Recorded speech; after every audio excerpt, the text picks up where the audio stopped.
He started out as just an ordinary little black snake in a poor rural village, gaining sentience after swallowing a villager named Ren Dan. At first, he thought he would just follow the example of other demons, quietly cultivating in the forest. But during a food hunt, he ran into a strange man. The guy claimed to be an immortal emperor, reincarnated. But back then, he had no idea what an immortal emperor was. His instincts just warned him that this man was incredibly dangerous. So, to avoid being killed or turned into snake wine, he gritted his teeth and swallowed the guy whole. Little did he know, the man didn't die instead. He shattered the snake's demon core from within. He thought he was done for, surely meeting his ancestors soon. To his surprise, he gained the True Dragon 9 transformations technique. By consuming dragon scales, he began his path toward dragonhood, stepping into the cruel world of cultivation. The sun was slowly setting, casting a deep golden hue over the entire landscape. Birds were fluttering across the sky, rushing back to their nests. On the path of a small village, people were calling out to each other, "It's getting dark, hurry home." It hasn't been very peaceful around here lately. On a certain walkway, a man stood on the steps, holding a gong in one hand and a mallet in the other, clanging it to warn everyone. "Light your lamps, lock your doors tight, don't let old Xu Hei crawl into your homes." As people were heading home from work, an old man carrying a basket looked worried.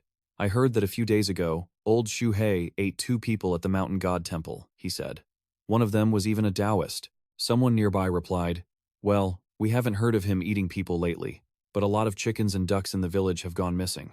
In front of the mountain god temple, young Niu and his father were preparing to leave. Niu shoved some grass into his basket and said, "Dad, let's bring our chickens inside tonight. Better they be a little cramped than lost." His father agreed. "Right, if old Xu Hei eats them, that would be a huge loss." The two quickly strapped their baskets on. "Ugh, let's go, it's getting chilly," his father urged. Meanwhile, inside the temple, a giant snake was slowly moving through the space. Lying in the temple, listening to the father and son talking outside, he wondered, "Is this old Xu Hei? They're talking about me?" His eyes widened as he recalled the time that had passed. He didn't even remember if he was truly that old Xu Hei, but he began to slither around the statue of the mountain god. He didn't think he was scary at all. In fact, he found himself quite cute, certainly not as terrifying as they described. Xu Hei wrapped his body around the temple pillars, winding past the mountain god statue, reflecting on recent events. But then, he remembered those 2 people from a few days ago. Thinking of the taste, he flicked his bright red tongue, confirming, yes, it was definitely him who ate them. He remembered how the silence of the temple had been shattered by desperate screams, "Help me! Someone save me!" Then, he heard a man shouting, "You are a human pill, meant for cultivators to strengthen their bodies. How could you escape after stealing so many of my herbs?" A man drenched in sweat, tears, and snot streaming down his face, fell to his knees, sobbing. "Ah, great mountain god," he wailed, kowtowing repeatedly until his forehead hit the dirt. He cried out to the statue in front of them, "Please, great mountain god, save me. Please, I beg you, save me." Xu Hei, seeing this, realized he hadn't understood human speech well back then, but the man looked so miserable that he felt sorry for him. Thinking about it, Xu Hei opened his mouth wide and swallowed the man whole, thinking to himself, "There, I've helped him find peace." Then, another person arrived. He wore a yellow robe and a hat, holding a whisk. Seeing old Xu Hei swallowing the man, he shouted, "No, my medicinal pill." Seeing the man's expression, he sighed that man looked miserable and pathetic too. But the man's eyes were filled with rage. The man opened his mouth, his white beard trembling with every word. As he threw 2 glowing coins forward, he screamed, "That is a human pill I've been raising for 2 years. You beast, spit it out." Finding him too noisy, Xu Hei lunged forward and swallowed the old man in one gulp, feeling quite happy as he did so. "So, I helped those 2 miserable guys reunite," he thought. He hadn't expected such a hearty meal. After that, he achieved enlightenment, grew a demon core, and gained sentience. Since then, he had learned about so many dangerous and terrifying things he never knew before. Xu Hei remembered one time when he was catching mice and got chased by a masked man in black, who kept yelling, "Don't run." Now that he thought about it, that person was a snake-catching man from the Snake Sect. He recalled another time when he witnessed them killing a giant python, hurling talismans at the serpent, leaving it covered in wounds. It turned out human cultivators could be incredibly powerful. Xu Hei remembered what he knew. Cultivators could train, constantly increasing their cultivation base, starting from the qi refining stage, where they became so strong a single strike could snap a tree in half.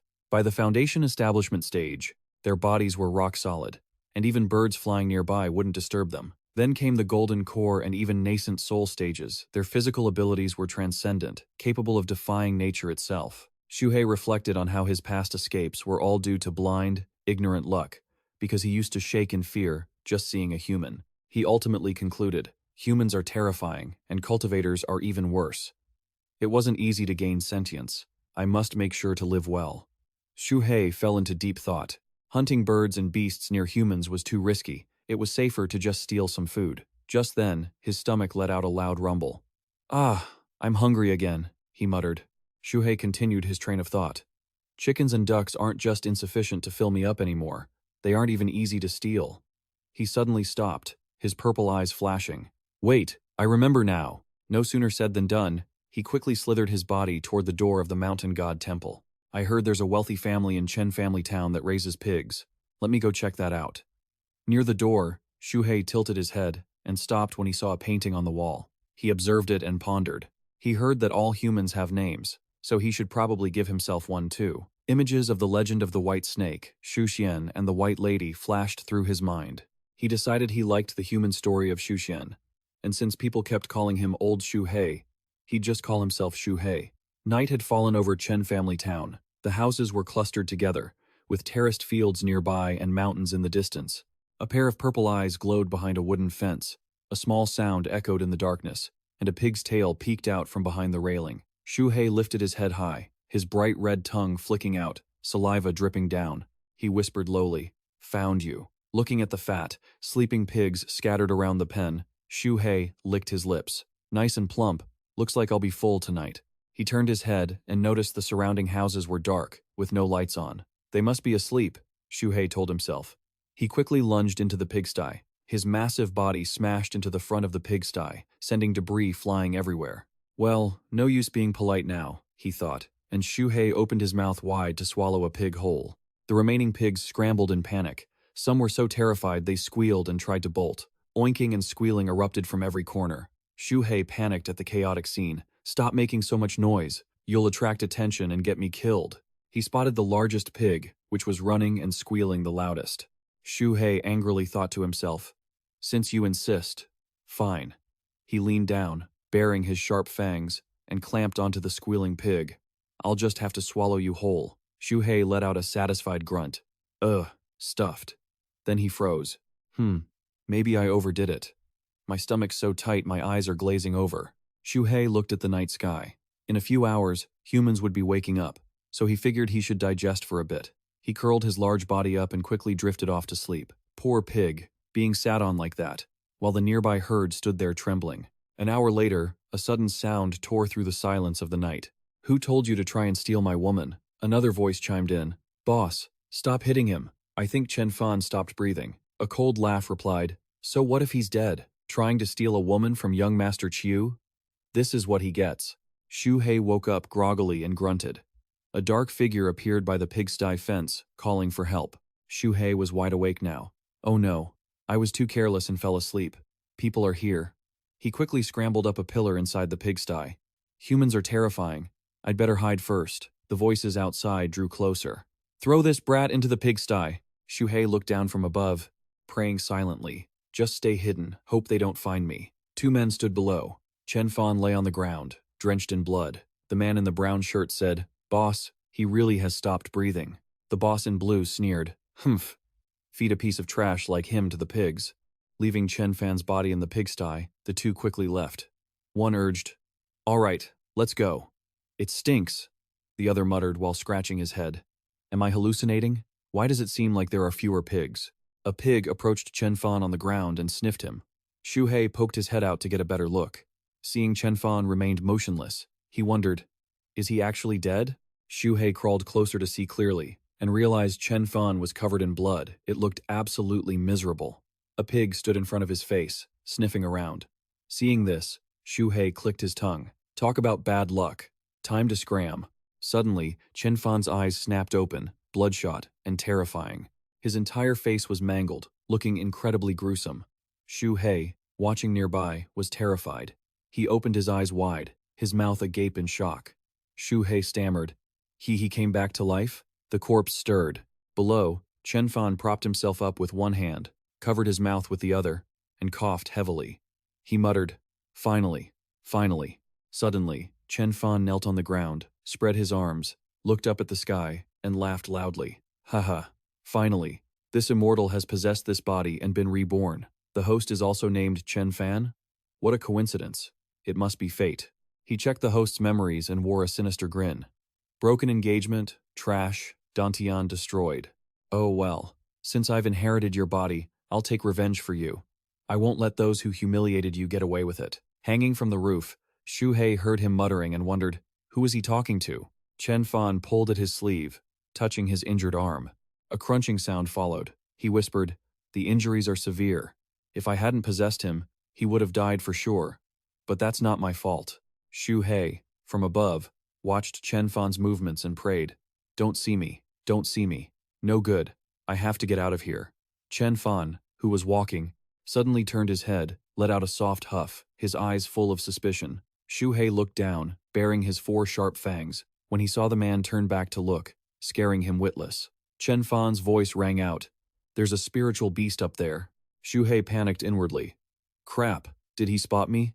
Did he just say he's an immortal? A high-level cultivator? Is he a snake man? What do I do? He thought in despair. If he's really a snake man, I'm dead for sure. Down below, Chen Fan muttered, just a first-tier spirit beast. This immortal doesn't even care.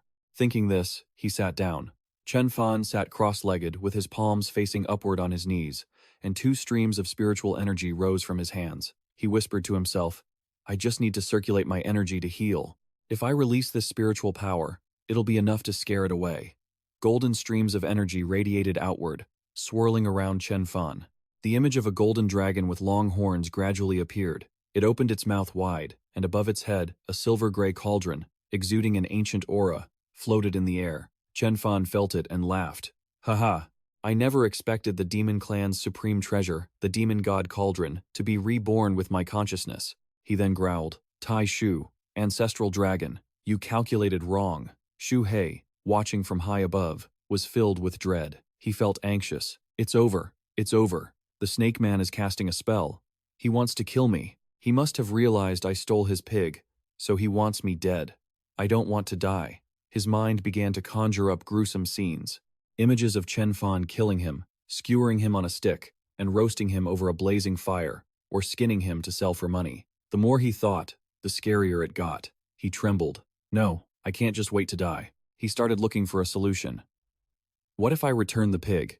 But I already digested it. Down below, Chen Fan bowed his head, raised a hand, and shouted, Heaven and earth remain. All living beings remain. The spiritual energy around him grew denser. Xu Hei was in a state of panic. What do I do? What do I do? Chen Fan below finished circulating his energy and said in a deep voice, In this life, I, Chen Fan, will surely conquer this world.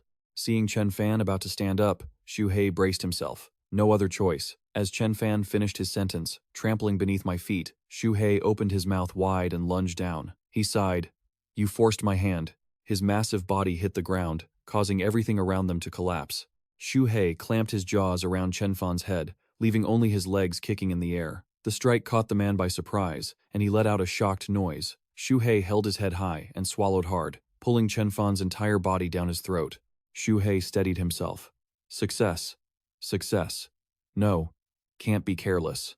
He propelled his giant body through the fence and moved quickly. Can't stay here long. Gotta get out of here. Inside Xu Hei's stomach, Chen Fan was still alive. Looking around, he saw he was trapped in a cramped, slimy space, and he reached up to wipe the liquid off his face. Chen Fan said angrily, You lowly first-tier spirit beast. You really have a death wish. I gave you a chance, yet you didn't run, and you actually dared to swallow me. The more he thought about it, the angrier he got. He whispered, You're asking for it. Then, he clenched his fist to gather power. Chen Fan lunged forward and punched Xu Hei's fragile abdomen.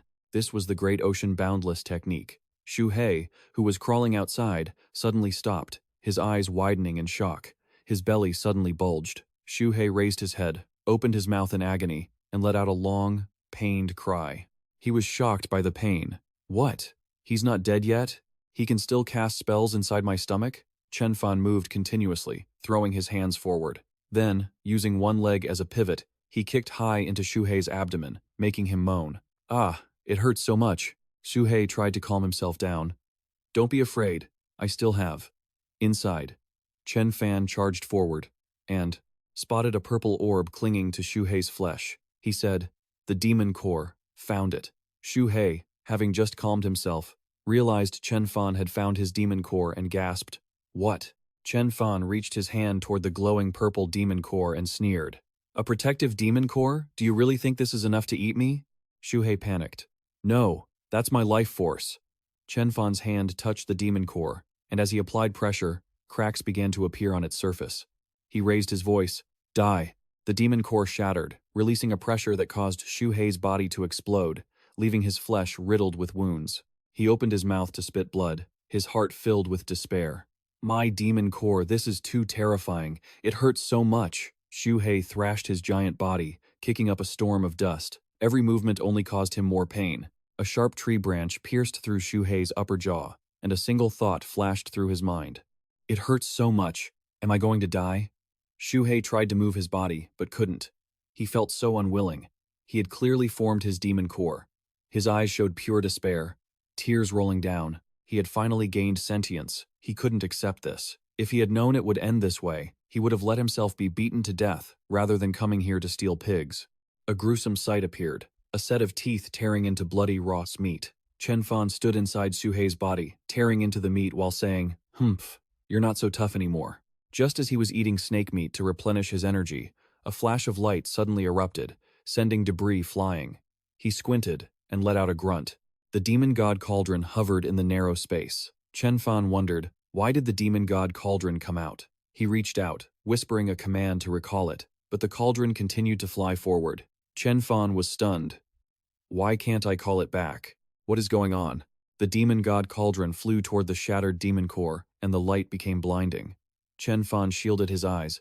Ah, it's too bright. What's happening? The demon core became increasingly brilliant, with golden light covering everything.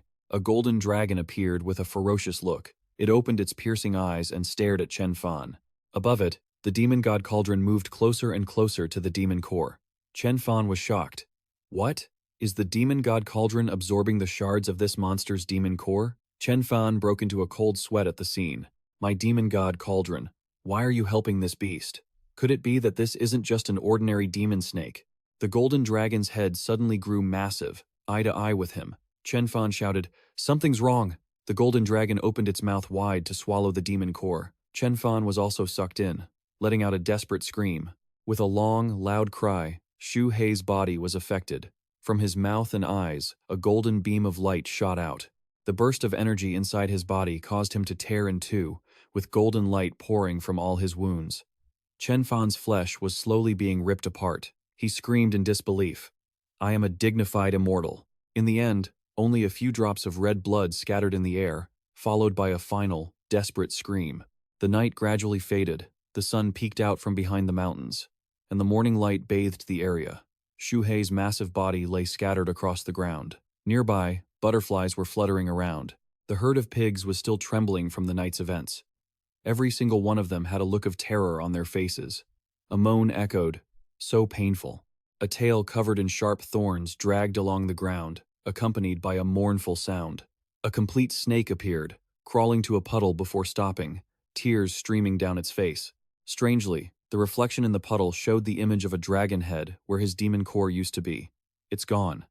A pig, looking angry, desperately bit down on Xu Hei's tail. His body rippled across the ground. The herd of pigs stood scattered around the snake's body, sniffing curiously. The pig bit down harder on Xu Hei's tail and pulled with all its might. The tail suddenly twitched and lifted up, dragging the pig high into the air. Xu Hei used his tail to hoist the pig up, opened his mouth wide, and roared angrily, "Don't bite my tail." He dropped the pig to the ground and snorted coldly, "Damn pigs, wait until I swallow all of you later." His tail trembled slightly, revealing a long gash where the flesh was exposed. Xu Hei looked at his tail and hissed in pain. "Hiss, my tail is hurt. Those damn pigs." Then he suddenly paused and muttered, "Wait, am I still alive?" Xu Hei recalled Chen Fan reaching out to crush his demon core. I remember the demon core was shattered by that guy. Xu Hei remembered his previous massive form, a body comparable to a mythical beast. Now, he could only bury his head in the dirt and weep. The demon core is the foundation of every demon beast's cultivation. Without the demon core, how am I supposed to cultivate? This has completely ruined me. Suddenly, he lifted his head, his face still streaked with tears, and asked blankly, "Wait, if the demon core is shattered, why am I still alive?" Looking through his own body, Xu Hei saw a demon god cauldron inside. He muttered, "Is this the demon god cauldron Chen Fan was talking about?" Xu Hei looked down to see more clearly. Why is it sitting where my demon core used to be? Did it replace the demon core and save me? The more he looked, the more Xu Hei was amazed. He saw his body becoming transparent. He clicked his tongue. Not only that, how can I see my internal organs so clearly? To be certain, Xu Hei looked at the pig in front of him. He could clearly see the bones inside the pig. Then he turned to look at the tree nearby. He saw several small nests deep inside the trunk where insects were wiggling. Xu Hei concluded, I can see the surroundings clearly too. Could this be divine sense? This is great. This is a skill only genius cultivators possess. I never expected I would have it too. Xu Hei happily wagged his tail, and two antennas seemed to grow on his head to transmit signals. He happily whispered to himself, even with my eyes closed, I can see everything perfectly. Next time I go hunting for food, it will be much easier to avoid beasts and humans. He suddenly stopped his thoughts, his glowing blue eyes showing shock. Wait, it's not over yet. Within his mind, Xu Hei probed further and saw that the space inside felt like a night sky full of stars. Floating in space, a figure sits in a cross-legged position. Glowing lines run along his body. Faint purple light surrounds him, and colorful orbs float nearby. Xu Hei laughs gleefully, feeling as though many things are pouring into him. This is his cultivation method as a youth. His gaze is sharp, he is certain of it. Suddenly, Xu Hei fidgets. His head is so itchy, he curls his body on the ground. Although he doesn't know what this is, he is sure it can heal injuries. He decides to try channeling his energy just like that person did. Xu Hei closes his eyes, remembering how Chen Fan sat cross-legged that day. He recalls, the world is a chessboard, and all living things are the chess pieces. Then, he naturally activates his demonic core. The demon god cauldron inside his body suddenly glows. Xu Hei lifts his head high. A feeling of comfort spreads throughout his body, and the surrounding plants are affected, their branches becoming lush and flowers blooming. His wounds are wrapped in green light. Wherever the light touches the cracks, they heal immediately. Xu Hei's eyes widen as he stares at his healed wounds. He cries out happily, "Great, it really can heal injuries." Within a few breaths, his body is filled with spiritual energy, feeling as light as if he had eaten spiritual herbs. Xu Hei happily curls his body up. This technique is surely meant for increasing his cultivation, and the healing is just a bonus. He pretends to ponder. Clearly, his demonic core was shattered, so he shouldn't be able to store spiritual energy. Could this cauldron be his new demonic core? How strange. Xu Hei decides to put this thought aside. Forget it. He should leave this spooky place, find a spot to sleep for a few days, and then cultivate. A youth was already that powerful. He must never provoke humans in the future.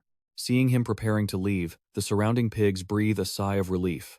Suddenly, Xu Hei turns his head, his eyes glowing as he looks at the pigs. But before leaving, he turns back, making the pigs run in all directions, their squeals echoing across the sky. He must fill his stomach first. By a certain stream, green moss grows scattered on the stones, accompanied by the gurgling sound of water. The scene is truly peaceful. Xu Hei is under a waterfall, immersing himself in the flowing water. His tail is wrapped around a rabbit, and Xu Hei looks incredibly comfortable. Ever since swallowing the human core, some new knowledge has appeared in his mind. After swallowing Chen Fan, he feels better every day. A few days later, in the morning, Xu Hei suddenly understands the cultivation system that humans talk about. So, demonic beasts can also cultivate like human cultivators, divided into several stages. Demonic beast grades are divided into the spirit opening stage, foundation establishment stage, demonic core stage, and nascent soul stage. Taking the fox as an example, at the spirit opening stage, the fox seems smarter than its peers. By the foundation establishment stage, the fox's expression becomes more human-like. The demonic core stage is when the fox gradually forms a golden core inside its body. By the nascent soul stage, the fox grows 9 tails, and its appearance becomes increasingly bewitching. Xu Hei sticks out his tongue, comparing his current realm to the peak of the first level of the spirit opening stage, equivalent to the peak of the first level of the human chi refining stage. In his dreams, Xu Hei begins to yearn for the demonic beasts that could split the heavens and crack the earth. Xu Hei also wants to become a being like that. To stop being hunted and to live securely, he must embark on the path of cultivation. He finds a stone cave and stays inside. Thus, Xu Hei begins his cultivation. He lifts his head high, his body twisting repeatedly. The world is a chessboard, and living things are chess pieces. For the past few days, Xu Hei has been practicing that mysterious technique. Blinding light constantly emanates from the cave. Later, he discovers that this technique not only heals injuries once, while cultivating, he had a stomachache. He scurried off in a rush to find a place to relieve himself, thinking his waist would change after cultivation. To his surprise, it remains exactly the same, making Xu Hei cover his nose with his tail. He sighs, saying it stinks. But it also improves his physique, cleansing his marrow and veins. His skin, draped over a dead tree branch at the edge of the forest, has not only shed a lot of impurities but has also peeled off entirely. A week later, Xu Hei finishes his cultivation. He tries striking the cave wall with his tail, causing rocks to fall all over the floor. He looks like an imposing snake. He opens his mouth wide, revealing sharp fangs, his eyes flashing in the dark. Indeed, he has changed from before. The horn on Xu Hei's head is longer, his scales are tougher, and he looks very imposing. But his gaze dims. What on earth is going on? Xu Hei's total length is now only 6 inches. He is dissatisfied. Why has he become so tiny? Clearly, before shedding his skin, he could curl into a large circle. Xu Hei has gone from 33 inches down to just 6 inches. Look. Now even if he lifts his head, his height is only equal to a bird's. Xu Hei suddenly strikes his tail at the bird, catching it off guard. He swallows the bird and comforts himself. Although his body has shrunk, his speed and strength have increased significantly, and his agility has become much better. His skin and flesh can stretch many times over. He can swallow large prey if he tries his best. Xu Hei remembers the demon god cauldron inside his body. Now, he can confirm that the demon god cauldron has become his new demonic core. He has a hunch that when the spiritual energy fills the cauldron, he will have a breakthrough. So, he trains crazily. He stands under a waterfall to bathe in cold water, constantly tossing a wooden stick into the air and catching it, or wrapping his tail around a tree trunk like a pull-up exercise. Sometimes he even rams his head into rocks to train in an iron head technique. After a while, he draws a conclusion. Cultivation consumes too much. The technique helps him absorb spiritual energy, but that alone is not enough. Demonic beasts cannot survive on air alone. If he wants to break through, he needs a large amount of energy and blood to replenish himself. Thinking of this, Xu Hei decides to go out and find a good meal. He really needs food. Nearby, there is a wild boar with glowing eyes and sharp fangs, busily eating a watermelon. Xu Hei smiles sinisterly. Heh, there's a wild boar here. That's a good meal.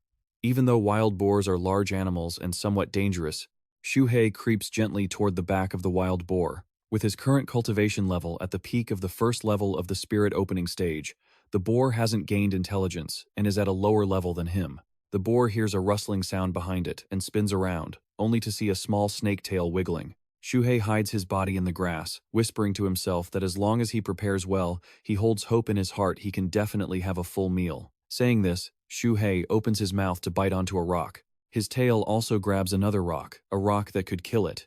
Xu Hei slithers through the grass, heading toward the back of the wild boar.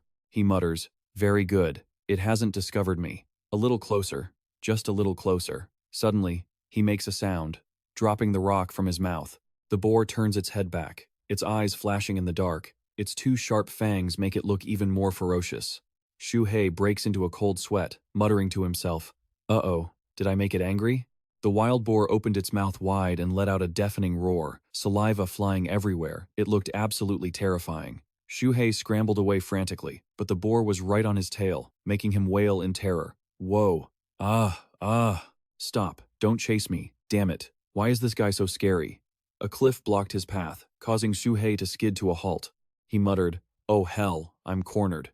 Xu Hei used his tail to grab some nearby rocks. He couldn't keep running. He had to fight with everything he had, or he was done for. Xu Hei swung his tail to throw the rocks backward and shouted, "Time to counterattack."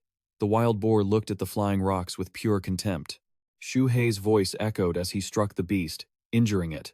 Before he could even finish his sentence, the wild boar staggered and collapsed, covered in wounds. Watching the boar crash to the ground in front of him, Xu Hei finished his sentence and let out a startled cry. He stammered, "Wait, that's it? Is it dead? Wow, am I actually this good? Staring at the motionless boar, Xu Hei suddenly felt suspicious. Something's not right. Xu Hei coiled his tail around a rock and grinned slyly. Wild boars are clever. Right, it's probably playing dead. He put his strength into throwing several more rocks at the boar, lying across from him, shouting as he did, "Gotta make sure I really finish it off." Looking at the battered wild boar, Xu Hei used his tail to wipe the profuse sweat from his forehead and exhaled. Phew, it's definitely dead this time. That was so dangerous I almost got killed by a boar. Still feeling uneasy, Xu Hei approached the boar. He gripped one of its legs tightly with his tail, observing it while muttering, "Wait, I'd better finish it off properly just in case the corpse wakes up." He ended up neatly dismembering the boar's limbs, blood spilling everywhere. Looking at his defeated opponent, Xu Hei smacked his lips. Now I can eat in peace. He grabbed a leg with his tail, his expression one of total satisfaction. The meat is chewier than farm-raised pork, and it's got that wild flavor. His eyes suddenly narrowed. Huh? Something's not right. Suddenly, Xu Hei started coughing. Hack, wheeze, and spat everything out onto the ground, screaming in anger. What the hell is this? Why is it so hard? Seeing a round, green gem on the ground, Xu Hei was shocked. This is a demonic core? Is this not a normal wild boar? Xu Hei opened his eyes wide, staring at the green gem, and muttered, "It's a demonic beast, how terrifying. They say demonic cores are packed with wild energy and shouldn't be swallowed blindly." He touched the gem with his tail, deep in thought. "Otherwise, my body could explode. To absorb it, I should refine it into a pill, but I don't know how to refine pills." Xu Hei recalled. "In the wilderness, devouring demonic beasts is just the rule of nature. I saw old Hu eat a deer raw once. If swallowing a core meant exploding, wouldn't demonic beasts have gone extinct ages ago?" Xu Hei's eyes sparkled as he looked at the green core, and he rubbed his head with his tail. "Wait, most of the knowledge in my head is based on humans." With that thought, he stuck out his long, red tongue, salivating. "Demonic beasts and humans have different constitutions. I can probably just eat it." So, Xu Hei opened his mouth as wide as he could toward the demonic core, no longer hesitating. But no matter how wide he opened his mouth, he couldn't swallow it. Xu Hei struggled to speak.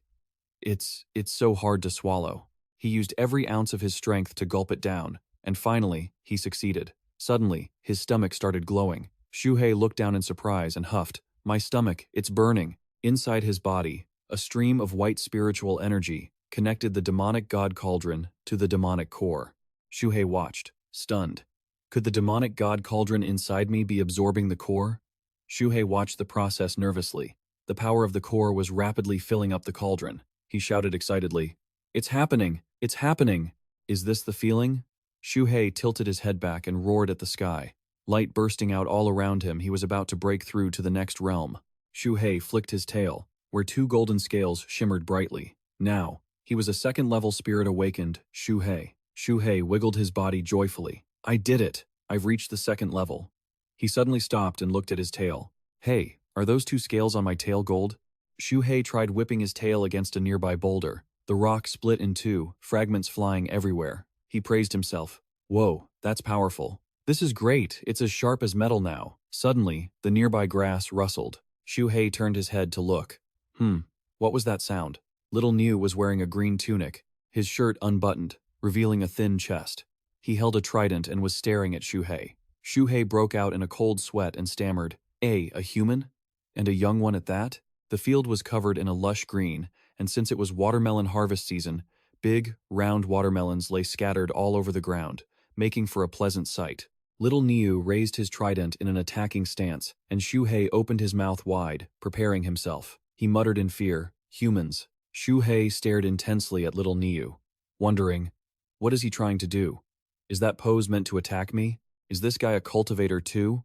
Little Niu's face was dripping with sweat. His hands gripped the trident tightly.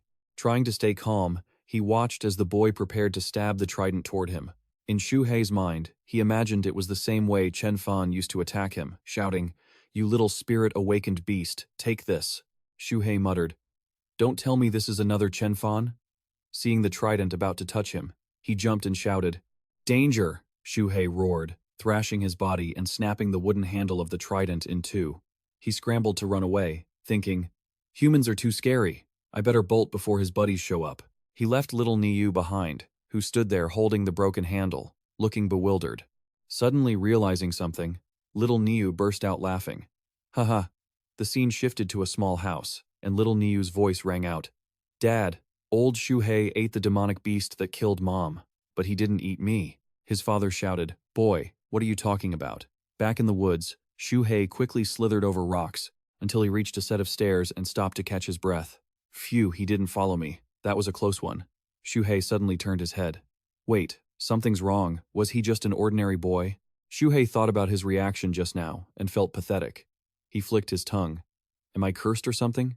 Why do I have a phobia of teenagers? Xu Hei slithered along, scolding himself. Damn it, I'm a demon beast aiming to become a legendary primordial beast. I can't keep going on like this. He looked around. The area was overgrown, and ahead stood a shrine. The scenery looked strangely familiar.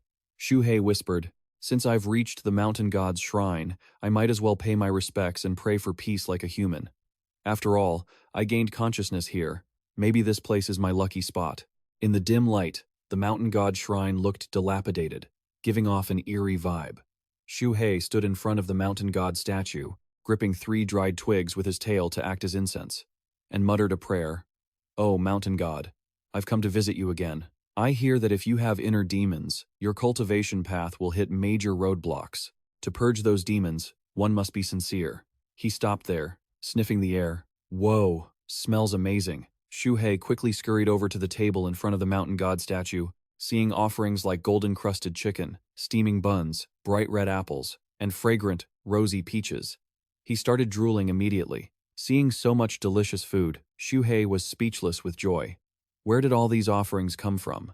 He suddenly lunged at the table to devour the feast, muttering as he ate, the mountain god surely wouldn't want to waste good food. I'll help him eat these offerings first, then my prayers will surely be more sincere. After eating his fill, he let out a loud, satisfied belch. Xu Hei stood before the table again, facing 4 empty plates. Wrapping his tail tightly around 3 dry branches, he continued praying. O mountain god, please bless me. Help me eliminate my inner demons. Bless me with smooth cultivation. Smooth cultivation. Smooth cultivation. Bless me to become stronger, and help me live a good life. Suddenly, heavy footsteps echoed, accompanied by a sinister laugh. Heh heh heh. Xu Hei turned his head to see 2 shadows cast on the ground, followed by a girl's desperate cry. Help me! Then, a man's harsh voice barked. Little girl, let's see where you can run to. Xu Hei clicked his tongue in disgust. How annoying. Why is someone showing up now? Outside, Chu Gang instructed his servants. Wait for me outside. I'm going to have some fun. The servants replied clearly. Yes, young Master Chu. Hiding behind the mountain god statue, Xu Hei muttered, What an idiot, walking right into a death trap without even knowing it. He hid behind the statue, using his spiritual energy to peer through it. If he wanted to slip out of the temple without being noticed, it would be impossible. Through his spiritual perception, Xu Hei observed the situation ahead. He sneered, Fine then, let's see what you're really up to. Chu Gang's voice rang out again. Little girl, any woman, young Master Chu sets his eyes on has to listen to me. I suggest you get smart and follow my lead. Otherwise, I'll make your life a living hell. Little Niu held a knife, her voice trembling as she threatened him. Don't come any closer. Her hands shook as she pressed the blade against her own neck, tears welling up in her eyes. Even if I can't kill you, I can still end my own life. Don't even think about getting what you want. Xu Hei, watching the drama unfold, paused. Wait a minute. An image of young Master Chu in a pigsty that night flashed through his mind. He whispered, Young Master Chu, could it be him? Xu Hei watched the fat man with the leering expression, his tongue flicking out in greed, as he grabbed little Niu's arm and made her drop the knife. He pondered. Is he the one who threw Chen Fan into the pigsty? He must be an expert if he could beat Chen Fan to the brink of death. I must not be discovered. Chu Gang held the girl's arms tight with one hand, while covering her mouth with the other. Little Niu's clothes were disheveled, her eyes filled with despair. Xu Hei was puzzled. Is he really in heat? Humans are so weird. They seem to be in heat all the time, unlike us who only feel it in the spring. Seeing Chu Gang push the girl to the ground, making her clothes even messier, little Niu cried out for help. Looking at her pathetic state, Xu Hei clicked his tongue. What exactly does he find attractive about this weak body? Honestly, if she were tossed into the mountains, she'd be eaten within minutes. Chu Gang stood up and picked up the knife from the ground. He looked down at the girl on the floor and laughed mockingly. Still daring to kill yourself? You really don't know your place. Trying to threaten me? Then today, I'll defile you first and kill you later. Inside, Xu Hei laughed at that. This young Master Chu is quite strong, but his brain isn't working too well. Little Niu lay on the ground, clutching her clothes, tears streaming down her face. Chu Gang, you forced me to break my engagement. You killed my Ling Jun, Chen Fan. Now you want to humiliate me? Even if I become a ghost, I won't let you go. Xu Hei wiggled his body around the mountain god statue, his tail coiling around an apple. He carefully brought it to his mouth and took a bite, watching the scene outside while he ate. Sigh, once I'm dead, I won't be able to eat anymore, so whatever. Mountain god, please bless me. Once they're done, they'd better leave quickly so I can. Xu Hei was so focused on watching that he didn't notice his head bumping against the statue's wrist. The statue's hand, holding a gourd, fell off and shattered. Xu Hei's expression changed. Oh, crap. Hearing the hand shatter on the floor, Chu Gang and Little Niu paused. Chu Gang's eyes narrowed, turning serious. He whispered, "Someone's here." Little Niu's eyes widened, a flicker of hope appearing. She whispered, "Mountain God." She quickly gathered her wits and ran toward the statue, shouting, "Mountain God! Oh, merciful Mountain God!" Chu Gang drew his knife and yelled toward the statue. Who's behind the statue? Little Niu knelt at the statue's feet, clasping her hands in prayer. You protect these mountains and bless the people. Mountain God, please save me. Xu Hei suddenly appeared in front of her, and the apple core he had just finished eating fell down with him. Xu Hei panicked. Oh no, I've been spotted. Seeing Xu Hei, Little Niu was startled, tears and snot covering her face, and she screamed in terror. Oh my God, a monster. Hearing that, Chu Gang stood there, confused. Huh? Where's the monster? She turned around, right into the blade in Chu Gang's hand. She let out a gasp and went silent. Seeing this, Chu Gang stood frozen. He quickly let go, his face pale with shock, and he screamed. No! Watching Little Niu collapse to the ground, Chu Gang's face darkened, sweat dripping down his forehead. He let out a desperate, echoing scream throughout the temple. The minions outside heard the commotion and rushed in. The lead man, holding a club, trembled as he asked, Young Master, what happened?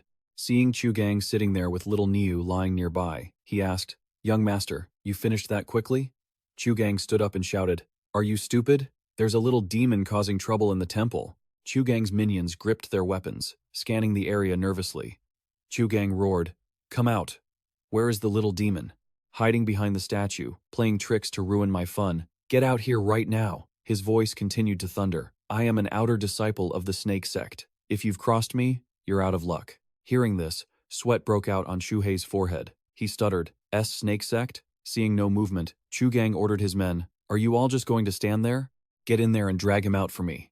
2 minions, holding wooden clubs, entered the temple and hurriedly replied, Yes, sir. Young Master Q urged them on. It's near the statue. Find it. The bearded man also shouted, Get out here. Xu Hei, hiding inside, broke into a cold sweat. They were coming to kill him. No, instead of waiting to die, I have to strike first.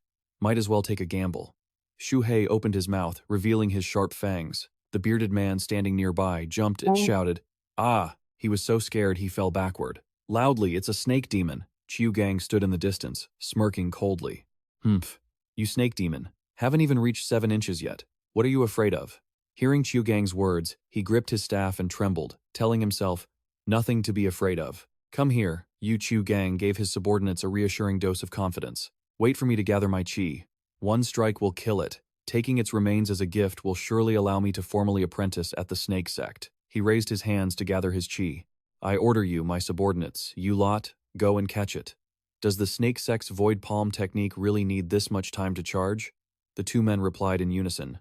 Yes, young master. The 2 men rushed toward Xu Hei, staff in hand. Chu Gang barked. Strike it at the 7-inch mark. Whoever kills it, I'll grant a heavy reward. Xu Hei thought to himself. The most dangerous one must be young Master Chu. He assessed the situation before him. He had to act fast and kill them all, before young Master Qi finished charging his qi. Thinking is doing, Xu Hei used his tail to wrap around the 2 subordinates, catching them completely off guard to secure his own survival. He opened his mouth to swallow them whole, but suddenly paused. Seeing their pathetic state, Xu Hei muttered, Wait a second, why are these guys so weak? The subordinate tried his absolute best to reach out toward Chu Gang, letting out a weak cry. Young Master Chu Gang, still gathering his qi, saw this, and his face changed color. His whole body trembled, and he couldn't find the words to speak. He looked at the fierce appearance of the snake. that was squeezing his men to death, then stood there in a daze. They're all dead in the blink of an eye? What kind of monster is this?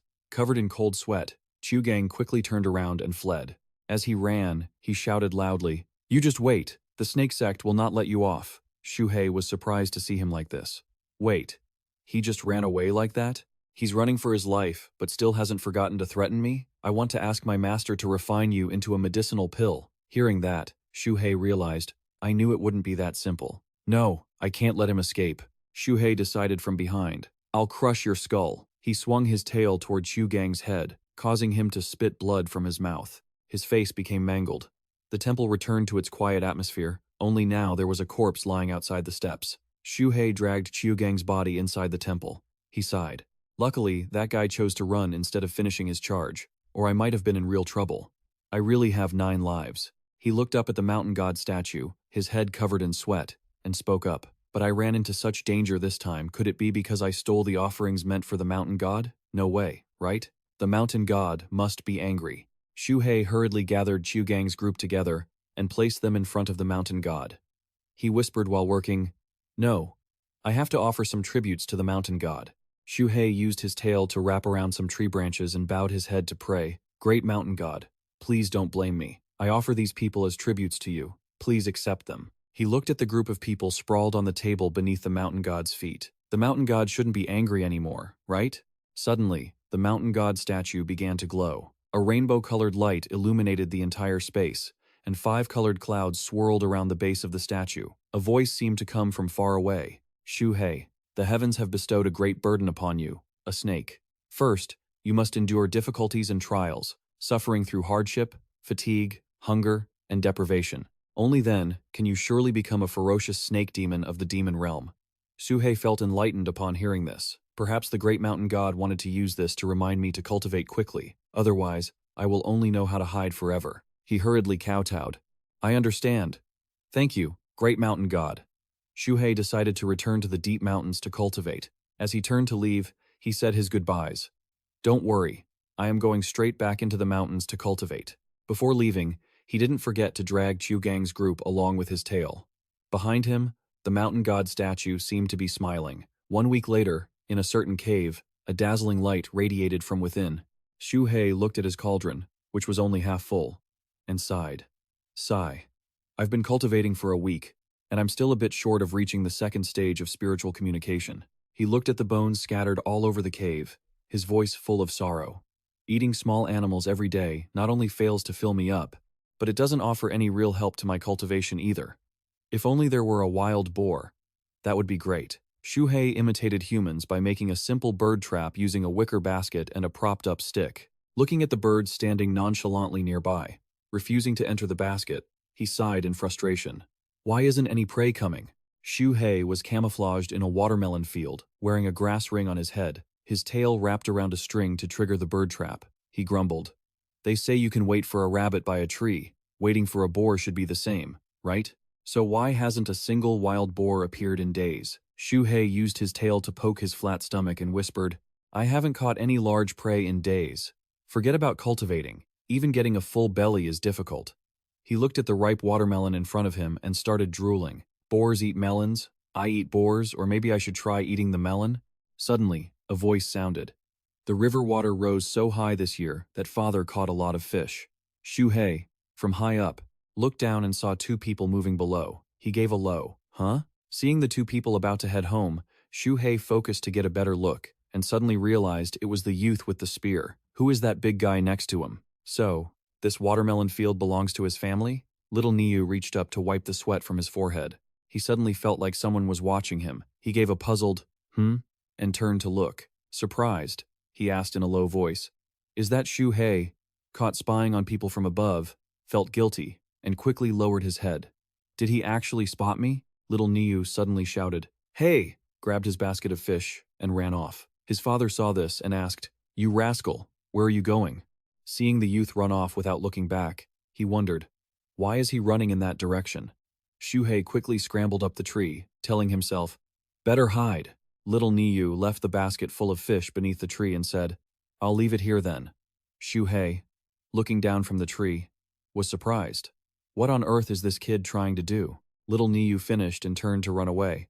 Xu Hei, who had been observing the whole time, was taken aback. Huh? He left the stuff and ran? After running a certain distance, little Niu turned back to look at the tree and called out loudly, "Old Xu Hei, this fish is my way of repaying you. Eat up." Xu Hei slowly slithered down the tree, sniffing the air. It's fish. He smelled the delicious scent and started drooling. Does he want to give me fish? Looking at the fish that were still fresh and wiggling, their eyes clear and bright, Xu Hei debated internally. Is there a trap? Could he be trying to poison me? I have to be careful. He tried to reassure himself.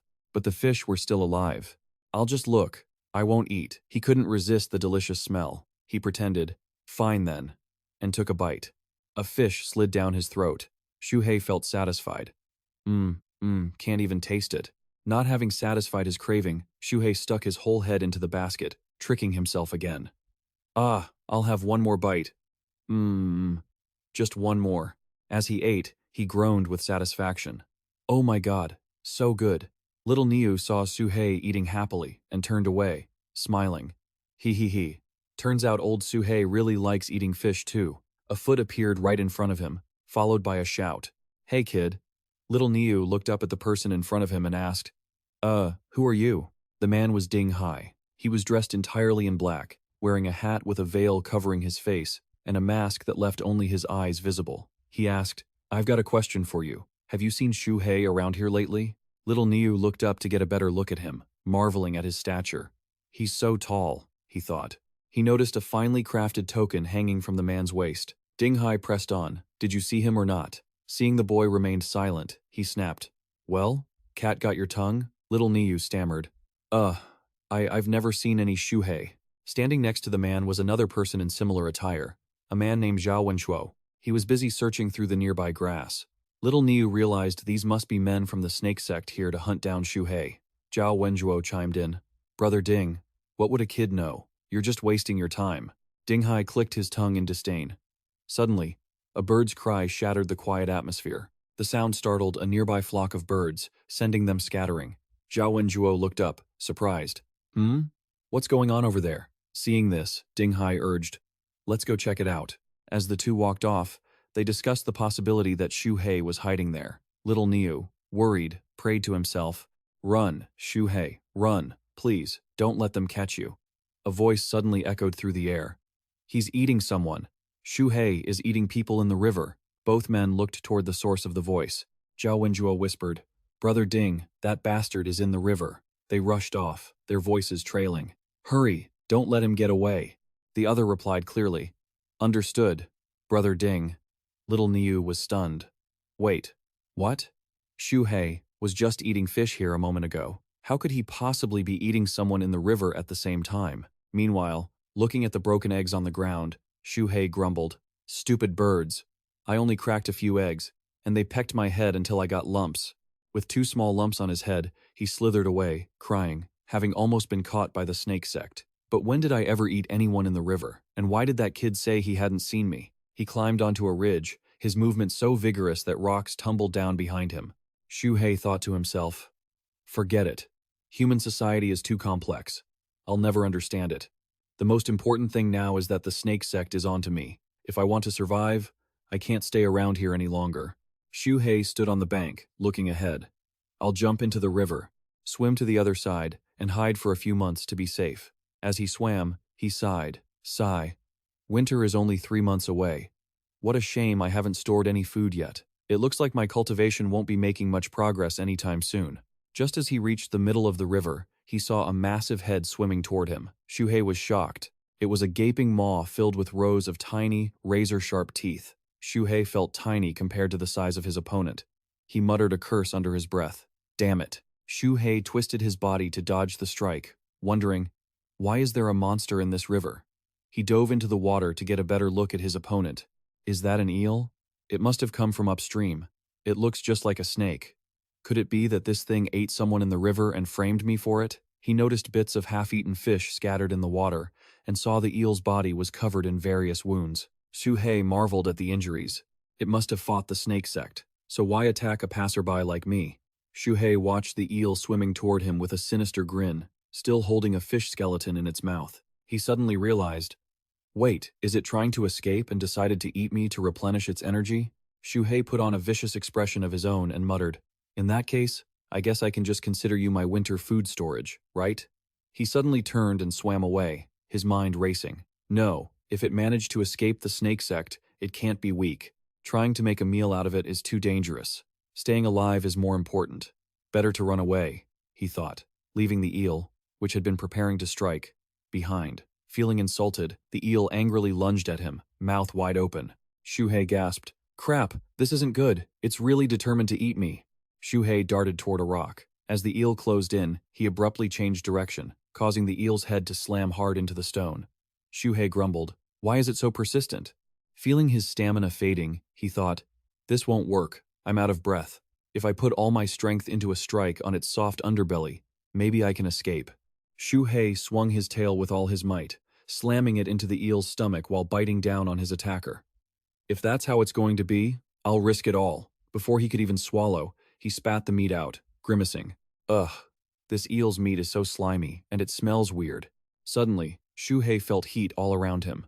Flames erupted from the meat he had just spat out. He was shocked. "Wait, something's wrong. It's so hot, why is there fire?" He stared intensely at the fire burning underwater, reasoning, "The water around me has turned into fire, but I'm clearly still in the river. How is this possible?" Xu Hei looked at the eel's gaping mouth in front of him and wondered, "An illusion? Can this eel's slime cause hallucinations? What do I do? Is this heat just a conditioned response from my body?" Xu Hei scratched his head, searching his memory. "Wait, I remember a cultivation technique Chen Fan mentioned. The first thing to do when facing an illusion is to stay calm and focus all your spiritual energy into a single point of consciousness." Xu Hei looked at the sea of fire and the sharp teeth before him, whispering, "The world is a chessboard. All living beings are mere pieces. Concentrate my spiritual power." He let out a loud roar to shatter the illusion. At the same time, the image of a golden dragon appeared, coiling and opening its mouth in sync with Xu Hei's movements. The sea of flames shattered instantly. Xu Hei's face reappeared amidst the shards of the broken illusion. He grinned happily. "It worked! Great! I broke the illusion." But as he lunged forward, he let out a surprised cry. In front of him was still the eel's wide-open mouth. Xu Hei panicked. "This is bad." He closed his eyes and quickly shielded himself with his tail. "It's over. I can't escape." While struggling, his tail swept across the corner of the eel's mouth. A golden scale flashed brilliantly in the water. The golden scale sliced through the eel's mouth with incredible sharpness, creating a long, deep gash. Xu Hei watched as the eel's body was sliced open by his own scale, red blood spreading through the water. Stunned, he asked, wait, what just happened?" He looked down at the glittering scale on his tail and marveled in disbelief. "Did my tail just slice that eel in two? Is it really that sharp?" Xu Hei swam back and forth in the water. Looking at the scattered remains of the eel demon, he realized his golden scales were incredibly lethal. "If I can refine them in the future, wouldn't that make me invincible?" He then began to calculate. "I can't be careless. This success was partly due to luck. It was already heavily injured, which is why my scales were able to cut through it. It's best to gather everything quickly and hide in the mountains to be safe." On the ground, chunks of the eel demon's meat were tied up tightly. Xu Hei let out a long breath. He looked up at the pile of meat neatly arranged before him and calculated carefully. "With this much spirit beast meat, it should be enough to fill my stomach. I can cultivate in the mountains for a few months." He looked toward the glowing red demon core, happily wagging his tail and smacking his lips. With another demon core, reaching the third level of spirit awakening is definitely possible. Suddenly, Xu Hei spotted a quadrilateral object inside the eel demon's stomach. He approached it, feeling surprised. "Huh? What is this?" He took a closer look and exclaimed, "A Snake Sect command token. Did it eat someone from the Snake Sect?" Xu Hei looked at the pile of meat before him and bowed his head. "Brother Eel, although you could be considered as having ridded the world of a pest by targeting me, since you wanted to eat me, I had to follow the laws of nature.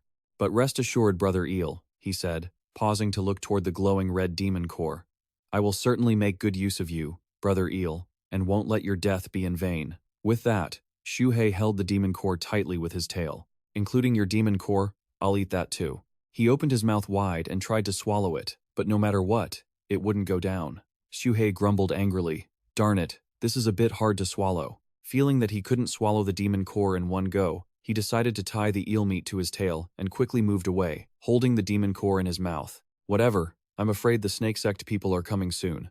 Better run. I can refine the demon core once I'm in the mountains. Scene shifts. A hand picked up a scale stuck to the eel demon's mouth. Ding Hai examined the scale and said, "So that's how it is." Now he understood how it could move so fast in the water. He sat down to inspect the eel demon's remains and concluded, the demon that ate the person just now was a water demon, not that old Xu Hei. And the demon that fought the water demon is the old guy, Xu Hei. Zhao Wenzuo heard this and asked, "Should we still pursue it?" Ding Hai stood up, looking at the river ahead, his voice deep. "The mountain ahead is Iron Bear Mountain. There is a third-level peak stage bear demon there. Its strength is not to be underestimated. The mountains are vast and the forests are deep. We might not find that old Xu Hei even in a few months, and we might even run into that bear demon." Zhao Wenzuo then added, "Brother, have you heard? A few days ago, that old Xu Hei swallowed the chief apothecary of the Astrological Bureau along with the human pills he had been cultivating for years." Ding Hai turned back and asked, "What do you mean?" Zhao Wenzuo took off his hat, looking mysterious. The medicinal effects of those human pills must still be in old Xu Hei's body. "Brother, you've been stuck at the third level for years. Now that this rare opportunity has come, why don't we secretly?" Ding Hai gave a look of approval. "Kid, you're quite clever. But going into that mountain is too dangerous. I'm afraid we'll end up losing more than we gain." Zhao Wenzuo then pointed toward the forest, which was covered in the golden hues of autumn leaves. "Brother, don't worry. In a few months, this place will be covered in snow, and by then, the bear demon will be hibernating. When we enter the mountain, we will surely have a harvest." Ding Hai nodded in agreement. "Makes sense. Then let's wait for the first snow." In a cave, Xu Hei hung the meat on the cave walls. Once finished, he curled up contentedly on a pile of bones and laughed happily. "Heh, this cave isn't bad. It's very warm. I'll stay here for a few months." That's the day that old Xu Hei will have to offer up his cultivation to the two of us. 2 months later, snow fell outside, forming a thin white layer over everything. Xu Hei sighed. "Sigh, I didn't expect that breaking through from the second level to the third level of spirit awakening would be much harder than the first to the second." Xu Hei wiggled his body and looked down at his tail. "I've refined the demon core and the meat I harvested earlier. Plus, I've been cultivating during this time. Yet I still haven't broken through. But luckily, there was a harvest. 3 more golden scales have grown on my tail." He looked into the demon god cauldron inside his body and marveled. The layer of spiritual energy in the cauldron is already full. I've at least reached the peak of the second level. Surely I'm just a little bit away from breaking through to the third level, right? Xu Hei crawled out of the cave, slithering through the snow. He held the rope, pulling the last remaining piece of giant eel meat in his mouth, saying regretfully, "It's a pity that winter is approaching, and my body is gradually becoming stiff. The food is almost gone, too. For the days ahead, I can only hibernate and wait until next spring to go out of the mountain to find food and cultivate." On the thick, white snow, a boot stepped down, making a crunching sound. In the snowy wind, Ding Hai stood on high ground, looking down at the group of people searching in the snow. He raised his voice. "Everyone, go up the mountain and help search. Once this is done, you'll be rewarded with a string of cash. Everyone, pay attention and search carefully." The group below began their work. Some used sticks to dig under the snow, others led dogs to search around. Little Niu's father stood below, looking up. "Master Immortal, rest assured. We villagers in Snake Village might not have many skills, but finding snakes is what we're best at. These 2 hunting dogs of mine have been trained, as soon as they smell a snake." Before he could finish his sentence, Ding Hai interrupted him and turned away. "All right, stop the nonsense and keep searching." Little Niu's father quickly replied, Yes, Master Immortal. Da Huang, Huang, hurry and find that snake's lair." Seeing the 2 men leave, the man beside him said angrily, "The people from the Snake Sect are so arrogant." Little Niu's father comforted him. "Brother Li, don't talk nonsense. They have skills, unlike us. We're only here to follow them and get a share of the reward." Saying this, he smiled, his face flushed, not sure if from joy or the snowy wind. "You don't know this, but my little Niu loves going to school. He found an old, tattered book a while ago that others considered trash, but he treated it like a treasure. After we get this money, I'll take him to study with Mr. Su. That will surely make the boy beam with joy. Ha ha ha." Suddenly, the sound of dogs barking woof, woof, woof cut off his words. Everyone rushed to gather around, only to see them running in circles around a patch of ground, barking loudly. Someone exclaimed, "They found it so quickly?" Everyone quickly called the 2 men from the Snake Sect to the hole the 2 dogs had just discovered.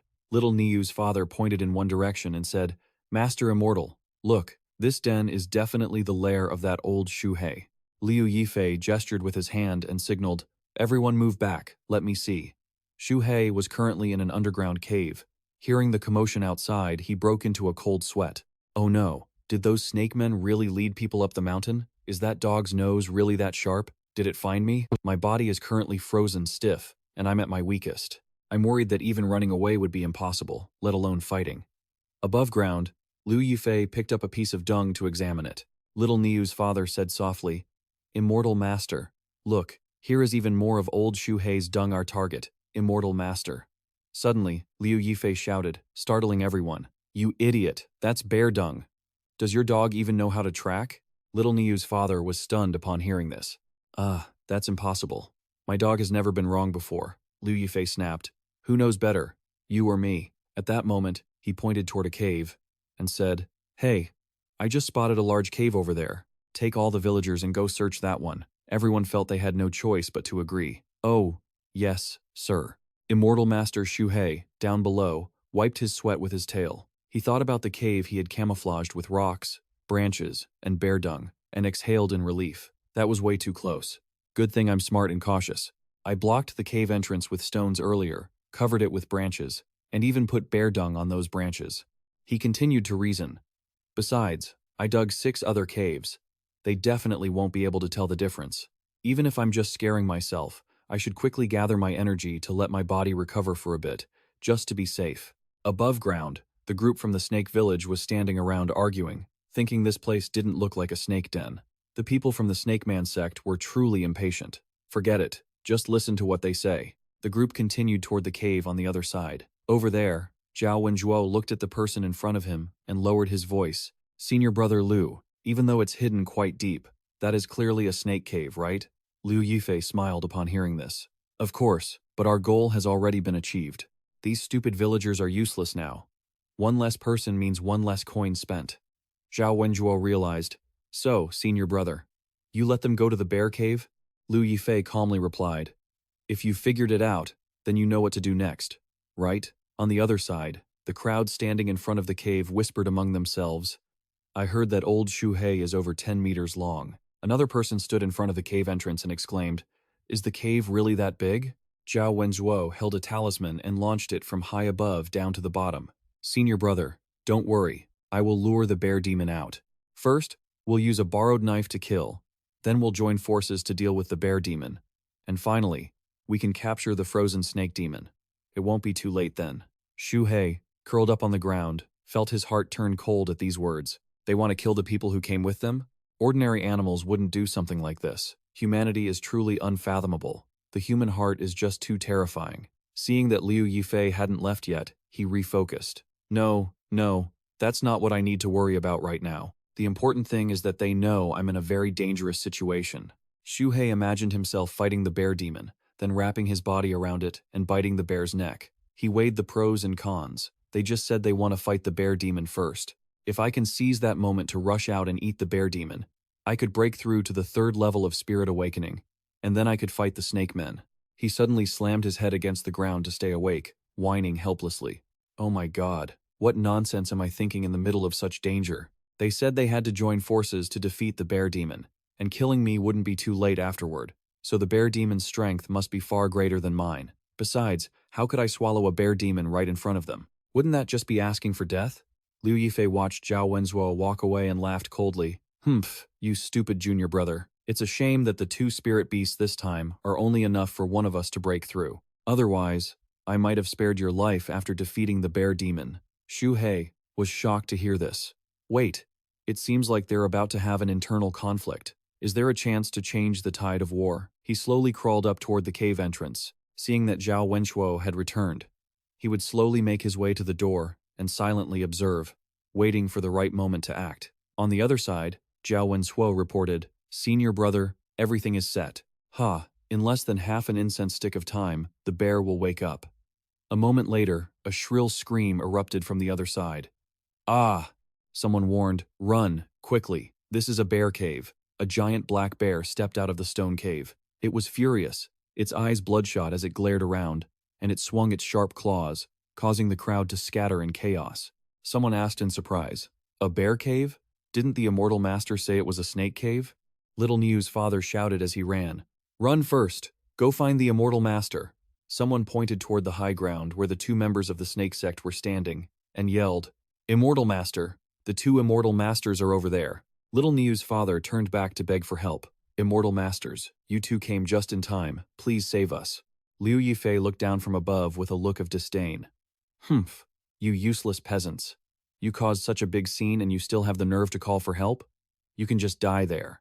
Old Li reached behind his back to pull out an arrow and shouted in anger. Damn you!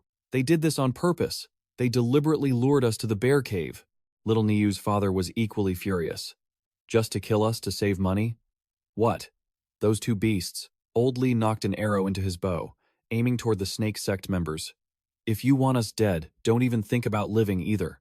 The arrow whistled through the air, causing Zhao Wenzuo to step back. Unfortunately, the arrow didn't hit him, only hitting the bag at his waist and tearing one side open. Pills and magical artifacts fell all over the snow. Zhao Wenzuo glanced at them and laughed coldly. Ha, nice shot. Xu Hei, hiding in the cave with only his eyes visible, saw pills, talismans, small bells, and jade pendants scattered everywhere. He sniffed with his nose. This scent, it's human medicine. I think it's called a recovery pill. A pill fell near the cave entrance, and as fast as lightning, he reached out with his tail and hooked it into the cave. Xu Hei held the golden pill tightly with his tail, took a deep breath, and started drooling, praising it. This pill is miraculous. Just by smelling it, my body feels like it's coming back to life. Zhao Wenzuo called out. Aya, senior brother Liu, the stuff in my storage bag fell everywhere. Hurry up and help me pick it up. The bear demon was closing in. Seeing the bear demon over there slaughtering the villagers and heading this way, Liu Yifei muttered, Why are you so careless? He spoke as he bent down to pick them up, but he thought otherwise. Humph, you trash.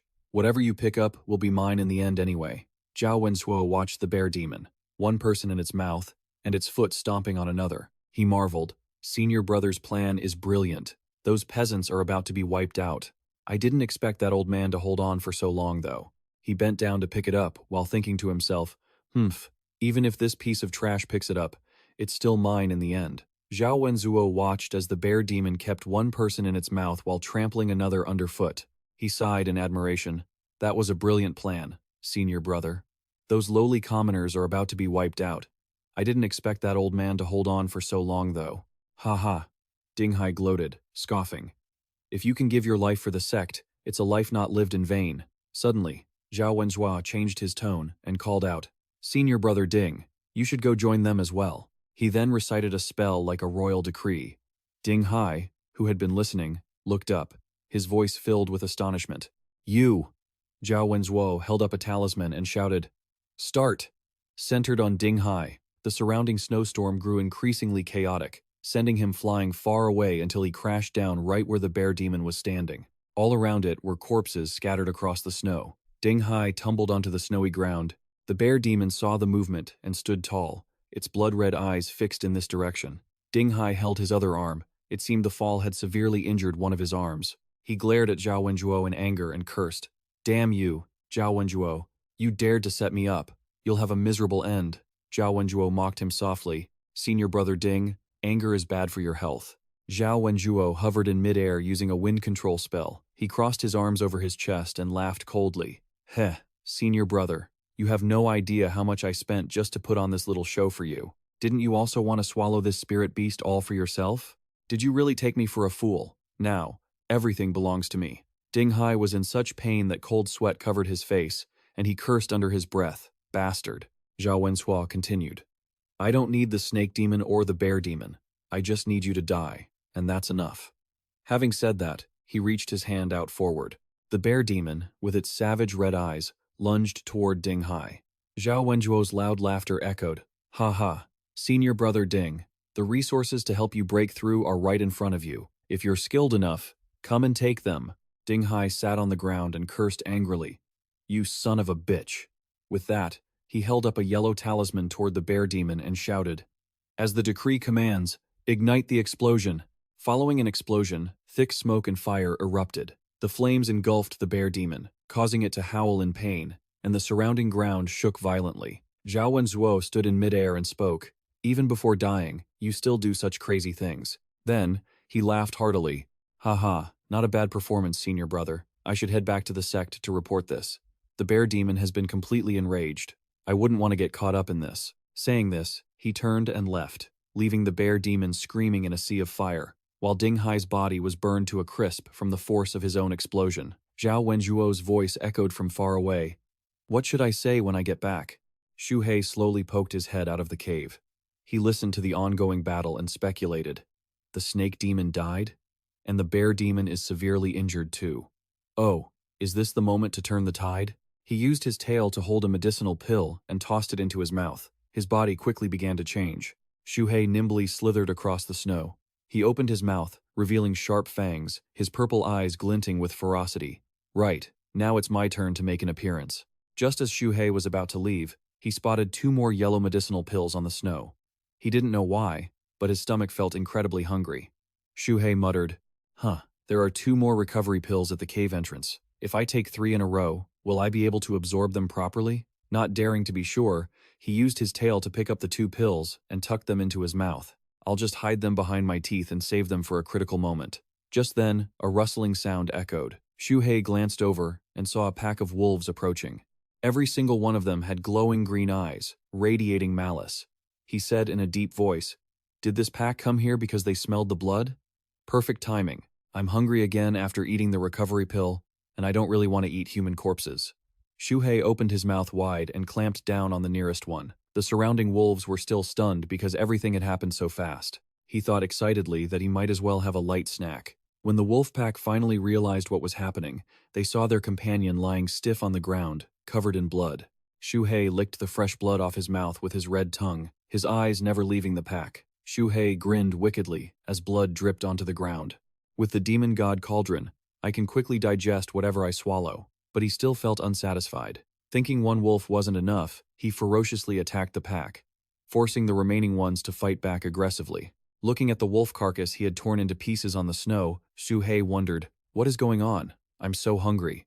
Xu Hei squeezed the wolf with his body. The rest of the wolves scattered in all directions, but for some reason, he still felt unsatisfied. He tossed and turned. Why am I this hungry? The bear demon was sitting there, recovering its strength, licking its wounds, when a wolf, not knowing any better, trembled as it walked in that direction. Seeing this, Xu Hei muttered softly, could it be that because there's such a delicious bear demon right in front of me, eating just a wolf can't satisfy me? Suddenly, the bear demon snapped at the wolf, catching it before it could react. Seeing this, Xu Hei gasped in his heart. Ah! Watching the bear demon eat the wolf, Xu Hei sighed in admiration. I didn't expect the bear demon to be this strong despite being severely wounded. Looking at its combat power against that snake catcher, it must have at least the strength of a peak, level 3, while I'm only at the peak of level 2. He rubbed his belly with his tail, drooling, but tried to stay calm. I can't let food blind me. I must be careful not to put myself in danger, but I'm still so hungry. Is this the craving from the demon god cauldron? Does it want me to eat the bear demon? Watching the bear demon about to finish the wolf, Xu Hei carefully calculated. But even though its cultivation is higher than mine, it is truly quite heavily injured. If I only know how to run away, I'll never truly become strong. The bear demon had already spotted Xu Hei. Seeing it moving toward him, Xu Hei felt he shouldn't stay in a defensive state anymore.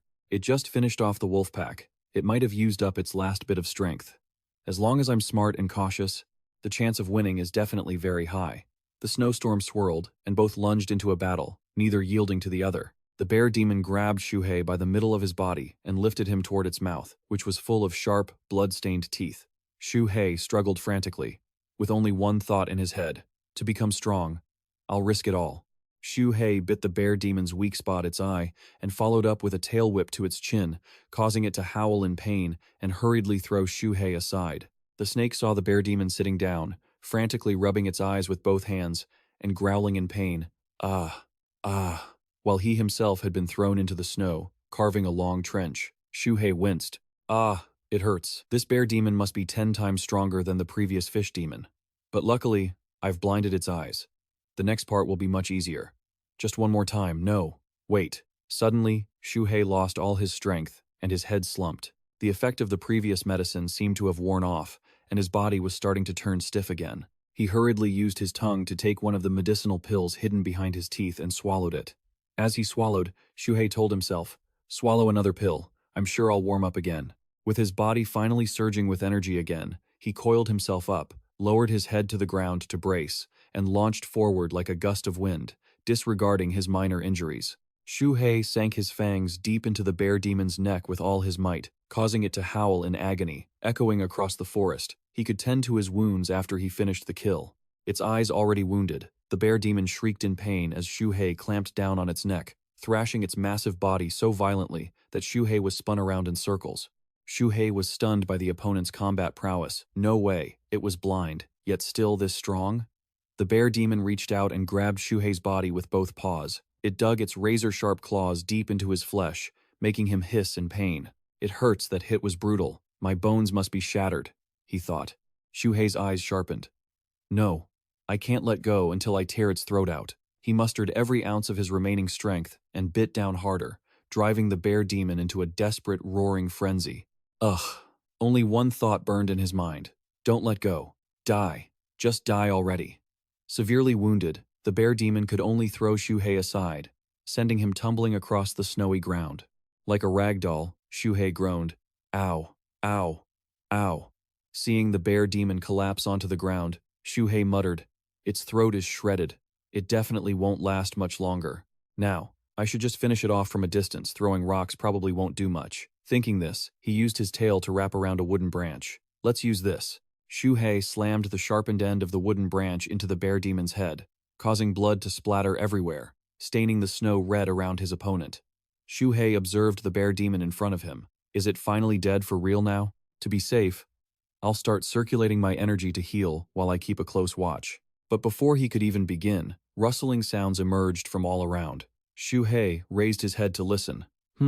What's that? Seeing the wolf pack from earlier returning, he grew angry. Those annoying scavengers. Looking at the pack of yellow wolves surrounding him, Xu Hei snarled.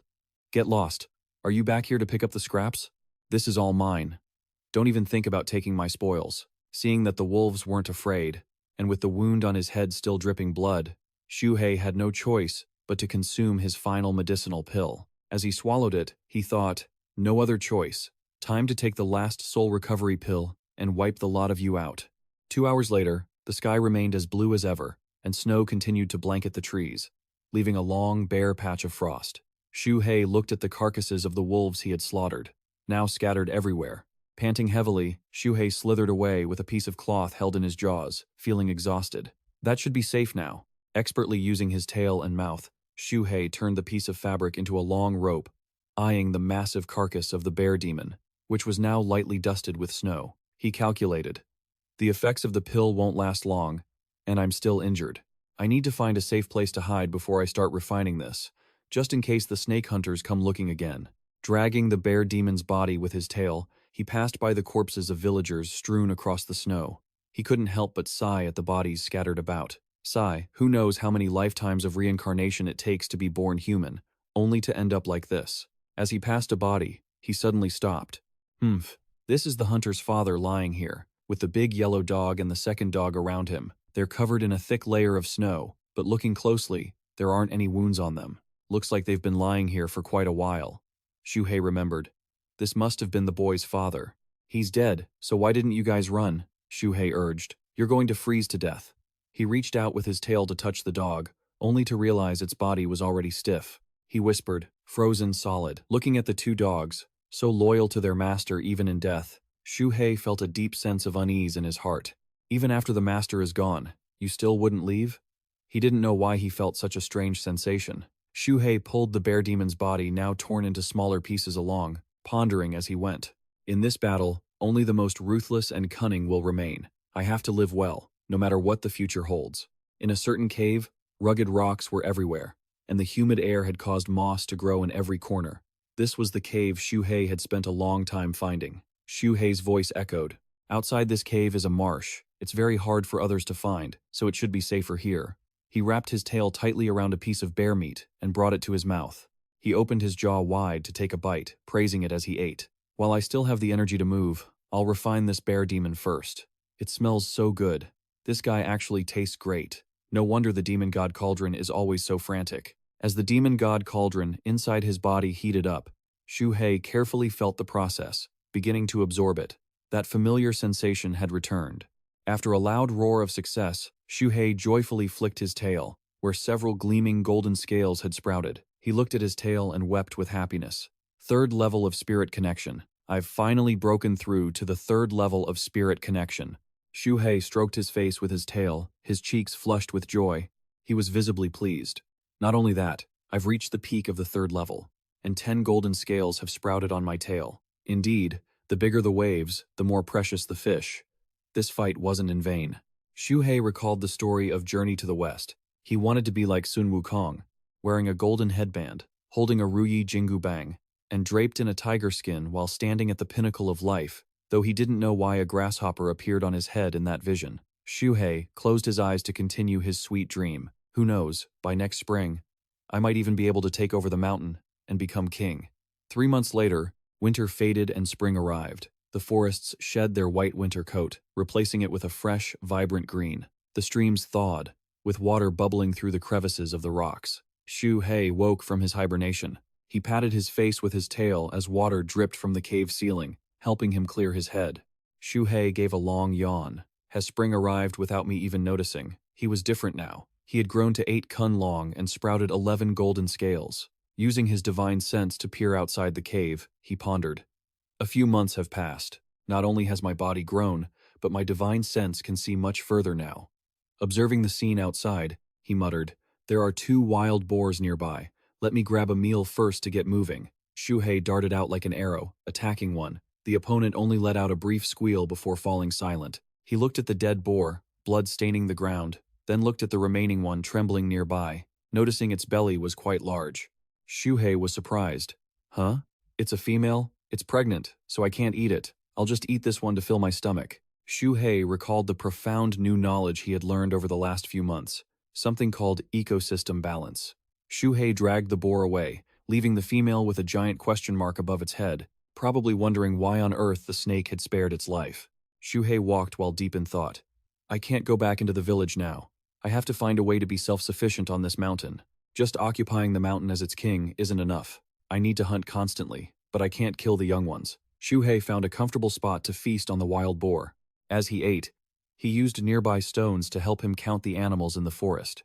He calculated that on this mountain, there were 29 mystical deer, 20 wild boars, 30 barking deer, hundreds of rabbits, plus monkeys, sika deer, goats, and wolves over 100 in total.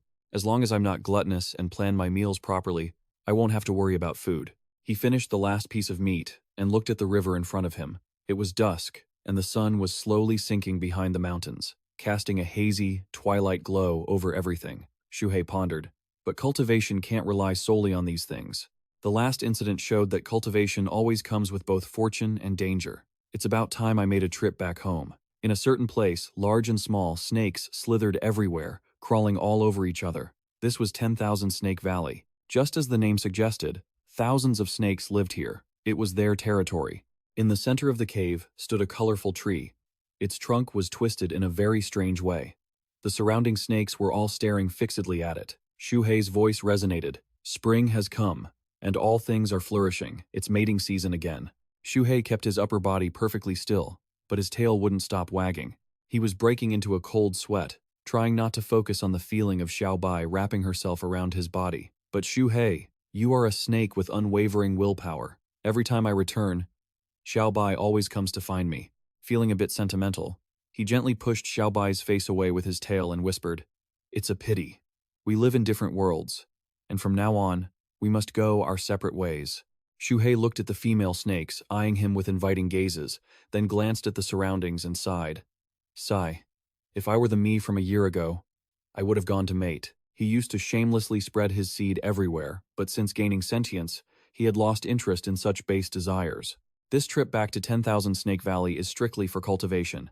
Xu Hei looked at the glowing tree in the center of the cave and spoke with excitement. That's right, the snake fruit. It bears fruit every 3 years. This spring happens to be when it ripens. Eating it will increase my cultivation. It's incredibly beneficial for our kind. He recalled the past. 3 years ago, he had accidentally swallowed a snake fruit and gained wisdom. If I eat all 3 fruits this time, I wonder if I can break through to the 4th stage of spirit enlightenment. Looking at the nearly ripe fruits hanging from the branches, Xu Hei was filled with anticipation.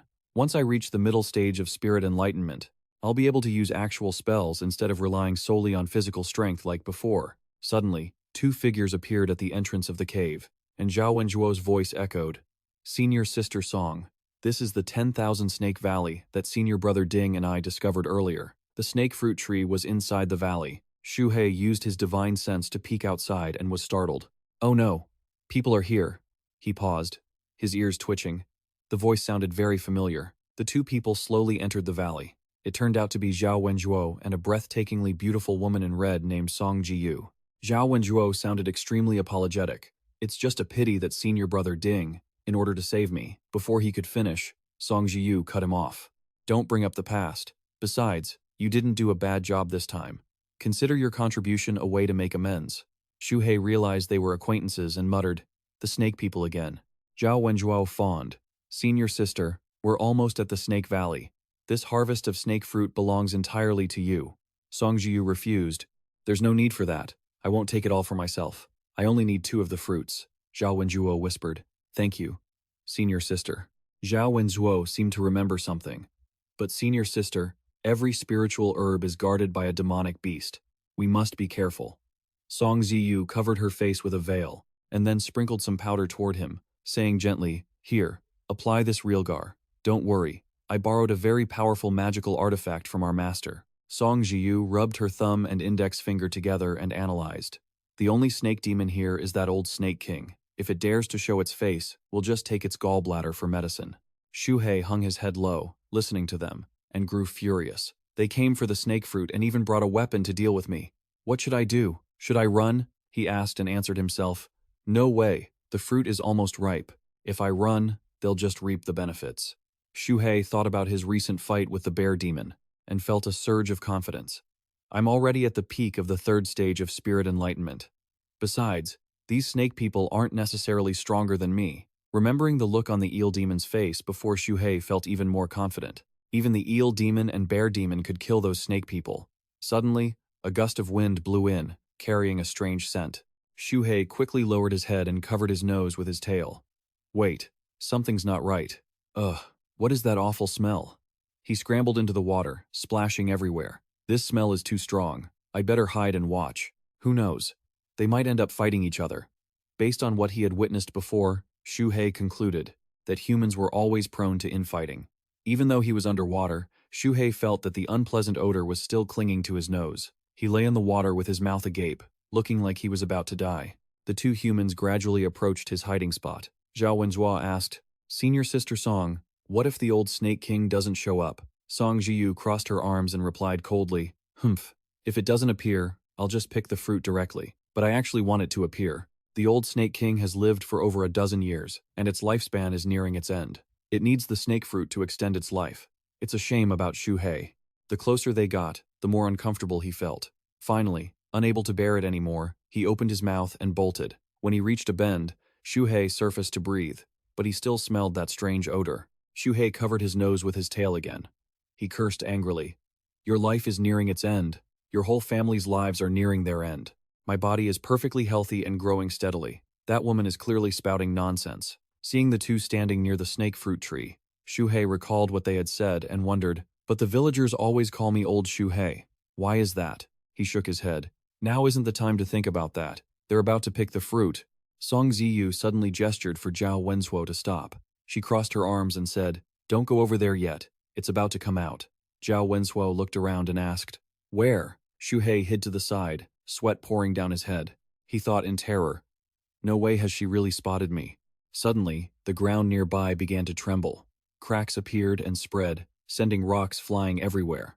The noise grew louder as a long fissure tore through the earth. A loud boom echoed through the air as Song Ziyu shouted a warning from behind. Get out of the way! A massive Xu Hei erupted from the ground. Song Ziyu performed a graceful mid-air flip, her voice cold and detached. Humph. So the old Snake King finally shows his face. Xu Hei's eyes widened in sheer surprise, his jaw hanging open in a way that looked utterly ridiculous. Song Ziyu hovered in the air, face to face with the giant serpent. It suddenly hit Xu Hei. So, this is the real Snake King? Does that mean I'm the imposter? Maybe the original Snake King caused all that chaos and earned his fearsome reputation, then got too old to roam, just as I appeared. Song Ziyu raised her hands and began chanting. A sticky, brown substance materialized the mud-tide beast. She directed her arm toward the old Snake King, and the mass expanded, sealing around the giant beast's gaping maw while Xu Hei watched the fight unfold. Whoa, they're really going at it. The Snake King whipped his head around in a wide arc, snapping through the brown sludge. Song Jiyu backpedaled as Xu Hei muttered in awe. These snake folk are strong. That old Snake King is ancient, but can he really hold them off? Song Jiyu pulled out a small bell, hurled it toward the Snake King, and bellowed, "Spirit-suppressing bell," Xu Hei whispered to himself. That woman's pulling out another artifact. Not giving the Snake King a moment to breathe, she drew yet another item and commanded, "Cleanse the 8 directions." The sound from the artifact hit the Snake King, forcing him to roar in agony. His massive body thrashed wildly, sending rocks and debris flying everywhere. Even Xu Hei, standing far away, felt the impact. "Ugh, what is that sound?" he groaned, feeling like his head was about to burst. She unleashed another lethal strike. Willow Blade. A barrage of glowing pink spikes shot forward, relentlessly stabbing into the Snake King's head, yet he seemed completely unfazed. The beast snorted in anger, a sharp hissing sound escaping him. Watching her attacks prove useless, Song Jiyu clicked her tongue. His scales are way too tough. If I could peel them off, I could forge a legendary set of armor. Zhao Wenchuo, standing nearby, chimed in with flattery. "Senior sister is truly formidable, but you can't take down the old Snake King alone. I'm here to help." Song Jiyu nodded, descended, and signaled him. "Junior brother Zhao, use the wind blade axe." He heard the command and immediately obeyed. "Senior sister, let's end this together." The two combined their powers, launching a relentless volley of green spiritual energy that tore into the beast's body. Seeing the Snake King's strength fading, Zhao Wenjuo laughed triumphantly. "Senior sister, the old guy's about to kick the bucket. It's working." Watching the skirmish, Xu Hei mused, "So, these are human artifacts? This woman is more dangerous than the last one." He peeked out again, seeing his own kind on the verge of defeat. Xu Hei contemplated the situation. The Snake King is finished. Should I intervene, or just grab the snake fruit and run? But the fruit isn't ripe yet, eating it now might not even work. With that thought, Xu Hei wrapped his tail around a nearby rock. Screw it. We're the same kin, I'll help him from the shadows. Suddenly, he heard movement in the distance. He looked over and saw the snake fruit tree shaking violently. Xu Hei frowned. "Wait, something's moving over there," he shouted. "Who's there?" It turned out a man was kneeling behind the tree, using both hands to pry at its roots. As he neared success, he chuckled, "Heh, when the snipe and the clam fight, the fisherman wins. Thanks to those snake folk for distracting the king, the fruit will be all mine." Xu Hei panicked. "Don't you dare!" He lunged forward recklessly, cursing at the top of his lungs. "You spineless thief, trying to uproot the tree? You're a dead man." Hearing the roar, the man panicked and pulled with all his might, tearing the tree right out of the soil. He looked up, his face pale with terror. "Ah, what the hell is that?" Seeing the tree completely uprooted, Xu Hei went berserk. People usually leave a path to survival, but you dig up the roots? Die, you bastard. Fueled by pure rage, he swallowed the man whole. Since the man was still clutching the trunk, the whole tree went down with him. Xu Hei was stunned but couldn't stop the process. "Oh no, I swallowed the tree too." Because the trunk was so thick, Xu Hei tried to stretch his jaws as wide as possible, but it was useless. He groaned. "Ugh, this hurts." Xu Hei felt his body beginning to change. The leaves had already been digested. "Ugh, this is miserable. My stomach feels like it's going to explode." Unable to take it anymore, he constricted his gut, spitting the tree back out. Whoosh! The tree flew far away, and he let out a sigh of relief. Phew, finally got it out. Noticing the surge of energy flowing through his body, Xu Hei chanted the incantation. "The world is a chessboard. All living beings are pawns. Demon God Cauldron." He checked the cauldron inside him and saw it was full. Xu Hei was shocked. "Wait, what's happening to the cauldron? Am I at the 3rd stage of spiritual connection? Total perfection?" He exhaled. "Man, that was close. Turns out it wasn't poison, just too much raw energy." Xu Hei looked at the tree. Only the trunk and the fruit remained, shimmering with light. He muttered, "I already ate all the leaves. Could that violent outburst earlier have been caused by the leaves?" That herbalist digested them instantly, but the demon god cauldron takes much longer to refine that kind of energy. The snake clamped onto the trunk and swam across the river, whispering to himself, "No time to think about this now. I need to scram. There's no way I'm letting them get their hands on this tree." Back at the scene, the Snake King had been defeated, his body carved into pieces as blood pooled on the ground. Zhao Wenjuo let out a heavy sigh. Finally, he sat on a piece of the Snake King's remains and praised, "Senior sister, you're incredible. You took down the Snake King in under an incense stick's time." Song Ziyu was badly wounded. Her sleeves were tattered, and her body was stained with blood. She glared at Zhao Wenzuo and wondered, where did that brat run off to? She forced a cold smile. Of course. But junior brother, you didn't really do anything noteworthy. Come on, let's go harvest the snake fruit. They looked ahead, only to see a deep crater filled with rubble. The tree was gone. They both gasped in unison. What? Where did the tree go? Song Ziyu thought. No wonder that brat was acting so strange earlier. But she just snapped angrily. Damn it, who did this? Zhao Wenjuo's attitude remained eerily calm. If you wanted the tree for yourself, senior sister, you could have just said so. Why play these games behind my back? Song Ziyu spun around, arms crossed, and roared, Hey, what is that supposed to mean, junior brother? Are you really going to play the victim after stealing it? Zhao Wenchuo replied calmly. That's exactly what I mean. He reached up to adjust his face mask, and continued, Senior sister, just call out your accomplice who stole the tree. I promise I won't tell the master. She laughed as if he'd told a joke. Insolent. I have no accomplice. If it wasn't you, then who else could it be? Another expert? Zhao Wenchuo asked with a sneer. Another expert? Senior sister, do you take me for a 3-year-old child? The tension between the two was palpable. Far off, Xu Hei observed the situation with his spiritual sense, feeling delighted. Good. They already believe the other party is the one playing dirty. Fight, please. Just fight. Zhao Wenjuo pulled out a round, green jade stone, a transmission jade, a common item used within the Snake Sect. If you refuse to admit it, senior sister, I'll call our master to settle this. Song Ziyu, standing tall with a clear conscience, retorted to his threats. Go ahead, call him. Who's afraid of who? Suddenly, a hand grabbed Zhao Wenzuo's wrist as he held the jade. That's enough. Seeing the newcomer's face, Zhao Wenzuo whispered, Senior brother, this man is named Mu Yun. The man spoke with a stern expression. Master knew what you two were up to. So he sent me to follow and protect you in secret. I saw you two arguing just now. It was truly disgraceful. Zhao Wenjuo still didn't believe him. Senior brother, could it be that the snake fruit really wasn't taken by? Before he could finish his sentence, Mu Yun cut him off. I didn't dig it up. It was another expert. Moreover, he is very cunning. He sent a mortal to dig up the plant first before moving in to retrieve it. Mu Yun's eyes were cold. Otherwise, I would have sensed the spiritual energy fluctuations and tracked him down already. Mu Yun placed his hand on the ground, probing. A flash of green light emerged and slowly dissipated into the surroundings. He said softly, Now, to investigate, we have no choice but to rely on his footprints. The footprints disappear here. Seeing this, Zhao Wenjuo asked, So what do we do now? Mu Yun remained focused, crouching on the ground, tracking the trail. Don't worry. As long as the thief is still alive, I will definitely find him. Song Ziyu chimed in supportively. That goes without saying. With senior brother's 6th level Qi refining cultivation, he'll definitely catch that fruit thief. Listening from the side, Xu Hei began to tremble all over. He stammered, 6th level Qi refining? How am I supposed to mess with that? With a wave of his hand, he could kill me instantly. He thought, this cave must be deep enough. As long as I temporarily close my spiritual sense, he shouldn't be able to find me, even if he's at the peak of Qi refining. Just as he thought that, he stopped abruptly, catching a familiar scent. He turned, wondering, what is that smell? Following the scent, he realized the snake fruit was emitting waves of fragrance that were incredibly soothing. Seeing the ripe, fragrant snake fruit, he blurted out, Holy crap! Mu Yun, on the other side, also caught the scent. Is the snake fruit ripening? He alerted his companions that the scent of the ripe fruit was coming from underground.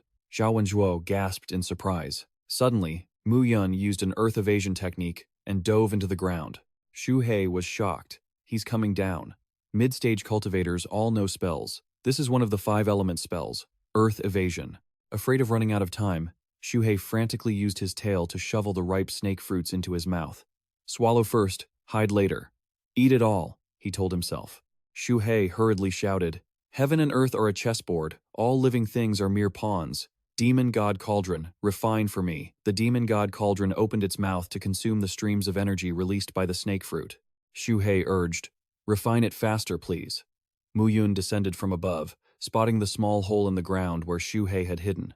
He sneered, Ah, very good at hiding. Your earth evasion technique isn't inferior to mine at all. I just wonder what your cultivation level is. Mu Yun popped a small medicinal pill into his mouth and smiled. It doesn't matter. With the artifact left by our Grandmaster, as long as you aren't a Foundation establishment cultivator, Mu Yun used his hands to dig at the spot where Xu Hei had hidden, his voice deepening. I can kill you all. His eyes turned blood red as he used his own earth evasion to burrow down. Daring to steal from my Snake Sect? Today, you won't escape death. Sensing his pursuer closing in, Xu Hei muttered under his breath. He's caught up, what is he? A swimmer in the earth? He then urged again, Demon God Cauldron, stop being lazy, refine it quickly. If you don't, we're both finished. Do you understand? The mouth of the Demon God Cauldron gradually opened to its widest to swallow the energy of the snake fruit plant. Seeing this, Xu Hei was overjoyed. The cauldron's mouth was huge. The Demon God Cauldron had understood him. Xu Hei's body began to undergo a transformation. Golden energy surged through his veins. Poisonous fangs grew, muscles bulged, and golden scales sprouted. A brand new Xu Hei was emerging. Xu Hei shed his skin entirely. He spat out the snake fruit plant he had been holding in his mouth and shouted, Spirit Awakening 4th level breakthrough. Mu Yun, having pursued him here, froze at the sight. He was so angry he was speechless. This is it? I've been chasing you for half a day, and it turns out you're not a cultivator, but a snake? But seeing Xu Hei holding the snake fruit plant preparing to run, Mu Yun pondered, something's not right. This snake just broke through to the mid-stage of Spirit Awakening. Yet it knew to grab the plant and run before even facing me. Even a great demon at the Foundation establishment stage wouldn't necessarily have this kind of intelligence. As Xu Hei dashed away, Mu Yun hurriedly gave chase, thinking, I can't kill this demon. I have to catch it alive. If I bring it back to the sect for research, it'll be a massive contribution. Xu Hei ran like the wind, secretly relieved. I finally broke through to the 4th level, mid-stage Spirit Awakening. The golden scales on my tail have increased, and I feel stronger. I have more confidence now this time. I'll definitely be able to escape. But Mu Yun suddenly whipped out a golden rope that looked incredibly dangerous. Xu Hei's joy was short-lived, as he was immediately humbled. He thought, this guy not only knows spells but also has a magic treasure. Mu Yun threw the golden rope forward and shouted, Go! It was a high-grade spirit treasure. The rope, known as the beast-taming coil, rapidly elongated and shot toward Xu Hei. Looking back, Xu Hei's head broke out in a cold sweat. That pressure is immense. This treasure is like a shackle. Seeing the rope closing in, Xu Hei thought, if I get caught, I'm dead for sure. Thinking this, he spat out the snake fruit plant, coiled his body, and used his tail to swat away the golden rope, roaring.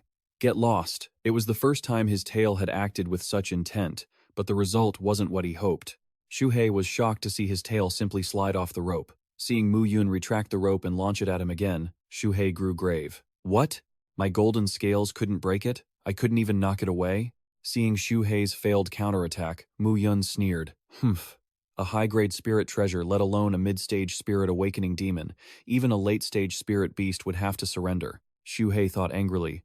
Magic treasures are controlled by spiritual sense. Xu Hei summoned his divine dragon. The dragon's light shone in all directions, looking incredibly imposing. If that's how it is, I'll erase your spiritual sense. Mu Yun laughed mockingly. Ha, it's trying to resist my spiritual sense. It can't be erased. He gripped the golden rope tightly, preparing for the next strike, his expression full of confidence. How naive. This beast-taming coil was refined by me. Its spiritual imprint is unbreakable unless you're a Foundation establishment cultivator. Only by doing so can I barely erase a little pest like you. The beast-taming ring slammed toward Xu Hei, sending rocks and debris flying everywhere. Xu Hei changed tactics. He clamped his jaws onto the golden string and swallowed it whole. Xu Hei clicked his tongue. If I can't erase your spiritual sense, then I'll just use my physical body to trap you. The beast-taming ring went deeper, and the further it went, the more Xu Hei felt his body heating up. It was incredibly uncomfortable. He groaned. Ugh, this hurts. Good thing my skin is thick. I just need to endure it. If he can't pierce through me, he'll give up. Besides, controlling this thing drains a lot of vital energy. Mu Yun hadn't expected his opponent to have this trick up his sleeve. Watching the ring slip from his control, he chased after it in a rage, shouting, You filthy creature, how dare you eat my artifact? Don't run, beast-taming ring, pierce through him for me. Seeing Mu Yun's reaction, Xu Hei scurried away even faster. He'd have to be crazy to stand there and wait for him to attack. Half an hour later, the chase continued, turning the 10,000 Snakes Valley into a mess of scattered rocks. Mu Yun used an earth-shifting technique to travel through the ground, cursing as he chased. Damned beast! Seeing Xu Hei running ahead, Mu Yun gnashed his teeth and cursed. This beast is incredibly cunning. He's been leading me around these caves for a full incense stick's worth of time, and with this narrow terrain, he's forced me to use earth shifting the whole way, he thought as he chased. The energy drain is too fast. I must end this quickly. Mu Yun shouted loudly. Don't run, you beast! Give back my artifact! Xu Hei, clutching the snake fruit tree in his mouth, ran ahead while carefully calculating. The artifact in his stomach had quieted down. It seemed he didn't have much energy left to stir up trouble. Xu Hei imagined himself tightly coiling his body around Mu Yun. He spat out the snake fruit tree and pondered, just running away won't do. I need to find a way to kill him and eliminate the threat for good. For a demonic beast to deal with a human cultivator, the best way is to close the distance and fight in close quarters.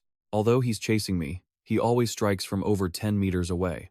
Seeing Mu Yun closing in, Xu Hei predicted, that distance is his safe zone. Now I can slow down just enough to make him let his guard down, then strike when he's unprepared. Seeing Xu Hei gradually slowing down, Mu Yun sneered, Humph, the beast's speed is dropping. He must be reaching his limit. Since you swallowed my ring, I'll just cut your stomach open first. He quickly pulled out a golden talisman. Mu Yun muttered, the priority is to get the ring back and capture him alive. He shouted a command, Heavenly Gang Windblade! The talisman in his hand burst into a brilliant glow. Beams of green light shot forward as fast as the wind toward Xu Hei. The light struck his tail, but to his surprise, Xu Hei remained completely unharmed. Xu Hei rejoiced, my chance. The beams of light rained down like arrows. Xu Hei agilely coiled his body to dodge, the light slicing into the ground as if it were tofu. Rocks flew everywhere. Mu Yun couldn't believe his eyes. What? The Heavenly Gang Windblade can slice through any mid-stage demonic beast and yet it can't even wound him? Seeing Xu Hei still running without a scratch, Mu Yun continued the chase, feeling confused. What kind of scales are those? How can they be so sturdy? He pulled out another artifact, the snake-slaying sword, with a blade curved like a serpent's body. Mu Yun snarled, you beast, do you think I'm afraid of you? Mu Yun gripped the sword, and spiritual energy gradually coalesced into the shape of a giant serpent surrounding the blade. He threatened, I intended to capture you alive, but since you're so hell-bent on dying, don't blame me. This sword has slain countless snakes. Once unsheathed, it doesn't go back without blood. Mu Yun swung the sword toward Xu Hei, and countless images of a giant, translucent serpent appeared in the air. He said with a condescending tone, dying under this sword today is enough to make you proud. Xu Hei wasn't about to show weakness. He held his head high and bared his sharp fangs at his opponent, using his tail to block the attack. Seeing Xu Hei's tail completely intact, Mu Yun was stunned. How is that possible? Why didn't it cut through? Looking back at his sword, he saw it had snapped. He gritted his teeth. How could my sword break? Xu Hei, now enraged, roared, you have no right to scratch my scales. He swung his tail toward Mu Yun, sending him flying. The jade pendant went flying too. Mu Yun was sent crashing back. He struggled to a half-kneeling position, clutching his arm with his other hand, and stared at the snake tail swaying in front of him. He lamented, my sword is broken. Cough, I used up all my vital energy to block that hit, and I'm still severely wounded. He looked closely at Xu Hei and felt a shock in his heart. Impossible. This isn't an ordinary snake demon. Could it be a dragon hatchling? Thinking of that possibility made Mu Yun's scalp tingle. He quickly made a decision. No, I have to run. I need to get to the surface immediately. But does my remaining energy have enough for another earth-shifting technique? Mu Yun scanned his surroundings, then looked up, surprised. There's an opening above. A flicker of hope appeared in his heart. Heaven is helping me. Mu Yun thought he had to report this to his sect immediately. He hurriedly cast a spell and shouted, Wind Riding Spell. But as Mu Yun shot out from the ground, he was blocked by a thick layer of membrane. He was shocked. Ugh, this is snakeskin?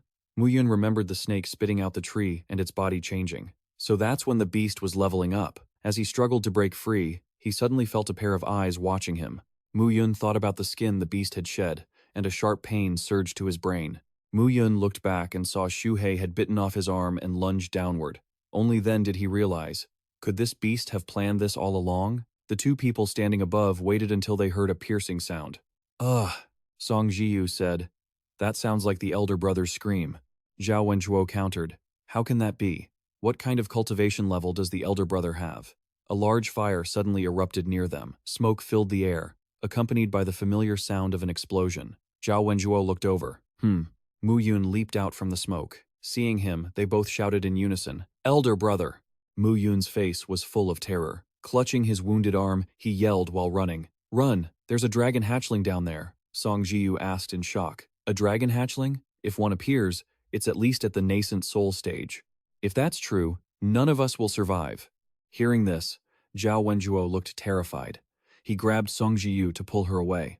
"Senior sister, look at the elder brother's wretched state. There's no point in doubting him, it's best to run." Seeing Mu Yun charging forward, Zhao Wenjuo hurriedly grabbed Song Jiu's arm and urged her on. "Sister, let's head the opposite way from brother." Song Jiu has no choice but to compromise now. "Sigh, there's no other way. We have to do this." Xu Hei chased him all the way to the edge of the pit. He felt a pang of regret. So careless, he thought. I never expected him to be able to trigger a detonation talisman even after losing an arm. If he escaped this time, it would definitely lead to endless trouble. Mu Yun sprinted toward the exit of the valley. He was almost out. That snake demon was still 100 yards away, so surely it wouldn't catch up. I need to get back to the sect as fast as I can. He clutched his wounded arm, cursing in agony. "You damned beast! You're a dead man." These images flashed through the eyes of the old Snake King. Suddenly, a layer of viscous green slime shot from the old Snake King's mouth toward Mu Yun, making him scream in terror. Ah! Mu Yun rolled around, his wounds burning from the venom, cursing his own incompetence. Damn it! Even with its head severed, it could still use its venom? How could I make such a rookie mistake? Mu Yun frantically searched his pouch. Antidote pill, found it. Just as he swallowed the pill, he realized the snake demon was closing in. It's over, the snake demon caught up. Mu Yun pulled out a sphere the size of his palm, which he had originally intended to use for cultivation. He sighed regretfully. Since things had come to this, he had no choice but to use his high-grade treasure trump card to save his life. He quickly absorbed the energy from the spiritual treasure, shouted to activate it, and then dashed away at full speed. Seeing this, Xu Hei grew anxious. This is bad. He's too fast. He leaned down and pulled out a golden scale from his own body with his mouth. No, he has to die. There's only one way left now. Xu Hei used all his strength to launch the golden scale at Mu Yun. Watching Mu Yun running for his life, Xu Hei sneered as the scale closed in on him. "Trying to run, are you? Gotcha." The golden scale pierced through Mu Yun's chest, causing him to cough up blood. Xu Hei said firmly, "You are definitely dying today." Mu Yun turned his head, blood trickling down his chin. Seeing the golden scales flying toward him one after another, his eyes filled with terror as he screamed in despair. "No!" The golden scales pierced through Mu Yun's body, one by one. Xu Hei approached where Mu Yun had fallen. He groaned. "Ugh, that hurt like hell. He's dead now, right? Wait, what if the corpse rises again?" Xu Hei slammed his tail down hard onto Mu Yun's body. "I'll just crush the corpse first. That way, there won't be any chance of a zombie resurrection." He sighed again, lamenting his lost scale. "I wonder if it'll grow back." Xu Hei opened his mouth wide and swallowed Mu Yun, the golden scales included. "Eat first, ask questions later. Hopefully, I'll get some benefits from it." A small pouch fell out from Mu Yun's body. Xu Hei picked it up and saw it was a small, embroidered storage pouch. He muttered, This is his storage pouch. There must be quite a few treasures in here. I'll take them for myself first." Xu Hei held the pouch tightly with his tail. His eyes glowed with two beams of golden light. "This is a spiritual imprint. I have to wipe away his soul mark and imprint my own." Suddenly, a warm voice echoed in the surroundings. "Little one, live a good life." He looked up, startled. What was that? The sound had come from the dying old Snake King. "Little one, keep on living." Xu Hei moved closer and whispered, "Old Snake King." Xu Hei's mind went blank, and a dark shadow enveloped him. His dust-covered memories began to clear. The image of the glowing snake fruit emerged. It was 3 years ago, when the fruit had ripened and produced 2 giant ones. Back then, I hadn't gained intelligence yet, just the instinct to devour. However, the snakes kept swarming in, one after another. They piled up on top of each other, every single one of them ferocious. I fought until I was battered and bruised, because the scent of the snake fruit had attracted more than half of the snakes in the 10,000 Snake Valley. In the end, only 2. We're lucky. But I knew right away that this was destined to be a bloody massacre. A giant serpent suddenly appeared, and at that very moment, a deafening roar rang out. The old Snake King had arrived, his presence overwhelming everything there. All the snakes stopped fighting and lay flat on the ground. I was so scared I trembled, not daring to move forward. Xu Hei's expression was full of amazement as he recalled the bright, ripe snake fruit right in front of him. The surrounding snakes were incredibly jealous but didn't dare to move. Yet, the old Snake King gave me a snake fruit. Thanks to that fruit, I am who I am today. In the old Snake King's gaze, an image appeared of young Xu Hei eating the fruit while his own kind looked on with hunger. Since ancient times, snakes have been selfish, heartless, and cold-blooded. Even those of the same clan would slaughter one another. Only the strongest survived. But the old Snake King's eyes held no such coldness. Xu Hei looked at the dimming eyes of the old Snake King and asked softly, "Old Snake King, why did you treat me that way?" Time seemed to stand still. Xu Hei fell into a long silence, unable to let go. He tremblingly touched the cold body of the old Snake King, a sense of sorrow gradually growing within his heart. This indescribable emotion slowly accumulated, finally transforming into hatred. Xu Hei's face was filled with resentment, tears in his eyes, as he spoke with a voice firm as steel. "You snake catchers Xu Hei here will never share the same sky as you." Beneath a massive tree, 3 stones were stacked from largest to smallest.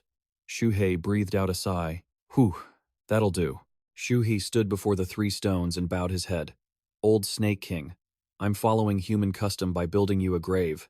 I hope in your next life, you can be reincarnated as a human." Xu Hei vowed quietly, "I think I understand the last thing you said to me. As long as a creature has spiritual intelligence, it will always care for its descendants. I'll remember that. If I become strong enough in the future, I definitely won't forget to pass it on to the next generation. Rest in peace." He looked up at the high sky, surrounded by steep cliffs and dense forests. Xu Hei couldn't help but worry. "My current strength isn't enough. The 10,000 Snake Valley has been discovered by the snake catchers. I can't stay here for now." As Xu Hei passed a boulder, he saw a woman lying on the ground, with snakes crawling all around her and even over her body. He was startled. "Huh? Isn't that Song Ziyu who ran away? She looks like she's on her last breath. She probably won't make it." Seeing her trembling there, Xu Hei calculated carefully. "Should I swallow her? Maybe my golden scales will grow back faster." No, wait, she clearly ran away, but she showed up here for no reason. What if it's a trap? Seeing the snakes getting closer and closer to Song Ziyu, Xu Hei thought even more cautiously. Or what if she has some kind of restriction on her? I shouldn't be too greedy. Xu Hei remembered Ding Hai, then Mu Yun, who had been poisoned to death by the old Snake King. He wondered to himself, was it Zhao Wenquo who plotted to kill Ding Hai last time? Could this time also be his doing? And the old Snake King's death, was it also something he deliberately set up at the entrance? Xu Hei still didn't understand, but why would he do such things? Just as he thought this, he turned his head to look at Song Ziyu, only to see that she was already being swallowed by a giant snake. "Shoo!" He hurriedly shouted a warning. "Hey! Don't eat it!" But it was too late. A loud explosion rang out, and the snake's entire head was blown to smithereens. Xu, he was terrified it was a trap, just as he suspected. Zhao Wenquo was truly terrifying. Xu, he wondered, what on earth was he planning? Elsewhere, Zhao Wenquo was kneeling before a tombstone, his expression vacant. A blast echoed out. "Looks like Song Ziyu is dead. Father, mother, little sister, I've avenged you all." Zhao Wenquo kowtowed before the moss-covered tombstone. Gripping a snake tightly in one hand, he muttered in a low voice, "Liu Tong, Chen Shui, Ding Hai, Song Ziyu, and Mu Yun have all gone down below to keep you company. Only Chen Daoling and his disciples are left, and I won't let any of them go." His hand squeezed the throat of the snake, which was gasping with its mouth wide open. Zhao Wenquo said goodbye. "It's almost time. I should head back. I'll come see you again tomorrow." Outside 10,000 Snake Valley, Zhao Wenquo stood before the carcass of the snake that had swallowed Song Ziyu. Now that it was torn to shreds, he let out a cold laugh. Chen Daoling must be arriving soon." Enduring the pain, Zhao Wenquo took the snake's head and forced it to bite his own arm. "Now, I just have to wait to lure the other snakes to bite me." Zhao Wenquo lay flat on the ground, blood from his arm soaking the earth. Once the snake had bitten him, it hurriedly slithered away. He groaned, calling for help. Master, hurry and save your disciple." Half an hour later, in a place with steep cliffs and lush vegetation, the sound of Mulei's voice echoed. "Master, we haven't found a trace of the older brother. The older sister's aura has vanished, but the younger disciple is still alive." Moments later, they found Zhao Wenquo. Mulei cradled his head, holding a pill ready to feed his disciple. Mulei advised in a soft voice, "It's a good thing you're still breathing. Hurry, take this antidote. Then channel your energy to heal your wounds and rest for a few months.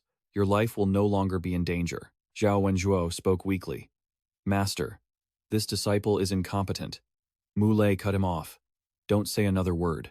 Chen Daoling's eyes were filled with rage, visible bloodshot veins appearing. He shouted, "How can this be? What kind of monster caused me to lose 2 disciples? I will skin it alive as an offering to the heavens." Inside the limestone cave at Tiexuang Mountain, light from the outside shone into the entrance, making everything look peaceful. Xu He's voice rang out. He had finally made it back to his mountain peak. The snake catchers are probably still at 10,000 Snake Valley. Hiding here should be safe enough. Xu Hei inspected the snake fruit tree he had successfully planted. He gauged that it didn't seem dead yet. The environment here was similar to where it had grown before, so he hoped it would survive. He used his tail to dump out the storage bag he had obtained after the battle, feeling extremely excited. He wondered what kind of treasures were inside. It turns out, it's all food and pills. That should be enough for me to cultivate for a while and grow my golden scales back. He muttered. Right, there's still that beast taming ring. Maybe I can use it to tame some spirit beasts as my minions later. Xu Hei spotted an old-looking book on the ground titled 10,000 Snake Records and asked in a low voice. This book is Xu Hei's expression, was one of surprise as he flipped through the pages. He chirped happily. This book is great. It has every type of snake imaginable, born with spirit fire in its body, capable of spitting poisonous fire. If you get hit, you're dead. So I'm a black yin snake. Xu Hei saw an image of a giant snake being sliced in 2 by a man with a sword. He whispered. In the end, this snake was refined into pills by an old ancestor, so even a great snake demon that could spit fire at the Foundation establishment stage could still be killed by humans. The most important thing right now was to become strong. It would be best if he could learn some spells. Xu Hei used his tail to grab a jade slip nearby. He was curious. This jade slip is sparkling and translucent. It doesn't look simple. I wonder if it can help me. He then used his spiritual sense to examine it and was astonished. These were spells for cultivators, complete with detailed cultivation steps. Xu Hei's eyes glowed. I'm different from ordinary spirit beasts. I possess intelligence no less than a human's. I can definitely learn these spells. A month later, a bird was perched on a large tree branch. The bird chirped, observing its surroundings. A sound resonated. Earth escape technique. A mouse digging in the soil saw Xu Hei, moving rapidly through the earth. Xu Hei had a serious expression. After more than a month of cultivation, his earth escape technique was already much faster than Mu Yun's. The golden scales on his tail had also fully regrown. Xu Hei's tail moved flexibly through the soil, and he thought happily, combining the earth escape technique with my tail for digging is twice as fast. Ordinary snake catchers definitely won't be able to catch me. Just as Xu Hei poked his head out of the ground, he saw a bird appear nearby. Suddenly, a sound came from Xu Hei's stomach. Grr. So hungry. It was a pity his true chi was still so limited. Right now, the earth escape technique could only be maintained for about the time it takes an incense stick to burn. But as a trump card, it should be enough. Xu Hei opened his mouth and spat a fireball at the bird. The bird shrieked in panic before being roasted alive in the bright red flames. The fireball technique is also coming along quite well. But the 10,000 Snake Records said that a black yin snake only develops spirit fire after reaching the Foundation establishment stage. It seems it only took me a few days. He was gnawing on a bird leg when an uninvited guest suddenly appeared before him. A wolf? No wonder there have been so many footprints near the entrance lately. Just one of you? Seeing the large wolf radiating spiritual energy and gnashing its teeth at him, Xu Hei was startled. This wolf king isn't an ordinary wolf. It's a spirit beast that even knows spells. Xu Hei gave a cold laugh. Too bad I'm not an ordinary spirit beast either. He took the beast-taming ring from his storage bag, his eyes gleaming with a terrifying light. Xu Hei cast the attraction technique.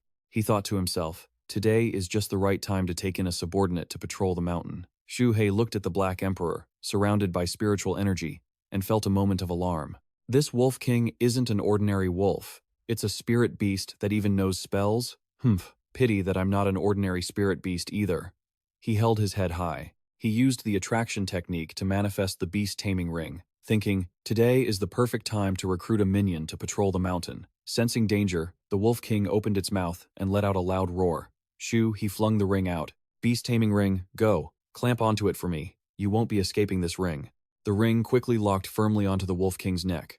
It struggled to break free, but Xu Hei commanded, lie down. The Wolf King let out a howl, then sat down obediently, seemingly tamed. He flicked his tail. Come here. He held his tail out. Go on, grab the tail. The Wolf King immediately grabbed it. Awoo! After that, Xu Hei gave it a bunch of commands to follow.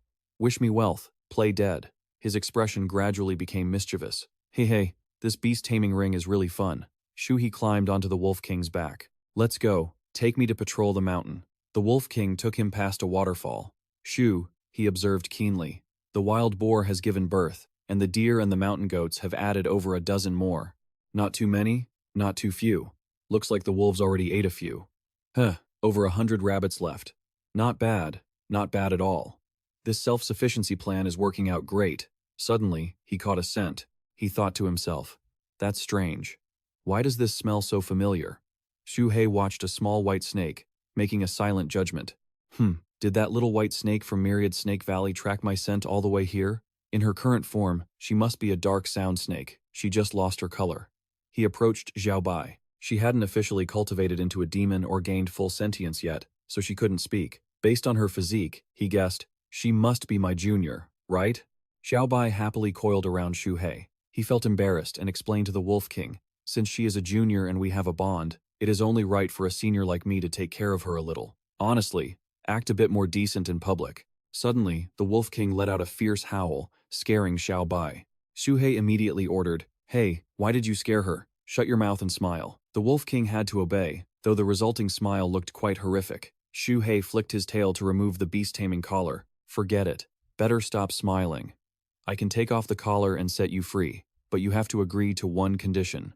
He stated his terms with a serious expression. First, you must willingly act as my subordinate, helping me hunt every day and bringing the prey back to my cave. Second, you will patrol the mountain for me daily. If you find any traces of humans within a 6-mile radius, report it to me immediately. If you fail, I will kill you. The Wolf King nodded in agreement. Xu Hei issued the command, and the beast-taming collar retracted. The Wolf King howled in joy. Awoo! Hey, Xu Hei, get away! Don't lick me! Inside the limestone cave of Tiexyong Mountain, Xu Hei spoke up. Xiao Bai, you'll stay here from now on. He used magic to cover the tree while instructing her. I'll teach you some simple cultivation techniques. You can stay in this cave and guard the snake fruit tree. Sit and meditate. If I eat, you eat, I won't let you go hungry. Xiao Bai nodded happily. At this moment, on the southern peak of Myriad Snake Valley, someone was using an antique compass to gather magical energy.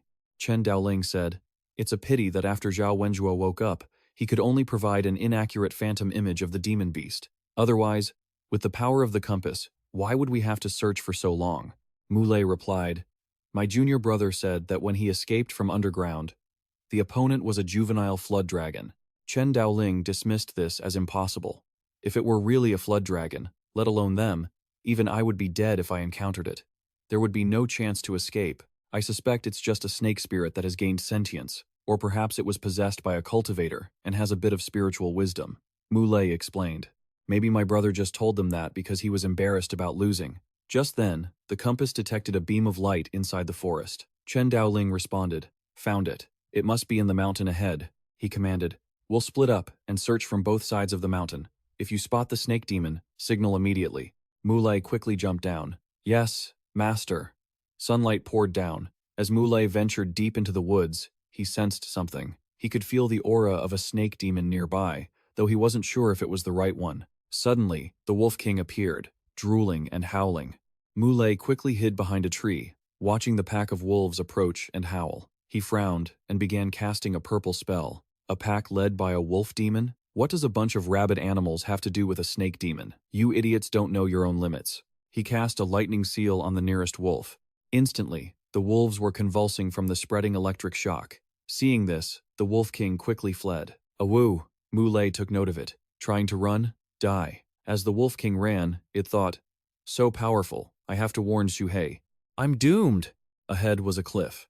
Just as the Wolf King leaped, Mulei managed to strike its tail with a lightning seal. The pain brought tears to its eyes. Awoo! Xu Hei, who was with Xiao Bai, turned his head to sense the area. That was the Wolf King's cry. This is bad. Did the snake hunters really find their way here? He burrowed underground. Xiao Bai, stay in the cave and guard the snake fruit tree. Whatever you do, don't come out. He calculated internally. I must hurry and get away before they find this place. Xu Hei stood on a cliff edge, observing below with his sharp eyes. Even if I have to fight, I can't do it here. He wondered how this new opponent compared to Mu Yun. Xu Hei expanded his spiritual sense. I've caught their presence. Their spiritual senses collided. On the other side, Mu Lei smirked. Found you. He dashed through the forest, secretly gripping a bell in his hand. Although his master said it was only a 4th-level demon snake, his master had warned him not to be rash. I just need to stall for the time it takes an incense stick to burn, and master will arrive. I'll signal first, then see what happens. Mu Lei saw Xiaobai running away. Running? But the speed wasn't fast. Mu Lei thought. Junior brother said, this snake is extremely cunning. Not only does it have superior combat ability, but it also pretends to be weak to lure the enemy into chasing it, waiting for a chance to counterattack. I have to be careful. Isn't it just pretending to be weak? I can do that too. Not only that, I can play the pig to eat the tiger. Mu Lei flew after the fleeing Xu Hei. A 4th-level demon beast. Why would I even need master's help? I'm a 6th-level foundation establishment cultivator. Killing this thing is a breeze. Xu Hei turned his head, speechless. This guy has a cultivation level similar to Mu Yun, but he's clearly faking his speed. It's not even half of Mu Yun's. Is this guy an idiot? Why would I need master's help? Doesn't that just mean his master will be here soon?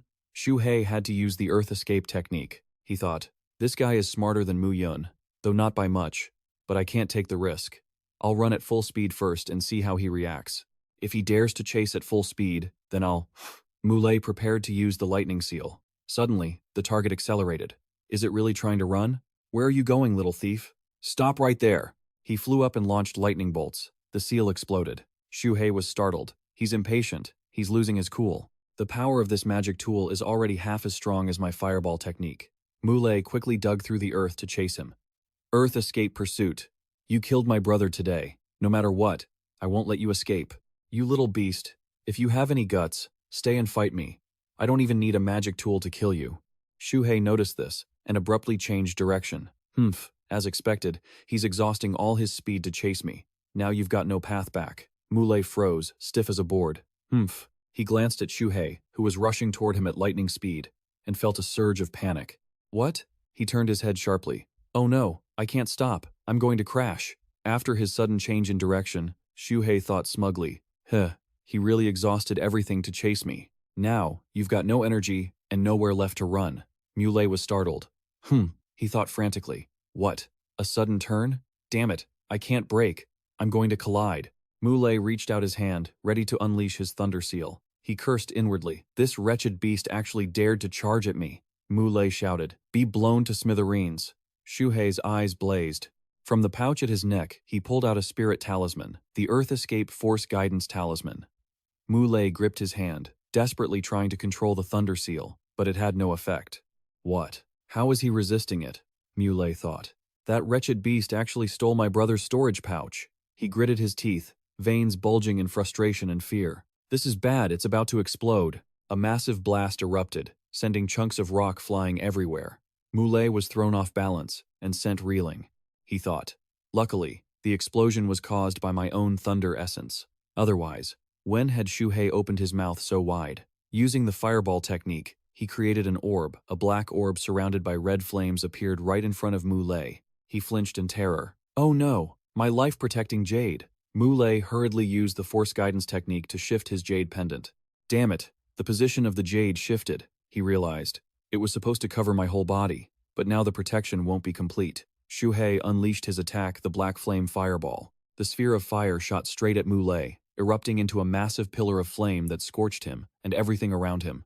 Xu Hei recalled the moment he found that rare medicinal plant, the black flame that can only be produced after reaching the foundation establishment stage. Lucky I found that fire attribute earth flame vine. It's mutating my fireball. The fireball technique rapidly triggered a massive explosion, with flames leaping high into the forest.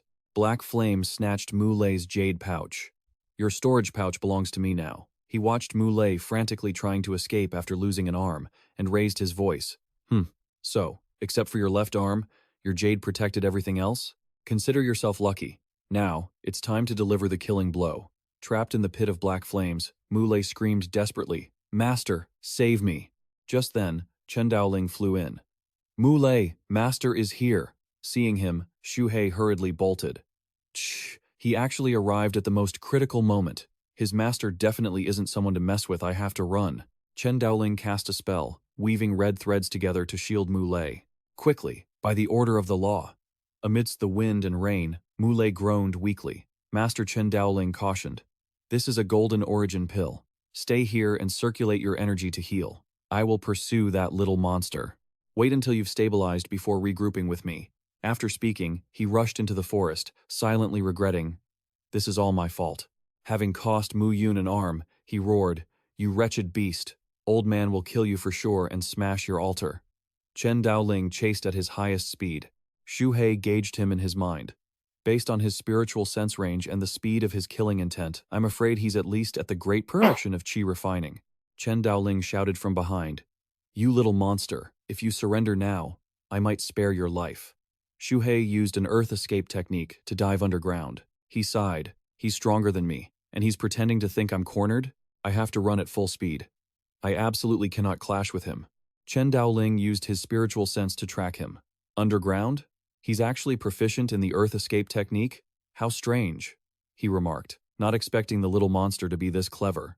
While fleeing underground, Xu Hei bumped into a large rock, bruising his head. He winced and scrunched up his face. Ugh, that hurts. It's granite. I can't use the earth escape technique anymore. Even though my tail can break rocks, the speed would be way too slow. Xu Hei hurriedly leaped back to the surface, panicking. This is bad. Did he catch up already? I have no choice but to go up. Chen Daoling reached out. Stop. No matter what you do today, you aren't escaping. Xu Hei emerged to find a cliff face, a sheer cliff. Maybe I can use this. At that moment, Chen Daoling caught up to the surface.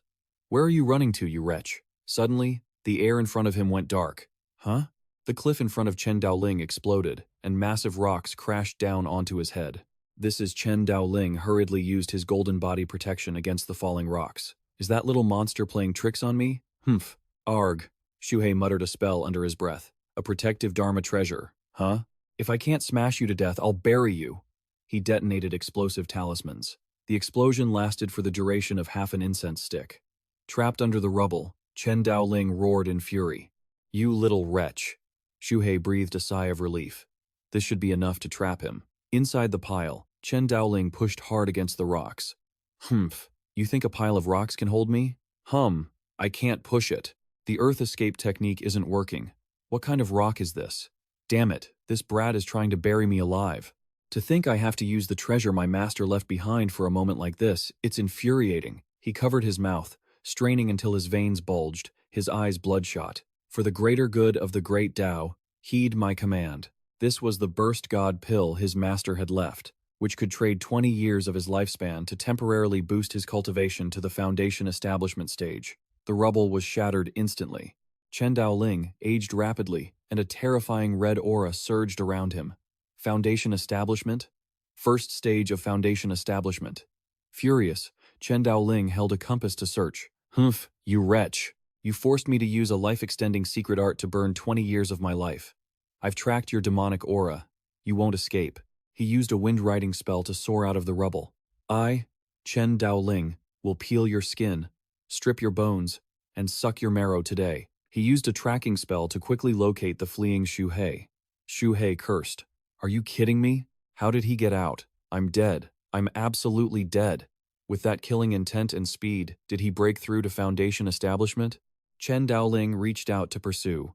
Where are you running to, you wretch? By now, Xu Hei was close to the riverbank. Chen Daoling used the force guidance technique, immediately pinning Xu Hei with the spell. Xu Hei scowled, thinking, is this the force guidance technique? Does a foundation establishment cultivator have this much power? Chen Daoling stepped towards Xu Hei. Let's see you escape now. You killed my disciple. Today, you must die.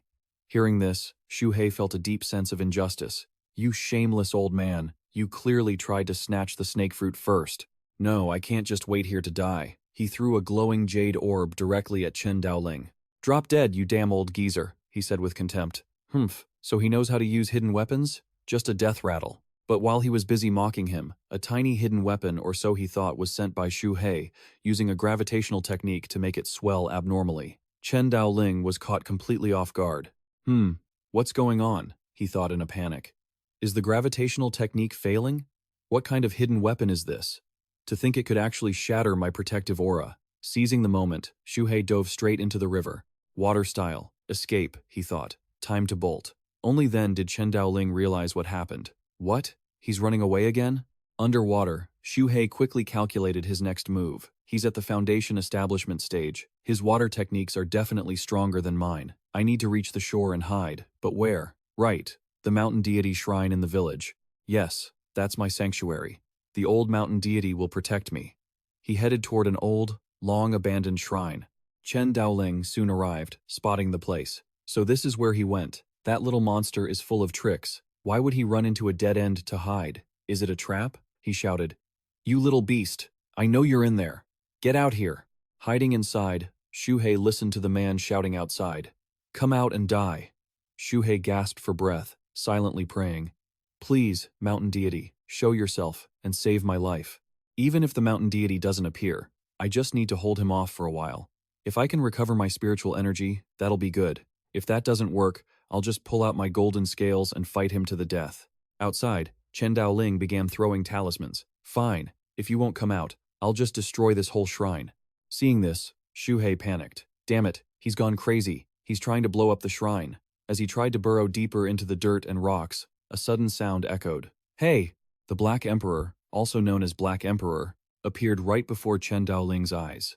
How bold! Who dares to destroy my statue? Pushed to the edge, Chen Daoling threw his explosive talismans and shouted, Then I'll just destroy this shrine. Immediately, blinding explosions erupted from the building. Watching this, Xu Hei cried out in terror. It's over. He's really lost it. He's burning the place down. At that moment, a pile of bricks and wood collapsed on top of him, leaving him in a painful and wretched state. Ah! The Black Emperor floated in mid-air, furious. How bold! Who dares destroy my statue? Huh? Did you not hear me? Are you deaf? As soon as Chen Daoling saw him, his face turned pale with utter terror. He thought, could it be the legendary spirit form of an old monster? Run! Can I even outrun him? Thinking this, he quickly jumped up and bolted. Suddenly, Mu Lei came running from afar, shouting, Master, I'm here to help you. Chen Daoling looked at him like he was a sacrificial lamb and rejoiced. Mu Lei, my good disciple, you've come at the perfect time. As he shouted, he used his gravitational technique to force Mu Lei behind him. Meanwhile, Mu Lei was bewildered and panicked. Master? Before he realized what was happening, he was pulled into the dark vortex. He screamed in despair. Why? Chen Daoling, with his eyes completely black, ran for his life, leaving behind a final, insincere apology. Forgive me, disciple. Block this hit for me. But at this moment, the Black Emperor scoffed. Heartless fool. The dark energy slowly seeped into Mu Lei's body. His eyes turned white, looking like a zombie, as he let out a moan. Meanwhile, Chen Daoling used a speed talisman and fled in a frenzy, still confused and terrified. He's no match for me, wait. Why would a powerhouse like that be in these deep mountains? Suddenly, the heart in his chest began to be infected by the dark energy. A second later, he felt the agony and spat out a mouthful of blood.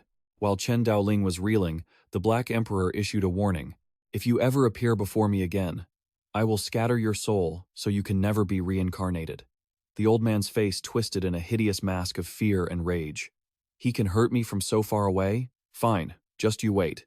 Back at the shrine, the Black Emperor turned into a stream of dark energy and entered Mu Lei's body, muttering, this body isn't half bad. Beside him, Xu Hei shook his head, looking regretful. The weak die, and the old man runs away. Thank goodness.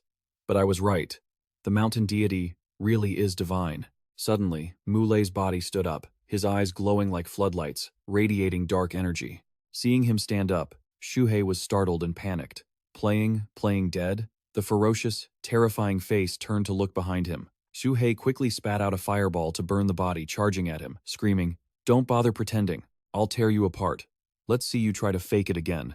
The statue now had half a face left, looking straight ahead. This time, there shouldn't be any more problems. Xu Hei gathered the charred bones and said respectfully, The bones are charred. Many thanks, O mountain deity, for your help. Thank you for your blessing. From now on, I will come to worship you every year. But then, the Black Emperor manifested and retorted, Worship what? You idiot. Is your head full of evil nonsense? Xu Hei jumped in fright and exclaimed, Ah, the mountain deity has appeared. Lord Mountain Deity, do you not want me to come worship you? The Black Emperor leaned in close and said, Worship, worship. Are you in such a rush for my soul to completely dissipate so you can finally feel safe worshipping me? You evil thing, you've ruined my great plans. Do you have any idea? I'll give you the time it takes for a stick of incense to burn. Bring me a new body, or I will curse you so that you can never be reincarnated. Hearing this, Xu Hei broke into a cold sweat, terrified as he stammered, "Cursed, never, never be reincarnated." He was in a state of deep panic. Never be reincarnated, that's even worse than just killing me. The Black Emperor spoke again. Better to just die. Don't try to pull a fast one by finding just any body to trick me. I want a body that is strong, young, and handsome. Xu Hei scrambled away as fast as he could, hastily promising, "Great mountain deity, don't worry. I'll take care of it. I'll make sure you're satisfied." The Black Emperor gave a cold huff. "I hope this little pest doesn't waste too much time. My spirit is fading too quickly. I must find a temporary body to possess, or I fear my soul will be scattered to the winds." As he spoke, he noticed a mouse digging through the charred remains of Muley. Immediately, the Black Emperor possessed the lowly mouse. After the possession, he sat on a rock with his front paws crossed, a scowl on his face, muttering to himself, "I am the Black Emperor. I've lived for hundreds of years and never met such a disastrous little pest as that one. Damn it, why did I ever create such a thing in the first place? 100 years ago, I was hunted by several major sects, and only my spirit remained. Luckily, I hid in this mountain and sealed my soul. Relying on the power of faith, I survived until now. Only recently did I finally gather enough divine power to attempt possession." Just then, that human pill and the Taoist arrived. It was the perfect opportunity to take over a body. Who would have guessed that guy would swallow both of them, causing my possession to fail? But the guy gained intelligence by swallowing a bit of my soul power. Later, when the Chu family arrived, I tried to possess someone again. However, he was beaten to a pulp by this guy. Even his last shred of primordial spirit was devoured by some stray dogs, and that very dog managed to awaken its intelligence because of it. When I first saw him coming, I intended to play it safe. Who would have thought this old Taoist would blow up my shrine statue? I waited so long for this body, only to have it discarded by that guy. You evil creature, just you wait. Once I get a decent body, you'll pay. I definitely need to teach that guy a lesson. I wonder where this creature will find a vessel for me. It's certainly worth the wait." The more the Black Emperor spoke, the angrier he became.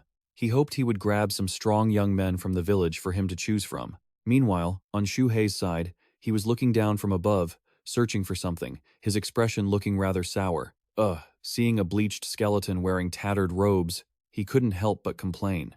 Why is it just bleached bones? A body like this is completely unacceptable. If I don't hurry, I'll be cursed forever and unable to reincarnate. As he grumbled, Xu Hei tapped his tail against his own head, and suddenly, he noticed something. There's some movement over there. Someone must be burying a body. Moving closer, he saw a wolf digging at something. Is that a dog digging a grave? Am I seeing things? Is it stealing a body? My God, is it that strong? Xu Hei pondered. The wolf had blood-red eyes and razor-sharp teeth, looking very impatient as it dug.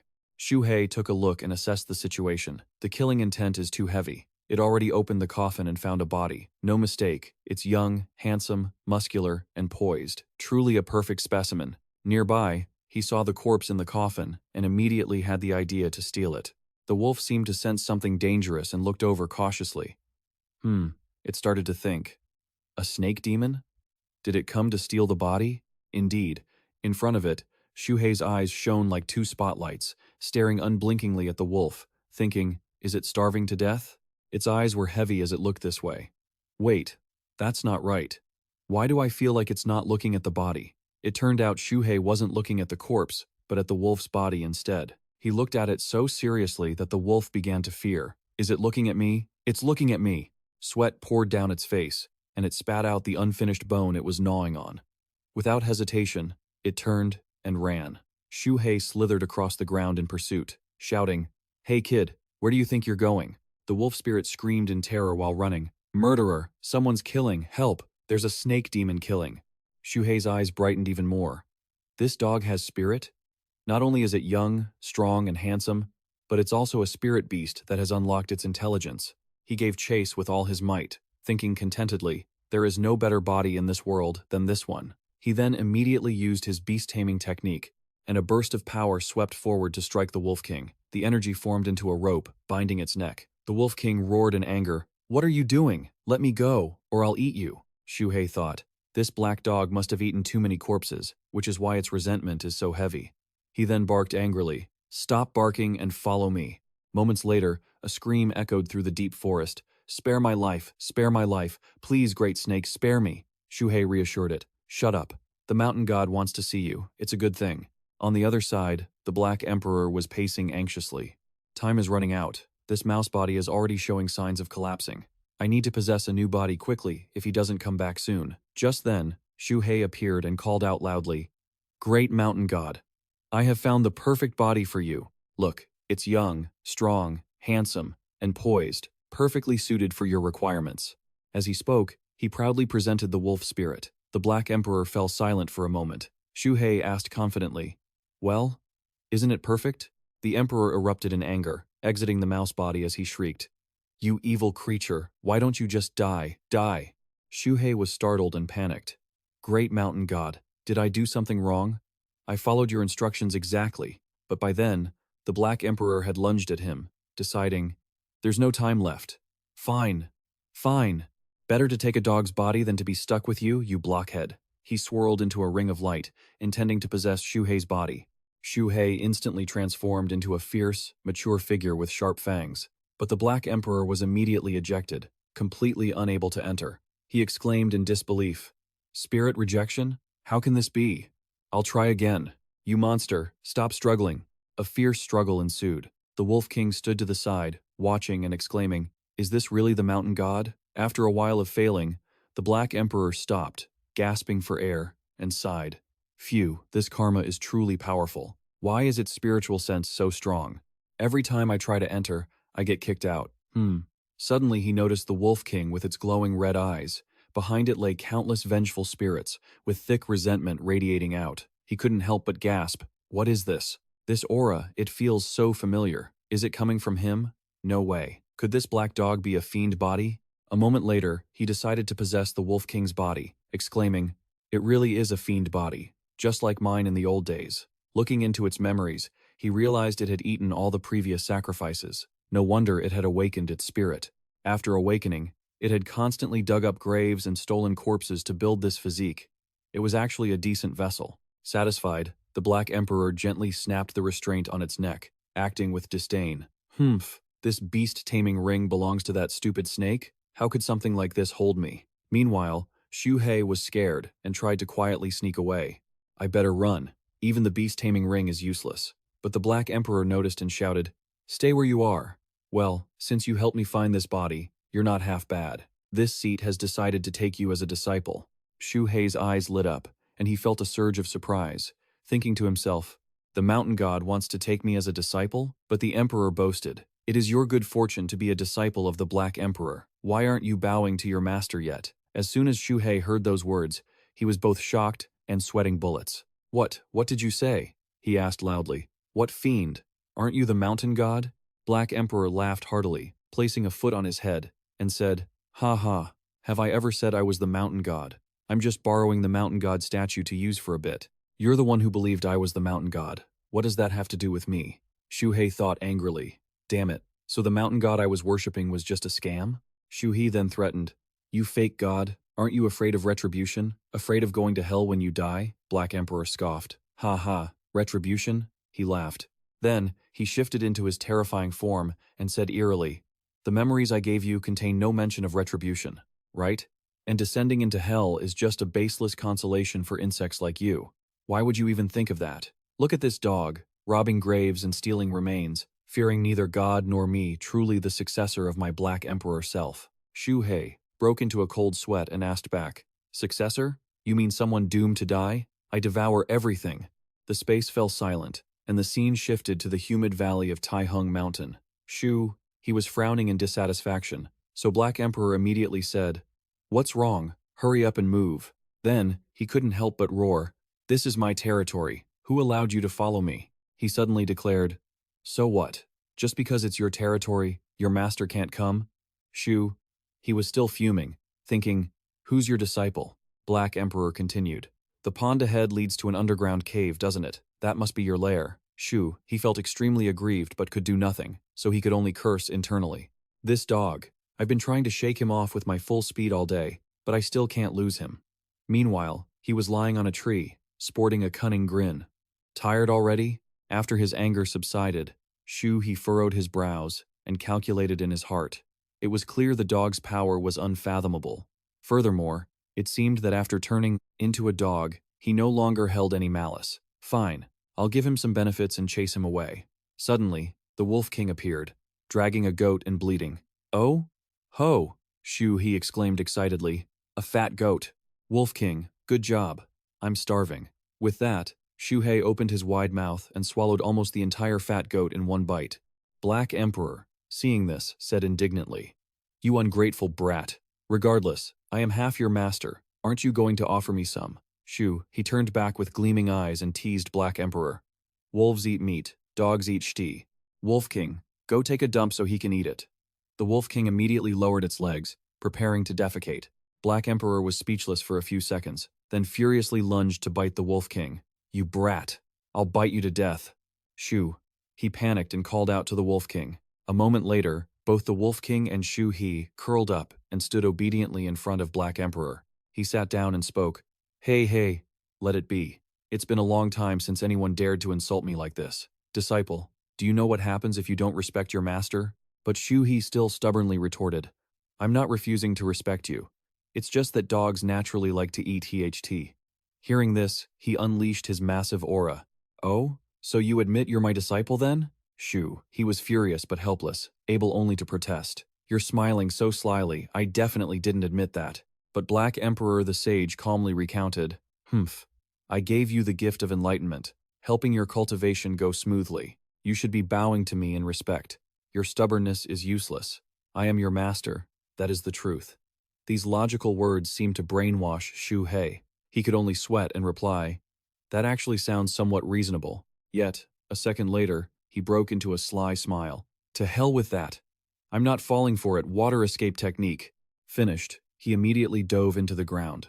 Black Emperor was startled and hurriedly jumped, but he said excitedly, Kid, you gave me quite a scare. Ha ha ha. It's been ages since I've laughed this heartily. Having such a fun little snake around is quite interesting. Later, the scene shifted to Xu Hei's lair. A stream of colorful, shimmering power filled the air. Everything inside glowed with radiant, multicolored light. Unexpectedly, he could hold out for so long. There are signs of him becoming a demon, and he even knows how to breathe and regulate his energy. He said uncomfortably, Why are you getting so close?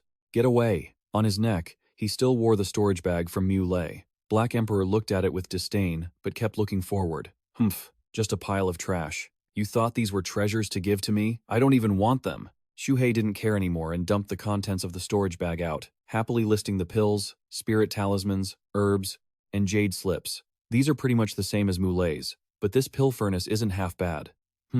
What's this stone for? Suddenly, Black Emperor jumped from behind, his eyes shining like car headlights with greed. Spirit stone. Woof, woof. Xu Hei immediately yelled, You greedy dog. Didn't you say you didn't need anything I gave you? So you were planning to steal it. Suddenly, Black Emperor shook his tail and turned away, feigning disinterest. I was just curious and took a look. Why would I ever crave that? Xu Hei couldn't help but sweat and think, He's leaving? That tail is wagging so hard he clearly wants it very much. He then continued counting. Spirit herbs, miscellaneous spirit herbs, chapter 45, a manual on spirit pills, and these jade slips are all about pill refinement. I must study them when I have time. Seeing the little white snake coiling around the pill furnace, he said in surprise, It seems you're particularly fond of this furnace. It's a pity your cultivation is still too low to use it.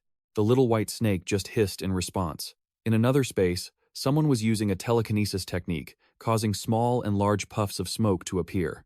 In the previous battle, that old man used a telekinesis technique from 100 zhang away and still managed to attack me. I must train until I reach that level. A chaotic battle was unfolding in the forest. The Wolf King appeared with a wild boar. It let out a proud grunt. Gurgle Xu. He saw it and cheered happily. Oh, a wild boar. I have to say, having a minion who brings food on time is pretty great. Wild boar meat is definitely tastier.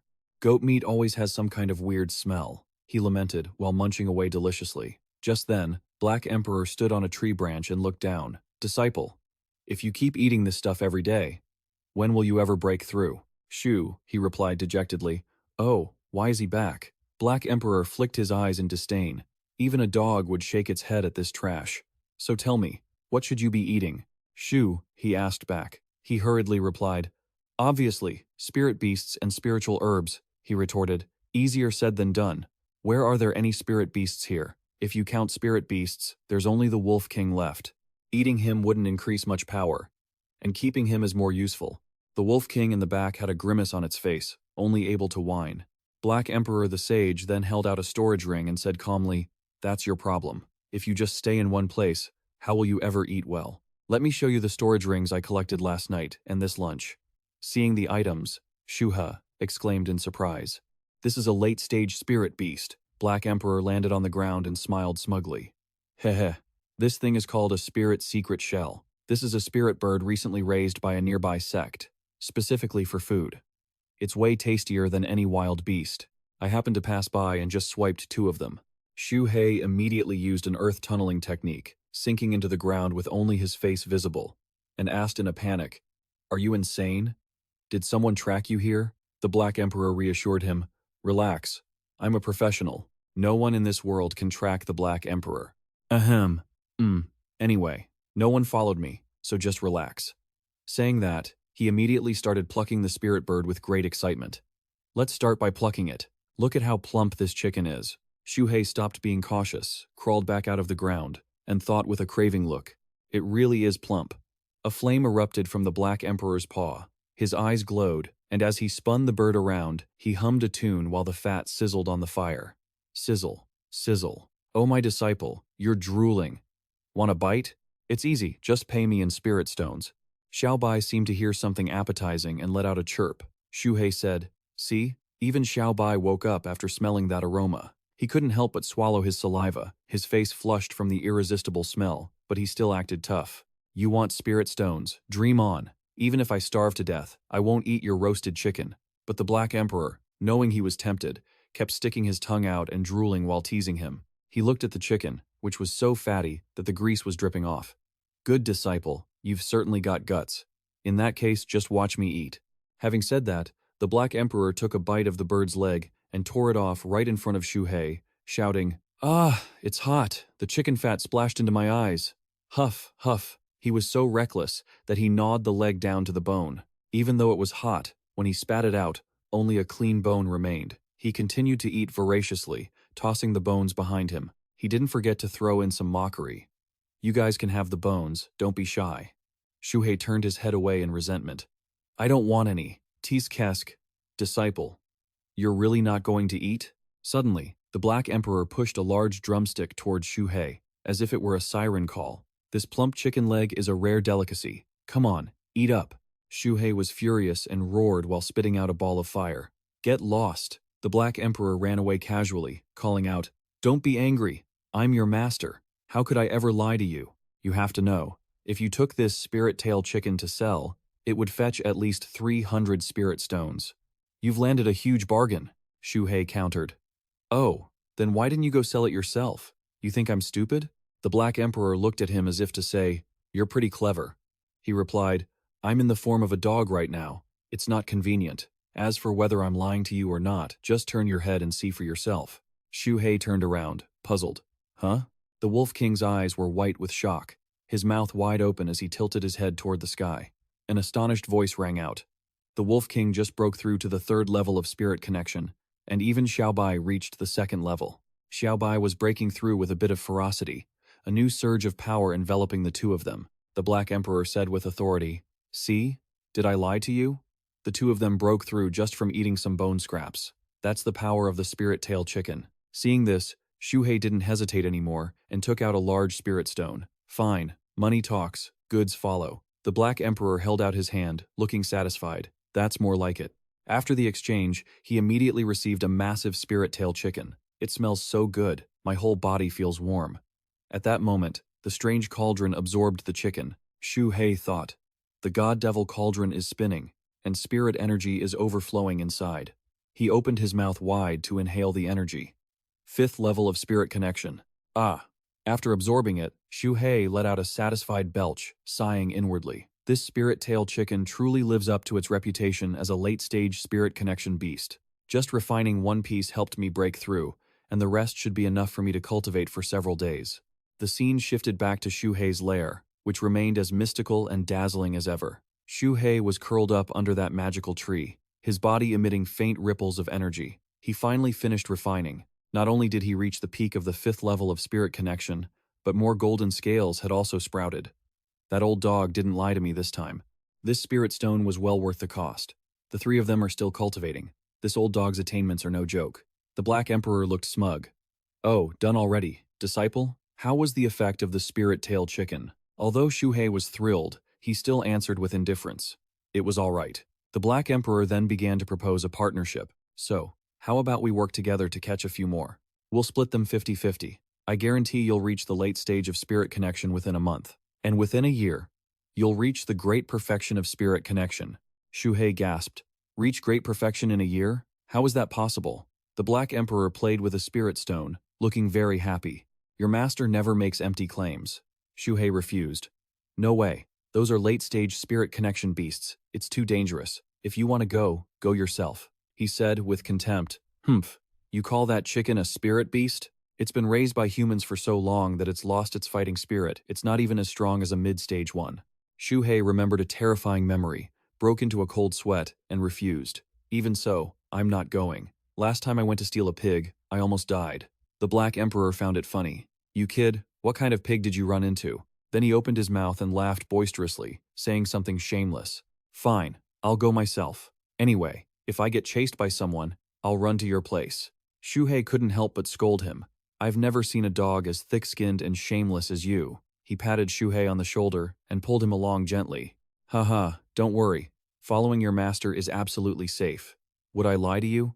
I can go with you this time. But stop calling me disciple from now on. Xu Hei remembered to introduce himself. I have a proper name and surname. My name is Xu Hei. The Black Emperor teased him. Xu Hei, not bad. My disciple even knows how to name himself. Even though this name is kind of lame, Xu Hei retorted without respect. It's still better than your weird name. Then an argument broke out. I am the Black Emperor, renowned across the heavens. My demonic might shakes the sky. Anyone who hears that name knows it's nothing good. You annoying brat. After scolding him, he turned serious.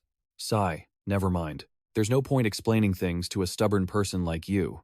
Anyway, before I recover my strength, this title isn't convenient to use. I might as well use another name for now. I'm Black, so let's just call me Black Emperor for now. Xu Hei took advantage of a slip-up to tease him. All right, little black brother. The Black Emperor angrily corrected him. It's Emperor as in sovereign. Emperor. Xu Hei refused to give in and objected. No way. If you're the Emperor, what does that make me? Your head is huge, so let's call you Black Emperor. Geez, you're complaining about the name while acting like a total dog, aren't you? Aren't you a dog yourself? After arguing and losing, he finally decided to change the name. Fine, shut your mouth. If not Black Emperor, then let's just go with Black Emperor. Satisfied? Only then did Xu Hei agree. All right, Black Emperor. From now on, everyone, my brothers will call you Black Emperor. Sometime later, the scene shifts to the Xianxia sect. A series of structures, both tall and short, are built close together beneath a sky-piercing mountain, looking incredibly majestic. A voice suddenly rings out. Xu Hei, do you know how many cultivation sects there are within the territory of the state of Chu? Xu Hei and Black Emperor are crouching on a rock, observing from above. Xu Hei replies to the question. I only know of the Snake Sect. Are there really other snake-catching schools? Black Emperor immediately shares his knowledge. It's only natural for a snake demon to only know the Snake Sect. Listen carefully. The state of Chu has 5 major sects in the east, west, south, and north. North has Bangshu, west has Kunlun, east has Penglai, south has the Snake Sect, and the center is the Imperial Court's Xitianjian. So, there are 5, Bangshui, Kunlun, Xitianjian, Penglai, and the Snake Sect. All sects, big and small, are under the jurisdiction of these 5. The Snake Sect was formerly known as the Dragon Subduing Sect, but the sect declined, and fearing the prestige of the name would invite disaster, they changed it. Xu Hei, after listening, has another question. So, are we going to the Xiaoyao sect now? What rank does it have? Black Emperor explains.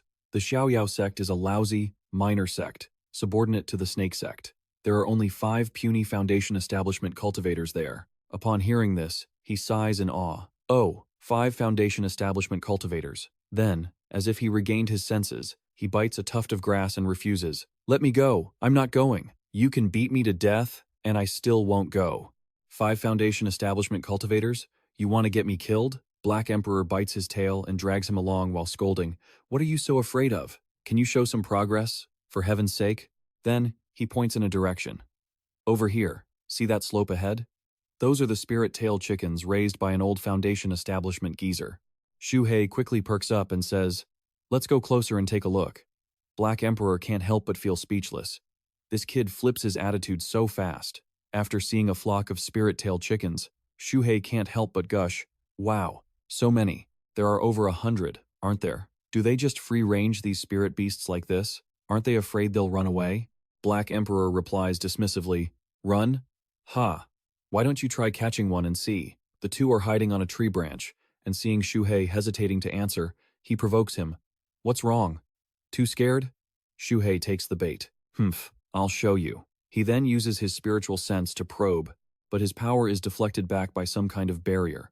Black Emperor thinks, just as expected, he got bounced back. Xu Hei, with tears of frustration, cries out, damn it, my spiritual sense can't get through. He then decisively dives into the ground, saying, this place is dangerous, retreat. Black Emperor quickly grabs his tail and encourages him. Retreat! My foot! It's just a concealment array. It can't stop me. Heh. Use this. As he speaks, he pulls out a piece of paper containing some green powder. Xu Hei curiously asks, what is this? Black Emperor wears a scheming smile and sprinkles the powder, replying, watch closely. This is dismantling powder, used specifically to break through protective layers. And next, this. These are the spirit insects that spirit-tailed chickens love most. The fat, plump bugs rain down from above. The chickens see the food and stare up, clucking. We're hiding underground. Wait for them to get close, and when I give the signal, we strike together. As the flock gathers to eat, Black Emperor lays out the plan. Catch as many as we can, then run. Xu Hei immediately agrees. It's time. Get ready. Cluck. As one chicken pecks at a bug, red, bloodshot eyes watch from the shadows, full of malice. Immediately after, the shout rings out. Strike. Xu Hei pops out from the ground and uses a beast-taming ring. Sensing danger, the flock starts squawking wildly. On Black Emperor's side, he uses black smoke from his nostrils to choke the chickens. You guys dare to resist me? After catching them, he turns to his teammate. Done. Let's pull out. Humph. Already running? Xu Hei quickly uses earth-escaping technique to dive underground and asks a stupid question. Well, obviously, aren't you? He urges him frantically. Black Emperor, still biting a chicken, sees someone flying in from the distance, shouting in a rage. Great, just great. No wonder a few chickens have gone missing these past 2 days. So it was you, filthy beast, stealing them. This is Zhou Shu, an elder of the Xiaoyao sect. Xu Hei shouts in alarm. We're done for. Someone's here. Let's run. But Black Emperor calmly swallows the chicken and replies, Humph, what's the big deal? Calm down. Divide and conquer. After saying that, he uses the earth-escaping technique to burrow down. Zhou Shu waves his horsetail whisk and roars. Earth-escaping technique. Where did you learn that, you filthy beast? By the laws of the heavens, turn soil into stone. He unleashes his techniques, causing Black Emperor to hit hard, solid rock. Damn, I can't go any deeper. Realizing this, he quickly leaps out. Zhou Shu looks down in astonishment. Humph. Black Emperor runs in large strides, his sharp claws gripping everything in his path. If I can't go down, I'll go up. This old geezer might not be able to catch me. Zhou Shu chases after him, shouting, Where do you think you're running to, you beast? This posture isn't that of an ordinary spirit beast. Black Emperor is moving at incredible speed using the Gale steps. Damn it, are you a human or a dog? The elder keeps chasing, yelling, Stop, I'm going to have dog meat for dinner today. Xu Hei, meanwhile, has managed to hide underground. Peeking out to observe the scene, he breaks into a cold sweat. Phew. Lucky I hid fast and didn't get chased. True Foundation establishment cultivators are terrifying. Stray dog, you're on your own. I need to find a place to refine my loot. He shifts the scene to a cave somewhere. Xu Hei spits out the spirit-tail chickens and calculates, this place is good, great cover. After I refine these chickens, I'll go home. Can't let the night drag on and cause trouble. With these chickens combined with the medicinal pills I obtained earlier, I should be able to break through to the 6th level of the spirit realm easily and reach the peak. Sure enough, The greater the risk, the greater the reward. Heh. As he calculates, Xu Hei roasts the chicken, feeling very excited. Suddenly, sweat pours down his face as half the chicken burns to a crisp. It seems Black Emperor's chicken roasting skills aren't that easy. He uses his tail to wipe away tears of regret. What a waste. I'm afraid it won't be coming back. And it was such a decent dog, too. But just then, Black Emperor appears at the cave entrance, walks in, and speaks up. Who says I'm dead? You old dog, you're not dead yet. Xu Hei exclaimed in shock. Black Emperor was in a terrible mood, plopping down onto the ground and leaning against a rock, grumbling to himself. I told you to lure that old guy away, but I was forced to abandon 3 spirit-tailed chickens. Such a waste. I'm so mad I could die. Xu Hei couldn't help but break out in a cold sweat. Here, he took out the half-burnt chicken from earlier and kindly offered it. It's for you. Black Emperor stared at him, confused. What are you doing? Xu Hei turned his head away, feeling a bit guilty as he explained. If you hadn't lured the enemies away this time, I wouldn't have been able to get those 3 chickens so easily. According to our deal, we split them 50-50, so this is your half. Black Emperor hugged the chicken and smiled brightly, saying, You really don't act like a disciple I trained. Xu Hei shyly denied it. I never admitted to being your disciple. Black Emperor didn't tease him further. He hugged the chicken and turned away, saying, All right, stop acting tough. I only wanted this burnt chicken anyway. Xu Hei sighed. The burnt one only has half the medicinal effect. But don't worry, it's still useful. I'll teach you again later, so pay close attention. Borrow your tail for a moment. He couldn't help but ask, Wait, my tail? A moment later, a sharp tail appeared, slicing carrots mid-air. The next second, the evenly sliced carrots were dropped into the golden, delicious chicken soup. Black Emperor stirred the pot and instructed, This chicken isn't just for roasting. It can also be stewed. The fire is too high, you idiot. Add more water. Xu Hei replied, Right, and used his spirit-guiding technique to make the water flow into the pot. He continued, Now, put the rest in. Add these rare, super-nourishing natural treasures. The pot was now filled with ginseng, lingji mushrooms, and other ingredients, looking incredibly appetizing. Xu Hei was drooling with hunger. Sniff, sniff. It smells so good, Black Emperor warned. Don't drip your drool into it. With saliva flowing uncontrollably, Xu Hei couldn't wait any longer and urged, Black Emperor, is it ready yet? Is it? Black Emperor couldn't help but feel a bit helpless, and replied, It's done. Go ahead and eat. Upon receiving the invitation, Xu Hei opened his mouth wide and gobbled up a whole chicken, leaving only the broth in the pot. So good, so delicious. Xu Hei was sweating buckets at this eating style. Are you a gluttonous beast? Look at how starved you look. Eat slowly. After finishing, Xu Hei crawled away, satisfied. Thanks. I'm going to go meditate and refine my energy now. That was so soft and tasty. Black Emperor lay on the rock, happily waving his hand. Yeah, go on. After he left, the old dog picked his teeth and schemed, Stupid disciple. Those 3 chickens were eaten by me a long time ago. Not only is he foolish enough to share one with me, he even thanked me. Haha, he really is naively adorable. Shortly after, inside the demon god cauldron, Xu Hei opened his mouth to absorb a massive amount of spiritual energy to attempt a breakthrough to the 6th level of spirit cultivation. Suddenly, the spiritual energy surrounding him dissipated almost entirely. Xu Hei couldn't help but panic. Did the breakthrough fail? How could this happen? Could it be because the spirit-tailed chicken hasn't been fully refined yet? That can't be it. He opened his mouth wide again to inhale spiritual energy, determined. I just finished eating and already broke through to the 5th level. Demon God Cauldron, help me break through again. A moment later, a cry rang out. Ah. Why did it fail again?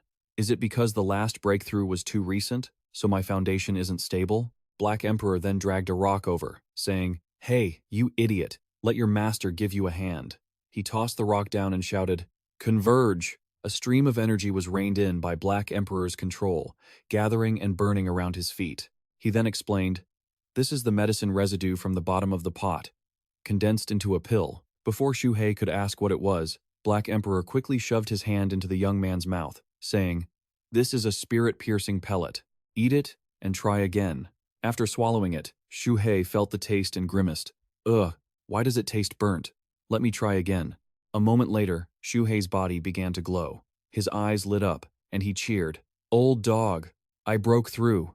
Time quickly skipped to 10 days later. Thick, gray smoke rose from the middle of the forest. Black Emperor couldn't help but praise him. Not bad, disciple. Not even half a month, and you've already reached the peak of the 6th level. I told you, as long as you work with me, I guarantee you'll reach the late stage within a month. I wasn't lying to you, right? The Rocky Mountain cliff was covered in deep indentations. Xu Hei blushed. I'll admit it. You were right. This time, it's all thanks to you. But from now on, even if you kill me, I'm not going back there to steal chickens. The two of them walked along a trail, and Black Emperor replied, Don't worry, I'm not stupid. You can't keep hitting the same place forever. Next time, we'll hit a different house. Later, I'll lead you to a new, fun place. Xu Hei followed behind, saying, Actually, there's no rush to do it within a month. I want to stabilize my cultivation realm before trying to break through to the late stage. It wouldn't matter if it takes a year. Yet, in his heart, he worried. Even though my cultivation realm broke through, the physical strength increase is limited. I didn't even shed my golden scales like before. I only gained one more piece. Humans focus on cultivating true qi, while demon beasts focus on the body. I can't put the cart before the horse. Trying to rush it will only lead to failure. Humph. Suddenly, something appeared in front of them. He asked curiously, What is that? Black Emperor replied nonchalantly. What else could it be? It's a fire. In front of them was a massive forest fire blazing behind the mountain range. Xu Hei panicked as soon as he saw it. We're doomed! We're doomed! We're doomed! Black Emperor chased after him as he ran toward the flames, shouting, Do you want to die? Isn't it just a normal forest fire? Why are you so surprised? Xu Hei turned serious, his eyes glowing as he dashed forward. This isn't a normal forest fire. Just who did this? His face showed extreme anxiety. Black Emperor hurriedly tried to calm him down. Xu Hei, calm down. You've always just wanted a peaceful life. The forest fire was truly terrifying. Everywhere he looked, there was only a deadly crimson color. Xu Hei lamented, I can't be calm. This is my home. My home. This fire has probably been burning for 7 days already. Enough to reach the snake demon's lair, right? My master only has 3 years of life left. The only vengeance in this lifetime is to skin and draw the tendons of that snake, to refine a snake pill. With this, my master will surely achieve his wish. 2 people stood before the flames. Based on their conversation, they seemed to be the ones who caused this century-defining fire. Chen Daoling, with white hair and a dazed expression, looked up and said, Disciple, you are my only connection to this world now. Aside from personal vendettas, there is a more important reason for this. The Snake Demon and the 10,000 Snake Valley have piqued the interest of an elder at headquarters. The Snake Sect is about to establish a branch here. Once that happens, we can enter the branch to cultivate. Ding Hai thought. A branch wouldn't just speed up the level of immortal cultivation here, it would also spur the development of the surrounding villages and towns. Then he immediately asked, Master, do you know which sect's elder you are here to investigate? A golden core stage powerhouse, a man, appeared. He held a fan in his hand, looking extremely elegant, hovering in the air while assessing the scene below. This terrain is flat, suitable for building a town. I'd give it an 8. This place has many mountain springs, suitable for raising spirit birds. 5 points. This place is near the river, suitable for creating a medicine garden. 7 points. It's suitable for a spirit plant garden, but the mountain looks a bit ugly. Only 3 points. Xuan Yangzi. The burning tree trunks were slowly collapsing. Xu Hei's cave had also caught that massive fire. The Wolf King was still trapped inside, howling in distress. Xu Hei was extremely panicked. It's right over there. Black Emperor followed him in and was shocked, not expecting even this place to be on fire. Men slithered in quickly, anxiously calling out, Xiao Bai, Wolf King. At that moment, the miraculous tree was uprooted. Xu Hei tossed an explosive talisman while instructing, Follow me. Let's go. I'll lead you guys out. His expression was panicked as he rushed forward, snot and tears streaming down his face. Water bullet technique. Water orbs appeared amidst the flames, but because their quantity was too small compared to the fire, they evaporated instantly. Black Emperor muttered that his throat was dry, saying a little water like that couldn't put out a forest fire. By then, Xu Hei's group was outside, standing on a rocky ledge. Sweating profusely, he helplessly said, Ha ha, now I understand what a drop in the bucket means. My throat is so dry. Black Emperor's eyes glowed as he looked into the distance and calmly replied, The weather is hot. Forest fires happen all the time. Don't worry so much about these unexpected events. Xu Hei retorted, The scale of this one is definitely not a coincidence. You mentioned before that the snake-catching sect has many branch halls placed in areas with abundant spirit energy and many snakes, right? Black Emperor asked back. You mean there's a place nearby suitable for establishing a sect? Xu Hei replied, That's right, it's called Wanxi Valley. Every spring I go there, there are countless snakes. After hearing that, Black Emperor figured it out. So that's why? But if the snake-catching sect is setting up a branch hall, they surely have foundation establishment or even golden core stage experts guarding it. So that's it, no wonder they burned the forest. Xu Hei was furious, preparing to fight. I'll kill those bastards. Black Emperor hurriedly enlarged himself to stop him. He encouraged him, Don't do anything foolish right now. We still have plenty of time to cultivate. Xu Hei calmed down. I know, I'm not stupid. It's just there seems to be something ahead. At that moment, Xianxia appeared from the front. Black Emperor said, 3 miles ahead, a human cultivator is approaching. He asked back, What's his cultivation level? Do you know? He replied, Oh, it's decent. Xu Hei, unexpectedly, didn't hide immediately like he used to. As soon as he heard the guy's cultivation level was golden core stage, Xu Hei used the earth escaping technique to dive underground. Black Emperor couldn't help but feel contempt. Look at your cowardly appearance. I wasn't done talking yet, okay? That's just a clone, not the main body. Xu Hei frowned and replied, What? You didn't say that earlier. How strong is that clone? Black Emperor explained, I don't know. Clones have many levels. The strongest external manifestation is at least at the false core stage. The weakest is a paper person clone, only equivalent to the chi refining stage. At that moment, the main body of Xianxia noticed them below. Then he dived straight down. Seeing this, Xu Hei panicked. He seems to have discovered us. He's heading this way. He was very fast. Black Emperor immediately applied invisibility talismans to himself and Xu Hei. He asked anxiously, He's getting close. Aren't we going to run? Black Emperor reassured him. Don't be afraid. Even a great Luo Golden Immortal wouldn't be able to detect my invisibility talisman. Sss. He's here. The two were hiding on the cliff face. Xianxia stopped, looking down. He glanced once, somewhat disdainfully, and gave a score. Your hiding technique. I can only give it 2 points. Don't hide anymore. The two could only break into a cold sweat. Xianxia didn't care anymore and flew off. Come out. Xu Hei was sweating heavily, clearly terrified. That was terrifying. His palm power is monstrous. Black Emperor remained calm, saying, Don't worry. He just sensed some energy fluctuations but didn't know where it was. He was just pretending to trick us. Xu Hei asked in a low voice. Didn't you say even a great Luo Golden Immortal couldn't detect it? Black Emperor was a bit helpless. Great Luo Golden Immortal is just the name of a pet I once raised. Over on Xianxia's side, he stood before the empty cave and spoke. Nothing? Could it be a hallucination? Or is the quality of this clone not up to standard, so it didn't detect anything? Forget it. The main mission is more important. Wanxi Valley is ahead. I should go check it out. Saying that, he turned and left. Xu Hei breathed a sigh of relief. Phew. Finally gone. Black Emperor asked, Xu Hei, did you see the storage bag on that clone's waist? We should, he hurriedly interrupted. Stop. If you want to go, you go. I don't want to die. That's a golden core stage. Black Emperor snorted coldly, patiently explaining. Hey, listen to me first. If even that clone couldn't break my invisibility talisman, then at most it's just a paper tiger at the Foundation establishment stage. Surely its combat capability isn't that strong. Trust me, I'm 50% sure we can handle him. Main body is golden core, clone is Foundation establishment. We split the loot 50-50. That's the storage bag of a golden core cultivator's clone. Who knows how many spirit stones are inside? Xu Hei cautiously said, Kill the clone, then there's the main body. I don't want to be targeted by a golden core expert. Since talking softly didn't work, Black Emperor played on his emotions. Xu Hei, don't you want revenge?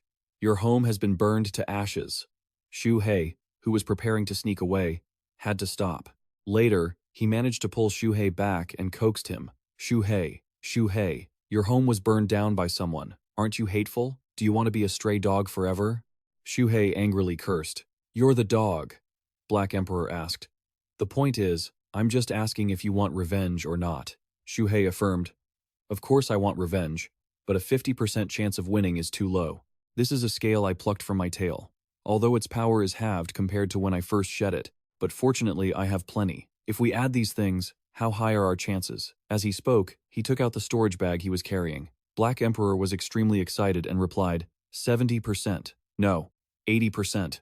Once I add a few strategies, That's over 90%. Then, Xu Hei seriously instructed the Wolf King and Xiaobai. The situation is like this. Wolf King, Xiaobai. Later, you follow this path to the next mountain to find a cave to hide in. Keep practicing hard. I'll come find you two when I'm done with my business. The two of them chirped and hissed, as if responding to him. After they turned away, Black Emperor left a trace of his aura on them, thinking to himself, since we had a fated meeting, I'll gift you some fortune. As for when you realize it, that's up to you. Not bad, maybe even better than a 10? This is truly a perfect place to raise snakes. Xianxia was flying over an area with mountains and rivers, excitedly scoring the location. Every spring, snakes within a 200-mile radius gather here. What could be more perfect? It's time to send the jade slip back. The main body will surely be satisfied. Suddenly, a flash of purple power emerged from the forest behind him. Xianxia stopped his scoring to pay attention. I thought it was just a hallucination. Turns out someone is actually following me, and they even set up a formation? He threw a palm strike in that direction with disdain. Coming out of hiding, are we? Activating the detonation charm? But the black shadow dodged it agilely. This made him find it interesting. It didn't hit? Your speed is actually quite fast. Where do you think you're going? With that, Xianxia reached out to use a gravity technique. Moments later, Black Emperor was pulled up by that force. Xianxia sneered. Oh? So it's just a mangy dog. Where is your master? Suddenly, one of Black Emperor's eyes looked horribly swollen, with lumps rising on his cheek, yet he wore a cunning smile. He. Then, that body exploded, spraying a stream of dark purple liquid. Xianxia marveled. Self-destruction? No. Could it be an illusion formation? I've already entered an illusion zone. I fear there's an expert here. I should transmit the jade slip first. At that moment, another Black Emperor materialized behind Xianxia, gripping his head with both front paws and speaking. Did you think everything just now was just an illusion? Xianxia was shocked, thinking, the flesh fragments are gathering together? That black dog really self-destructed. It wasn't an illusion. Black Emperor then pulled a sharp object across his throat, and the next second, Xianxia's head tumbled down, his face still frozen in shock. Black Emperor, still clinging to the headless body, couldn't help but break into a cold sweat, thinking, I think that worked? I didn't expect it to be this easy. But Xianxia suddenly reached out and grabbed him by the neck. His head, lying on the ground, had glowing eyes as he said, I am just a wooden puppet clone. So what if my head falls off? I give your technique a 6 out of 10. Barely acceptable. As he spoke, his face twisted into a deeply eerie smile. Black Emperor, being choked, felt some pain and panic. This dog claw is truly useless. Even with this puppet's arm twisted like a pretzel, his grip is still that strong. At that moment, Xu Hei's voice from earlier echoed. Oh, I see. Is that enough to destroy the clone? So, that's how it is. Simple enough, Black Emperor said seriously. Yeah, this clone was just for scouting. It must have been a paper clone. What a waste. Listen, after I cut his head off, you follow the plan. We'll split the treasures in the storage bag. But Xu Hei said worriedly, what if that wasn't a paper clone? Wouldn't you be in danger? Black Emperor crossed his arms and laughed confidently. Who do you think I am? With my eyes, a single glance is enough to tell it's just trashy fodder. Learn from me. Xu Hei scolded angrily. Take your dog paw off me. Returning to the present, Black Emperor shouted angrily. You jinxed, unlucky head. Xu Hei, you. Right then, a burst of power flashed, causing Xianxia's body to collapse. His head, lying on the ground, looked on in shock. The body has disintegrated, so that's it. That mangy dog was just bait. Suddenly, Xu Hei appeared and used a fireball technique, biting down on Xianxia's head. The villain panicked, thinking, what secret technique did this snake use? I can't sense anything at all. As they teamed up, Xu Hei spewed a massive flame, burning the remains.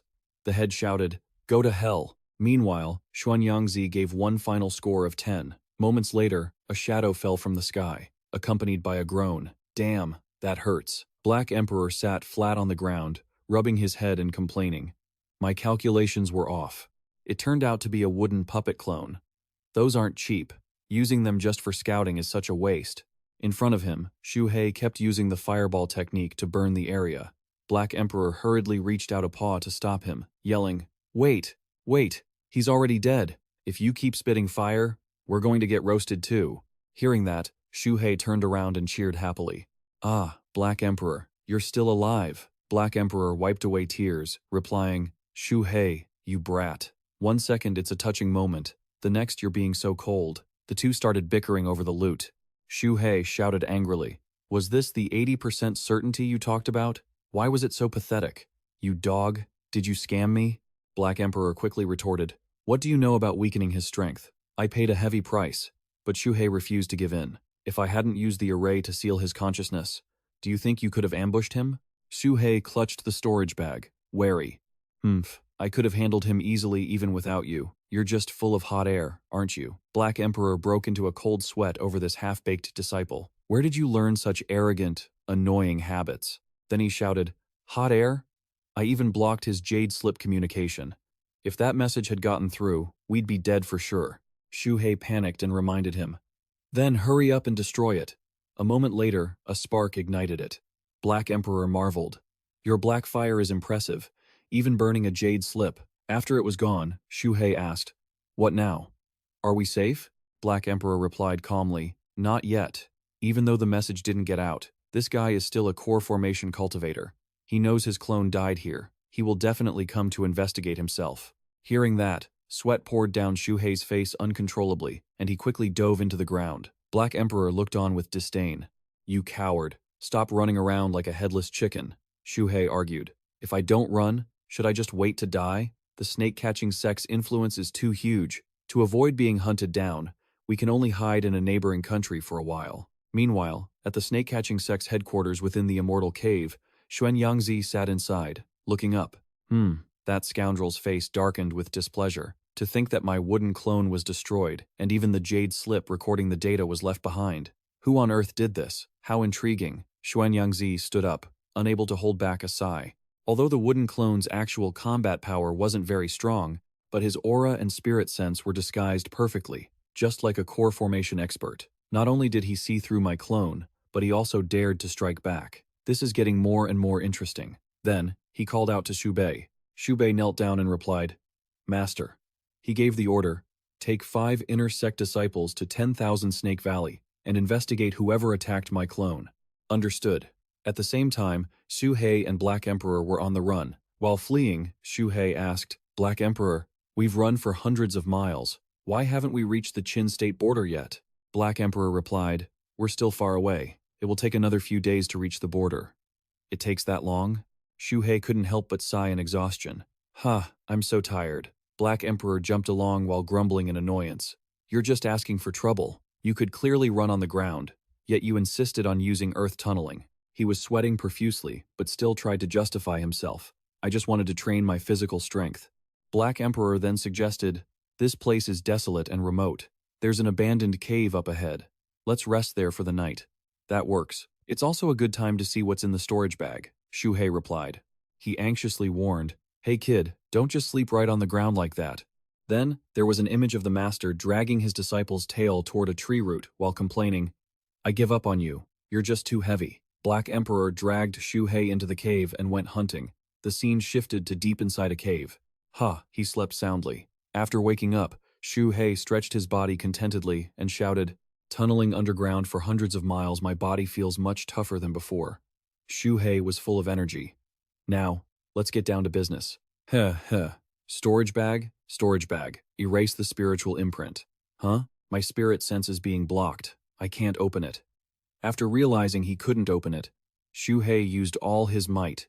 Once more, full spirit sense, wipe out the imprint. Arg, boo-hoo, it hurts, it hurts. The result? The bag was still completely sealed, and he ended up buried in the ground. His head had 2 large bumps. It's impossible to open. At this moment, Black Emperor dragged an antelope to the cave entrance and asked, still trying to break it? Is this a core formation level spiritual seal? Xu Hei was frustrated. In that case, I can only try using the golden scales to open it. Hearing this, Black Emperor raised his paw to stop him, scolding, are you an idiot?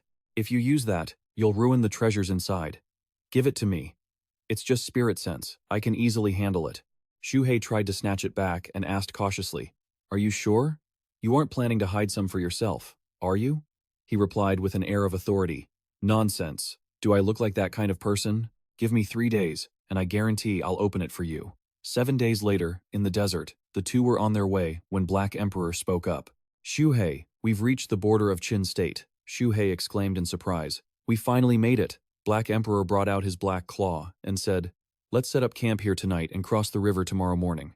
Xu Hei replied, fine, you take care of the cooking first. I'm going to go dig a bit more. The soil here is firm and full of gravel, perfect for training my body. As he spoke, Xu Hei crawled away aggressively. Black Emperor didn't forget to warn him. Suit yourself then. If you get stuck, don't expect me to come save you. Back then, Xu Hei thought while training, last time I could only dig 300 feet deep. Thanks to these few days of trials, I can now dig 600, 900 feet deep and keep going. This time the pressure is so great my bones feel like they're about to shatter. And it's hard to breathe, but I haven't hit my limit yet. Finally, the golden scales on my tail are starting to grow. As expected, the number of scales is related to my physical strength. The stronger the body, the more scales appear. A spirit beast cannot just rely on leveling up quickly without training the body. Sometime later, after finishing his training, Xu Hei crawled out of the ground. Black Emperor? Is dinner ready? Black Emperor, having eaten his fill and rested long ago, replied, it's done, I already ate. Your share is over there. Ugh, I finally broke the spiritual imprint on this storage bag. Damn it, I'm exhausted, Xu Hei complained wearily. Black Emperor waved his hand nonchalantly and said, open the bag yourself later, I have no energy left. Xu Hei couldn't help but laugh mockingly. Haha, earlier you were bragging that you could open it in 3 days, he shouted. Shut your mouth. After opening the bag, Xu Hei was stunned, thinking, pills, spiritual talismans, medicinal herbs, low-grade magic tools, jade slips, they're all just common items. There isn't even a single spiritual stone. A core formation expert's storage bag is worse than Mulay's. Then he spoke up. Black Emperor, aren't you coming to take a look? We agreed to split it 50-50. Black Emperor waved him off again. These things are useless to me. You take it all. Xu Hei sensed something wrong and glanced over. It was obvious this old guy already knew what was inside. Black Emperor kept smiling and said, what's wrong? As a master, how could I fight over items with my disciple? Xu Hei opened his eyes wide and called out to Black Emperor. Then he furiously transformed and rushed over, yelling, you dog, hand it over. Black Emperor hurriedly explained. Spiritual stones? What spiritual stones? I didn't hide any. Xu Hei scolded him. You dare say you didn't hide them? Did I even mention spiritual stones yet? A cloud of dust rose from a brawl. Stop. If you have something to say it slowly. Stop the civil war. Let me go. There were only 10 spiritual stones in total. I'll split them with you. Even a gecko passing by would be sweating cold sweat for this. After taking a few hits, Black Emperor laughed heartily and explained, Xu Hei, I did it for your own good. You're still young. What do you need so many spiritual stones for? I'm just keeping them for you, so you can use them at a critical moment. That sounds exactly like a mother coaxing her child out of their Lunar New Year money, right, brothers? Heh. But Xu Hei turned away in annoyance. Get lost. I still have to study the jade slip. Suddenly, he was curious. What's this? Black Emperor snorted. Haven't you seen that before? Then he patiently explained. This is a magic technique for crafting wooden puppets. It's only good for scaring people. It's exhausting and hard to use. I advise you not to learn it. If you have time, you'd be better off learning a different type of clone technique. If you train it well, it's even stronger than the original. Xu Hei, hearing this, asked excitedly, even stronger than the original? What is that? Black Emperor's eyes lit up. He huffed and replied, puppets. Have you heard of the 6 arts of cultivation, specifically puppet control? Xianxia sect is the #1 sect in the Qin state, specializing in puppet control. He was surprised. Xianxia sect?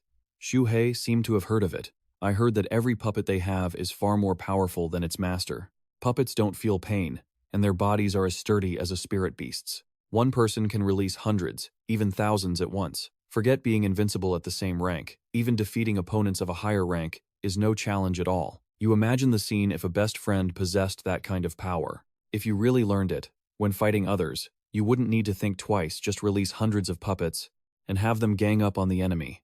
Wouldn't that be insane? Black Emperor pinched him. What are you thinking? Hurry up and get some sleep. We have to wake up early to cross the river. The next afternoon, Black Emperor relied on his experience to assess the situation.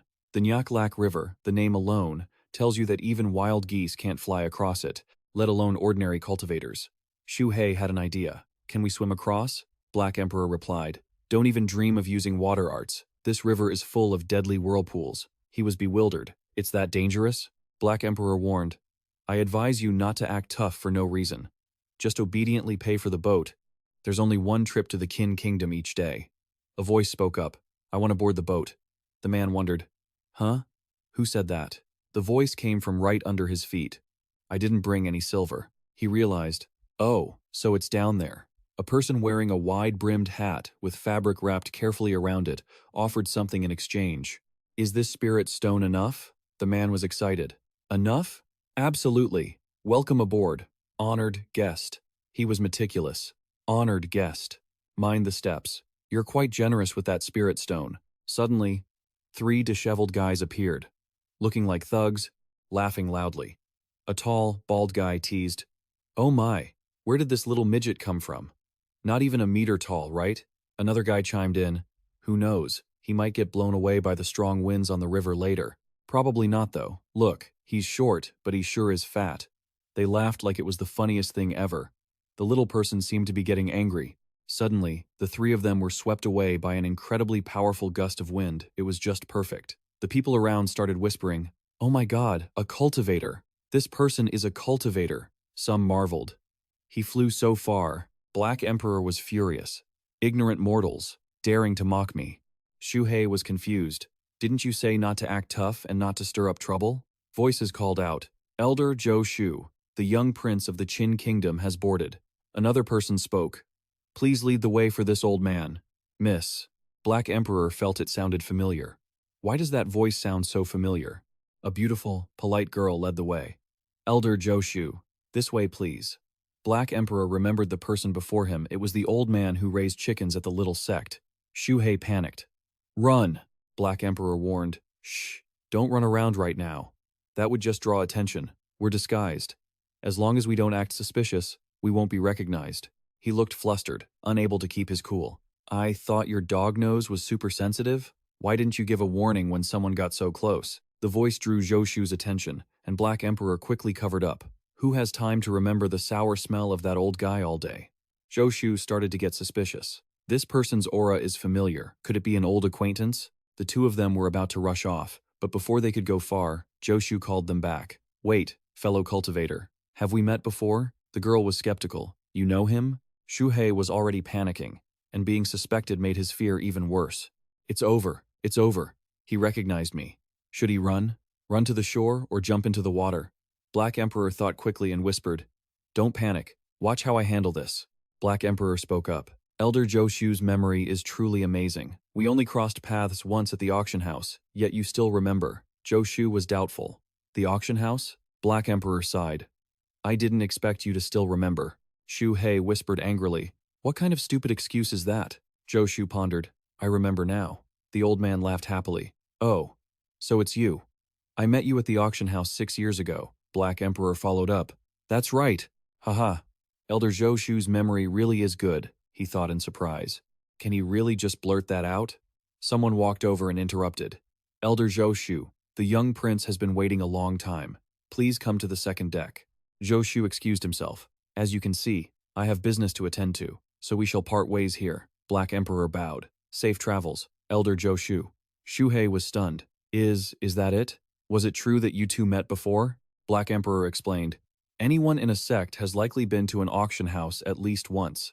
There are so many people at those auctions. There's no way he could remember clearly. But people hate admitting they have a bad memory. Especially old guys. He let out a sigh of relief. Finally escaped a disaster. Let's find a corner to hide. Black Emperor suggested. Look at you. Such a coward. At worst, we'd just have a fight. He retorted angrily. If you hadn't brought it up, I wouldn't be sweating. Your dog sweat is all over my head. He didn't understand. Say, Elder Zhou Shu has no connection to the Qin royal family, so why are they together?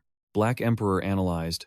The world is noisy for the sake of profit, and the world is in conflict, also for the sake of profit.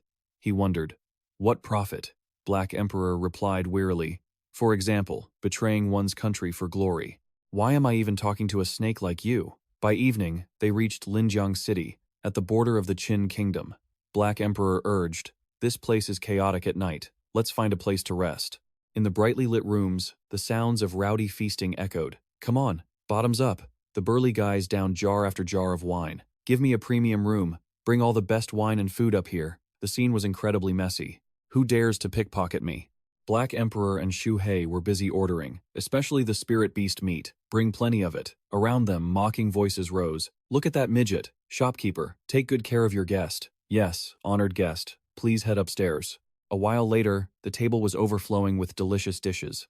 Honored guest, the food is served. The two of them were impatient. What about the wine? Bring it up. Don't water it down.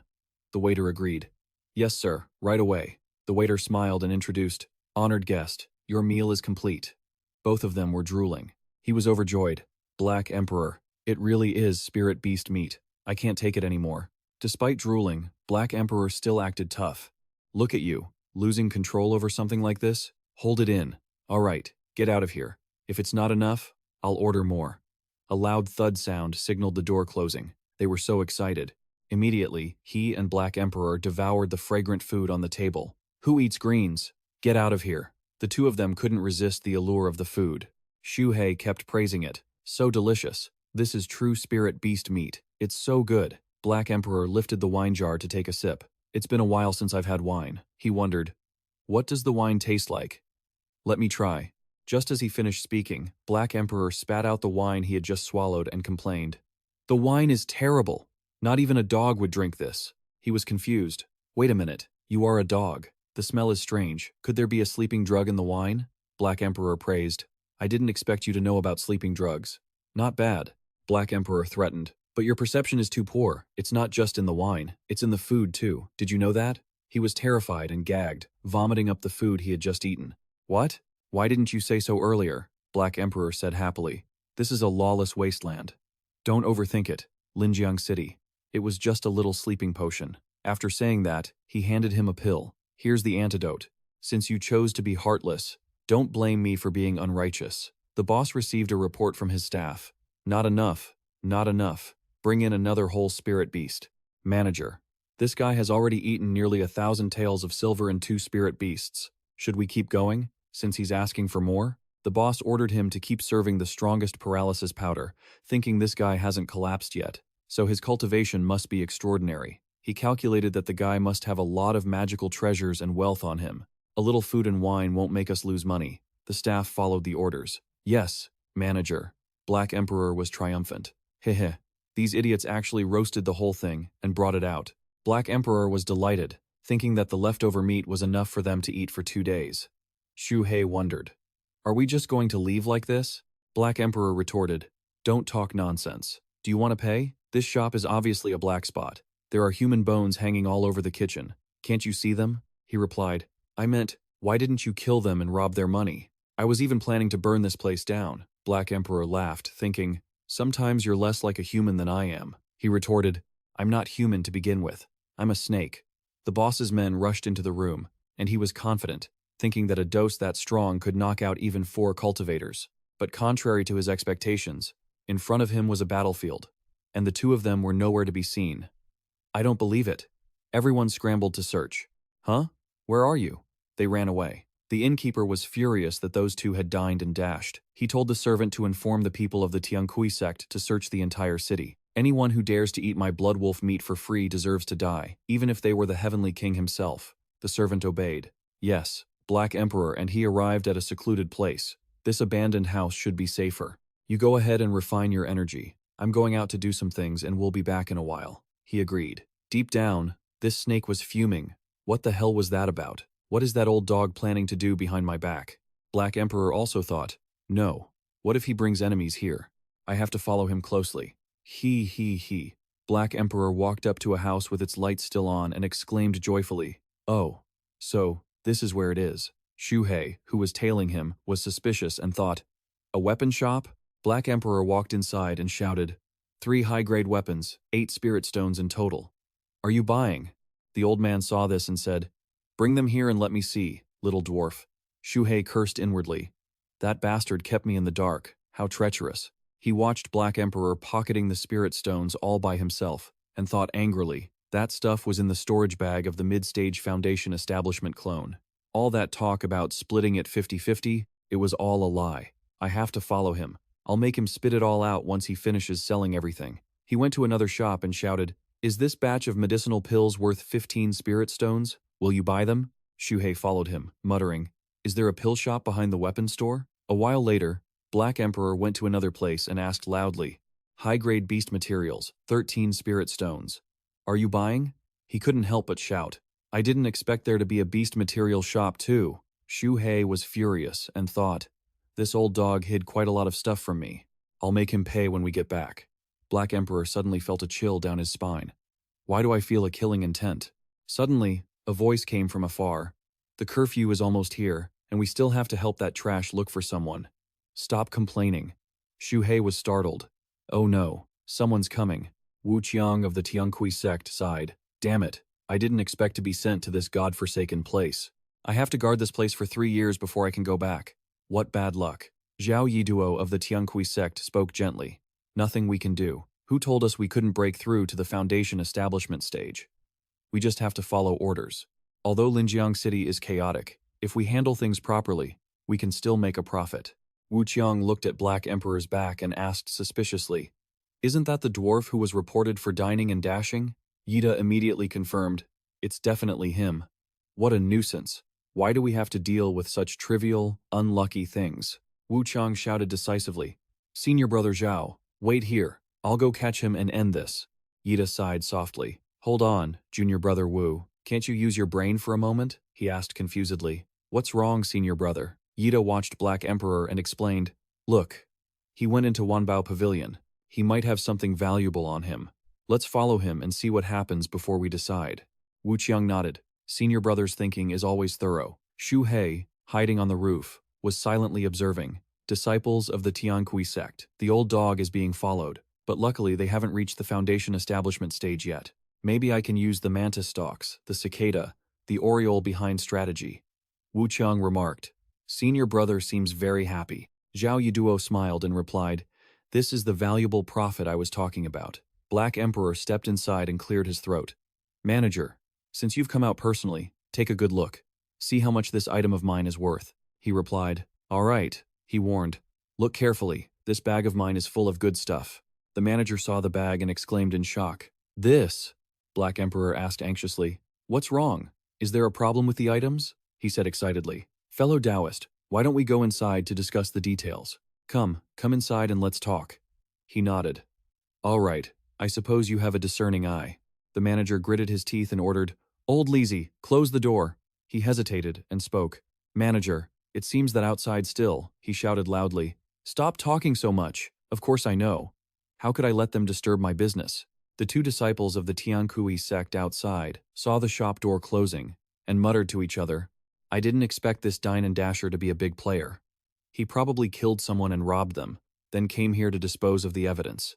Wanbao Pavilion gives us plenty of tribute every year. It's better not to offend them. So we'll just wait for him to come out." 3 sticks of incense had passed, and the two of them were still sitting there waiting in the pouring rain.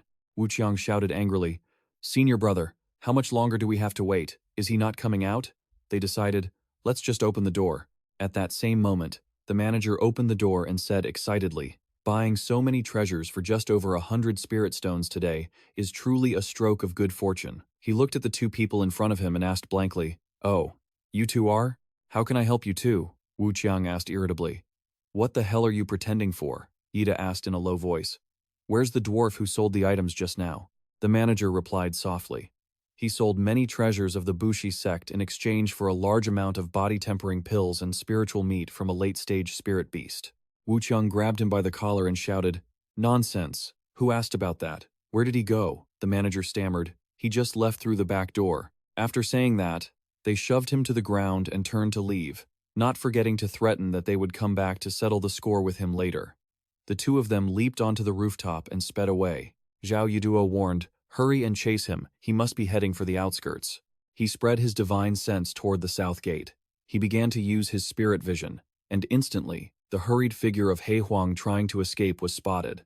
They had found him. At the same time, Xu Hei was watching him from the opposite side and thought to himself, "The old dog even bought body-refining pills for me. It seems he isn't completely heartless." But wait, with He Huang's ability, he couldn't possibly have failed to notice the disciples of the Xianxia sect. Is he intentionally moving slowly to bait them? He calculated silently. Although it was unlikely that these two could kill Hei Huang to prevent any unexpected trouble or someone escaping, which could lead to unforeseen disasters, he decided, this direction must be toward that dilapidated house. I'll guard the rear. Just as predicted, Hei Huang ran into the old house, and at the same time, the two disciples caught up. Wu Qiang reported quietly, "Senior brother Zhao. He went into that abandoned house over there." Zhao Yiduo asked cautiously, "Why run here? Is it a trap?"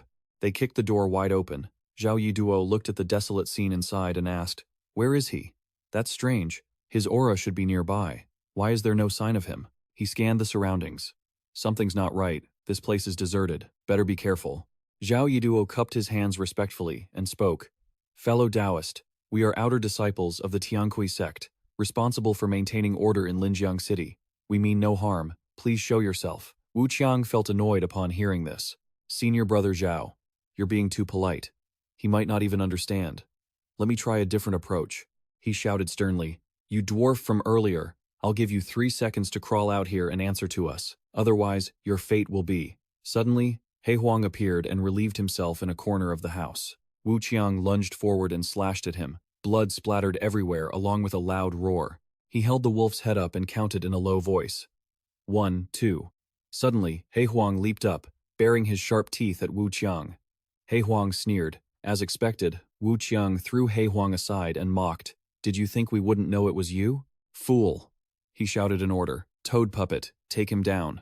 Black Emperor watched the puppets charging toward him and sarcastically thought, "Mechanical puppets, such inferior trash." He wore a terrifying grin.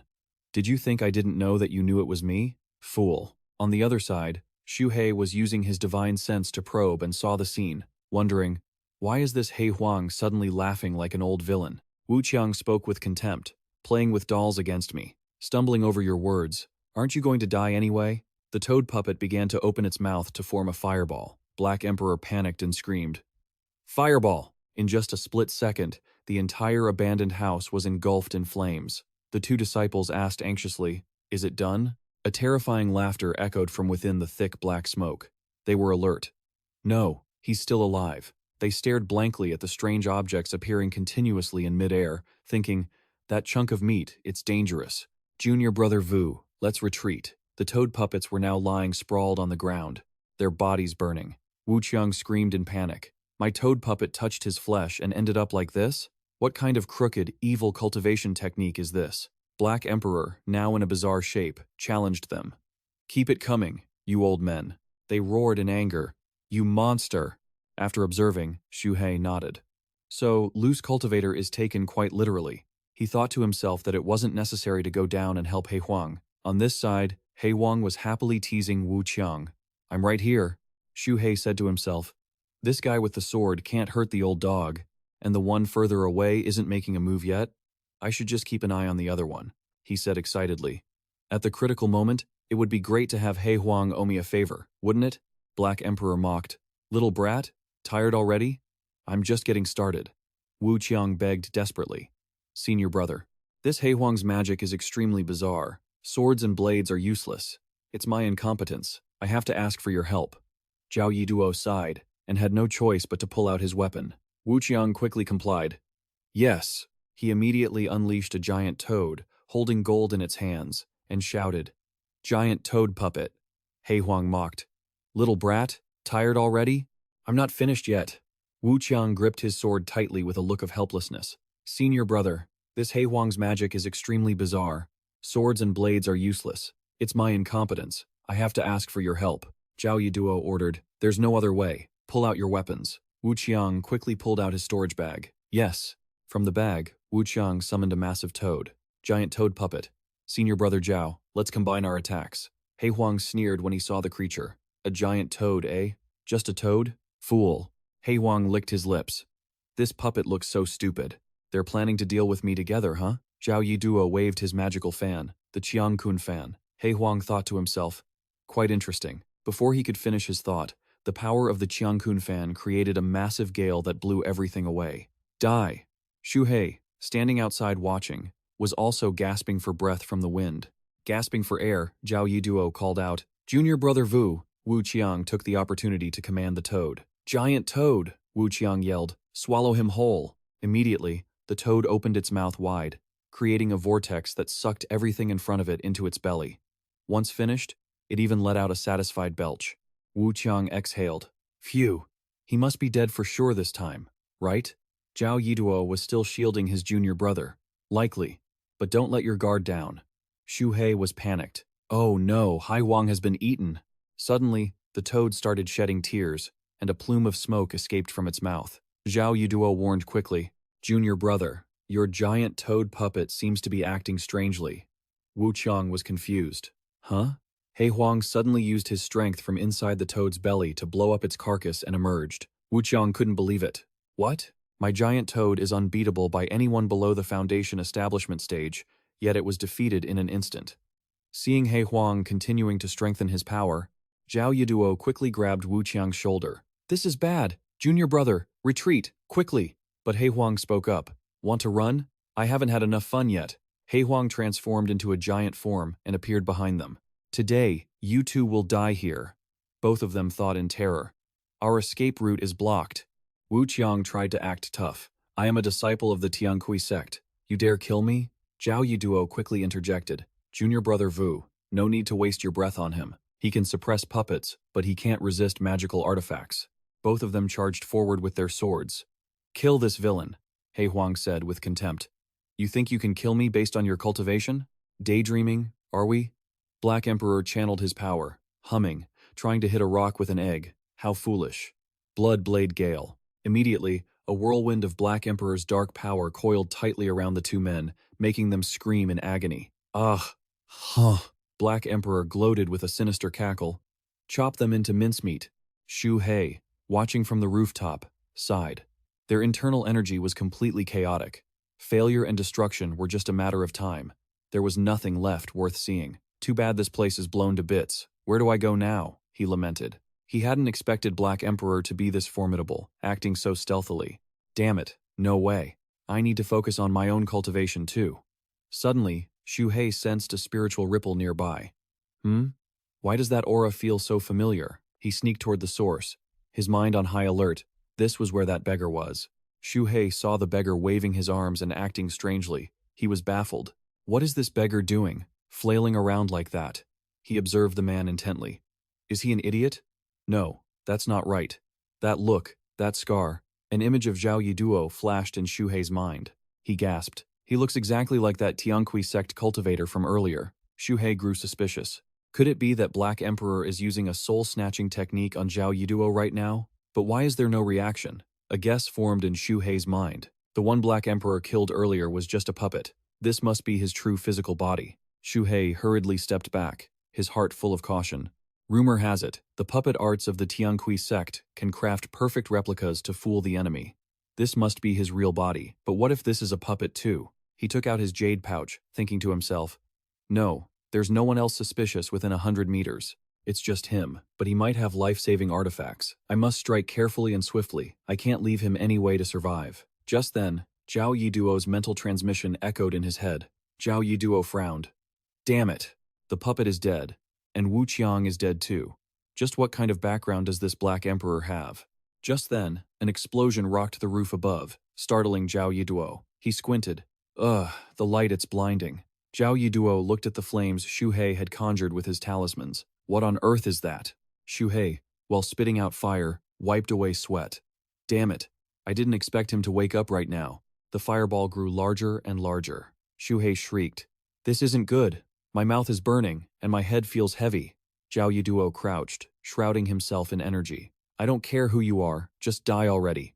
Jade pendant, protect me. Water shield. Instantly, a protective barrier enveloped Zhao Yiduo. Armor of protection. Which lowly demon dares to ambush this master? Zhao Yiduo gritted his teeth, resisting the fireball until his mouth bled. The five elements conflict, water shield. What can you do to me? Ag. His armor shattered under the force of the fireball. Zhao Yiduo finally realized. So that's it. He mixed 5-element talismans and detonated them all at once. Is this guy an idiot? Isn't he afraid of the blast?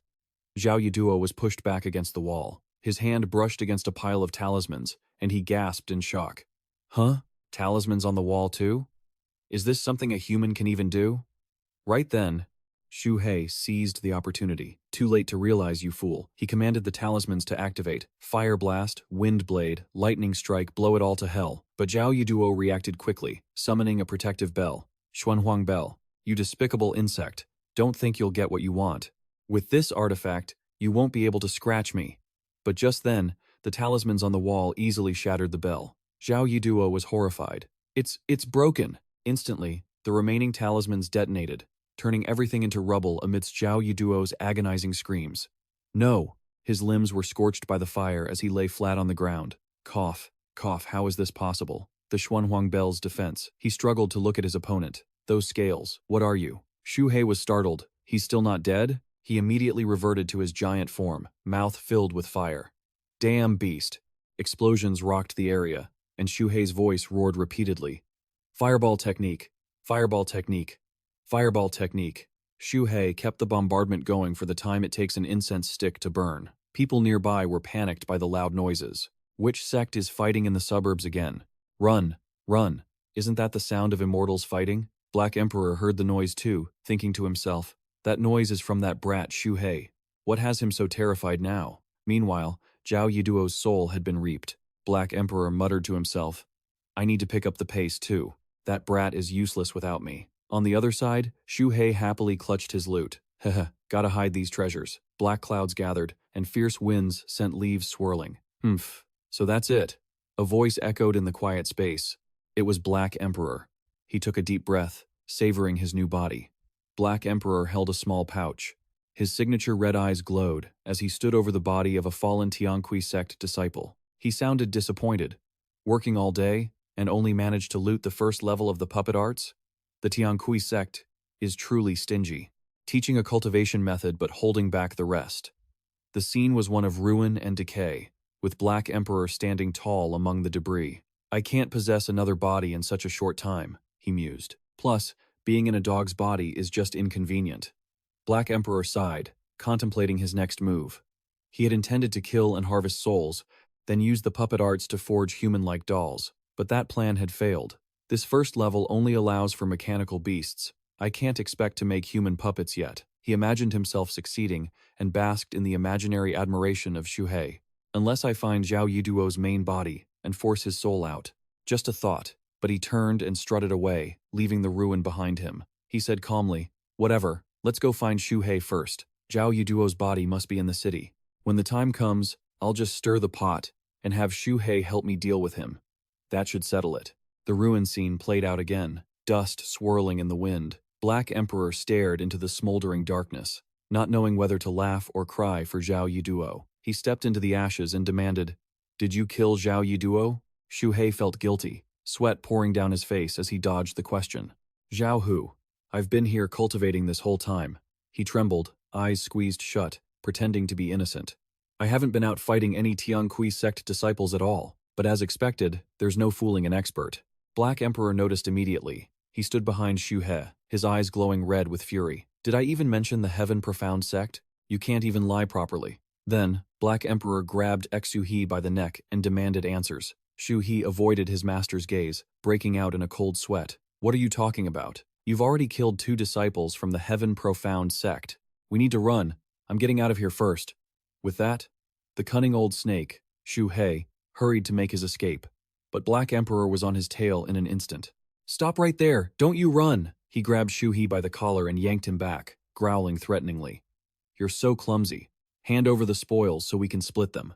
I haven't even settled the score with you for hiding the loot. Yet you're the one accusing me? What is that? Since their brawl was quite loud, someone nearby took notice. Black Emperor hissed, Shh, keep it down, someone's coming. The others quickly lost interest, thinking, Forget it. Let's just get out of here. After a long scuffle, the snake and the dog were both gasping for air. Black Emperor panted, Huff huff, we're out of Linjiang City. Stop running now. Just ahead is the Yanluo River. I'll take the goods we sold and split them with you, alright? Xu Hei wasn't doing any better, lying flat on the ground. Huff huff, you should have said so earlier. Black Emperor stood up and conjured a mountain of beast meat. These body-refining pills and beast meat are all for you, worth over 100 spirit stones, enough to keep you fed for half a year. Xu Hei's eyes lit up. The aroma made him exclaim, It smells so good. Then, eyeing the spirit stones, he muttered, Look at you acting like a stingy miser. He started dividing the pile equally. You get 46. I get 46. You're lucky to get that. Seeing Xu Hei hiding behind the pile of stones, satisfied, he added, Fine. That'll do. I forgive you this time. But then, remembering something, Black Emperor pinched Xu Hei's cheek hard and barked, Wait a minute, where's Zhao Yiduo's stuff? Xu Hei gave a mischievous wink. Black Emperor didn't get it, and, annoyed by Xu Hei's antics, roared, Don't play dumb with me, kid. Hand it over. Old Xu Hei obediently handed it over. This is all that's left of Zhao Yiduo's gear. His storage bag got burned up, so this is all I've got. On the ground lay 3 items, a golden bell, a set of armor, and a stone. He continued. He said it was something called mysterious yellow or something. As for the silver armor and this scrap of iron, I have no clue. Black Emperor laughed when he heard that. Oh, nice. These are all good items. He picked up the golden bell to inspect it. It's been scratched by scales? What a pity. Such a decent mid-grade spiritual treasure. Shoo, he replied. Yeah. I cracked it with my golden scales. Black Emperor wore a crafty smile, his red eyes flashing as he licked the armor. I'll fix it for you later. It's still usable. Usually, this would just be a low-grade spiritual treasure, but his greedy behavior immediately made Xu Hei suspicious, his eyes narrowing in wariness. Right then, Black Emperor leaped up with a laugh, grabbing the armor like a trophy. Well then, I'll take this secondary item. Xu, he yelled. I knew it. He slashed at Black Emperor with his tail. But of course, it didn't even faze him. Black Emperor said triumphantly, You'd better take the bronze bell instead. Let me have this one to customize. I'll wear it. You'll barely be able to use this thing until you reach the great completion of the spirit-opening realm. Black Emperor stood tall and proud, hands on his hips. I'll take the loss this time. The armor was already on him, instantly turning transparent. Xu Hei couldn't help but exclaim in admiration. That's so cool. This silver armor automatically adjusts to the wearer's body and can even turn invisible. No wonder I didn't notice Zhao Yiduo was wearing it. Then Xu Hei lunged, shouting, Take it off! I don't believe a word you say. The two started brawling again. Black Emperor coaxed him gently. Don't. I'll give you all the puppets I collected, how's that? When Xu Hei hit him, he sighed. Wow, it really doesn't hurt at all. Hey, what do you think? Black Emperor asked. On Xu Hei's head sat a lizard and a blue bird. He bristled. Aren't these just the toys that stupid cultivator had? They couldn't even last a second in a real fight. Are you trying to fool a 3-year-old? Black Emperor laughed again, patting the stone beside the little one with his paw. Don't be so impatient. I'll use this dark gold stone to forge a puppet for you, plus I'll upgrade all your existing ones. Is that good enough? Old Xu, he was pleased and felt a bit better. Good thing I secretly hid one small stone, he thought. That must be the most valuable thing Zhao Yiduo had. The loot included the mysterious yellow bell, the protective armor, the dark gold stone, and the unknown crystal. This Black Emperor is definitely hiding stuff too. I've got to learn from him. Black Emperor stepped forward, acting natural. Xu Hei, follow me. I'm taking you somewhere perfect for training. Xu, he was skeptical. Something about your tone sounds off. He looked ahead. In front of them stood a massive mountain. Xu, he looked at his master with disdain. What is this? Isn't it just an ordinary peak? Black Emperor explained. What do you know? This is Spirit Mountain. 500 years ago, this was the site of a spirit mine. Inside the cave on Wushan Mountain, everything was desolate, abandoned, and rotting. The two figures, one snake and one dog, stood before the cave, emanating an impressive aura. Old Xu, he asked, Are you sure this is Spirit Mountain? Black Emperor replied. Even though the spirit mine was picked clean 500 years ago, it's still the place with the richest spiritual energy for 100 miles around. They ventured deep inside. As they walked, Black Emperor kept rambling. No people, no spirit beasts, it's perfect for us to train for a while. Xu Hei looked at the scattered skulls and wondered, Aren't there lone cultivators everywhere? Black Emperor sniffed the air, satisfied, and said, This is great. The spiritual energy here is abundant. Xu Hei sniffed as well and exclaimed, You're right. A dog's nose really is sharp. All right, let's get to work. Black Emperor took a ring from his pouch. Old Xu Hei's eyes went wide. What did you steal this time? Black Emperor didn't explain, just told him not to be rude. He spoke while working busily. Use this vat for body refining. Pour some water in. Xu Hei called out, Water bullet technique. Right. Don't fill it all the way. Next, add this. Black Emperor held out a packet of pink powder. It was Young Yang powder. As he poured it into the pot, he continued, Yang powder is a top-tier pill, perfect for tempering the body and forging the tendons and bones. It's an extremely rare body-refining medicine. This tiny bit alone is worth 20 spirit stones. Xu Hei listened intently, even using his tail to help his master stir the water. After stirring, he asked blankly, and then what? Black Emperor kicked him without mercy, sending him flying. Get inside and soak yourself. Xu Hei landed straight into the water basin, his entire body changing color. It hurts. It hurts right to my core. He thought, this burning sensation was even more intense than being hundreds of meters underground. Xu Hei's eyes went blank. Sweat poured down. Black Emperor laughed mockingly. The first time you train your body is the most painful, but it's the most effective. Don't you dare pass out. Touched by the jab at his pride, Xu Hei retorted, I won't pass out.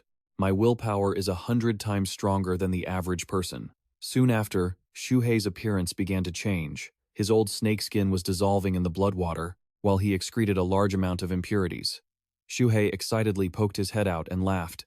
I've shed my skin. I was in too much of a rush to level up last time to shed it, but I've finally made up for it, and I've cleared out so many impurities too. Feeling the power surging through his meridians, Black Emperor sat outside, looked up, and said, See?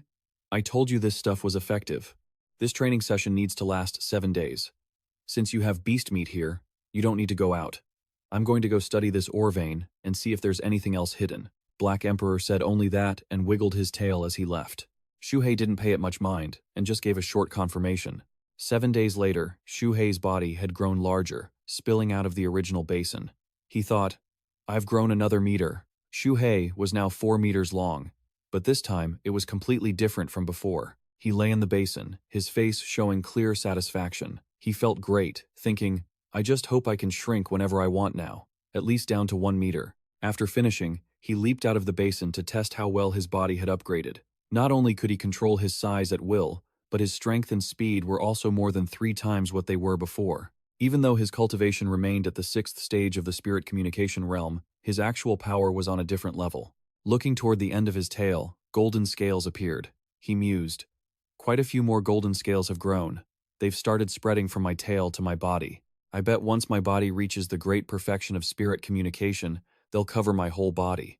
Does that mean I'm going to turn into a golden snake? He wondered, then suddenly remembered his master. He called out, Black Emperor? There was no answer. Xu Hei muttered, Where's that old dog? He hasn't been back in 7 days. There's not a trace of him within 200 meters.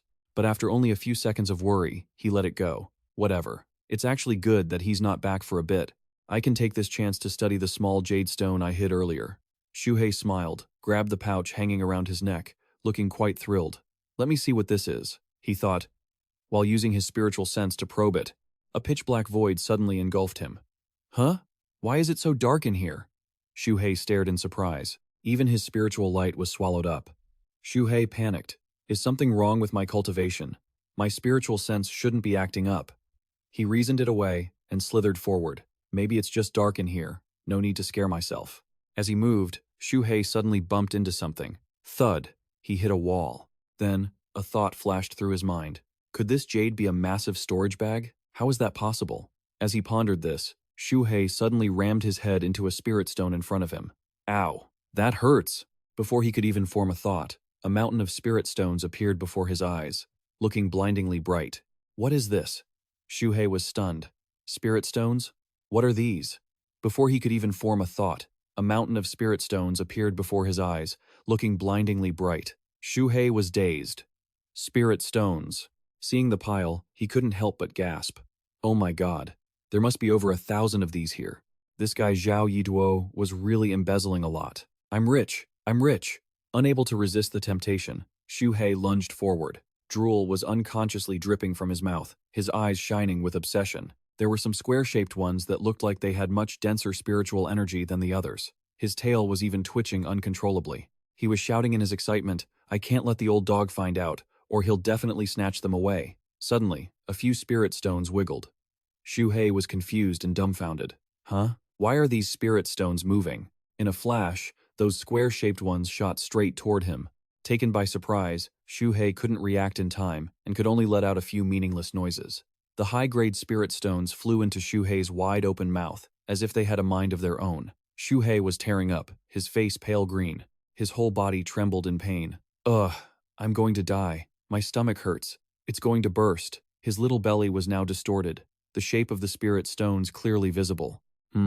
The demon god peak is reacting. Suddenly, a brilliant golden dragon appeared, sucking in those square-shaped spirit stones. Seeing this, Xu Hei was shocked. The demon god peak is swallowing the spirit stones? He thought. What's going on? It doesn't swallow anything else. Only these square ones. This peak is pretty picky. Meanwhile, his bloated stomach suddenly flattened out at a speed visible to the naked eye. Looking at his flat belly, Xu Hei still couldn't help but break into a cold sweat. Stomach's okay now. What was that about? I'll have to ask Black Emperor what kind of spirit stones those were later. Just then, Black Emperor's voice echoed from outside the cave. Ah, Xu Hei, help me. Ah, Xu Hei. Hearing the familiar voice, Xu Hei shouted, Is Black Emperor causing trouble again? Why is it always one thing after another? He opened his spiritual sense to investigate the source of the cry. The terrifying scene made Xu Hei stutter.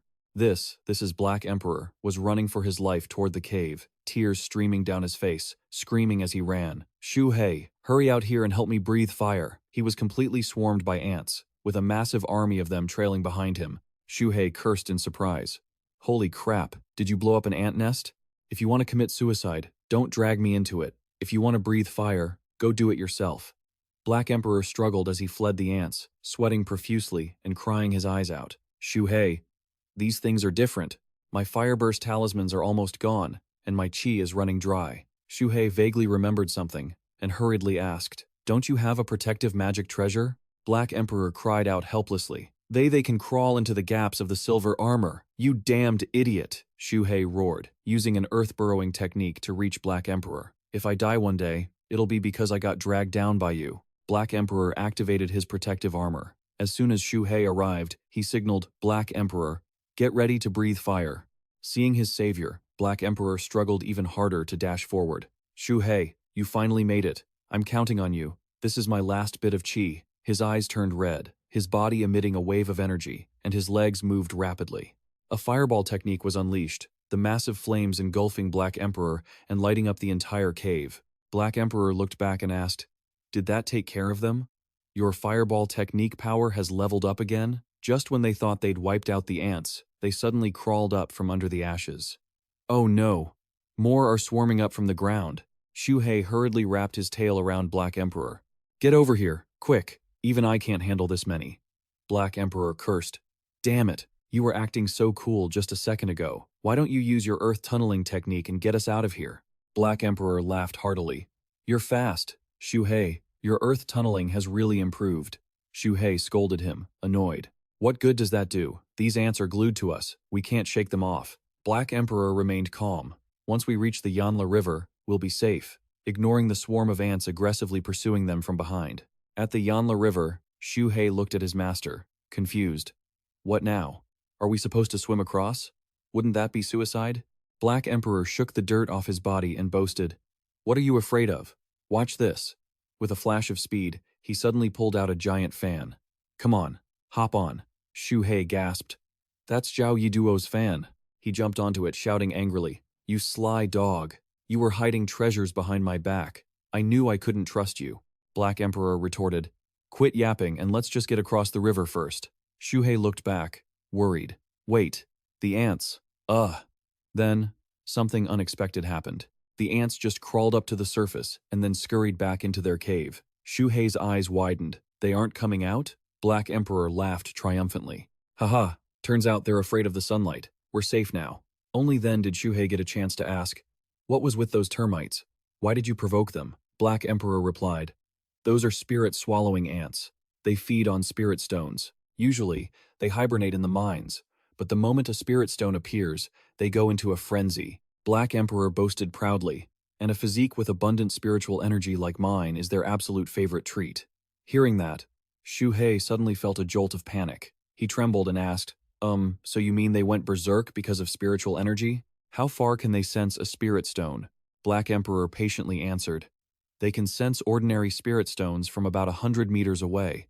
But if it's a rare, top-tier spirit stone, they can smell it from 1,000 meters away. And don't even get me started on premium-grade ones that would send the entire swarm into a full-blown riot. Sensing something off, Black Emperor narrowed his eyes, looking suspiciously at his disciple. Hmm? Why are you asking about this? Xu Hei gave a stiff, nervous smile. Oh, nothing. Just curious.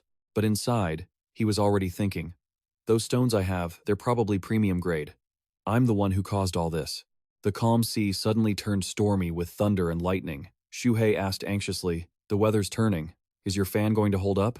Black Emperor was nonchalant. It should be fine. It's just, before he could finish his sentence, a bolt of lightning struck the fan they were riding. Master and disciple were stunned, completely at a loss. It's just what? Xu Hei asked, trembling, his face turning pale. A low-grade spirit treasure. Black Emperor wasn't doing much better. He didn't even realize the gravity of the situation yet. He just looked at the fan, which had been split in two by the lightning, and shook. Xu Hei, why are you standing so far away from me? The fan shattered, and both fell from the sky, their screams piercing through the rain.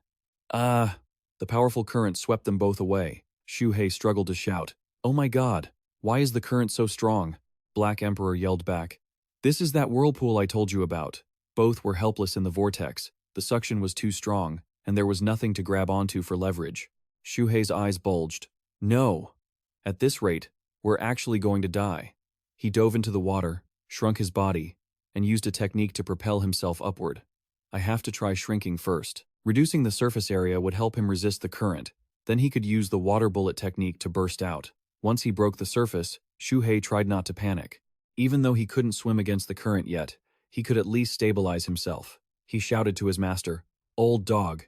You use the water bullet technique to boost your speed too. Swim against the current. Hearing no response, Xu Hei turned his head. Wait, where's Black Emperor? He hurriedly used his spiritual sense to search for his master, then suddenly cried out, Holy crap! Black Emperor got sucked into the deepest part of the whirlpool. Black Emperor was blowing bubbles, sinking deeper. Xu Hei sighed, feeling helpless. This old dog is so useless at times like this. I'll die if I go down there. I'm not saving you. But in the end, he was dragged down into the current with him anyway. Xu Hei puffed out his cheeks, holding his breath and looking around.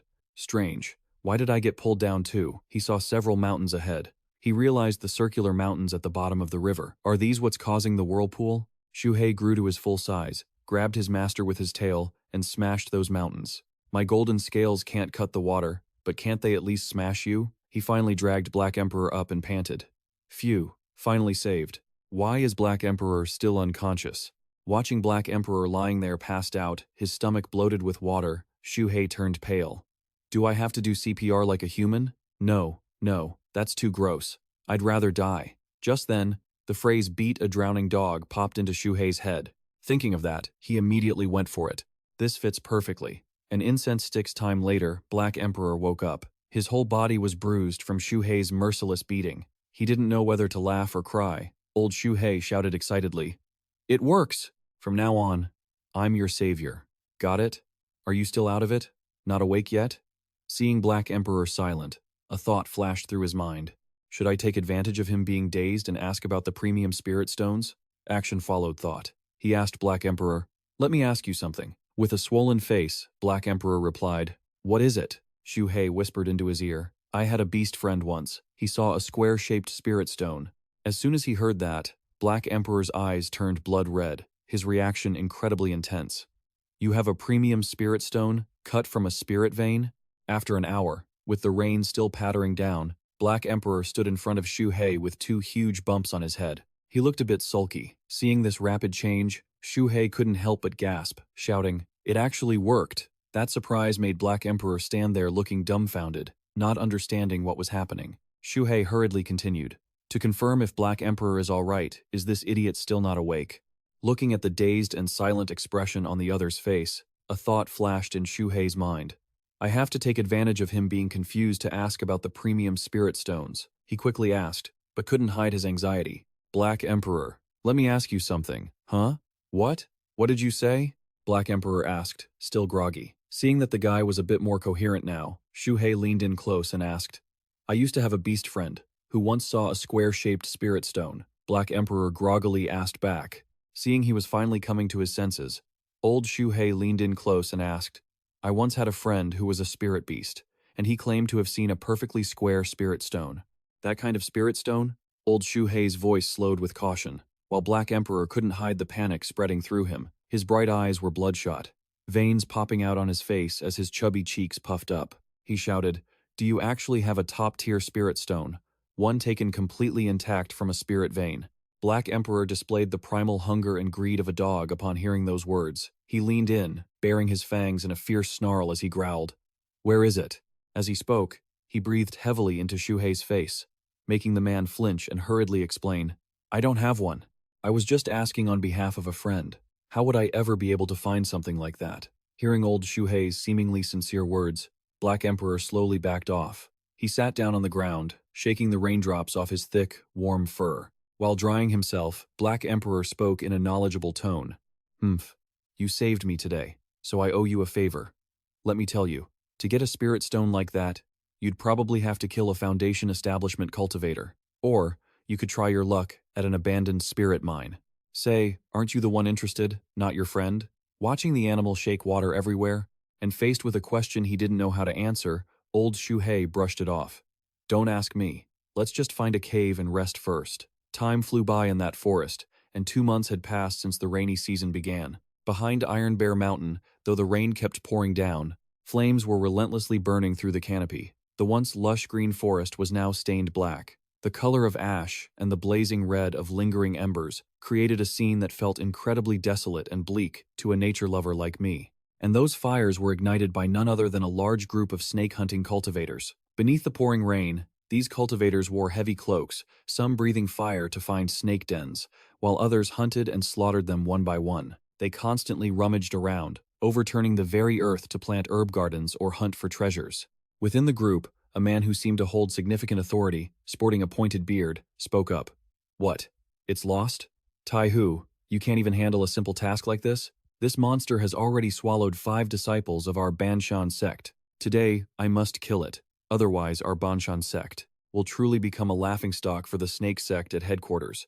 Not to mention, there's a bounty from the sect as well." These boisterous, hate-filled words came from none other than Zhou Shuzhe, an 8th-level Qi refining cultivator of the Banshan sect. Behind Zhou Shuzhe stood a burly man carrying an equally massive hammer. That was Tihu, a 6th-level Qi refining cultivator of the Banshan sect.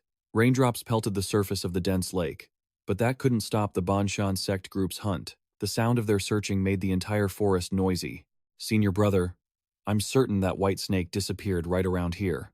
It was struck by my bone-crushing awl. It definitely couldn't have gone far." The Banshan sect group continued to search every inch of the shore, but they didn't notice that beneath the water, the jade-green white snake was holding its breath and staying perfectly still. Xiao Bai thought about the people hunting her. She had never understood what hatred was before, but today was different.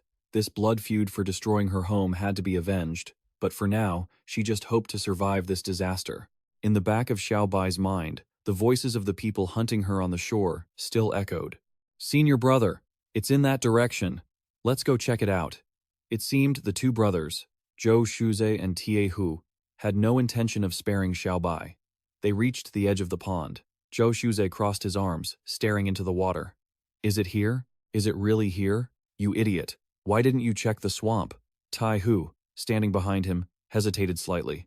"Senior brother, that white snake has an accomplice. I'm worried there might be an ambush." Zhou Shuzhe became annoyed and shouted, "Stop talking nonsense. Hurry up and investigate the swamp. Senior brother, your cultivation is far higher than mine. Why don't you go?" Ti Hu's voice was filled with fear, but in return, his senior brother, Zhou Shuzhe, was just as cowardly and pushed the responsibility onto Ti Hu. "I'll stand here and watch you. What the hell are you afraid of?" Under the water, Xiao Bai saw the silhouettes of the two men. This was bad. Xiao Bai grew anxious. A hand reached down into the pond to check. As soon as 2 fingers touched the water, the surface reflected a green glow. "Oh, there really is a reaction," Tai Hu hurriedly reported. "Senior brother, it's hiding in this swamp. But it's hiding very well. It's going to take some time." Zhao Shuzhe was calm, having finally found the target's hiding spot. "No rush. It can't escape." Suddenly, a loud shout rang out. "Fireball technique." A pair of sharp fangs appeared, snarling through the flames. The fireball was launched rapidly, flying straight towards Zhou Shuzhe. Luckily, his ancestors were watching over him. He managed to dodge the fireball. He was startled. "It really has an accomplice?" Tai Hu, who had fallen backward to dodge the ball, hurriedly added in a panic, "That's right. Senior brother. Exactly. Just then, the creature that had spewed the fireball appeared clearly before them, with burning green eyes and a massive, hulking body. The imposing wolf growled, baring its fangs at the pair. Tai Hu shouted, "It's that mangy wolf. Every time it spits fire, it runs away. If it hadn't caused so much trouble so many times, I would have caught the white snake long ago." Zhou Shuze, seeing this, drew his weapon with a flourish. "Humph. Interesting. Fine. I'll kill it along with the snake today." As he spoke, Zhou Shuze spun his sharp weapon and charged at the wolf, saying, "Junior brother, we're having wolf meat tonight." The Wolf King, sensing the attack, spat out another fireball. Boom. Dirt and rocks flew everywhere. Tai Hu, seeing his senior brother, grew excited. "Ha ha ha, senior brother, I'm coming to help." The Wolf King stretched its neck and tried to shout, "Xiaobai, run, I'll lure them away." Hearing that shout, Tai Hu became alert, looking toward the swamp. Just then, Xiaobai rose to the surface, trying to make a break for it. "Yeah?" Zhou Shuze heard this and showed his aggressive nature, charging toward the Wolf King while shouting orders. "Want to run? None of you are getting away today. Tai Hu, you go catch the snake. Leave the wolf to me." Tai Hu gripped his large hammer tightly. "All right, senior brother, leave it to me." Meanwhile, on Shu Jiangrui's side, at the waterfall, he lifted boulders into the air with his inner energy. A loud, booming voice shouted, "Gravity manipulation!" A massive force caused the rocks to burst up from the ground, as if trying to cleave the earth in two. Xu Hei, his body radiating inner energy, looked at the result of his own power, and couldn't help but marvel. 2 months of cultivation later, and my techniques are no longer any weaker than Chen Daoling's were back then. He narrowed his sharp eyes. From 50 meters away, he could use his gravity manipulation to crush low-level cultivators. Xu Hei unleashed a powerful wave of fire, while low-level spells like the fireball technique were no longer suitable for him. Thankfully, he was already training in the fire serpent technique as a replacement. With the earth escape technique, he could travel 3,000 miles a day, not to mention his windblade and lightning strike techniques. On top of that, the puppet that Black Emperor helped him upgrade was finished. After a few days of testing, he had almost complete control over it. All the puppets could share their field of vision. This feeling of boundless perception was something he had never experienced before. "I am the king of this mountain." A loud shout cut through Xu Hei's delusional daydream, making him jump in shock. "Xu Hei, stop being so narcissistic. Your two friends are likely in big trouble." "Wait, are you talking about Xiaobai and the Wolf King?" Xu Hei asked, looking confused. Black Emperor replied in a worried tone, "Exactly. Before we parted, I left a golden light charm on them. It activates automatically when they're in danger. It saved their lives, but it can only last for 1 hour. It hadn't activated before, but it's now triggered behind the 10,000 Snake Valley. What do you intend to do?" Not waiting for Black Emperor to finish explaining, Xu Hei dove into the ground to rush off and rescue his friends. Black Emperor was surprised by this sudden action. "Whoa, that was a quick decision." Over by Xiaobai's location, a loud scream echoed from inside a cave. Huff Huff Tihu kept swinging his hammer violently at Xiaobai. Xiaobai whimpered but stood his ground, making Tihu red with rage. "Damn it, how many hits has this golden light taken? Why won't it break?" From anger, he shifted to suspicion. Could this snake actually be the legendary old snake demon? Just then, Zhou Shuze appeared behind him, holding the bound Wolf King. "I don't think it's him. The old Snake King is said to be Xu Hei, and don't waste your energy on this golden light barrier. I've noticed that the light on its body has been fading over time. It will probably disappear on its own in less than an hour." The Wolf King, still muzzled, glared angrily at that despicable Zhou Shuze. Meanwhile, Tiehu was grinning happily, thinking victory was near. "So, in at most an hour, we'll capture these two beasts and claim our reward." Zhao Shuze continued, looking a bit uneasy. "That's true, but this golden light gives me a bad feeling."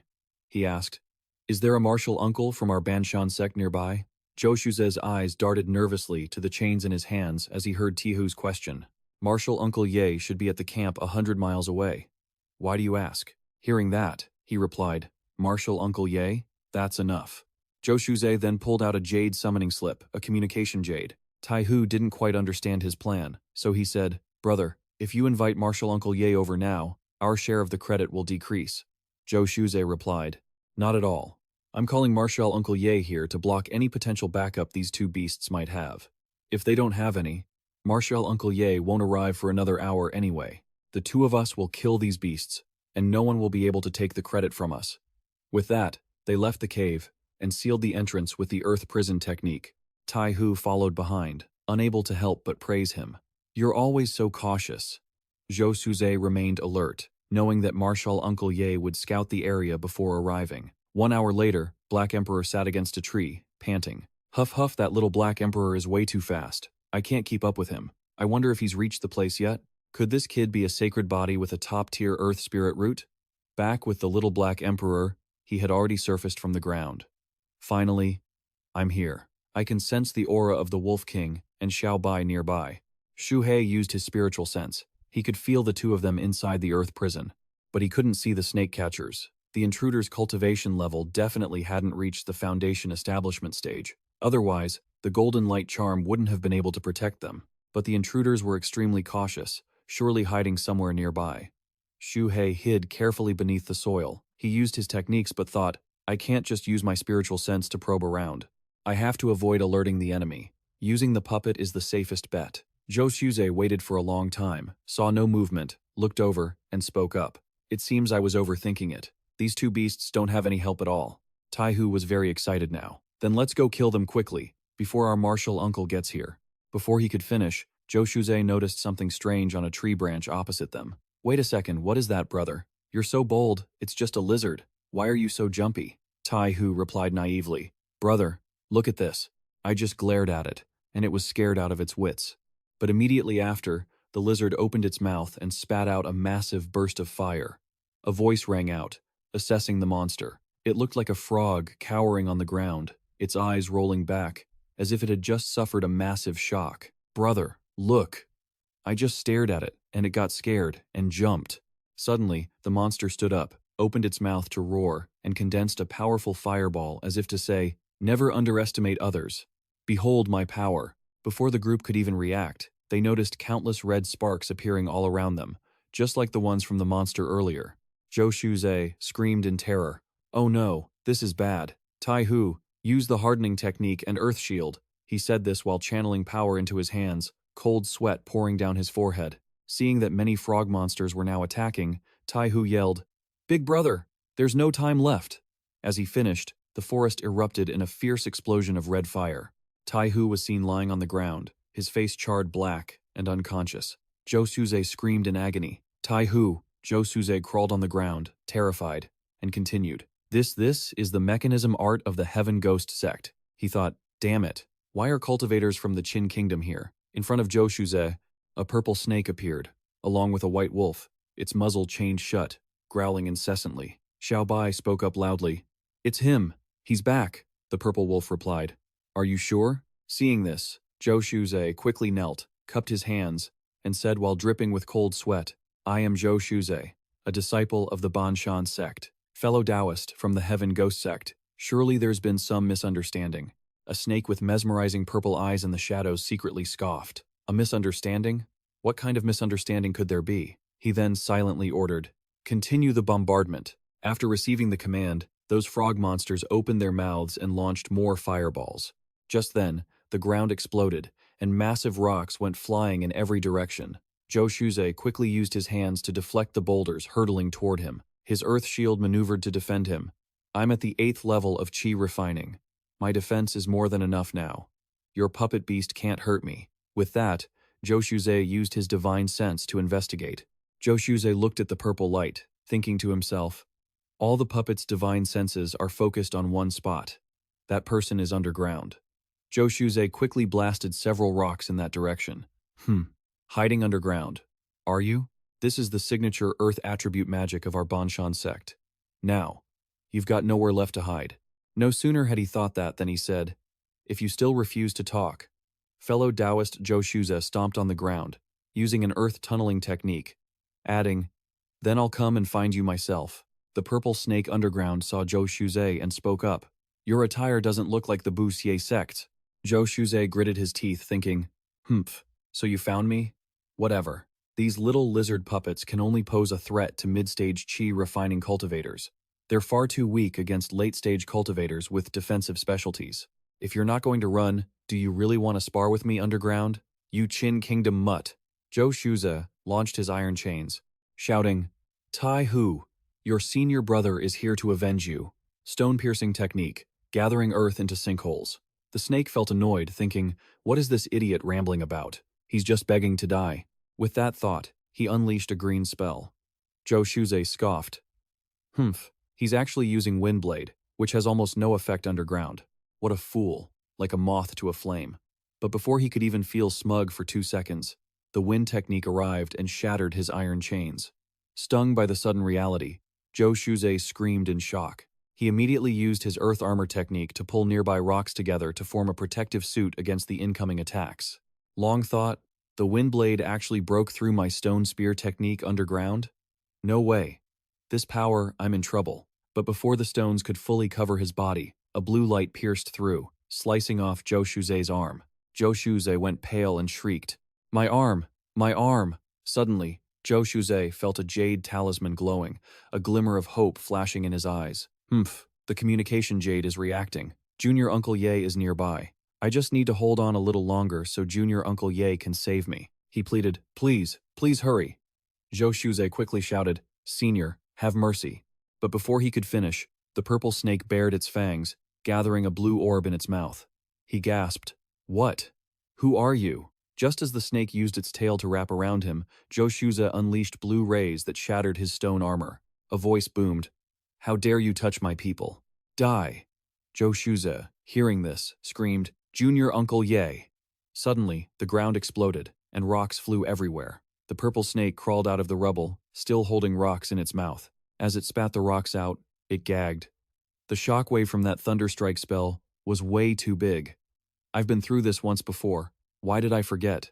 What if that attracted someone else? The purple snake thought to itself. Ugh, gag, even if it killed me, I wouldn't use the thunderstrike underground again. It looked at Xu Hei's charred corpse on the ground. But before he died, what was he saying about Junior Uncle Ye? Does he really have a powerful backer? The snake looked around in a panic. I have to save Xiaobai and the Wolf King quickly. Just then, a giant sword crashed into the ground. Ye Haichuan sat on the sword with a dark expression, saying, "A black snake? So the legends were actually true?" The snake underground groaned. "Xu Hei, you really do have a jinxed mouth." Ye Haichuan continued, "This old man heard rumors about a Xu Hei and a black emperor in these mountains. Not only do they possess spirit intelligence, but they can also speak human language, kill disciples of the Buxie sect, and steal spirit chickens from the Xiaoyao sect." I thought it was all nonsense. He drew his sword and said, "To think I'd actually run into you today.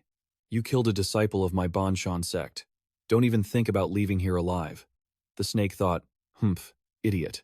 All the puppets around here are mine. This old man must be furious. Let's blow him up. Yi Haichuan noticed a red glow to the side, and immediately raised his giant sword to block the incoming fireball, thinking, "Damn it, I have to block attacks even in midair." Ye Haichuan, enraged, swung his sword down toward the snake, shattering the stone foundation. He roared, "Old man will tear your tail off first." The snake panicked, thinking, that was close.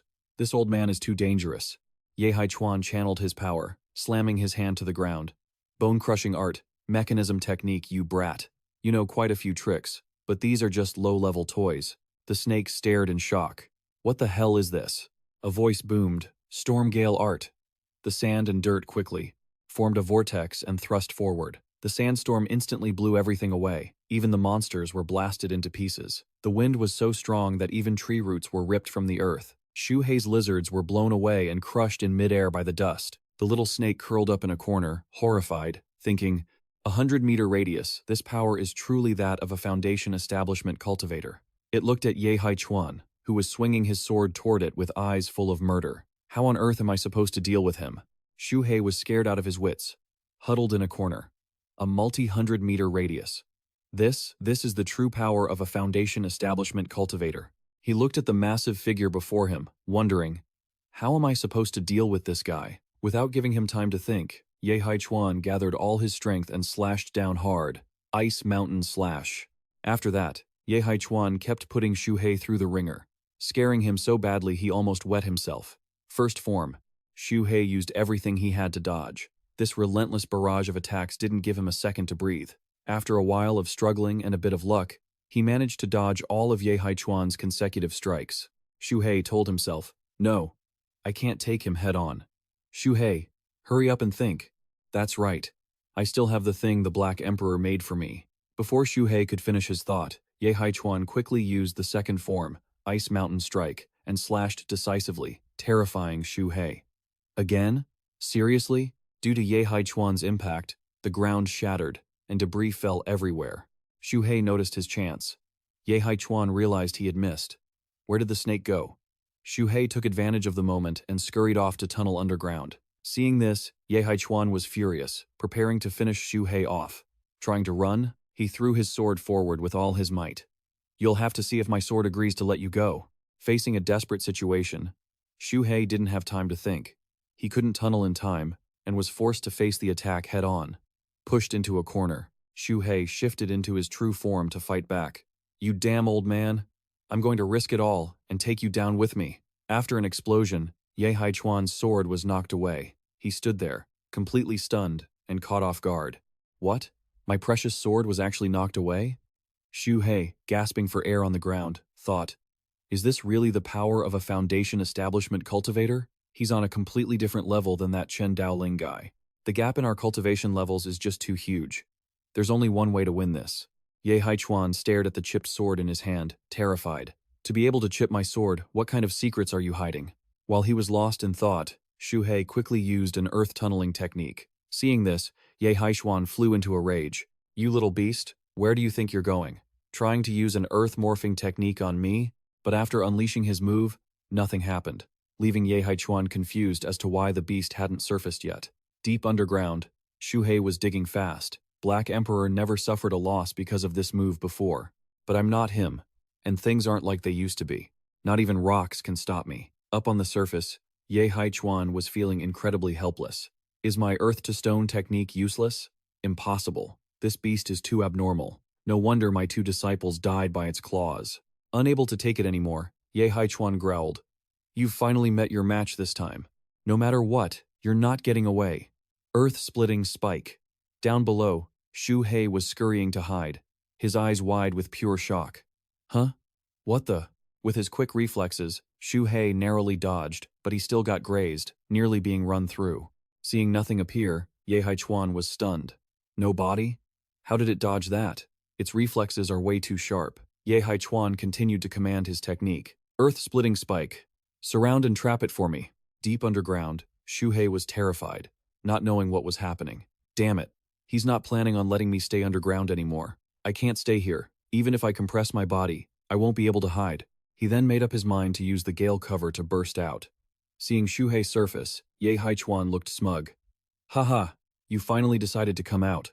Explosive technique, but when he looked closely, he was stunned. Huh? It disappeared? He felt incredibly annoyed.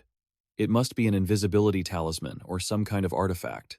Shadow revealing light, show yourself. Still nothing. Ye Haichuan couldn't understand it. Could it have escaped while I was distracted? But he didn't know that 800 meters underground Xu Hei was hiding, thinking, that was close. Thank goodness for the invisibility talisman to throw him off. Otherwise, I never would have made it back. It was only now that Xu Hei realized what the old dog said was right. Fighting against a higher level is like defying the heavens. To save the Wolf King and Xiao Bai, either I wait for the old man to arrive and take action, or, just as Xu Hei was lost in thought, the old bastard Ye Haichuan suddenly discovered his hiding spot. Haha, you little beast, so that's where you've been hiding. Xu Hei was scared out of his mind. Did he really find me that fast? But then he realized, wait, no, I haven't even opened my spiritual sense, and 800 meters underground isn't easy to detect. If he really found me, he would have struck instantly. Why bother playing mind games to put me on alert? Up on the surface, Ye Haichuan had slammed his hand directly into the ground, his voice booming. Ha ha, you little beast. So that's where you've been hiding. So, he was just playing a trick to scare Xu Hei. No movement after all this time? I've scanned down to 500 meters already, and still found nothing. He began to doubt reality. Did it really get lucky and escape, or did it hide even deeper? Either way, it came here to save these two beasts. Below, through an illusion, Xu Hei watched what the shrimp-brained idiot was doing. Ye Haichuan was dragging his sword through the ground and shouting, "Still not coming out?" This confused Xu Hei. What is he planning? On the surface, Ye Haichuan stabbed his sword into the rocks and started cursing. You beast! I'm counting to 10. If you don't come out, I'll skin your two companions alive right now. He spat, his eyes glowing a terrifying, blood-red hue. In a tight space like this, the earth-splitting spike can kill them in seconds. The Wolf King, though gagged, continued to growl at the beastly man. Damn him. As for Xiaobai, she was weeping, silently praying for him not to come out. Ignoring everything, Ye Haichuan began to count. 1. Then he continued. 2.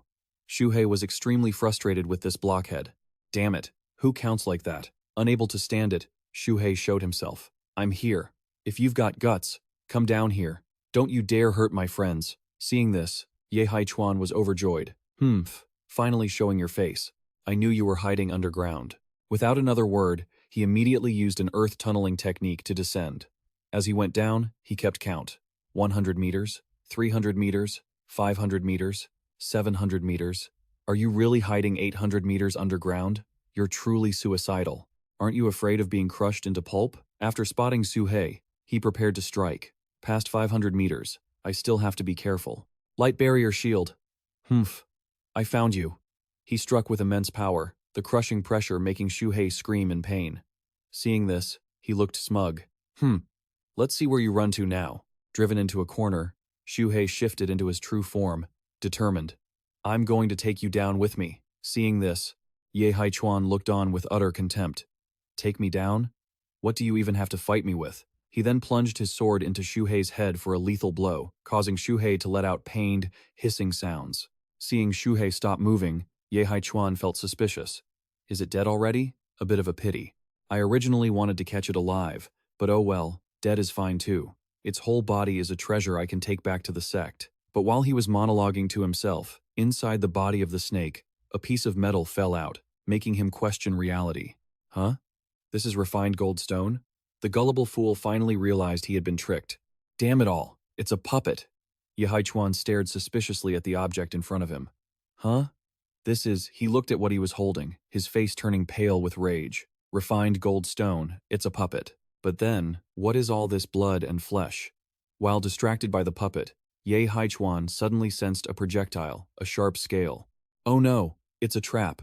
Its true body is still underground, less than 500 meters away. Feeling imminent danger, he reacted quickly, trying to break the ambush. Ye Haichuan unleashed a barrage of techniques that were hard to keep up with. Earth shield, back earth armor, earth flow wall. I don't have time to use them all, but this defense is like an iron mountain. It's not something a little beast like you can break. Ye Haichuan attacked wildly while cursing.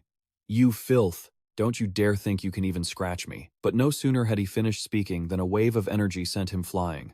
Gravel scattered everywhere, as blood trickled from his head in agony. Xu Hei stared icily at the loud-mouthed Ye Haichuan. You said I couldn't even leave a scratch, didn't you? Without another word, he darted forward with lightning speed and snatched the sword from Ye Haichuan's waist, causing him to shriek in terror. My precious blade! Then, without hesitation, Xu Hei bit into his leg, making him howl in pain and curse with hatred.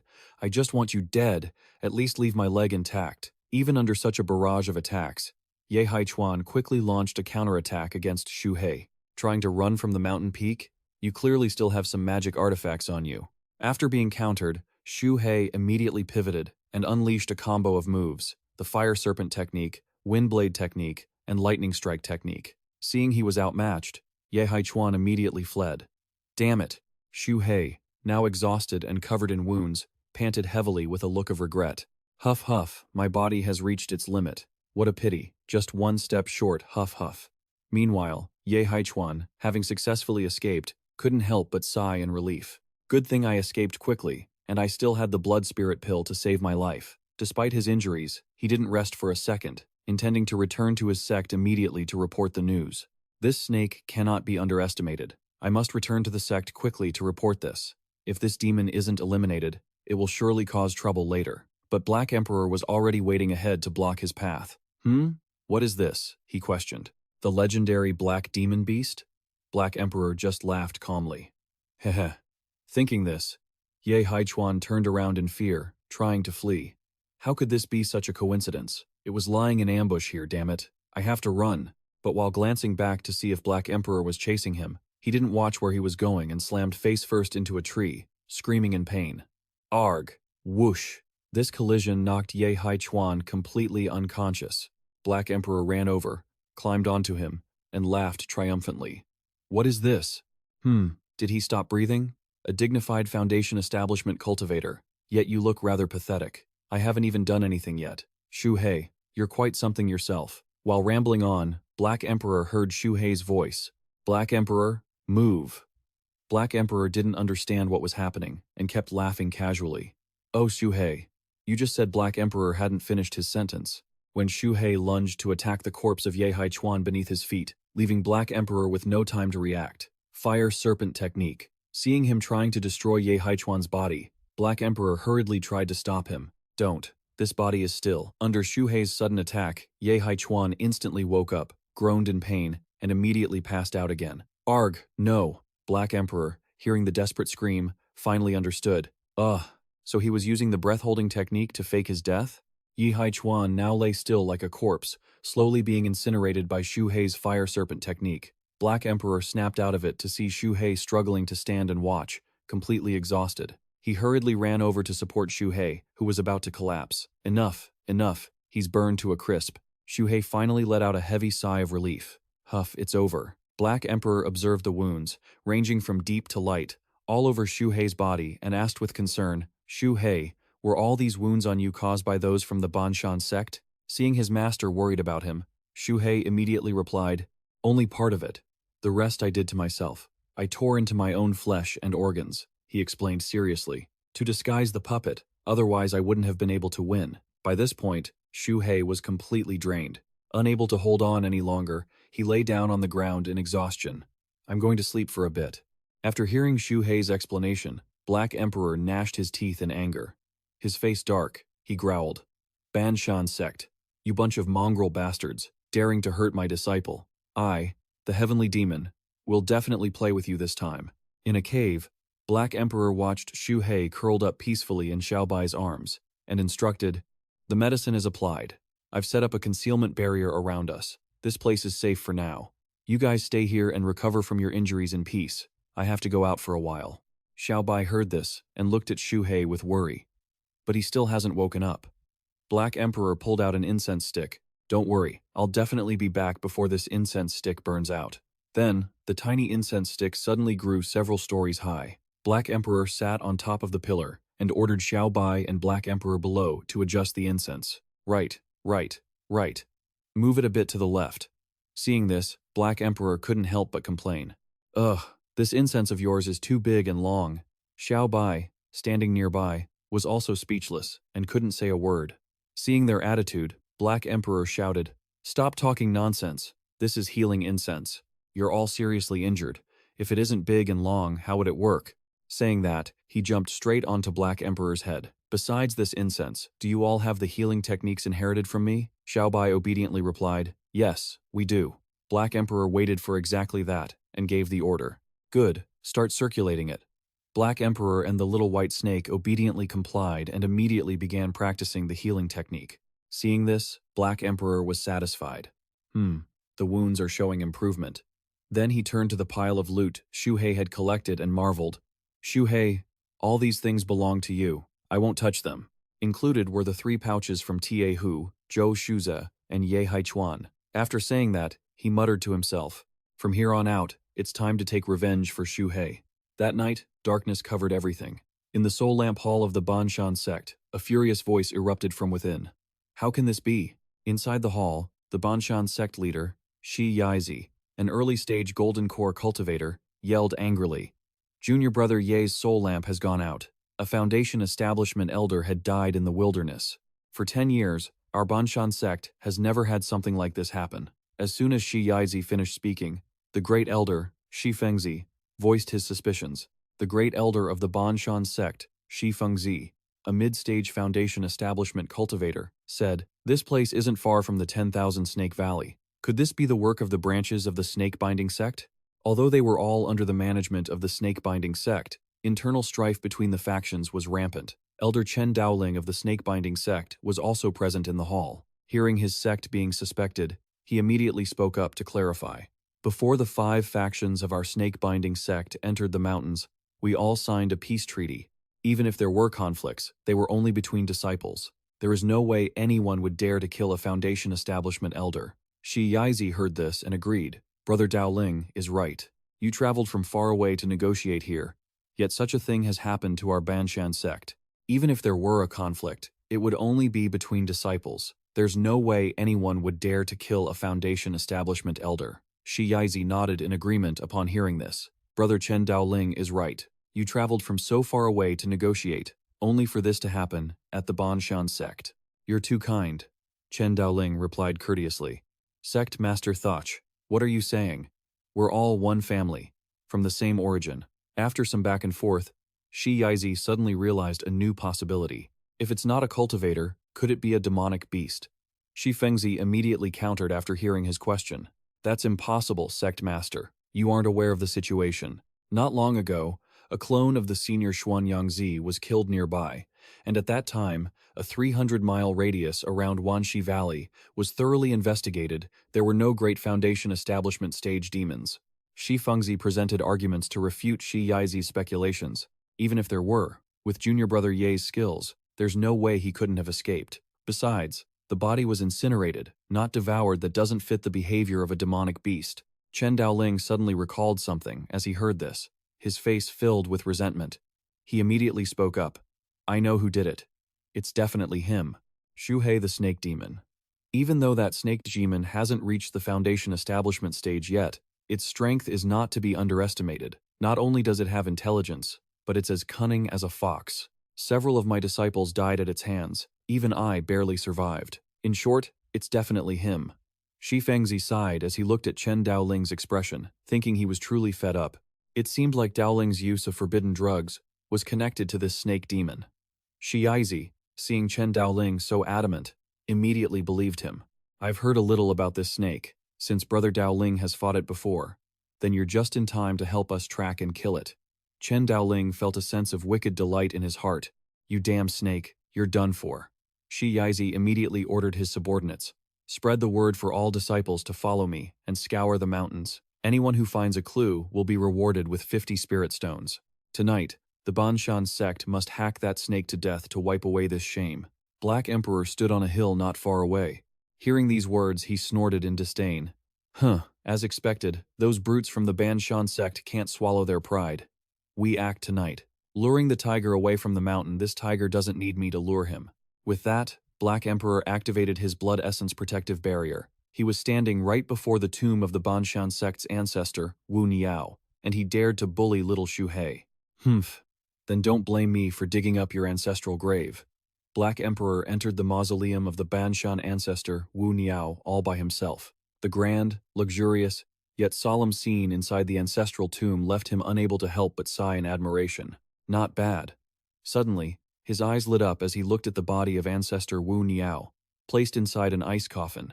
This Banshan sect is quite filial. Wu Niao has been dead for so many years, and he's still preserved exactly as he was when he was alive. This ice coffin is a top-tier spirit treasure too. If I'm taking it all. But just as Black Emperor moved to touch it, a tremor occurred, making him puzzled. I can't collect it? Suddenly, the dragonstone statue in the tomb spat out a chilling white mist, freezing cold air, mechanisms, and then a giant ice dragon appeared. Black Emperor saw this and immediately understood. A grade 3 defense mechanism is an ice dragon? I didn't expect a backup plan. Black Emperor remained calm, facing the ice dragon head-on. Today let me see. While he was still boasting, is there really anything in this world that a guy like me, Black Emperor, can't steal? The ice dragon spewed a stream of cold air, aimed straight at Black Emperor, causing him to freeze. Being frozen like that, Black Emperor cursed in annoyance. Damn you! He unleashed his ultimate move, using his claws to shatter the ice layer on the outside. Black Emperor immediately unleashed his Black Emperor Dragon Descending technique, transforming into a black dragon and attacking the ice dragon head-on while speaking with contempt. A mere tomb mechanism dares to play dragon. Don't be so arrogant with these petty tricks. Back in my day, when I shook the heavens and earth, your Banshan sect wasn't worth a damn thing. Black Emperor's move caused a huge commotion, attracting the attention of the Banshan sect disciples who were on night guard duty. Junior brother, it seems there's a noise coming from the ancestors' mausoleum. Oh no, the masters just left. If something happens to the mausoleum, we can't take the blame for it. The two disciples immediately ran to the Banshan sect ancestors' mausoleum and were stunned to see the devastation there. They turned deathly pale in fear. How is this possible? One of them was so scared he started crying and shouting, "Senior brother, what do we do?" They looked on in horror at the scene inside the tomb. The ancestor is gone. Something terrible has happened. The ancestor's tomb has been dug up. Quickly send an emergency message to the masters. Meanwhile, in the forest, Xu saw that the search results weren't very promising, so he questioned Chen Daoling. "Brother, Daoling, is your compass working correctly? We've been searching these barren mountains for 2 hours already." Chen Daoling kept his eyes on the compass in his hand, while responding to Xu questioning. "That's impossible. Unless this snake has run outside a 1,000-mile radius." A disciple searching right next to Chen Daoling seemed to have found something. "Is this snake dung and urine?" Chen Daoling still tried to trust his compass. "That can't be. Not to mention this snake, even for an old man like me, traveling 1,000 miles would take 5 or 6 hours. Xu heard this and was also suspicious. If that wasn't the case, it must have used some method or formation to conceal its tracks. Just as he was pondering, a burning smell suddenly appeared nearby, catching Xu's attention. His eyes caught a strange glow on a distant mountain. What is that eerie light? Let's go to the next mountain and check it out. At this moment, in the cave where Xu Hei and his group were healing, Xu Hei was enveloped in a powerful light. He shouted loudly, "The heavens and earth as the board, all living things as chess pieces." 7th level of spirit communication. Xu Hei had broken through to the 7th level of spirit communication after a period of recovery, making Black Emperor and Xiaobai, who were nearby, express their admiration with praise. "Big brother Hei, you really are a shining example to me. You've broken through to the late stage of spirit communication. So strong." Xu Hei was ecstatic to be praised, but still pretended to be humble. "I'm not that impressive."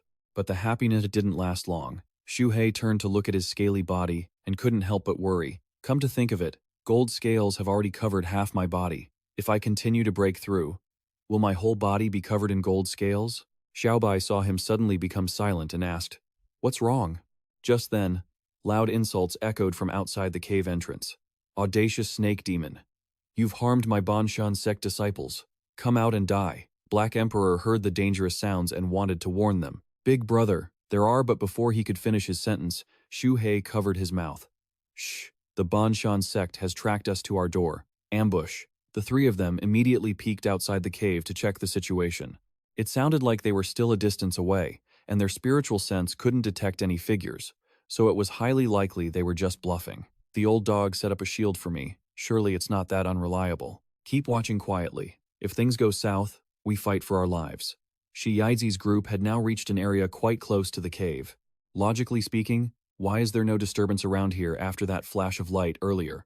"Disciples, search every inch of this land for me." Following Xi's order, the Banshan sect disciples immediately rushed forward and shouted in unison, "Yes, sir." A messenger eagle flew in, making Xizi anxious. It was an emergency report from the sect. But as soon as he finished reading the letter, his face turned beet red, his eyes bulging with fury. His expression twisted hideously as he crushed the letter in his hand. What? The old ancestor's tomb was robbed? Xizi didn't hesitate and immediately ordered his disciples, "Everyone, hurry back to the mountain with me." Black Emperor hid on a tree branch, gloating as he watched the group rush back. They really flew back. Ha ha ha. Maybe I should toss Wu Niao's corpse into the Shi sect's latrine pit. Black Emperor chuckled happily as he thought about his stolen loot. He had originally planned to refine Wu Niao into a puppet. That would have been fun. It's a pity I still haven't gotten the 3rd-level cultivation technique from the Tian Kui sect. Having achieved his goal, Black Emperor didn't linger and immediately headed back. As he walked, he felt a twinge of regret. If I had known this would happen, I should have gone to the Tian Kui sect to demand a copy back then. Given my reputation back in the day, who would have dared refuse me? Not to mention the Tian Kui sect, even their headquarters, the Shen Kui sect, would have had to submit.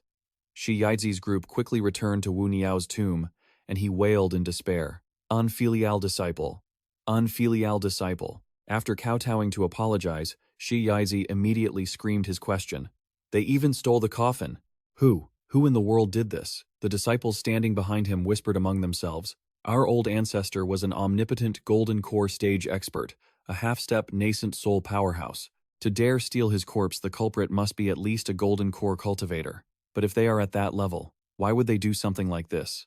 Chen Daoling stood to the side, silently listening to the murmurs behind him. If they aren't a golden core cultivator, how could they break into a third-grade formation without being killed? He then voiced his own suspicions. And why are all the other sects fine while only the Banshan sect is having trouble? And it happened right when the sect's disciples were setting out? Shi Fengzi caught the malicious tone in his words and immediately turned around to interrogate him furiously. Chen Daoling, what are you trying to say? Seeing he was being suspected, Chen Daoling immediately calmed down and tried to explain. Brother Fengzi, lower your anger. I'm just analyzing who could have done this. Everything is just too much of a coincidence.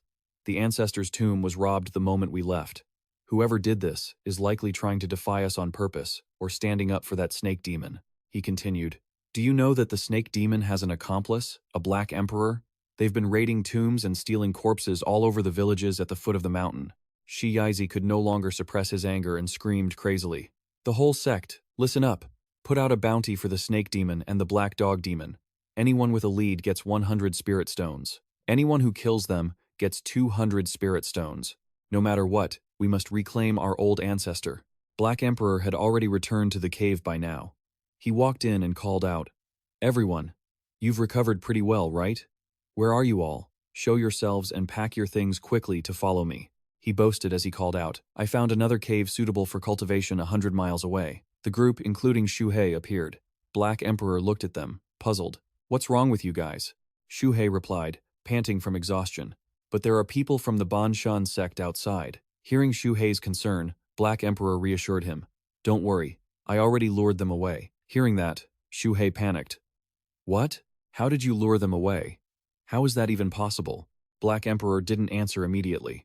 I'll explain the specifics on the way. If we don't leave now, it's hard to guarantee they won't come back to attack. Right, the loot from this time. He was about to show off his loot, but when he looked up, he saw no one in front of him.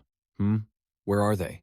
Looking up, he saw the three of them were already running off together into the distance. Sure enough, the Banshan sect still wanted to come back and attack. Run. Seeing that, Black Emperor could only curse. You idiots. Do you even know the way? Stop running aimlessly. Xu Hei and the others were still running for their lives. Black Emperor, hold on to me. Seeing this, Black Emperor could only yell helplessly. Wait for me, you stupid snake. And so, the whole group led each other to a mountain called Fengzi Mountain. As soon as they arrived, Black Emperor immediately said, This is the place. Black Emperor took the chance to brag. I've already set up a formation. Everyone, just get a good night's sleep here tonight. Xu Hei glanced around the cave and complimented him. Old dog, you've got the best eye for finding caves. Xiaobai sat on Black Emperor's back, observing the surroundings and sighing, feeling that this place was very similar to the Snake Valley. I like it. I can replant my snake fruits here. The next day, Black Emperor threw something down and loudly called out, Xu Hei, I finished fixing this great serpent for you. Put it away. Xu Hei thanked him hurriedly, but felt something was off. Wait, why am I thanking you? Does that look in his eyes seem wrong? Then, as if remembering something he wanted to ask Black Emperor, he called out, Right, Black Emperor. Xu Hei held 3 small pouches to his chest and approached Black Emperor. These 3 storage bags. Before Xu Hei could finish, Black Emperor made an excuse to run away. I'm going out for a stroll. Seeing him about to leave, Xu Hei stopped him. No need. There's a share for you too. He tried to convince Black Emperor. Last time, if it weren't for the great serpent you made for me, I wouldn't have won. But hearing that, Black Emperor's eyes welled up with tears, and he turned away. Actually, there's no need. You worked hard last time too, and I didn't help at all. He still had his back turned to Xu Hei, but his hand had reached out behind him without him realizing it. Logically, these are things you deserve. Damn it, my hand. Wah, I'm so disappointed in myself, gravity technique. Xu Hei felt helpless looking at his addictive yet shy act. Look at how he's acting, just hurry up and take it. After the 4 of them divided the loot, Black Emperor took out an orb. Alright, it's time to check your spiritual roots. Your path of cultivation is a lifelong matter. You can't just mess around with it. Then he called Xiaobai. Xiaobai, you go first. Place your tail on here. Xiaobai was a bit surprised to be called. Huh? Me? Black Emperor explained the reason. Well, didn't little Xu Hei say you were interested in alchemy? Xu Hei, who was lying down, also voiced his encouragement. Go, go, go. After the 4 of them divided the loot, Black Emperor took out an orb. Alright, it's time to check your spiritual roots. Your path of cultivation is a lifelong matter. You can't just mess around with it. Then he called Xiaobai. Xiaobai, You go first. Place your tail on here. Xiao Bai was a bit surprised to be called. Huh? Me? Black Emperor explained the reason. Well, didn't little Xu Hei say you were interested in alchemy? Xu Hei, who was lying down, also voiced his encouragement. Go, go, go. Black Emperor exclaimed. If you can practice alchemy, we're all set for the future. Xiao Bai followed Black Emperor's instructions and placed her tail on the orb. Like this. Is it working? Exactly. It's already reacting. As soon as he finished speaking, the orb turned jade green and began pulsing with a wave of power. Black Emperor stared at the orb, cheering with joy. A top-grade single wood spirit root, a natural alchemy saint body. Next to the orb, a small flower appeared, representing the wood spirit root. Black Emperor was stunned by Xiao Bai's innate talent. This kind of talent was a rare, once-in-a-generation treasure in the human world. Sects will be fighting over you. He then pulled Xu Hei aside, whispering excitedly. Xu Hei, you're so lucky. Not only will we have endless pills, but if a single wood spirit root manifests in a human woman, she's bound to be peerlessly beautiful. If she can take human form later, who knows how many cultivators will be captivated by her. Xu Hei blushed in embarrassment. He approached Xiao Bai and instructed her. Here, some wood-type spells and this jade scroll for alchemy practice. Keep it safe. Xiao Bai blushed as she replied. Thank you. Yeah. She then shyly hesitated. Me? She looked at Xu Hei with glistening eyes, gently rubbing her tail against his, and asked, should I call you Great King, Master, or Husband?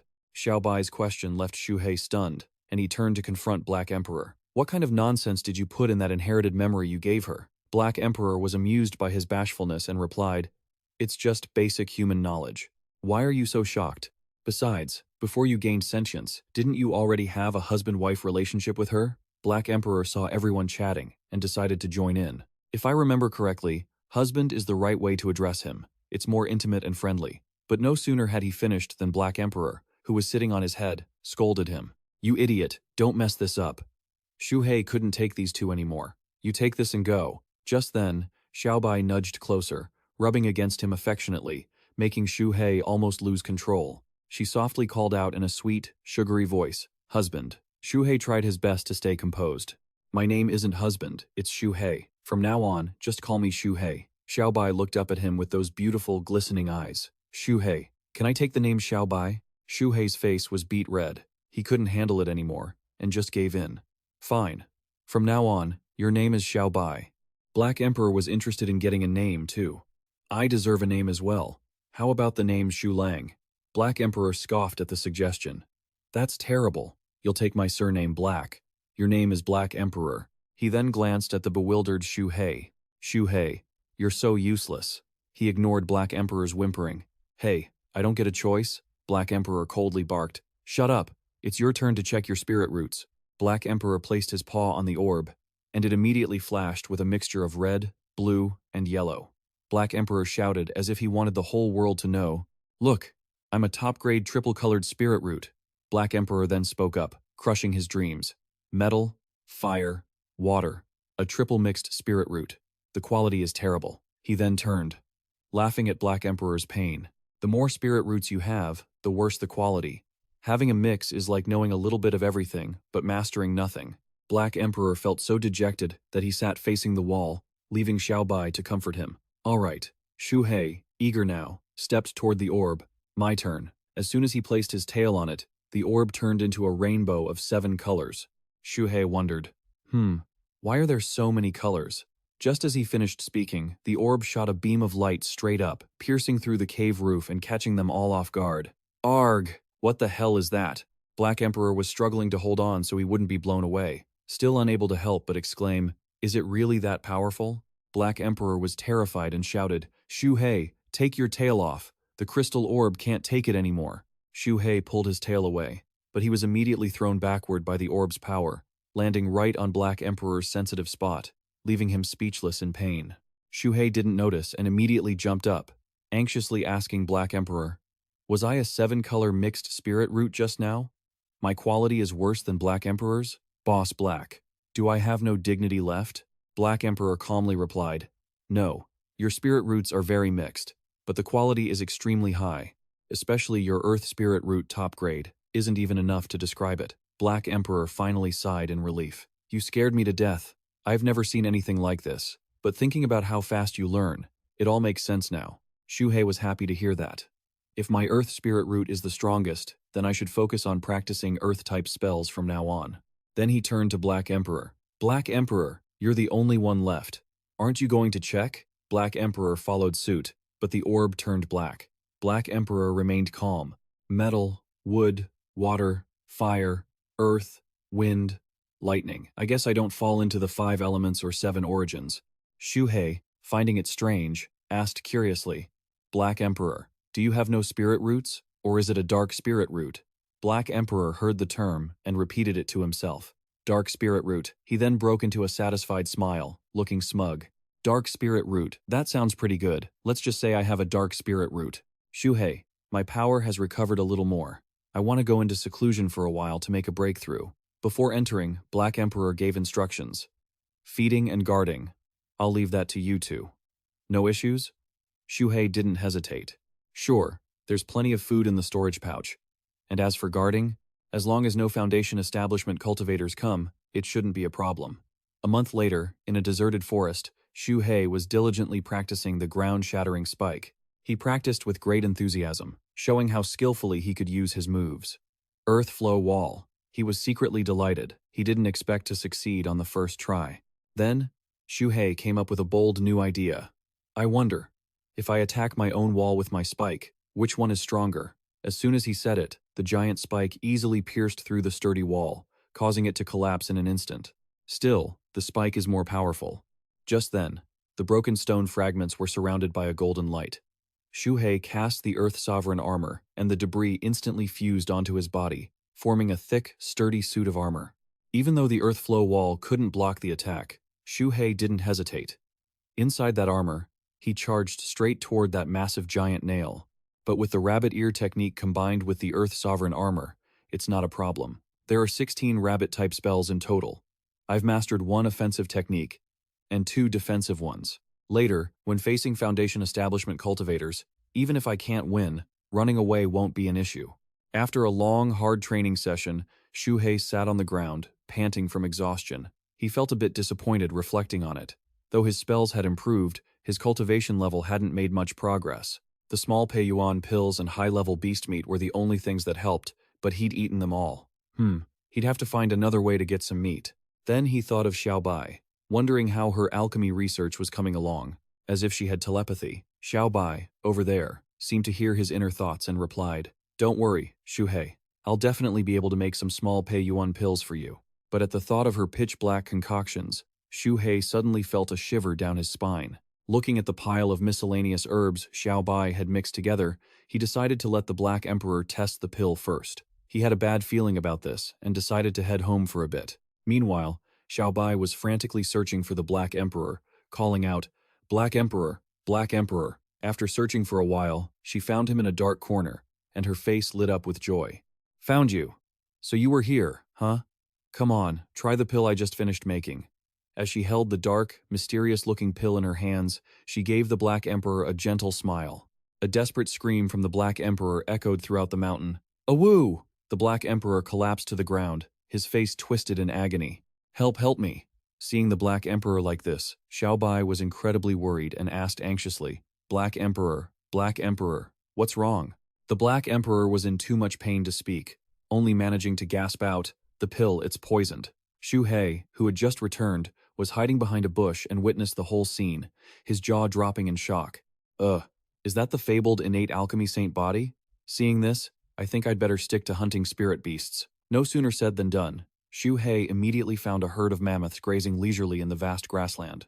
Seeing the herd, his eyes lit up like car headlights. So delicious.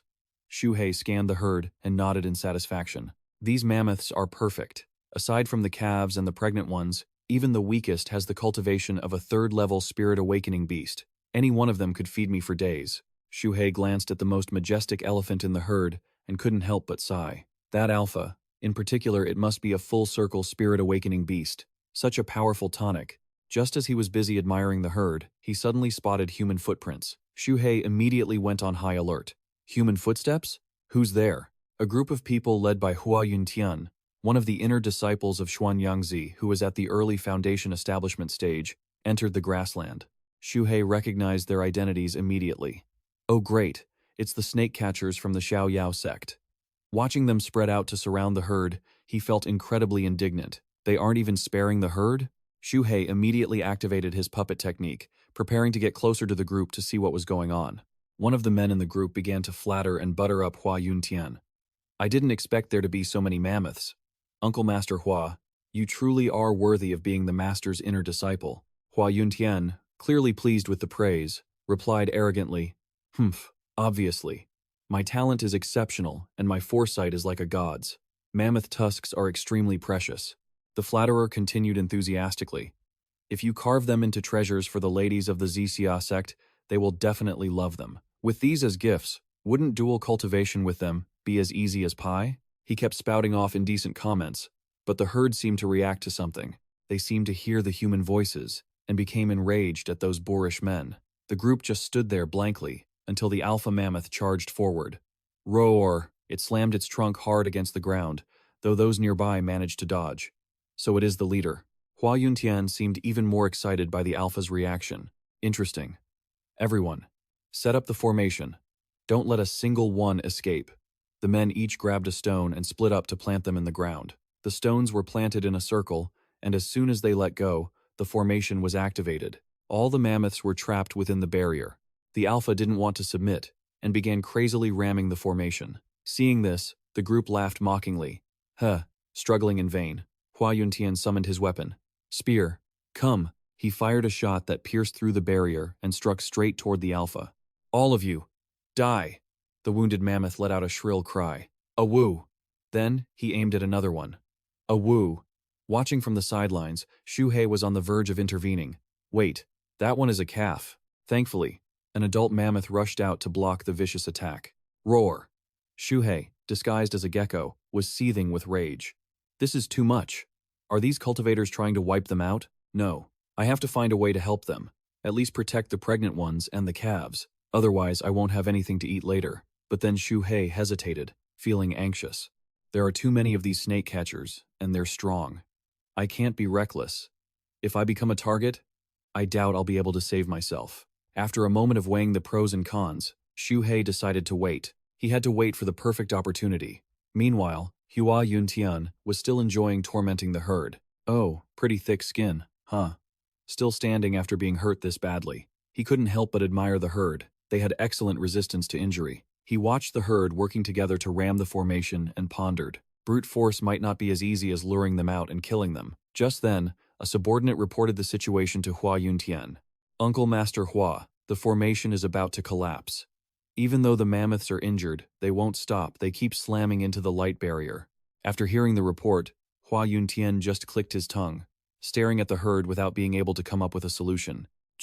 He hesitated for a moment, then stepped forward to talk to the alpha. Leader of the herd, if you can understand human speech, surrender the tusks obediently, and I might consider sparing your lives. When persuasion failed, he resorted to threats. Even if you don't care about yourself, you should think about the calves, shouldn't you? Yet, the mammoth just gave a strange smile. Right then, the formation shattered, and the herd bolted out like birds released from a cage. Seeing that the situation was out of control, the disciples cried out anxiously, Uncle Master Hua, the formation is broken. Some of the cows and calves have escaped. Seeing this, Hua Yuntian angrily drew his spear, intending to slaughter the entire herd. Damn it, you don't want to drink the toast? You want to drink the penalty? Trying to leave offspring behind. Are you? Then, I will sever your roots first. But before he could make a move, the long spear in his hand was swatted into the sky by the lead elephant, leaving him completely stunned, unable to grasp what was happening. A moment later, he regained his senses. He sneered at the elephant that had just defied him, provoking it. You filthy beast. With that, Hua Yuntian loudly assigned tasks to the sect disciples. He split the group in two. Zhou Susan, Li Si, Wang Wu, you three go chase those fleeing ones, the rest of you follow me to kill this beast. The group acknowledged his order in unison. Xu Hei, still in the form of a lizard, watched the three men pursuing the elephant calves and the pregnant mother, thinking his chance had arrived. He silently assessed their levels. 1 at the 9th layer of Qi refining, 2 at the 6th layer. Seeing it was favorable, Xu Hei immediately revealed his true form, and then utilized the earth-escaping technique to pursue the three men. I'll trap these 3 weaklings first, then figure out the rest." The cries of the elephants mixed with the sounds of the 3 pursuers, echoing throughout the forest. "Roar, you beasts, where do you think you're going?"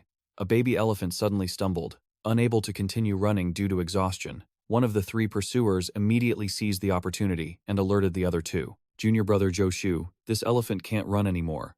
The 3 men laughed as if they had struck gold. "Ha ha ha, good. I'll charge in first. You 2 provide cover and we'll split the spoils as usual." Jozu-san took the lead, rushing forward with his sword, intent on subduing the mammoth. "You beasts want to run? You're not going anywhere." Another one chimed in, "The ivory on this baby looks pretty good too." Xu Hei immediately seized the moment. This was it.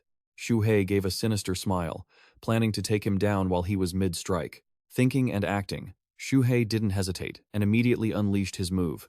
Earth-shattering spike, a giant stone spike, flew through the air, heading straight toward Joshu-san, catching the mammoth's attention as well. Before he could unleash his own attack, it pierced straight through Jozu-san, leaving him with almost no chance of survival. The other 2 were anxious, looking around. "Senior brother, how could this happen? Are there still other enemies?" One of them anxiously asked the other. "Senior brother, what do we do?" The other immediately shouted, "Are you stupid? Run! Why would you risk your life for a job like this?" Seeing that the situation had turned dire, the 2 fled, activating all their movement techniques. "Run fast, go back and report to Uncle Master Hua." Xu Hei watched them flee and sneered. "Run? I've already set an ambush. No one is getting away." Then he immediately launched a sneak attack. He fired a shot into one of their legs, making him cry out in pain and stumble. "Arg! What the?" he screamed in agony. "My leg!" Then he looked up and saw strange glowing spots that made him even more terrified. What the hell is this?" Xu Hei continued to hit them with new moves. "Sizzle! Explode for me!" The continuous attacks caught them off guard, leaving them unable to retaliate. "Argah! Damn it! Why are there traps?" One of them was lying on the ground in pain when Xu Hei emerged from the earth. Upon seeing him, the man cried out, but Xu Hei signaled for him to be quiet. "Shh!" The man saw this and had to comply, whispering a plea, "Please, don't." But Xu Hei acted as if he hadn't heard the plea and didn't hesitate to strike. As Xu Hei burned the bodies to loot their belongings, he muttered in contempt, "Humph, you deserve it." Then he thought about the herd of elephants. The storage bags are in hand, and the mother and baby are safe. Time to see if any other lone cultivators are around. Xu Hei looked at the object on his tail, examining it for a while, wondering why people would fight over such a thing. Xu Hei pondered, at a loss for words. All this for this thing? Truly foolish. The natural landscape was quiet, with leaves rustling. Hua Yuntian stood on top of the mammoth. After it collapsed with a loud thud, he saw it lying still, motionless. He proudly said, "Finally, you've quieted down." Beside him, someone spoke up. "Uncle Master Hua, look at these tusks. They're huge." He nodded in agreement, and then wondered, Indeed. Why haven't those 3 idiots returned yet? With their cultivation, it should have taken half an incense stick of time at most, and it's already been a full one. Having said that, he gave an order. "You, go over there and check." The man ran off. "Yes, Uncle Master." He suspected. They haven't just grabbed the spoils and run, have they? Suddenly, a loud scream came from the distance. He wondered what that was. Earth-shattering spike? It can't be the mountain-splitting sect. Hua Yuntian shouted angrily. "Who the hell is it? Get out here!" Along with that, he unleashed his divine sense to scan the area. At this moment, Xu Hei was in a cave, watching Hua Yuntian screaming loudly in the middle of the forest. He remarked, "His divine sense doesn't even reach 300 meters. Is he not as strong as Ye Haichuan because he's still young and inexperienced? Get out here." It seems even within the Foundation establishment stage, there's a world of difference. He just doesn't know if he's actually weak or just faking it. I can't be careless. Returning to Hua Yuntian, he was still continuously demanding to find out who it was. "You coward. Hiding your head and showing your tail, reveal yourself." After a while, seeing no movement, he ordered his disciples to ready their defenses, guarding against danger. The 2 disciples began their task, faces tense as they scanned the area. "Nothing? Everyone, hold your attack, activate defensive measures, and stay vigilant." Freedom armor, golden bell shield. Suddenly, a disciple looked into the distance and saw 2 mammoths leaving, and he shouted, "Uncle Master Hua, 2 of them are running away," he replied dismissively. "Forget it. There's an attacker hiding." On the ground, right at the feet of the 2 disciples, a snake was silently making a plan. "Look how tense they are. Time for a little misdirection." Suddenly, it shouted, sticking its head out to get Hua Yuntian's attention. He quickly threw a blade straight toward it, shouting, "Run, indeed." He used his telekinesis to see what it was, and was shocked by the discovery. What? A puppet? A puppet technique, and the earth-shattering spike. Who on earth are you? Suddenly, a loud rumbling sound emanated from the ground. He was startled, and said, "What is that sound again?" Below the sandy ground, things suddenly erupted, causing the disciples to fly into the air, screaming loudly. "Watch out!" Hua Yuntian saw the scene and cursed. "Misdirection. You vile, shameless dog. If you're so good, don't hide in the shadows, come out and fight." Xu Hei, in the cave, pondered this. He loves to joke, doesn't he? If I can kill someone from the shadows, why would I insist on a head-on fight? Then he was startled. An earthquake? The disciples screamed his name in fear. "Uncle Master Hua." An angry voice sounded, making him focus his sight and hearing. "Is it you lot?" Then a massive mammoth appeared, surrounded by fire and smoke. It turned out to be the leader of the mammoths, a Great Perfection Foundation establishment beast. It growled angrily, "How dare you touch my descendants?" The disciple ran toward Hua Yuntian, shouting loudly, "This is bad. It's a Foundation establishment, great demon. Run." Xu Hei surfaced to see what was happening, but at that moment, they all, including Hua Yuntian, were fleeing in a panic, while the leader of the Manjin mammoths flew into the sky, chasing him and threatening, "Where do you think you're going?" Seeing this, he felt content and thought to himself, "That's the first time I've seen a Foundation establishment stage great demon look so cool. But it really did me a huge favor." He observed the scene intently as Hua Yuntian was being chased by the Manjin, terrified out of his wits. He pondered, this level of power must be at least late Foundation establishment, right? Maybe even peak Foundation establishment, but his speed seems quite average, while that snake catcher is running extremely fast. Alright, let me help hold them off and snatch a few things while I'm at it. He prepared his move, earth-piercing nail. A giant wooden spike shot up from the ground, causing Hua Yuntian to flip forward. He shouted helplessly, "Damn it, another coward hiding in the shadows. One day, I'll chop you into 1,000 pieces." The mammoth leader saw this and felt grateful, even though he didn't know who was helping. "This kindness, I, Manjin, will carve into my heart. Just die, you little thief." Thinking he was about to meet his ancestors, he realized he couldn't dodge in time and had to risk it all. He raised his hand, and a series of moves were exchanged. Manjin's earth-splitting tremor and water curtain flower. The battle between fire and water, between the mammoth leader Manjin and Hua Yuntian, raged on.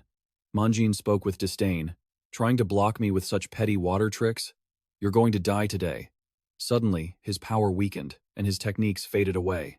He fell backward, using his hands to protect himself, thinking, "This is bad. I can't win. If this keeps up, I'm going to die." Hua Yuntian immediately stood up, regained his focus, and in a fit of rage, used a displacement skill to escape. "You old bastard. This is a huge loss today. My life and death reincarnation jade pendant." A notification echoed the Foundation establishment snake catcher had escaped the range of the earth-piercing nail. The owl, circling above, also looked over, muttering, "I'd better not get too involved in a battle at this level." It flew down and saw 2 mammoths bleeding, with little chance of survival, so it plotted. As for these mammoths, besides the mother and some calves, 2 managed to escape. But there's a peak Foundation establishment mammoth here. Sneaking in to eat the dead ones is too risky. Xu Hei, crawling between the 2 mammoths, also sighed. How miserable. They're all dying. Suddenly, one was still wheezing. He realized, this one is still breathing, don't be afraid. I won't eat you. Since I helped once, I might as well help until the end. He took out a pill and gave it to the mammoth. A little soul-returning pill should be enough, right? Good, eat this. Half an incense stick later, the mammoth began to tremble and recover. Manjin immediately flew over to its side. Manjin was anxiously checking on the weak mammoth when he noticed something on the ground. "You're still alive? That's great. Take it slow. Just lie down. Your wounds are still severe." It turned out to be a white bottle on the ground. He recognized the medicinal pill. Manjin thought back to the battle with Hua Yuntian, having coincidentally received help and the pill bottle on the ground, along with that earlier magic. So that's how it was. At that moment, tears streamed down Manjin's face, and he sobbed. He cried bitterly, sobbing as he called out, "Today, Benefactor has protected my descendants. I, Manjin, am deeply grateful. I hope Benefactor will appear so I may offer a bow." Xu Hei heard this, but kept running, sweating, and silently saying, "Maybe not. If I let you be this grateful, I won't have the face to eat you later." It's better to hide my achievements. Slipping away is the best policy. The scene shifted to Hua Yuntian, lying panting in the forest. Xu Hei thought of Manjin and said, Manjin is truly powerful. In just half an incense stick, he killed that Foundation establishment snake catcher. Ordinary beasts lack intelligence. They don't know how to erase the spiritual imprint on a storage bag, so they won't loot it. Doesn't that mean I can go scavenge? He slowly curled up, surrounded by golden energy. He talked to himself. Wait, what if the old hag died? Should I save some for backup? No, I've taken enough. I should stop. I can't be too greedy. 3 days later, Hua Yuntian's hands could move again. He began to crawl up, muttering, regenerating flesh and blood took 3 days. You old bastard. It's a good thing I used the life and death reincarnation jade pendant beforehand, or I wouldn't have survived. He focused on the white mist nearby. It was Xianxia. He spoke up. Disciple. You're awake? He hurriedly said. Master, has that despicable person appeared yet? His master replied. It's been 3 days since you faked your death, and he hasn't shown up. I give that guy a 9 out of 10 for his cunning. Hua Yuntian started coughing upon hearing this. What? Seeing this, his master added, considering your mental fortitude, disciple, I can only give you a 0. Watching his student struggle in pain, Xianxia said, enough. You're too badly hurt. I'll take you to Xianxia Gate to heal. He replied, yes, master. From inside the cave looking out, there was an explosion with a powerful beam of light shining down from above. A shout rang out. Heaven and earth are a chessboard. All living beings are the chess piece's 8th level of spirit communication. Xu Hei by the river was gnawing on something and said, still not working. Although the little soul returning pill I gathered these past few days helped me reach the peak of the 7th level of spirit communication, it's still not enough to break through to the 8th. He thought of the mammoth leader earlier. That elephant said its name was Manjin. I want to break through to Foundation establishment quickly. Is it true that after Foundation establishment, you can ride the clouds and tread on the wind? That's so cool. I'll ask Black Emperor later. I wonder what changes I'll have after I reach Foundation establishment. In the distance, another huge explosion occurred, sending dirt and rocks flying everywhere. Xu Hei, with a fish in his hand, was startled and shouted, another explosion. Are those 3 okay? At this moment, Black Emperor, in the form of a dog covered in soot, was coughing. It cursed, damn it, I'm choking to death. Damn that woman, who told her to learn alchemy. The Wolf King angrily shouted at Xu Hei. You were the one who said she was a heaven-sent alchemy genius. She has peak wood spirit roots. I didn't say it wrong. Hearing this, Black Emperor became even more agitated. Suddenly, it went crazy. Where exactly is the problem? I've never seen such a talent. Every time she tries alchemy, the cauldron explodes. Even hands-on teaching is useless as soon as she starts. Everything blows up. This is the 5th time today. The cave is about to collapse. Lang Vuong and Hak Hawang took turns scolding him. Hey, but she managed to refine a pill and even gave it to me to eat. It was just a little poisonous. Her previous attempts weren't good enough. If you ate it and didn't die, consider yourself lucky. Meanwhile, Xiaobai stared at the smoking pill, her face flushing as she stammered, but I succeeded this time. I really refined a pill. Hearing this, Hak Hoang poked his head out. Oh, let me see. Hak Hoang looked and fell over backward, sweating profusely as he thought about that smell and shape. Hak Hoang interrogated her. What kind of pill is this? She happily replied, look, it took shape. It's a lesser blood-nourishing pill. Xu He, I had him practice this for me. This is the first batch I've finished. Xu He took a look, then frowned and winced. He said, this smell is way too strong. No matter how I look at it, this misshapen pitch-black pill doesn't seem to have anything to do with a lesser essence-nurturing pill, does it? Black Emperor turned to him and said, Xu Hei, if you've already asked someone to refine pills for you, then hurry up and try it. Don't waste her good intentions. Come here. Let me feed it to you. Xu Hei trembled in fear and cried out, no, no, no. I've always been a very modest snake, so you should let your master try it first. Don't be like that, my good disciple. Black Emperor put on a show. Oh, so now you recognize me as your master? That won't do. We're all family. Don't be so polite. Xu Hei quickly replied, you should try it first. You need it more than I do. Xiaobai smiled brightly and said, are my pills really that popular? But you two don't have to be so formal. At worst, I'll just refine another batch so everyone gets a share.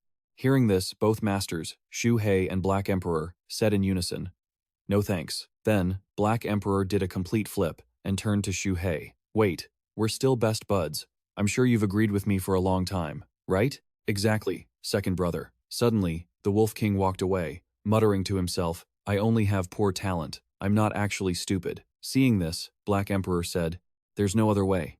Go catch 2 spirit beasts and bring them back. That's all we can do. An incense stick later, Black Emperor looked at the monkey that was struggling while its hands were tied, and the fish, frowning as he said, a second stage spirit linking beast and a third stage one should be enough. He took some of the pill, put it into the fish's mouth, and waited to see the results. Let's start with a little bit to test this second stage spirit linking fish. The fish suddenly started to explode with energy. Purple chi appeared all around it, and it groaned. Everyone was in an uproar. Did it break through to the third stage of spirit linking? Now it's at the fourth stage. And it wasn't stopping. It kept breaking through. Xu Hei and Black Emperor stared intently at the catfish as it continued its breakthrough. This pill is effective. It really is a lesser essence nurturing pill. Just a few crumbs and it's already this potent. What if it ate the whole thing? Black Emperor looked at Xiaobai and praised her. As expected of a rare genius, with a single wood spirit root who can refine pills. My eye for talent is truly sharp. She felt shy, her cheeks blushing as she secretly rejoiced. I am a genius. Suddenly, the fish's legs began to grow larger, causing Black Emperor and Xu Hei to scream in panic. Wait, something's not right. What's happening to it? The catfish, now with 2 legs, bared its teeth and glared at them. Xu Hei shouted, a fish with legs? The next second, it opened its mouth, started running, and let out a gruesome, guttural groan. Xu Hei said, this fish has evolved. Black Emperor snapped. Evolved my foot. This is a mutation. It's turning into a monster. The two looked at the monkey from earlier. Luckily, the monkey had been so stunned, it forgot to run and had fainted. Seeing it frozen stiff, Black Emperor decided, let's feed it the rest. It can increase your cultivation. Swallow it. Hurry! The monkey hesitated for a moment, but then swallowed it. Just like before, it triggered a mini explosion, and the result left everyone stunned. What the heck is this? The transformation of the monkey spirit had far surpassed everything Xu Hei knew. The monkey spirit's 4 limbs morphed into the arms of a towering ape. Xu Hei watched and said, it broke through 5 levels in a row? In the blink of an eye, it's already at the 8th stage of spirit linking? Black Emperor broke into a sweat and asked, isn't the real issue that it's about to turn into a human? Suddenly, the monkey spirit collapsed to the ground, smoke rising from its entire body. Xu Hei asked suspiciously, why did it stop moving? Xiaobai explained, the energy was too great, it suffered a qi deviation and died. Hearing that, he panicked and asked again, it died from qi deviation? She quickly replied, I'm sorry, I didn't mean to. I didn't know eating it would kill it. He comforted Xiaobai, don't be silly, we only caught this monkey to eat it anyway. Black Emperor wondered, I don't understand. Every step was correct, so why did the result go so wrong? He looked at the withered, smoking monkey corpse and pondered. From the ingredients to the refining process, everything was correct, but the effect was too extreme. Also, this way of dying, I've seen it somewhere before. Xu Hei sniffed for a moment, then stammered, that's not right, this smell. He turned to sniff Xiaobai, making her blush in embarrassment. Xu Hei, what are you doing? Do I smell? He took a deep breath and replied, that's odd. There's a very strange scent. She asked, strange? He probed further. Right. Xiaobai, what cultivation method are you practicing? She replied shyly. Me? At this moment, Black Emperor finally realized something. Could it be? She answered. The method is called the Black Emperor Art. Black Emperor thought. The Black Emperor Art, I forgot to handle that aspect when I opened up her potential earlier. The Black Emperor Art is only suitable for someone with a demonic constitution like mine. I've never seen a genius with a single wood spirit root practice it. A moment later, Black Emperor ordered, Xiaobai, try circulating your cultivation energy. Xu Hei, get away from her. Xiaobai obeyed. The next second, red, multi-legged chains appeared all around her. Black Emperor spoke up. The Black Emperor Art and the wood spirit root have combined. I've never seen energy like this before. Case closed. This must be the reason why the pills have become so bizarre. Later, Xiaobai asked, so, can I still refine pills in the future? Black Emperor's response left her speechless. You're refining them just fine, just don't do it anymore. Xu Hei saw this and leaned in close to advise her. Don't listen to Black Emperor. If you like it, you should try many more times. At most, we can just catch a few more cultivators to test the medicine. One way or another, you'll succeed. He added, "Here is a new cauldron, and the medicinal herbs I confiscated a few days ago. Take them and use them." Hearing this, her cheeks turned deep red, and tears welled up in her eyes. "My dear," seeing her look like she was about to cry, he quickly reassured her. "What? What are you doing? Calm down," Black Emperor warned him.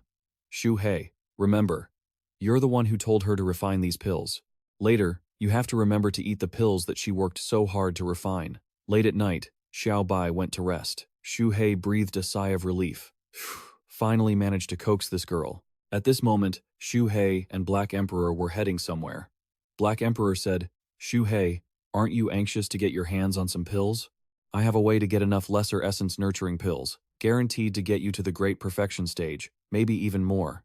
He asked, "Can it help me break through to the foundation establishment stage?" Black Emperor said it could. He took the chance to ask, "Then, once I reach foundation establishment, will I be able to ride the clouds and tread on the wind?" Hearing his ridiculous question, Black Emperor laughed and replied, "What are you dreaming about? Are you a bird, asking to ride clouds at the foundation establishment level? Keep dreaming." He wondered internally.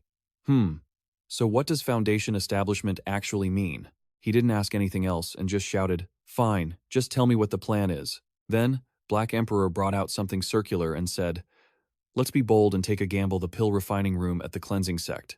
It turned out to be a map. The two of them plotted and schemed. "This is the layout of the Purple Mist sect. Don't ask how I got it. Do you dare to hit the pill room there? Humph. When do we strike?" Suddenly, they appeared at the Purple Mist sect just as planned. Black Emperor said, "Tonight, it's dark and windy. We're going to steal their pills." A plaque other than the 3 words, Xianxia sect, appeared before his eyes. Black Emperor slowly began to introduce it. Xianxia sect, one of the 4 great sects under the Snake Sect, only accepts female disciples. Their strength is on par with the other 3 sects, but this sect has one major trait: they are incredibly arrogant. From the disciples to the elders, not a single one of them doesn't reek of haughtiness. 4 beautiful girls holding 4 equally impressive magical artifacts appeared as Black Emperor introduced them. The reason is simply because all the female cultivators of Xianxia sect are drop-dead gorgeous, and they possess the Xianxia dual cultivation technique. Just by dual cultivating with them, one can raise their cultivation level. This makes them have a mountain of fanatical followers with all sorts of rare artifacts and spirit beasts. As long as they speak up, people will offer things up voluntarily. Even the disciples of the Snake Sect often do favors to please them. A woman wearing a red bodice, with fair skin and long black hair, frowned, using her beautiful red eyes to glare with hatred at the man whose eyes were rolled back, mouth foaming, and looking utterly repulsive as she sat on top of him. Black Emperor continued, "Because the Xianxia technique requires both sides to be willing, it doesn't work if forced. Once a female cultivator harbors hatred in her heart, she can immediately cause the male cultivator to suffer a cultivation deviation. That is the overbearing point of the Xianxia technique." Late at night, in the backyard of Xianxia sect, the full moon lit up the night sky, clouds drifting across the deep dark blue horizon. The backyard of Xianxia sect was surrounded by a solid barrier. Suddenly, a man's voice rang out, tearing through the peace of the night. "Xuanhua, this is a treasure I risked my life to find for you." The male cultivator knelt before the beautiful woman, pleading for her to agree to dual cultivate with him. Xuanhua looked down from above and tossed the treasure back at him, her voice arrogant. You think you can dual cultivate with me, Xuanhua, with just this toy? You're really a toad wanting to eat swan meat. You should go plead with Tai Hua instead." Having said that, she walked away, leaving the male cultivator calling out after her in vain. Xu Hei and Black Emperor watched the whole thing from afar. Black Emperor spoke up and asked, "Xu Hei, do you know now why we rarely see disciples of the Xianxia sect outside?" Xu Hei was clueless and asked back, "Why?" Black Emperor replied, "Because as long as they open their mouths, treasures are delivered right to their doorstep." Once Xu Hei understood, he got excited. Just by speaking, they get it? That technique is too OP. Whoever created the Xianxia technique is truly a genius. A smooth, white bare back appeared in the hazy purple light. Black Emperor dropped a surprising truth. "You might not know this. Forgot to tell you. The creator was a man." He was so shocked his eyes and mouth went wide. "What?" Black Emperor slowly recounted. He was a man originally, but nobody knows how he transformed into a female cultivator. And then he invented dual cultivation. I won't say what happened after that, so I don't ruin your mood. Xu Hei glanced at his master. "That's fine. I'm not interested in that anyway. I just want to know how we can get inside the barrier. Didn't you say before that the Xianxia sect's barrier isn't ordinary and can only be broken from the inside? So now, Black Emperor said loudly, dealing with them is simple. Watch my transformation pill skill. Then, with a boom, a small cloud of smoke burst out in front of Xu Hei. As the smoke cleared, Black Emperor had transformed into a cute white puppy, making Xu Hei break out into a cold sweat. Black Emperor was amused, laughing while raising a paw. Look at that. What do you think? Come on, take a little bite of my snow-white leg, he shouted in horror. That's disgusting. My eyes. Saying that, he lunged forward and took a bite, causing Black Emperor's white leg to bleed. He screamed in pain. Ow, I told you to bite lightly. He sat there grumpily, clutching his bleeding leg, and ordered Xu Hei, release a large skink here, coordinate with me to act out a play, then hide outside and wait for my signal. Shu, he replied comfortably. Got it. At the main gate of Xianxia sect, Black Emperor began his role, barking loudly to get the attention of the female cultivators. Woof. Woof. Woof. The female cultivators nearby were attracted and turned to look. One female cultivator asked, what is that noise? Another female cultivator replied, let's go over there and check. They approached and saw Black Emperor, in the guise of a pitiful little puppy, rolling around and whimpering.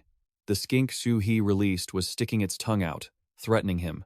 Whoosh! One of the two female cultivators shouted, Sister Yuan, look, that skink monster is bullying the white puppy.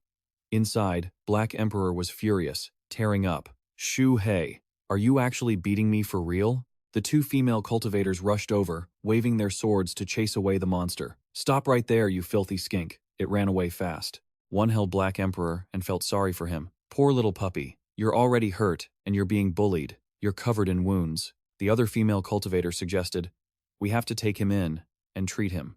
Xu. He was hiding in a corner, thinking in confusion. They brought him in? That actually worked? Their cultivation levels seem pretty high. The other female cultivator held Black Emperor in her arms, her voice sympathetic. This little one is scared, he keeps squirming. Black Emperor lay in her arms with a sinister look, thinking to himself, at least they're in the middle stage of foundation establishment, right? How are they so easy to trick? Outside, Xu Hei's eyes sparkled as he crawled forward, calculating. Wait a minute, if it's that simple, I can do it too. Let me try using the little snake puppet Black Emperor just made for me. The long-haired female cultivator heard a noise, started, and turned her head to ask suspiciously. What's that noise again? What is it? She shrieked in horror. Ah, Xu, he was imitating Black Emperor, acting bullied, feeling proud of himself. Humph. Seeing a skink bullying a poor little snake, surely they'll come over again. The sword tip plunged into the ground, and the skink was swatted away. Xu, he was both stunned and confused, sweating. The female cultivator holding Black Emperor said loudly, it's a snake demon, disgusting, senior sister, kill it quickly. And that revolting skink, kill them both. The long-haired female cultivator also frowned in disgust, readying a small, sharp blade. How unlucky. Black Emperor, in the other woman's arms, broke out in a cold sweat. Several blades flew towards them, and the skink and Xu Hei quickly fled. He shouted in grievance. What the hell? Why? You saved the dog but not the snake? Why? Black Emperor, on the other side, was sweating, and his face darkened. He angrily clutched the female cultivator's clothes, thinking, you idiot. You haven't even grown enough hair yet, but you're trying to act cute like someone else? No, I can't cause too much of a stir here. He leaped out of the female cultivator's arms, ran toward the bushes, and let out an angry sound. Woof, woof, woof, woof. The female cultivator jumped and cried out, oh, senior sister, the puppy is scared of the snake. Black Emperor thought irritably, this woman doesn't know how to carry someone at all. This is so annoying. The two female cultivators looked around for Black Emperor. Senior sister. The puppy ran away. Please help me look for him. He's still hurt. He can't run around. The other female cultivator replied, he's hurt. He probably hasn't gone far. Let's go find them. Black Emperor was actually hiding in the bushes behind them, his eyes glinting behind the leaves. Found you! Their voices still echoed in the distance. I can't find them. They haven't been eaten by those spirit cats, have they? The nun replied, that is fate. There is nothing more to be done. Junior sister. Black Emperor is casting a spell over here. The jade plate dissipated, and the barrier was broken in an instant. Black Emperor used a sound transmission talisman to speak to Xu Hei. Xu Hei, I've broken all the restrictions and arrays of the Xianxia sect. His voice rang in Xu Hei's ear. The tunnel could only be maintained for the duration of one incense stick. Hurry and come from underground toward the direction of the transmission talisman. You must be fast. Xu Hei was crawling at full speed, muttering to himself. The old dog is actually reliable this time. I'm coming. As Xu Hei emerged from the ground, Black Emperor grabbed his head. He quickly told him, the Xianxia sect has 3 places where they store elixirs. One is the outer sect elixir room, one is the inner sect elixir room, and the last is the Xianxia pavilion, where disciples trade treasures. According to the map, from the starting point, they will go to the inner sect elixir room, then teleport to the Xianxia pavilion. Black Emperor began to explain based on the map. The outer sect elixir room only has low to mid-grade elixirs, while the inner sect elixir room contains high-grade elixirs and is the main production site for the small foundation building pills. We will head to the inner elixir room first, then use the small teleportation array to get to the Xianxia pavilion while you travel through the earth. Xu Hei sighed, looking at Black Emperor's crafty face, thinking to himself, I bet the old dog's true goal isn't the elixirs, but the treasures in the Xianxia pavilion. Looking at his excited expression, his tail wagging non-stop. Oh well, it doesn't matter. Since we're already here, as long as we can escape safely, stealing a little extra is fine. They passed through a room, and from above came the moaning of a woman and 2 shadowy figures performing adult-only activities. Ooh, I have to go. Help, this isn't right. Xu Hei didn't know what was happening above, so he curiously asked, is a nun about to be killed up there? Black Emperor was, worldly wise. Xianxia, you don't understand. She's just having a great time. Damn it, that moaning is making my fists clench. Xu Hei was even more confused. Confused? If she's happy, why is she calling for help? And why are your fists clenching? Black Emperor was speechless and could only say, Xu Hei, you really don't understand anything. Xu Hei followed him, feeling bewildered. What do you mean? Why do I hear that but don't understand anything? Black Emperor was too lazy to explain. Nothing. I'm just complimenting your natural talent. Anyway, the cultivators will sooner or later be drained of their value and discarded. Xu Hei, you just need to remember one thing. Simps never have a good ending. Xu Hei looked at him suspiciously. Simps? Black Emperor snapped. Why are you looking at me? I'm no simp. They passed by a bedroom where heavy breathing could be heard, likely from 2 people who had just finished some gymnastics on the bed. A woman with flushed cheeks was leaning against a long-haired man who looked quite handsome. The man was panting and said, Huff, huff, huff. Thank you very much, Lady Yin Ling. If you hadn't practiced dual cultivation with me and given me the foundation building pill, I wouldn't have been able to recover my foundation stage so quickly. Yin Ling was also panting, responding sweetly. Huff, huff, Master Hua, you're too polite. We're about to become cultivation partners. Why be so distant? Besides, that foundation building pill was given by a simp anyway. Hua Yuntian frowned, his eyes glowing with a cold purple light, thinking, once I fully recover, I will definitely find that despicable little thief, hack him into pieces, and soothe the hatred in my heart. Xu Hei, underground, felt a hint of killing intent and asked suspiciously, what's this? I feel like I'm sensing an aura that is both familiar and dangerous. Black Emperor grinned, acting mysterious. Heh, Xu Hei, you're getting on the right track. Xu Hei asked, confused again. Huh? What do you mean? Black Emperor waved his hand, and an opening appeared, revealing a neatly decorated room. He said loudly, You've been discovered. The inner alchemy room is right next to this room above us. There is an aura of the small foundation building pill seeping into the ground. It's dangerous because there are 2 elders guarding it, one at the early foundation stage and one at the mid-foundation stage. As the image appeared, according to his plan, Xu Hei shouted, causing one of the elders to leave to investigate. Black Emperor explained, We'll split up. You go to that building and make some noise to lure one of them away. Next, an image of Black Emperor popping out and smashing a wooden plank onto the remaining elder's head appeared. He continued, I'll take care of the other one. Then we'll grab the elixirs and meet at the teleportation array. The 2 emerged from the ground. Black Emperor hurriedly climbed onto the roof, while Xu Hei just managed to poke his head out. What kind of noise? Black Emperor replied excitedly. Whatever you want. Kill someone, destroy the house, anything that can grab the attention of a foundation stage cultivator. Just be careful not to overdo it. The goal is just to lure the tiger away from the mountain. Don't cause too much chaos. He dove back underground, thinking as he tunneled through the layers, that works perfectly. I was planning to go up and scout the situation anyway. I'm certain that the familiar aura from earlier wasn't a small foundation building pill. but a cultivator who just reached the foundation stage but is unstable and very weak. A familiar figure flashed in his mind, making him panic. Wait, could this feeling be him? So he really isn't dead. The room above him was where Hua Yuntian was staying, his voice still ringing in his ears. He even gave a foundation-building pill to her? What a lovesick fool. Haha, what a simp. Xu Hei was thinking seriously now. He just reached the foundation stage, probably recovering from a serious injury earlier, right? He and I have a deep grudge, so I might as well take his life while he's sick. He prepared to surface, but discovered that above him was a layer of thick stone that couldn't be easily penetrated like the soil. He thought to himself, is this the hardest layer of stone? Even if my ground-piercing nail can pierce it, the speed won't be fast, and it will make a lot of noise, making it easy to be spotted and dodged. Xu Hei came up with a plan, conjuring 2 sharp golden iron shards, smiling triumphantly as he thought. Now I can hear them talking clearly and feel their positions. I estimate I'm less than 10 meters away. At this distance, using these golden scales for an assassination is perfect. Suddenly, a pair of boots and another man's voice appeared. Lady Yinling, are you there? Xu Hei, still underground with a golden scale in his mouth, was suspicious. Another male cultivator? Do they want a threesome? That's strange. Let's see how things develop first. Otherwise, I don't have the confidence to kill all 3 at once. He felt the aura of the newcomer, thinking that this guy's aura wasn't weak, even stronger than Hua Yuntian's, but not yet at the foundation stage. The male cultivator had a bright face, a scarf wrapped around his head, and a bit of stubble on his chin.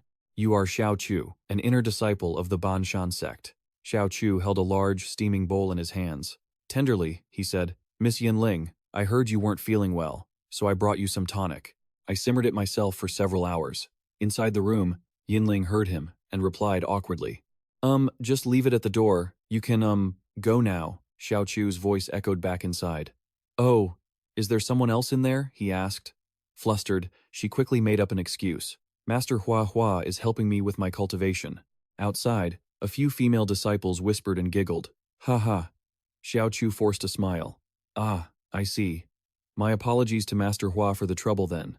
Is he feeling any better? He bowed his head and placed the bowl of medicine outside the door. I'll leave it at the door then, a female disciple sneered. Pfft, I've never seen such a pathetic simp in my entire life. He's actually asking how his love rival is doing? Ha ha ha, it's ridiculous. Even though Xiao Chuo is a genius of the Banshan sect, he clearly knows he's being tricked and used, yet why does he still fawn over her? A few more laughs erupted as another female disciple mocked him. He's truly spineless. I heard he even gave up his own foundation establishment pill for Yinling. Tell me, isn't he an idiot? Immediately, another disciple chimed in. Exactly. Yinling wasn't even sick. The tonic was meant for Hua Yuntian anyway. It's hilarious. Listening from below, Xu Hei finally understood what Black Emperor meant, not knowing what to think. He muttered to himself. So, this is what the old guy meant by a simp. A simp never ends up well. Brother, move along now. Don't block my way. Seeing Xiao Chu leave, a female disciple teased. Xiao Chu, I feel sorry for you. Why don't you come and sit with me for a while? The other girls burst into laughter. Ha ha ha. Xiao Chu walked away with a cold expression, leaving behind only one word. Scram. The girls became even more mocking. How ungrateful. He deserves to be a turtle forever. He's pathetic to the bone. Xiao Chu, Hua Yuntian has no energy left. Hurry up and go inside to serve him. Haha. Xu Hei sensed his footsteps fading away, his purple eyes gleaming with joy. He's gone. No time to waste. He moved his body and unleashed the golden scale, commanding, Golden scale, kill. Following the command, the scale whistled as it sliced through the sturdy stone. Hua Yuntian, who was still wrapping his arms around the beauty, was stunned when he saw a flash of light beneath the blanket. He sensed something wrong. There was murderous intent. Yinling, confused, asked, What is it? He kicked the blankets away, screaming, Get back! The golden scale tore through the wooden bed frame and ripped through the leg, shooting toward Hua Yuntian's face, making him scream in terror with a hideous expression. Yinling scrambled to escape, but how could she get away? The golden scale lunged and stabbed her, causing her to burst into tears, her face contorted, losing all her charm. As the scale pierced her arm, she shrieked, My arm! Xu Hei didn't stop. He continued to cast his magic, guiding the spear's return technique. The technique aimed straight for Hua Yuntian, but before it could strike, it was blocked by his protective jade pendant. Seeing this, Xu Hei panicked. The power of the attack had clearly diminished. Hua Yuntian, having blocked the blow, turned to look at Yin Ling, sweat pouring down his forehead, completely naked. Yin, Ling, you. Before he could finish his sentence, he saw her lying in a heap, her eyes wide open, mouth agape, with a hole right through the center of her forehead. Voices came from outside. What's happening? That loud noise, it sounds like it came from Yin Ling's room. Xu Hei saw that he couldn't take down Hua Yuntian and decided to retreat, sweat dripping down his face. Since the first strike missed, and Hua Yuntian had too many artifacts, and it seemed that Simp from earlier was coming back, I can't risk it now. Since I've already caused a commotion, I should pull back and regroup with Black Emperor. Xiaoqiu rushed in, saw Yin Ling lying motionless, and screamed, Yin Ling! He was so furious his face turned red. Glaring, he bit his lip until it bled, gritting out, Hua Yuntian you. Hua Yuntian hurriedly explained. Wait. Xiaoqiu. This Hua Yuntian's face turned pale. Sweat poured down like a waterfall, his whole body trembling. Long Shen thought, why now of all times? He struggled to argue. You misunderstood. She was assassinated. Xiaoqiu was enraged. He raised his hand, channeling his strength into a fist, ready to strike. It was you. If not you, then who? You couldn't protect her. You killed her. Why? Die. Hua Yuntian held the blanket to cover his privates with one hand, while raising the other to stop Xiaoqiu. Xiaoqiu, calm down. Boom. Smoke exploded everywhere, and the house began to collapse. Someone shouted, Murder! The house is falling! Figures flew in immediately. What's going on? An elderly woman in purple robes arrived. She was the one in charge of the Foundation establishment pills at Xianxia sect. Wang Lin shouted to calm the chaos. You two, stop fighting over a woman. If you want to fight, go outside. Don't destroy the Xianxia sect. And what is this about Yin Ling? Who killed her? Xu Hei, hearing the commotion from below, thought to himself, it seems that Simp is actually quite strong, at least on par with Hua Yuntian. Perfect. Let him deal with Hua Yuntian.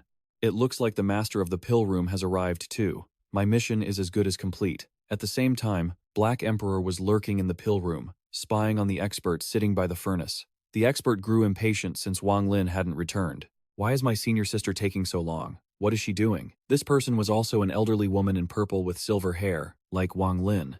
Luo Fei, the other master of the Foundation establishment pill room. She grumbled, waiting impatiently. It's so noisy. Luo Fei began to talk to herself. These male disciples always fighting over the disciples of our sect. Black Emperor, hiding in the corner, grinned triumphantly, thinking, Xiao Shu succeeded on his side, now it's my turn.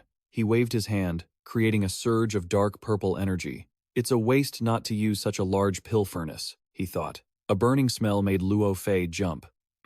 What is that strange smell? Could the pills be burning? That shouldn't be possible. I checked the herbs and monitored the flames myself. Suddenly, her face hardened. Could senior sister have added something without me noticing? Is she trying to secretly research new pills behind my back? She waved her hand to extinguish the flames, and the surrounding area grew dim. Luo Fei stuck half her body into the furnace, disgruntled. No way, I have to see what she put in here. That old hag hides everything from me. If something good happens, I get no credit, but if something bad happens, I take the blame. Black Emperor lunged out and kicked Luo Fei into the furnace. Luo Fei shrieked in panic. Ack! What is this? Black Emperor laughed triumphantly. Get in there. She was trapped inside, pounding and shouting, How dare you? Who is that? Let me out. Outside, Black Emperor chuckled wickedly, holding the furnace door shut with one hand so Luo Fei couldn't escape, while enduring the heat with the other. It wasn't in vain that I scouted this out beforehand. Watching how you two are getting along, I think it's time to grab the pills. He waved his hand, and flames burst forth, lighting up the entire room.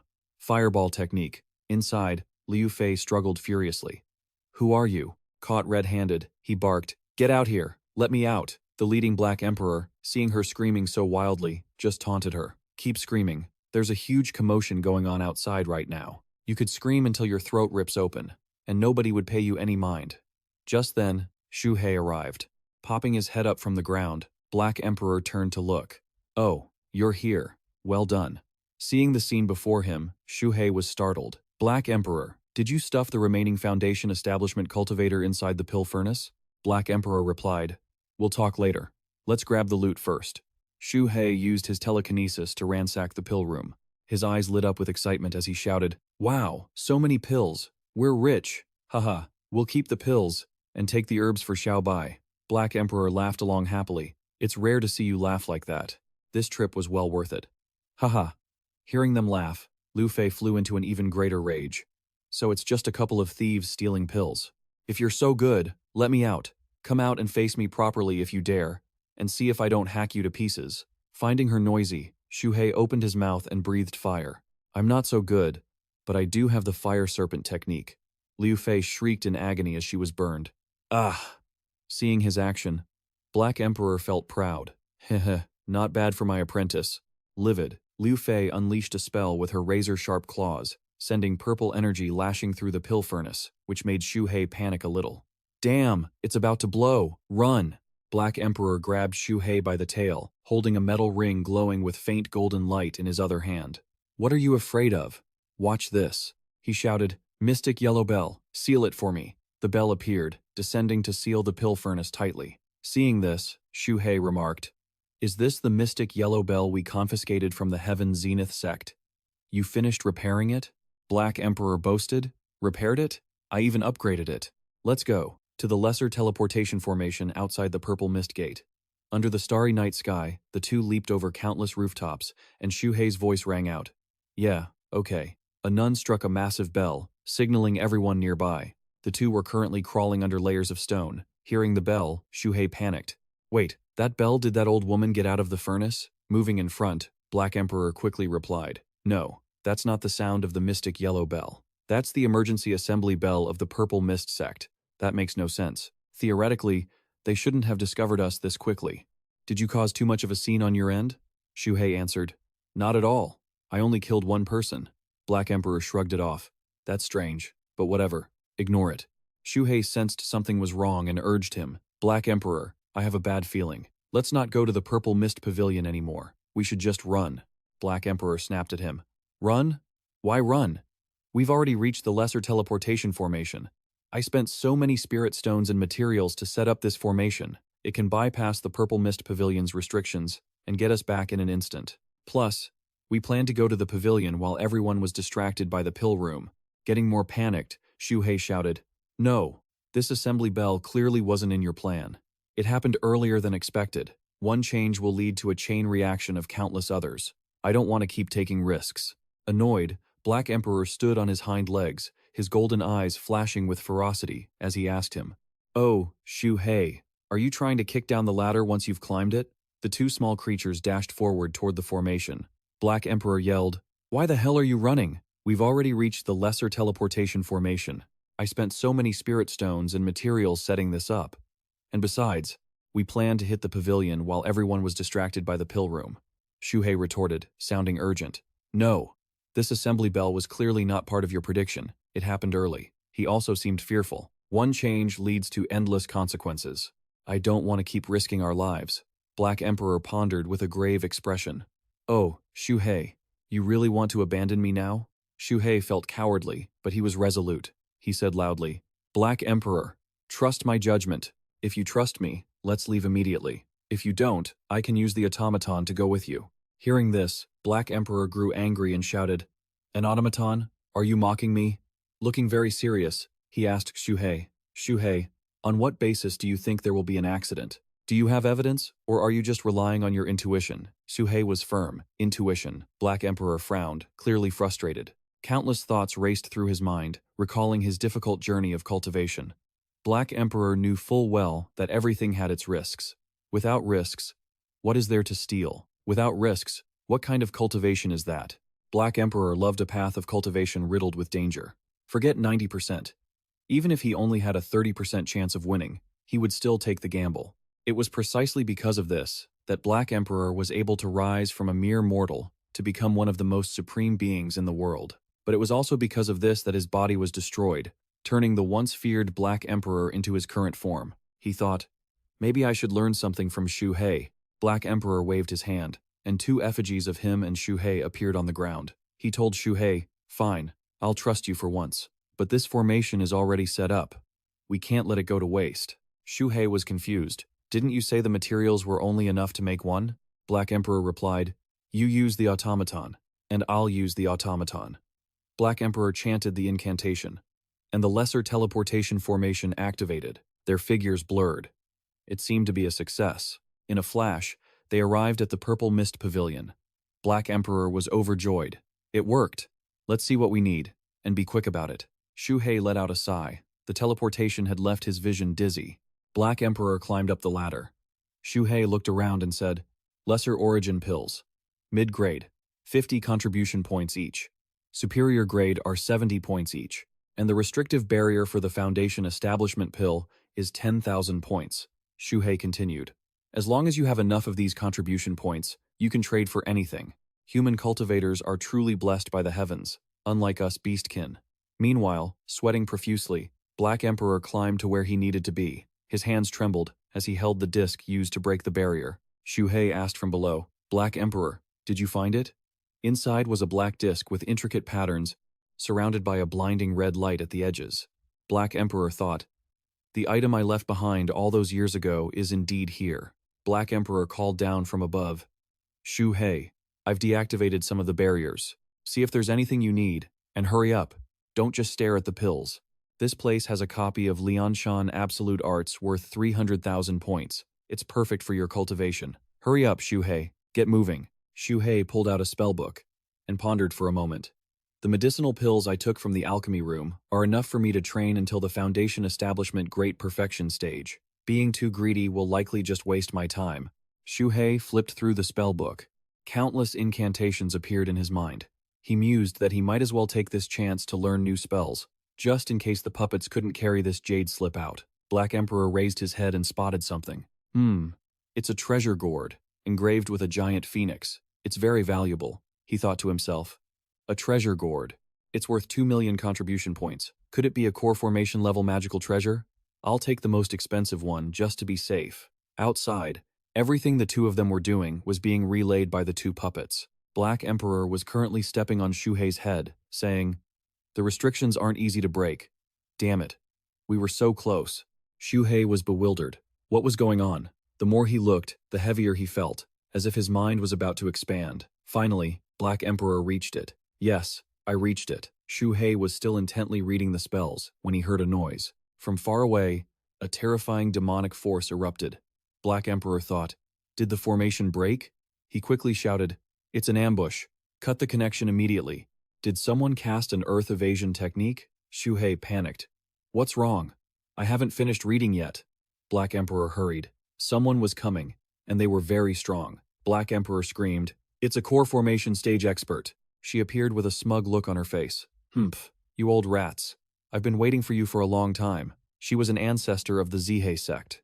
He Luohua, a core formation master. She seemed quite angry. You dare to embarrass me with a minor teleportation formation right under my nose? Before her, the two puppets were tangled together, their connection seemingly severed.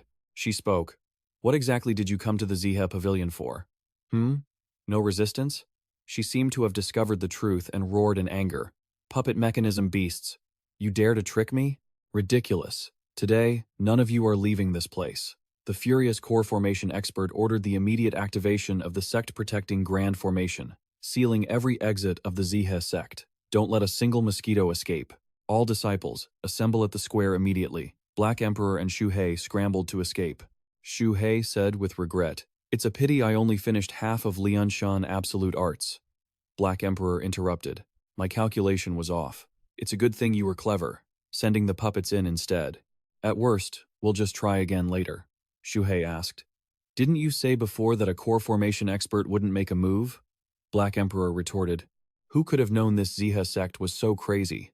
Stealing one pill was enough to make their ancestor come out of seclusion. You have to realize, these core formation ancestors are nearing the end of their lifespan. Every time they come out of seclusion, it consumes their life force. Logically, they only appear when the sect is on the brink of destruction. Black Emperor thought, this is too dangerous. It's a good thing I had a sudden idea to take the most expensive gourd. If I had taken the demonic mirror directly, it would likely have cast suspicion on my identity. There seems to be something Black Emperor said. That's not right. Xu Hei was frantic. What's wrong? Black Emperor said in a panic. The formation wasn't just reinforced by 3 layers, they changed the entire layout. Xu Hei asked, can we still get out? Black Emperor replied, yes, we just have to analyze it from scratch, but it will take at least an hour. Xu Hei was a bit shocked. An hour? Can't my golden scales break through this formation? He said as he showed off his shimmering golden scales, but it didn't seem very feasible.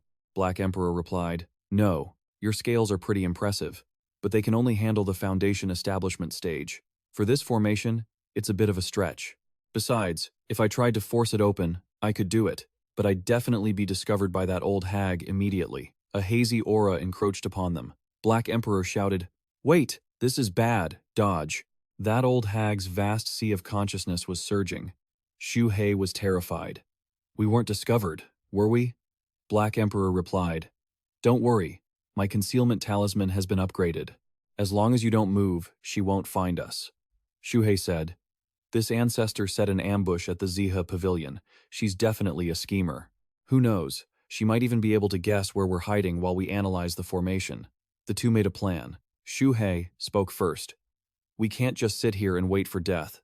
We must do something to distract her. Black Emperor looked at him smugly. The mission to stall her is yours. Don't let anyone get within 10 meters of us. Xu Hei answered immediately. Understood. The disciples of the core formation expert were already lined up neatly. She spoke up. Members of the Xu Hei sect. A thief has infiltrated the sect. Now, seal the entire sect and capture the monster. Before the monster is caught, no one is allowed to leave or enter. Someone spoke up, but Ancestor, the sect leader, hasn't returned yet. She immediately cut them off, her expression full of murderous intent. Even the sect leader. All disciples bowed and obeyed the core formation ancestor's orders. Take this talisman. It is a vitality-sensing talisman. As long as any living creature with a cultivation base appears within 10 meters, this talisman will glow. Although the range isn't large, the effect is excellent. Even if the opponent has a concealment treasure of the core formation stage, they won't be able to hide. There are only 100 of these talismans. Except for the Foundation Establishment Elders, they are distributed randomly. She shouted, Those who receive the sensing talismans, go. Find where that monster is hiding and crush the talisman immediately. I will reward you with 300,000 contribution points. What a generous reward. Everyone bowed to the ancestor. Over there, two people were whispering to each other. One said, Ugh. Although 300,000 points is very attractive, I really don't want to risk my life. The other replied, Don't complain. If the elders hear you, they'll punish you again. Another female disciple approached. She is an inner disciple of the Xu Hei sect. Huang Yu, senior sister, if you don't want to do it, you can give it to me. I'm tough and I'm not afraid of hard work. The other person saw this and greeted her. Oh, it's our talented Huang Yu. Then I'll leave the hard work to you. Hearing this, she was overjoyed. Thank you, senior sister. Huang Yu dashed off without hesitation. Seeing this, the other person felt relieved. It seems I'm still lucky. People like Huang Yu will never understand. If you can endure hardship, you'll be suffering forever. The other sighed. Yeah, even though that girl came from a farming family, back then she was considered a rare seed of talent in our generation. That's right. Her talent was outstanding. With just her superior grade Earth spiritual root, she reached the Foundation Establishment stage in less than 3 years. It's a pity that she refused to practice the dual cultivation method of the Xu Hei techniques. She joined the sect 5 years ago and only reached the 7th level of Qi refining. Usually, she risks her life hunting demonic beasts for their inner cores, which isn't even worth as much as our one dual cultivation session. Huang Yu, with a determined expression, pondered many things. As long as I get those 300,000 contribution points, within a year, I will definitely reach the Foundation Establishment stage. She raced off, clinging to the eaves, moving very nimbly, still thinking in her mind, trading for the Lianshan Absolute Arts means I can escape the Xu Hei sect. Perhaps this opportunity only comes once in a lifetime. I must find that monster. Huang Yu pondered. The ancestor's spiritual sense hadn't detected him. It was highly likely he was hiding deep underground, and he was also planning to break the formation surrounding them. She just needed to use an earth drilling technique and search the surrounding area to find him. And indeed, she unleashed the earth drilling technique. By now, the ground had been eroded, with rocks scattered everywhere, and blood splattered about. Meanwhile, somewhere nearby, panting heavily, Hua Yuntian looked disheveled, covered in wounds. He thought to himself, Huff, huff, huff. Good thing the Great Formation activated in time to block that lethal blow. Otherwise, I would have surely died with that madman. A voice echoed out, Come out. Huff, huff, huff. Hua Yuntian, if you've got the guts, get out here. Hua Yuntian roared in anger. You lunatic. Didn't you hear the Xu sect say there's a demon infiltrating the place? He crawled on the ground, angrily retorting as Ingan Lin had died at the hands of that demon. I don't care about any demon, I just want to kill you first, Hua Yuntian continued. The main formation is already active. You can't get in. I can't get out. You can't kill me. Hua Yuntian turned away. I'm heading back to treat my wounds. You're on your own. If I catch you next time, you're dead. Xiaoqiu saw this and hurriedly tried to stop him. Don't go. He lay sprawled on the ground, thinking he was about to meet his end. No, I can't die here. I have to find a way back to the Banshan sect. If I die and Hua Yuntian is still alive, Hua Yuntian must die. Back to the Golden Core stage disciples, who were likely still investigating. One spoke up, stopping by a tree in the Xu sect. It looks like they found something. Found it. It's in the woods. Quickly crush the sensor talisman and report it to the ancestor. Suddenly, strange creatures charged at them from nowhere. The two panicked. Uh-oh, we're done for. A shrill scream echoed out. Got it. The talisman is crushed. Someone approached from somewhere. Force manipulation technique. The two were caught off guard. The ancestor? No, it's the elder. She shouted in anger. Monstrous creature. How dare you harm my disciples? Where are you running to? She unleashed a spell, blasting away those monsters. Suddenly, the creatures shattered, and she realized, a puppet. It was just a puppet. The elder commanded furiously. This demon is cunning. Keep searching. Do not overlook a single corner. Even the areas we've already searched, check them again. It turned out those tricks were all Xu Hei's doing. Black Emperor. How much longer? My side can't hold on much longer. Over 100 small grass snakes have been killed. Now there are only 10 large ones and a scout snake with no offensive abilities left. Black Emperor replied, almost there. Hold on for another half an incense stick of time, and we'll succeed. Hang in there. Xu Hei glanced over. Oh no, it seems someone is coming underground. I'll go check. On the other side, Huang Yu was fleeing from the puppets. This is dangerous. The power of these puppets is immense. She observed her surroundings, deducing that this area was definitely abnormal. Anyone who approached would be distracted by the puppets. She judged with certainty. It's highly likely that the demon is hiding around here. Huang Yu moved nimbly, quickly descending underground. Xu Hei watched from below, seeing her use a level 7 earth element technique combined with golden scales. I could kill her with one blow, but he hesitated, knowing that once he struck, he would be exposed. Unless absolutely necessary, he couldn't be reckless. 10 meters was her death zone. 50 meters, 30 meters. Huang Yu panicked and suddenly stopped, moving no further.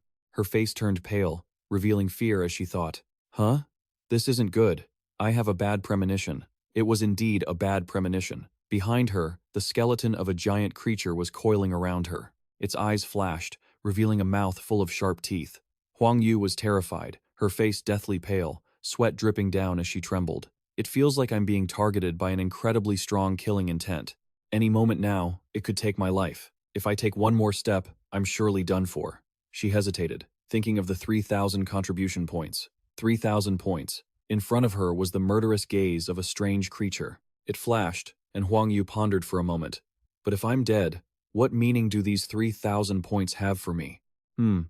She must have thought it through, as she immediately flew up to escape the underground. Prudence and humility are the first elements of survival. As long as the green hills remain, why worry about firewood? Wealth is only useful if I'm alive to be stronger. Suddenly, the elder approached from somewhere. Huang Yu, have you searched that side yet? She was startled, but only thought to herself, the elder. Her voice was shaky. The elder asked, what's wrong? Why are you stuttering?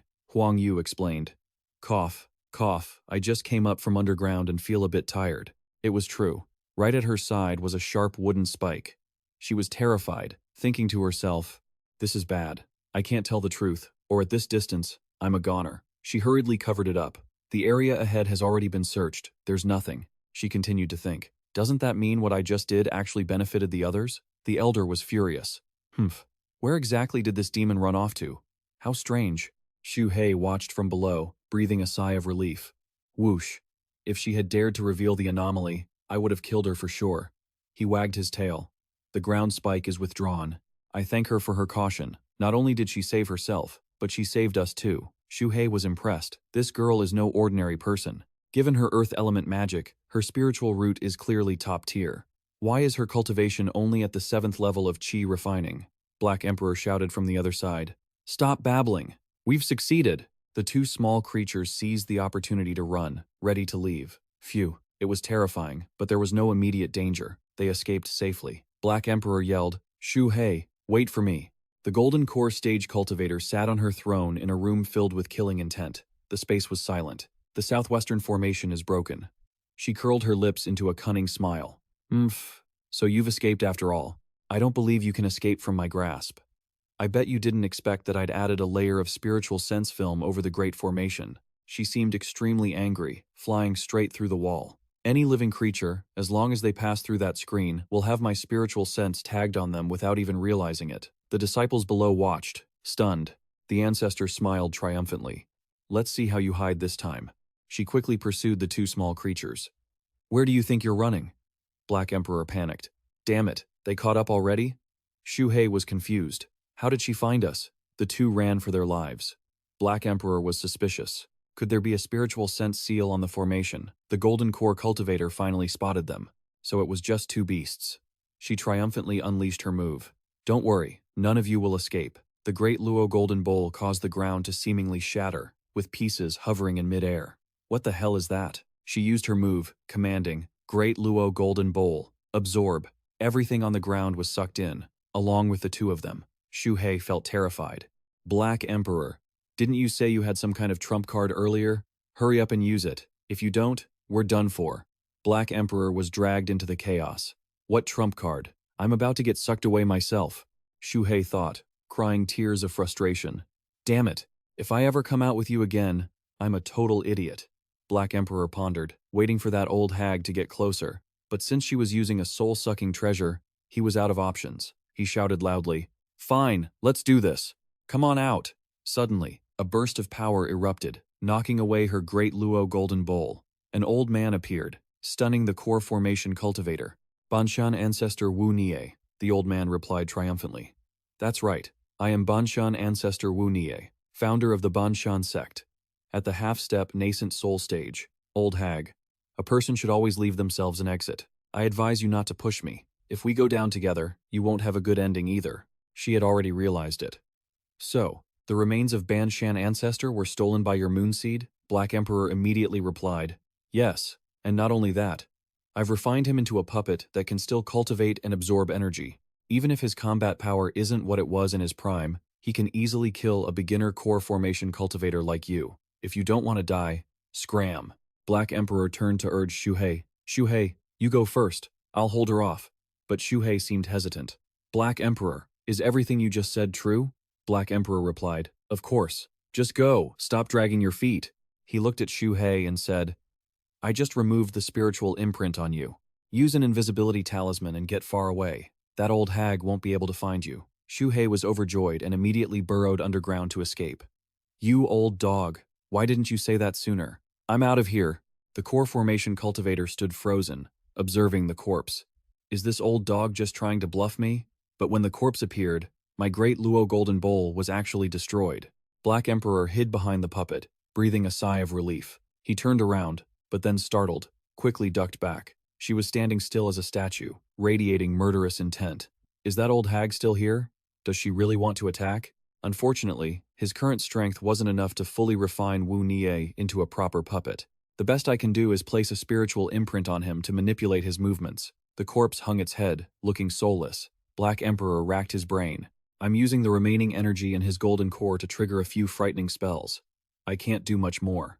The golden core in his body is only the size of a fingernail. Black Emperor recalled that when he appeared earlier to shake the Great Luo Golden Bowl, he had already used up nearly half of it. The rest was only enough for 3 spells at most. But I'm not an Earth Attribute Spirit Root user, so I can't perform high-level Earth spells. I'm afraid my cover will be blown soon. Xu Hei, underground, suddenly had a bad feeling. Something's wrong. Why hasn't Black Emperor caught up yet? If that puppet is as powerful as he says, shouldn't he have killed that old hag by now? He grew angry. And he told me to run first? Why? He turned back toward the scene. Oh no, Black Emperor was lying. He's in danger. We can't abandon him and just run away like this. Suddenly, Xu Hei stopped, hesitant to move forward. But if everything Black Emperor said was a lie, then if I go back, am I just throwing my life away? Facing a core formation cultivator? Or maybe Black Emperor is actually very strong, and if I go, I'll just be a burden? He realized something and slapped himself with his tail. Damn it! I can't make excuses for my own cowardice. First, I must decide that, no matter what, I cannot abandon Black Emperor to run away alone. Second, I cannot recklessly go to my death.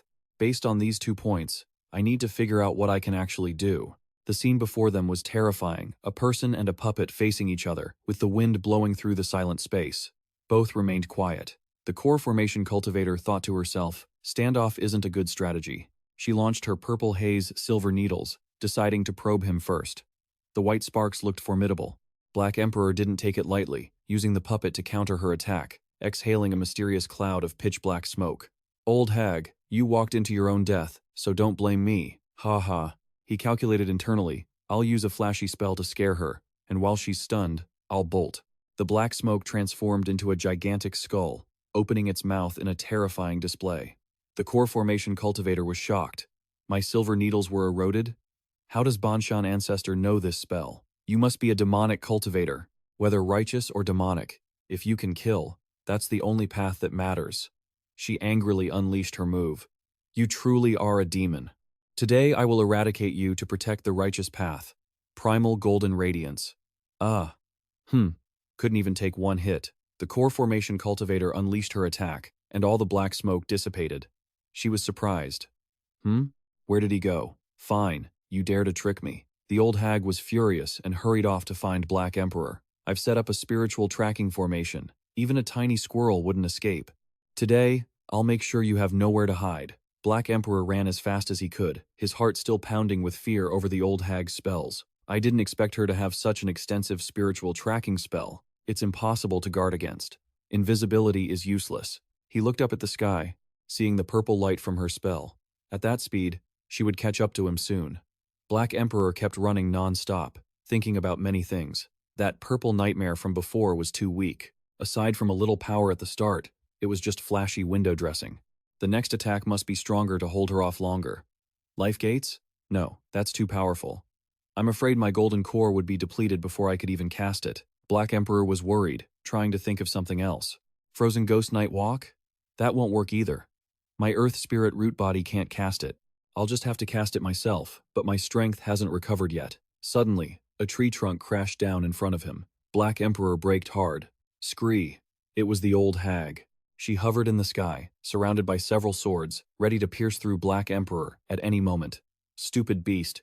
Where do you think you're going? He realized in panic. The 9 heavens triple absolute swords. Her magic power knocked me away. Damn it. If my earth evasion technique was as fast as little Xu Hei's, I would have been gone long ago. Black Emperor had no choice but to bring the puppet out. I have to risk it. Come on out. The puppet took a deep breath, its stomach inflating like a balloon. It unleashed a move. Soul-suppressing song. Tiny souls, like red sparks, flew out and lunged toward the core formation cultivator. Ugh. She hurriedly used her hands to block, shouting fiercely, "This old dog is too demonic. I must hack him to death." 9 heavens triple absolute swords. Strike.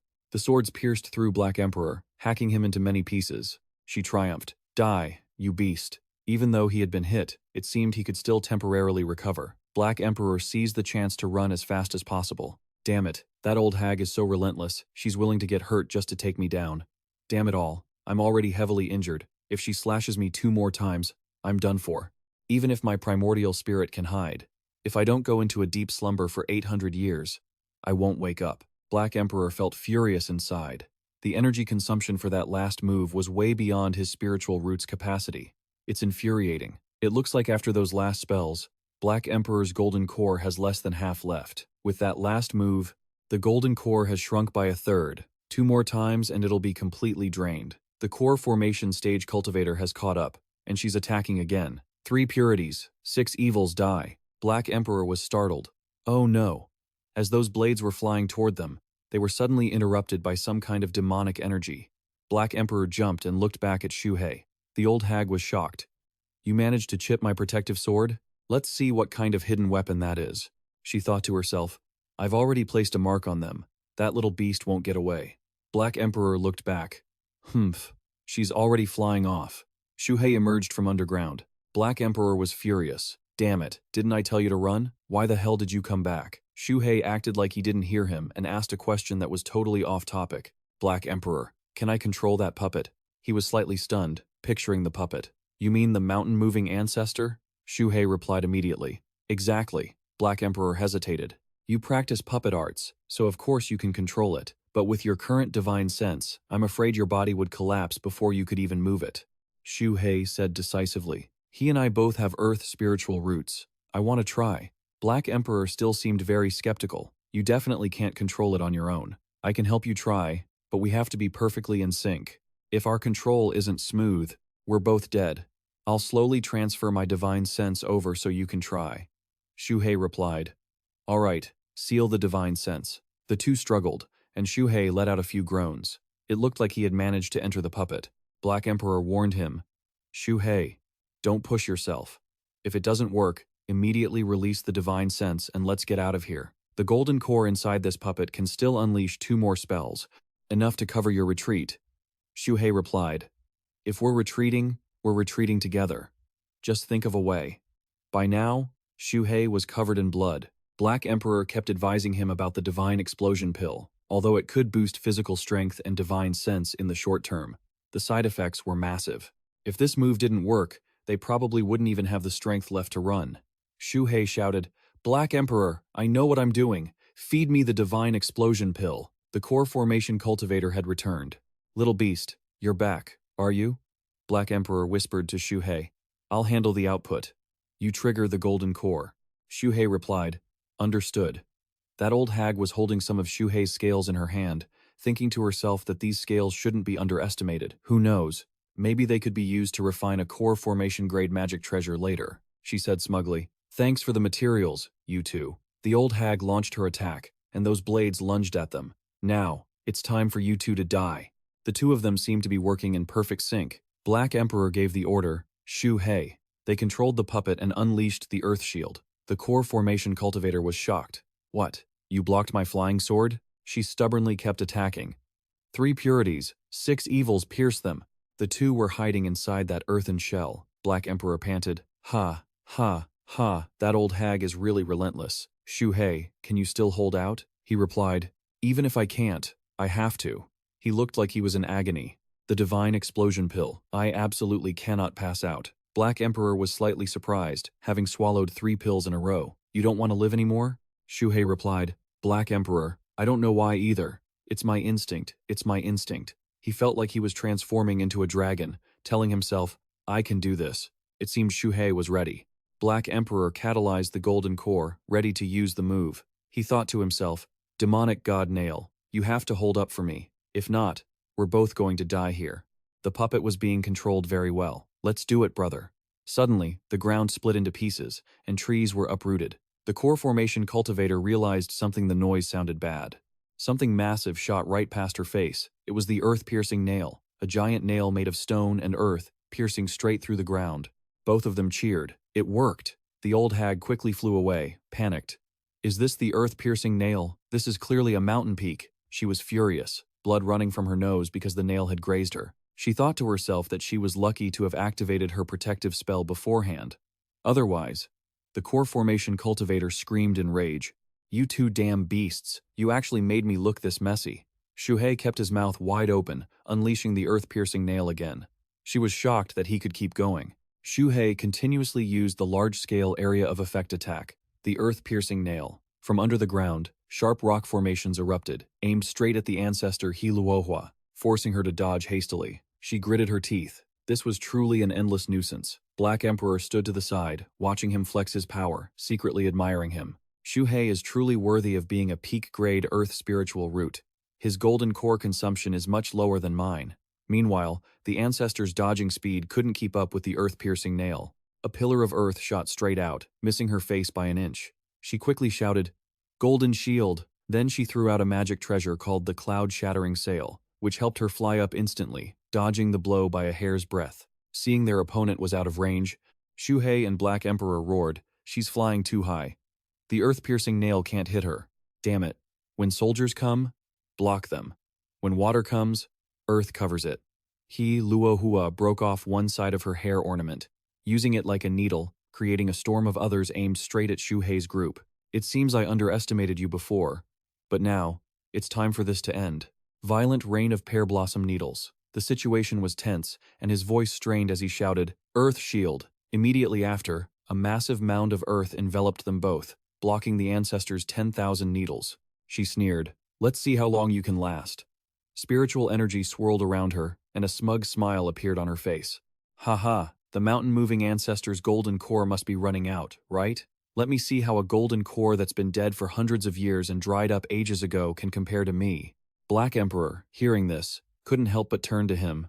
"She's right. Even if your earth attribute spells consume less, the golden core has already lost a third of its energy. We can't hold out much longer," he said urgently. "Then we only have one big gamble left." Black Emperor was stunned. "You mean?" he affirmed. "That's right. The mountain unifying absolute void. Although I don't have the capacity to control it, based on the mountain-moving ancestor's body and golden core, maybe it can succeed." Xu Hei added, "It's a pity I've only read the first half.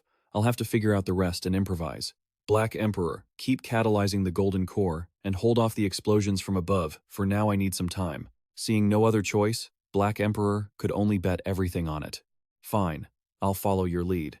Receiving his cooperation, he began to channel his technique, muttering, "Heaven and earth are the chessboard. All living beings are the pieces. If the ancients could create every technique under the heavens, then surely I can do the same. Earth Shield, How-To Armor, Earth-Splitting Spike. All earth element techniques share the same core principles." Watching him chant incessantly, Black Emperor's mind was racing. Xu Hei was nothing like the cowardly, snake-hearted creature he used to know. Before, any earth element techniques he had were learned instantly. Who knows, maybe this time he's pulling off a massive turn of events. Before Black Emperor could even finish his thought, a snake tail wrapped around his neck and yanked him hard to the side, leaving him disoriented. The two beasts and one corpse curled tightly together as if preparing to fuse. Xu Hei shouted, "Black Emperor, get ready for the ultimate move. Let's do this, brother." He let out a roar. Xianxia absolute peak. In an instant, the ground split in two. He secretly declared in his heart, "If that old hag doesn't die today, it'll be the end of me."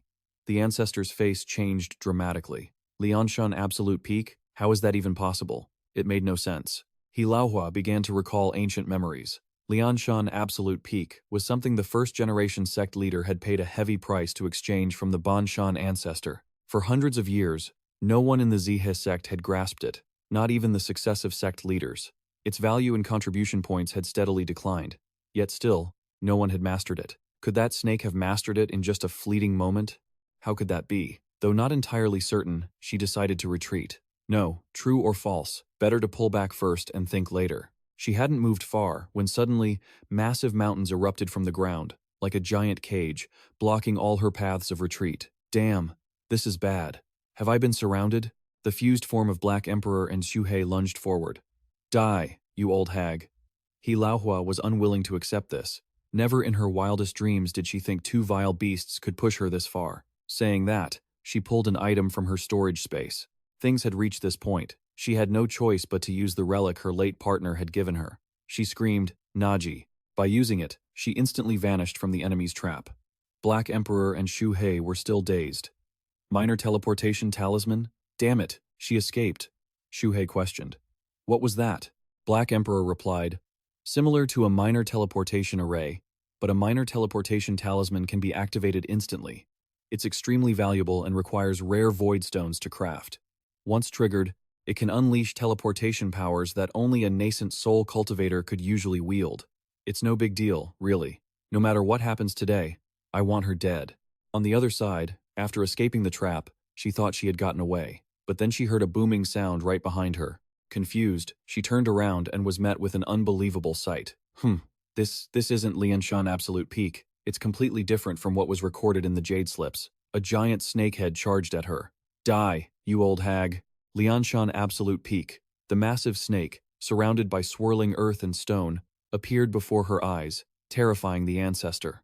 How can this pressure be so immense? Manhwa frantically unleashed all her artifacts. Heaven Lightning Bead, Fire Cloud Talisman, Azure Needle, and Earthquaking Axe. However, these attacks couldn't even leave a scratch on the giant snake's body. This only made her lose her composure even more. She turned and fled. "All my magical treasures are spent."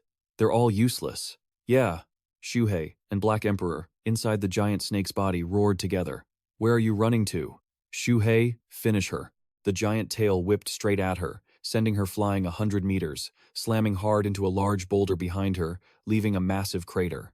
The ancestor's spine was shattered, and blood erupted from her mouth. Hilaohua was helpless and had no choice but to flee with all her might. Her speed was so fast that Xu Hei's group couldn't keep up. They could only grind their teeth in frustration.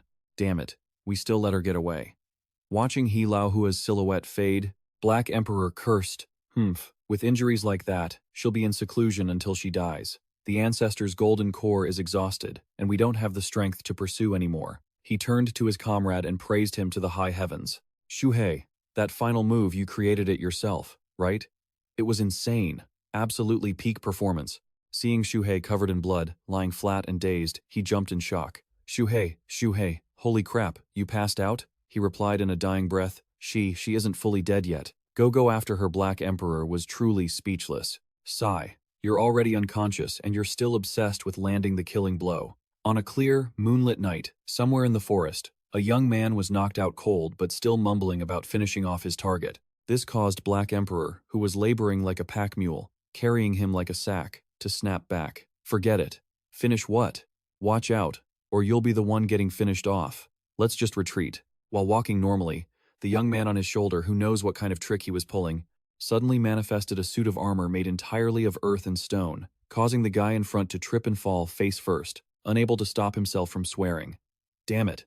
Is this the Hotu armor? You're already passed out and you're still auto-defending? How many defensive moves have you got prepared? Resting on the spot, Black Emperor took the chance to take inventory and conveniently collected the Banshan ancestor's corpse. He pondered over some of the magical treasures Hilaohua left behind.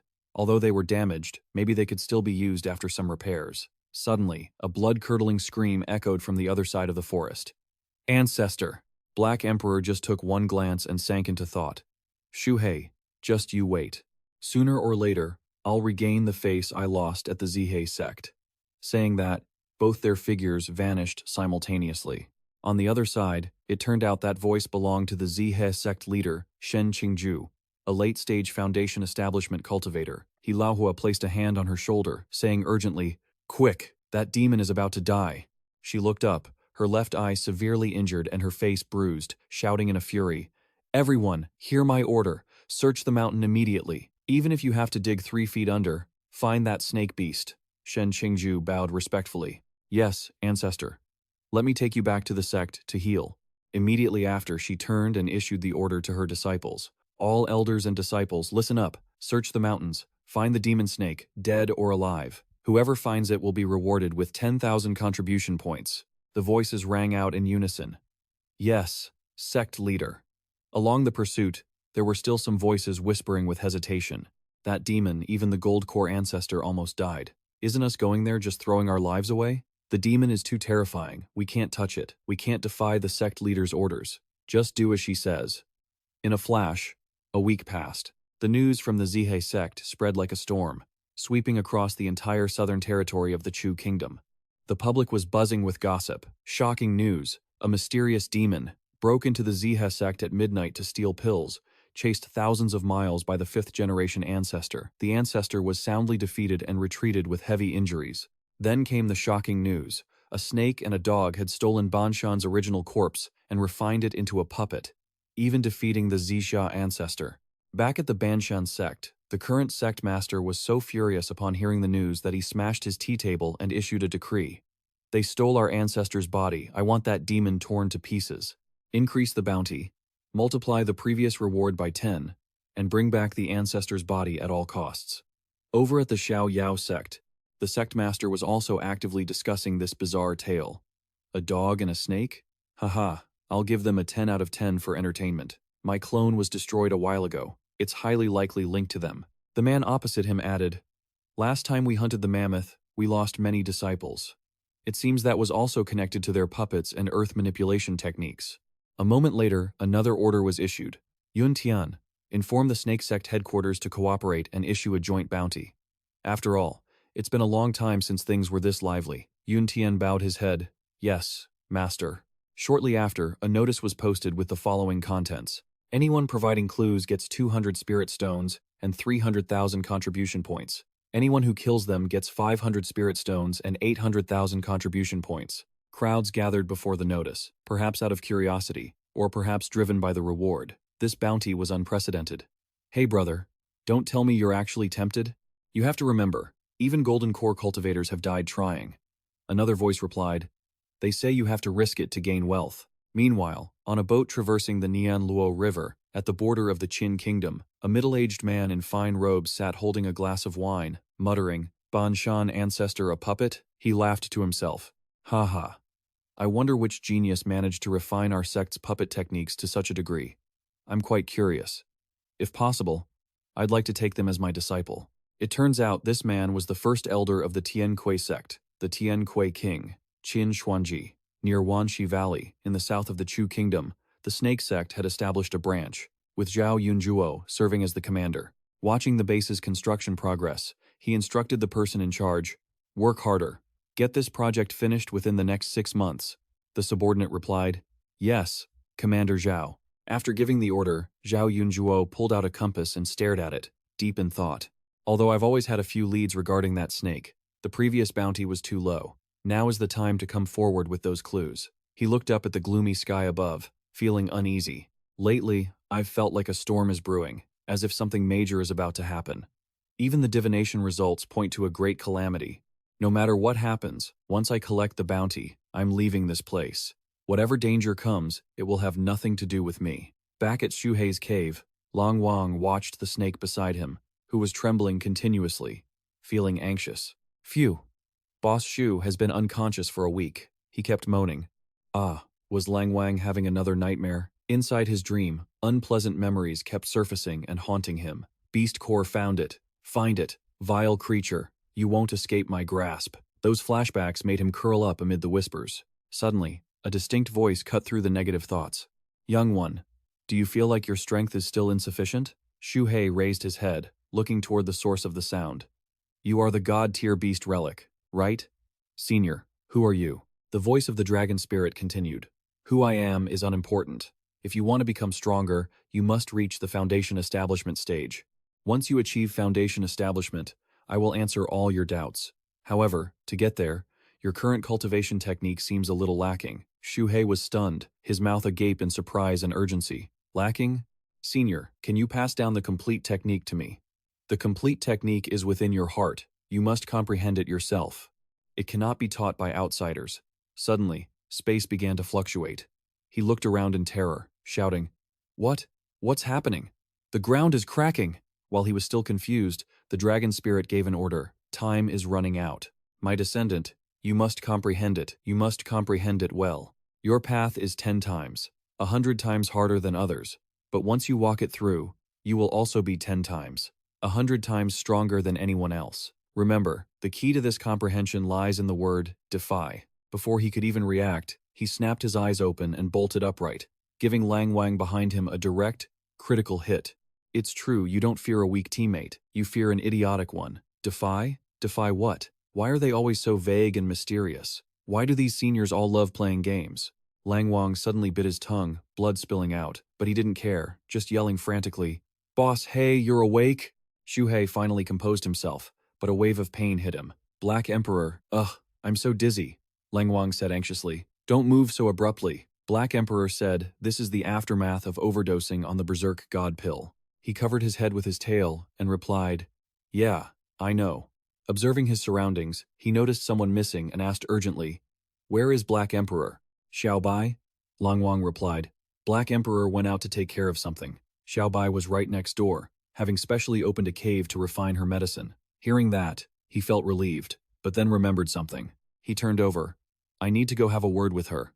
Before leaving, he couldn't help but check his own condition. The scales he had shed had all regrown, and even more had appeared. Not only that, but while unconscious, he had broken through to the 5th level of spiritual connection. Yeah, this major change left him questioning things, wondering if it was thanks to the combat training or the dragon in his dream. He didn't know where Black Emperor had run off to, otherwise he could have asked him about the missing parts of his technique. He had previously claimed to have a 90% chance of winning, trusting that big head of yours. I got hunted by a golden core cultivator and nearly lost my life. He thought about it, but then looked at the profits, and his dissatisfaction immediately flew out the window. But this time, the harvest is truly abundant. Foundation building pills, berserk god pills, and yang replenishing powders. There are even 2 of the most precious foundation establishment pills. This amount of pills is enough for me to eat until I reach foundation establishment. The other medicinal ingredients, the furnace, and the technique jade slips, can be given to Xiao Bai. Xu Hei held his pile of treasures and pondered his life up to this point. This is a harvest brought back from the brink of death. If Black Emperor hadn't appeared, where would I be now? Without stealing the spirit chickens, learning earth element spells, or finding the puppet techniques, I wouldn't have gone to the Xianxia sect. I'd probably still be a lowly, initial stage, spiritual connection snake demon, living miserably in some corner, unnoticed, struggling for 10 years, until my lifespan ran out and I turned into a pile of dirt. As he spoke, he crawled toward the next cave. A snake's life is only 10 short years. If you don't fight with the heavens, fight with the earth, and fight with men, how can you talk about immortality? I still have to thank Black Emperor. But whenever he thought about how smug that thing looked, he decided against it. When Xiao Bai saw Xu Hei appear, she grew excited, her face flushing slightly. She wagged her tail, which was still holding a spirit herb, and chirped eagerly. Xu Hei, you're awake? The 2 snakes intertwined, tangled together. Xiao Bai spoke first. Come on, let me take you to see my new lair and the pills I just refined. He acted nonchalant, ignoring her. There's no real rush. Xiao Bai, feeling crushed by his indifference, asked, do you want me to carry you over, or should I have Black Emperor do it?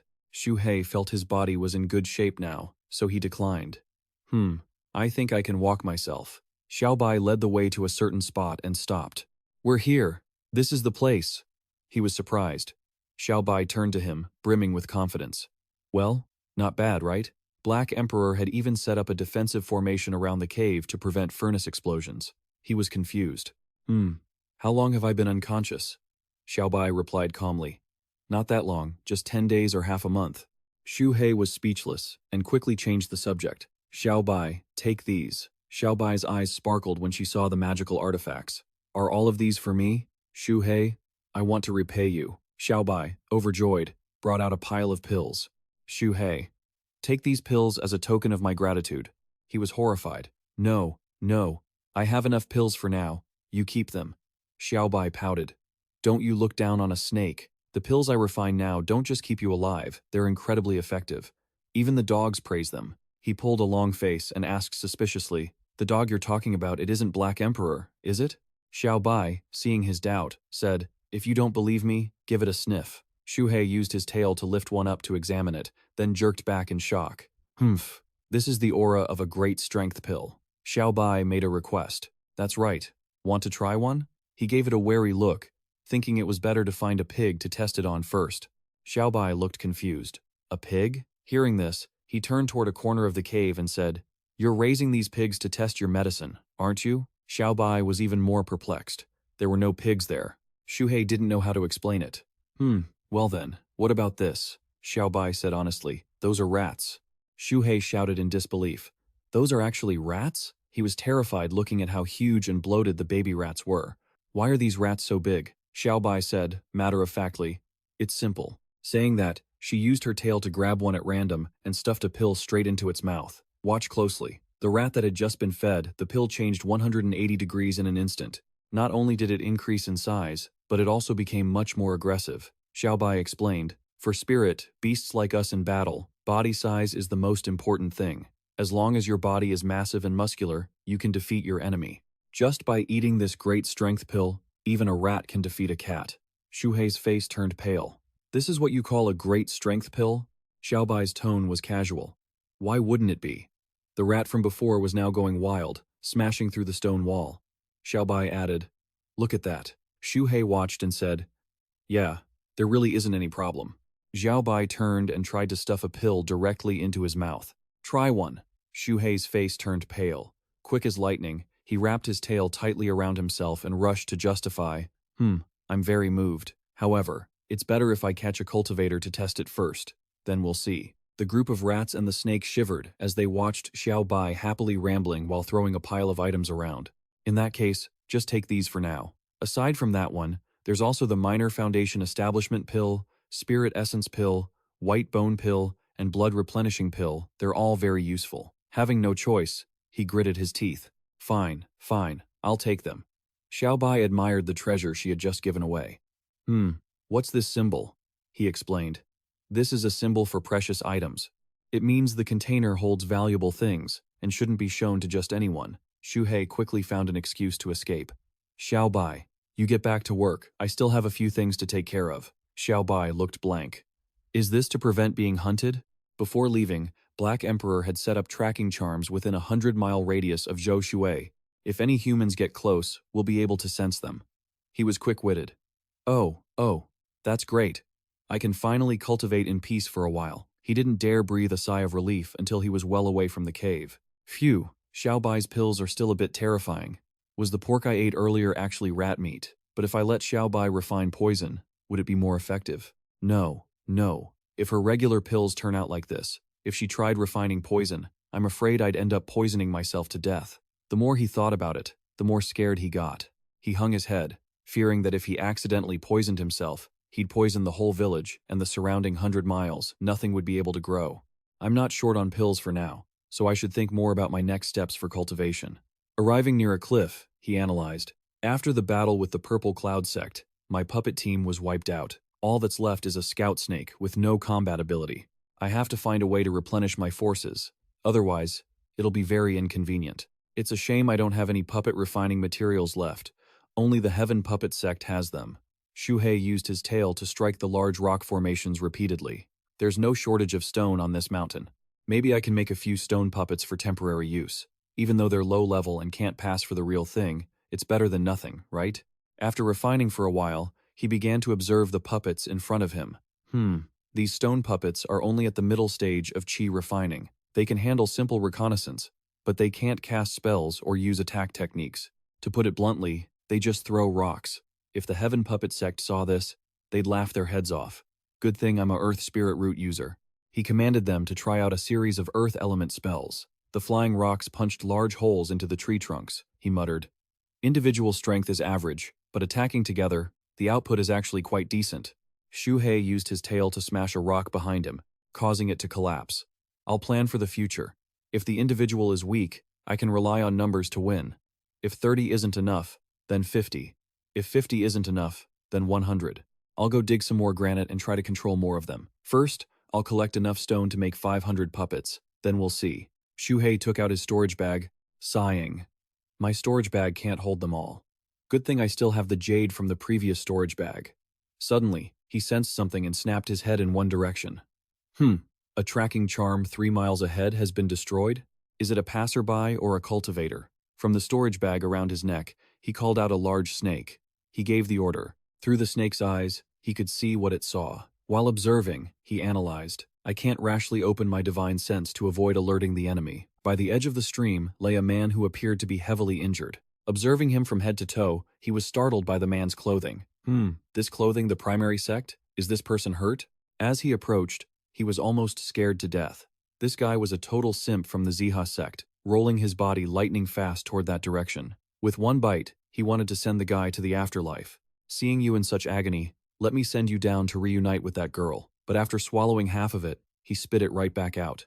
He suddenly remembered, wait, hold on. Isn't I missing a test subject for my experiments? Xu Hei shouted excitedly. Isn't this perfect? Delivered right to my doorstep. You look like you've lost too much blood. Have a blood-nourishing pill. He flipped the guy over and used his tail to shove the pill into his mouth, beaming with joy. Haha.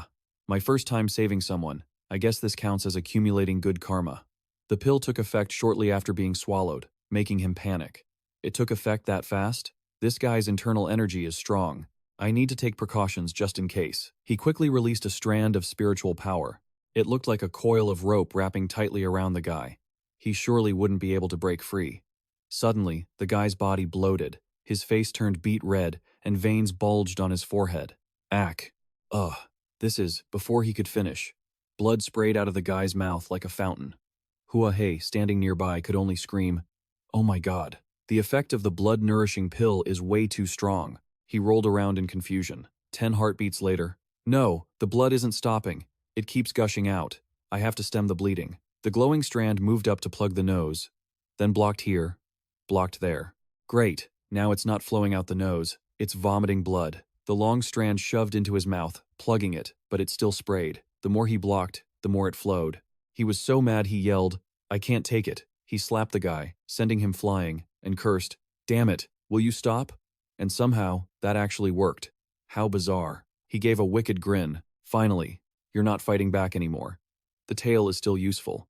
The pill's effect is too powerful. I have to use an attack skill to balance the heat. He moved closer to hit the other side to test it. He remarked, "Your complexion is much healthier now. It seems the blood-nourishing pill is still useful. But this expression, 'Are you uncomfortable somewhere?' You have to tell me. Hey, wake up. Say something." Calling out repeatedly without a response made him a bit puzzled. Strange, he seems to be unconscious. But what does this expression mean? Not going to talk, huh? Fine. Let me see what's in your storage bag. His tail snatched the bag from the guy's tightly clenched hand. Any treasures? Are you afraid of people seeing? Pickled buns? Why are you so poor? Anyone who didn't know would think I captured a commoner. From the storage bag, he rummaged out a quite interesting book. This is a diary. Ngan Lin gifted me a precious lock of hair, but I only gave her a foundation establishment pill in return. She didn't mind. I feel so lucky, so happy. Yesterday, I spent 30 spirit stones to buy Ngan Lin's fairy robes. She said she wouldn't sell them to anyone else for even 100 spirit stones. Only to me. That proves she has me in her heart.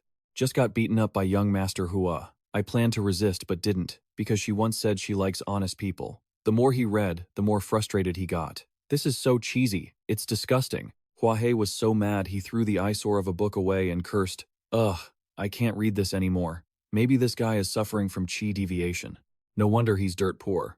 It would be weird if he actually had money. His facial expressions are rich, proving his body still has sensation. He just can't wake up." Saying that, he pulled out a green pill and said sympathetically, "Seeing that you're pitiful, I'll be kind to the end. Let's save you first, then we'll talk." This is a mental clarifying pill. It boosts the spirit. It's good, necessary medicine. Looking at the pill, Xu Hei said hesitantly, the smell is a bit pungent. Hey, you better try to eat it. Don't you dare spit it out." The sun beat down on his head. Then, a round object appeared in the air. He angrily shouted, "I don't believe I can't get you to eat this." Xu Hei didn't hesitate to shove the pill into Xiao Ju's mouth again, but who would have thought he'd cough and spit it out? He stood there with his mouth agape, helplessly scolding. "Why did you spit it out? Is it that hard to swallow?" After the pill was spit out, it rolled far away on the ground, emitting a very foul odor. He quickly used his tail to cover his nose, his whole body shaking violently because of the horrific stench. Ugh, the smell is getting stronger. Is this because it got covered in saliva? And now the medicine's effect has started? Because he was holding his breath, he was very uncomfortable. Ugh, what is this smell? It stinks. Ack. In the end, even a snake evolving like him couldn't take it, let alone a human like Xiao Ju. The guy's whole body shook. Humph. After that, he spewed everything in his stomach out, and just like that, he lay there vomiting a pile of slime. Seeing the guy react, he was very happy. Is he really awake? The pressure of the things being spewed from his mouth was like a high-pressure water hose, making him fly straight up into the air. He couldn't stand the sight, so he vomited a sea of despair along with him. No. At this rate, I'll probably vomit until I die. Saying that, he used his beast-taming ring to coil around him, then used an earth-escaping technique to dash toward his cave. He shouted, "Beast-taming, come here, earth-escaping." The guy couldn't take it anymore and begged him, his complexion turning from white to ghastly green. "Senior, could you just let me die quickly?" he yelled. "Quit your yapping. It was hard enough for me to save your life." Oh, he thought to himself. This mental clarifying pill really did sharpen the mind, making one's head so clear it makes you want to vomit your brains out. The deeper he moved into the earth, the more he noticed a change in his spiritual sense. 5 more tracking talismans 50 miles to the north have shattered. Not good. I'm afraid cultivators have reached this far. I need to hurry back and move house. The group of Hua Yuantian and the 5 great disciples of Huyen Duangtu were walking on a trail leading into the dense forest. Yuantian stopped and called out, "Senior brother, senior sister, heading south for about another 100 miles should be what Trio Von Track predicted." Enjo Maxao immediately replied, "Junior brother Yuantian, your arm was just reattached. Is there any problem?" Tabak also spoke up. "But let's hope his fortune-telling isn't wrong. Don't let us waste this trip for nothing. Lu Fei, the only girl in the group, also said, regardless of whether there's a result, we'll go there and see, and we'll know. Hua Yuantian agreed. Senior sister is right. Suddenly, one guy smelled something. His nostrils flared wide, sniffing in and out. Then, a wave of stench washed over them. All the people with Vanthine covered their noses in unison. Unable to endure it, they groaned. It stinks. I can't take it anymore. I've never smelled anything this foul in my entire life. Ugh. Sweat poured down to Bok's face as he drooled uncontrollably. I can't take it. My eyes are barely staying open. Immediately, they fled the scene, suggesting they take a detour instead. Some were even too weak to move from dry heaving. Wait, ugh, he gagged. Below the ground, he was, dragged along violently by a beast-taming vine wrapped around his neck. His face turned deep purple, and tears streamed down as he struggled to breathe. He couldn't even speak, tightly bound and gasping for air. Finally, both he and the beast returned to their cave dwelling. As soon as he surfaced, he shouted, Xiao Bai, Black Sovereign, pack up, we're moving. Hearing that, the two beasts replied, got it, he panted, thinking to himself, that was close, I almost died. Xiao Bai quickly opened his storage pouch and cast a spell to pull everything inside. Black Emperor did the same on his side. In an instant, Xiao Bai signaled that everything was packed and ready to go. He was skeptical it could be done so quickly. Xiao Bai explained, while you were unconscious, Black Emperor rehearsed it with us. Xu Hei ran over, laughing. Ha, I'm all set too. He wrapped his tail around Black Emperor's neck, praising him for being so reliable. By now, he was fully awake. Lifting his head, he immediately turned his head and ordered, Black Emperor, you're in charge of carrying our pet. Black Emperor bared his teeth, drooling, with drops of saliva falling onto the top of his head. He happily replied, understood, boss, Shu. Meanwhile, he was still innocently questioning if he had misheard. In this world, the roles of humans and beasts are reversed. You mean pet? He thought. He continued giving orders. Xiao Bai, you're injured. Give him some medicine so he can sleep and recover. Xiao Bai nodded. Understood. He then approached him, while Black Emperor helped hold his mouth open. He cried out in terror, but before he could finish, he drifted off into a deep sleep. Xiao Bai was very pleased with the result. Black Emperor was surprised and asked, he fell asleep that fast? Once everything was settled, they climbed onto Black Emperor's back and headed out. Xiao Bai reported, I've applied the invisibility charm. Black Emperor asked, where to now? He answered his brothers, to Mount Wu, on the border of the Qin and Chu kingdoms. I have a hideout there. Black Emperor cheered. You're a clever snake. That's an awesome hiding spot. Suddenly, he realized something was missing. He called out in a rush, wait, Black Emperor hasn't come back yet. Xiao Bai looked up and replied, Black Emperor said if we ever had to evacuate in an emergency, we shouldn't leave any clues behind. He has his own way of finding us. Black Emperor continued running forward, and he agreed, fair enough. With Black Emperor's skills, how could he not find us? Not leaving clues is to keep us safe from those cultivators, right? That old dog is quite thoughtful. The pack of beasts ran through the dense, overgrown forest, surrounded by the sound of babbling brooks. He continued to mutter, if leaving clues leads them to us, why don't I use that to set a trap instead? He gave a sinister smile. Heh, I know quite a few interesting spots on this mountain. Just then, Yun Tian's group stood right in front of his former cave dwelling, checking the area and saying, according to Zhao Wenzhuo's divination, it must be right ahead. Liu Fei was doubtful. I don't see an entrance. Is it a hidden barrier? Instantly, Liu Fei swung her sword, slashing at the air in front of her, and shouted, Mystic Sun, sword technique, break. A long, deep cave entrance was revealed right before them. Nobody here? Did Zhao Wenzhuo get the divination wrong, or did the beast run away? Mocho walked inside and said, there is still traces of the snake demon's spiritual energy in this cave. Zhao Wenzhuo surely didn't make a mistake. Yuntian replied, we're a step too late. They've fled. He turned to Mocho and asked, Senior brother, should we ask Zhao Wenzhuo to divine their location again? He replied, no need. That Zhao Wenzhuo is not only greedy, but he also needs the right timing for his divinations. He can't just do it whenever he wants. The demon couldn't have been gone for more than 2 hours. The 5 of us will each lead a team and search separately. Mocho turned to give orders. Use the snake tracking secret technique. If you find them, signal everyone immediately. The other 4 scattered at once. Yes, senior brother. On Yuntian's team, he squatted down, staring at the traces of snake demon energy on the ground, thinking, the energy trail ends here. Are they hiding in this swamp? It's a pity I only just recovered to the Foundation establishment stage. My spiritual sense isn't fully restored, so I can't probe the area. He stood up, scanned the swamp, and ordered his junior brothers nearby. That snake demon is very cunning. I've only just healed from my severe wounds, so we shouldn't take risks. You guys go over there and use an explosion to flush it out.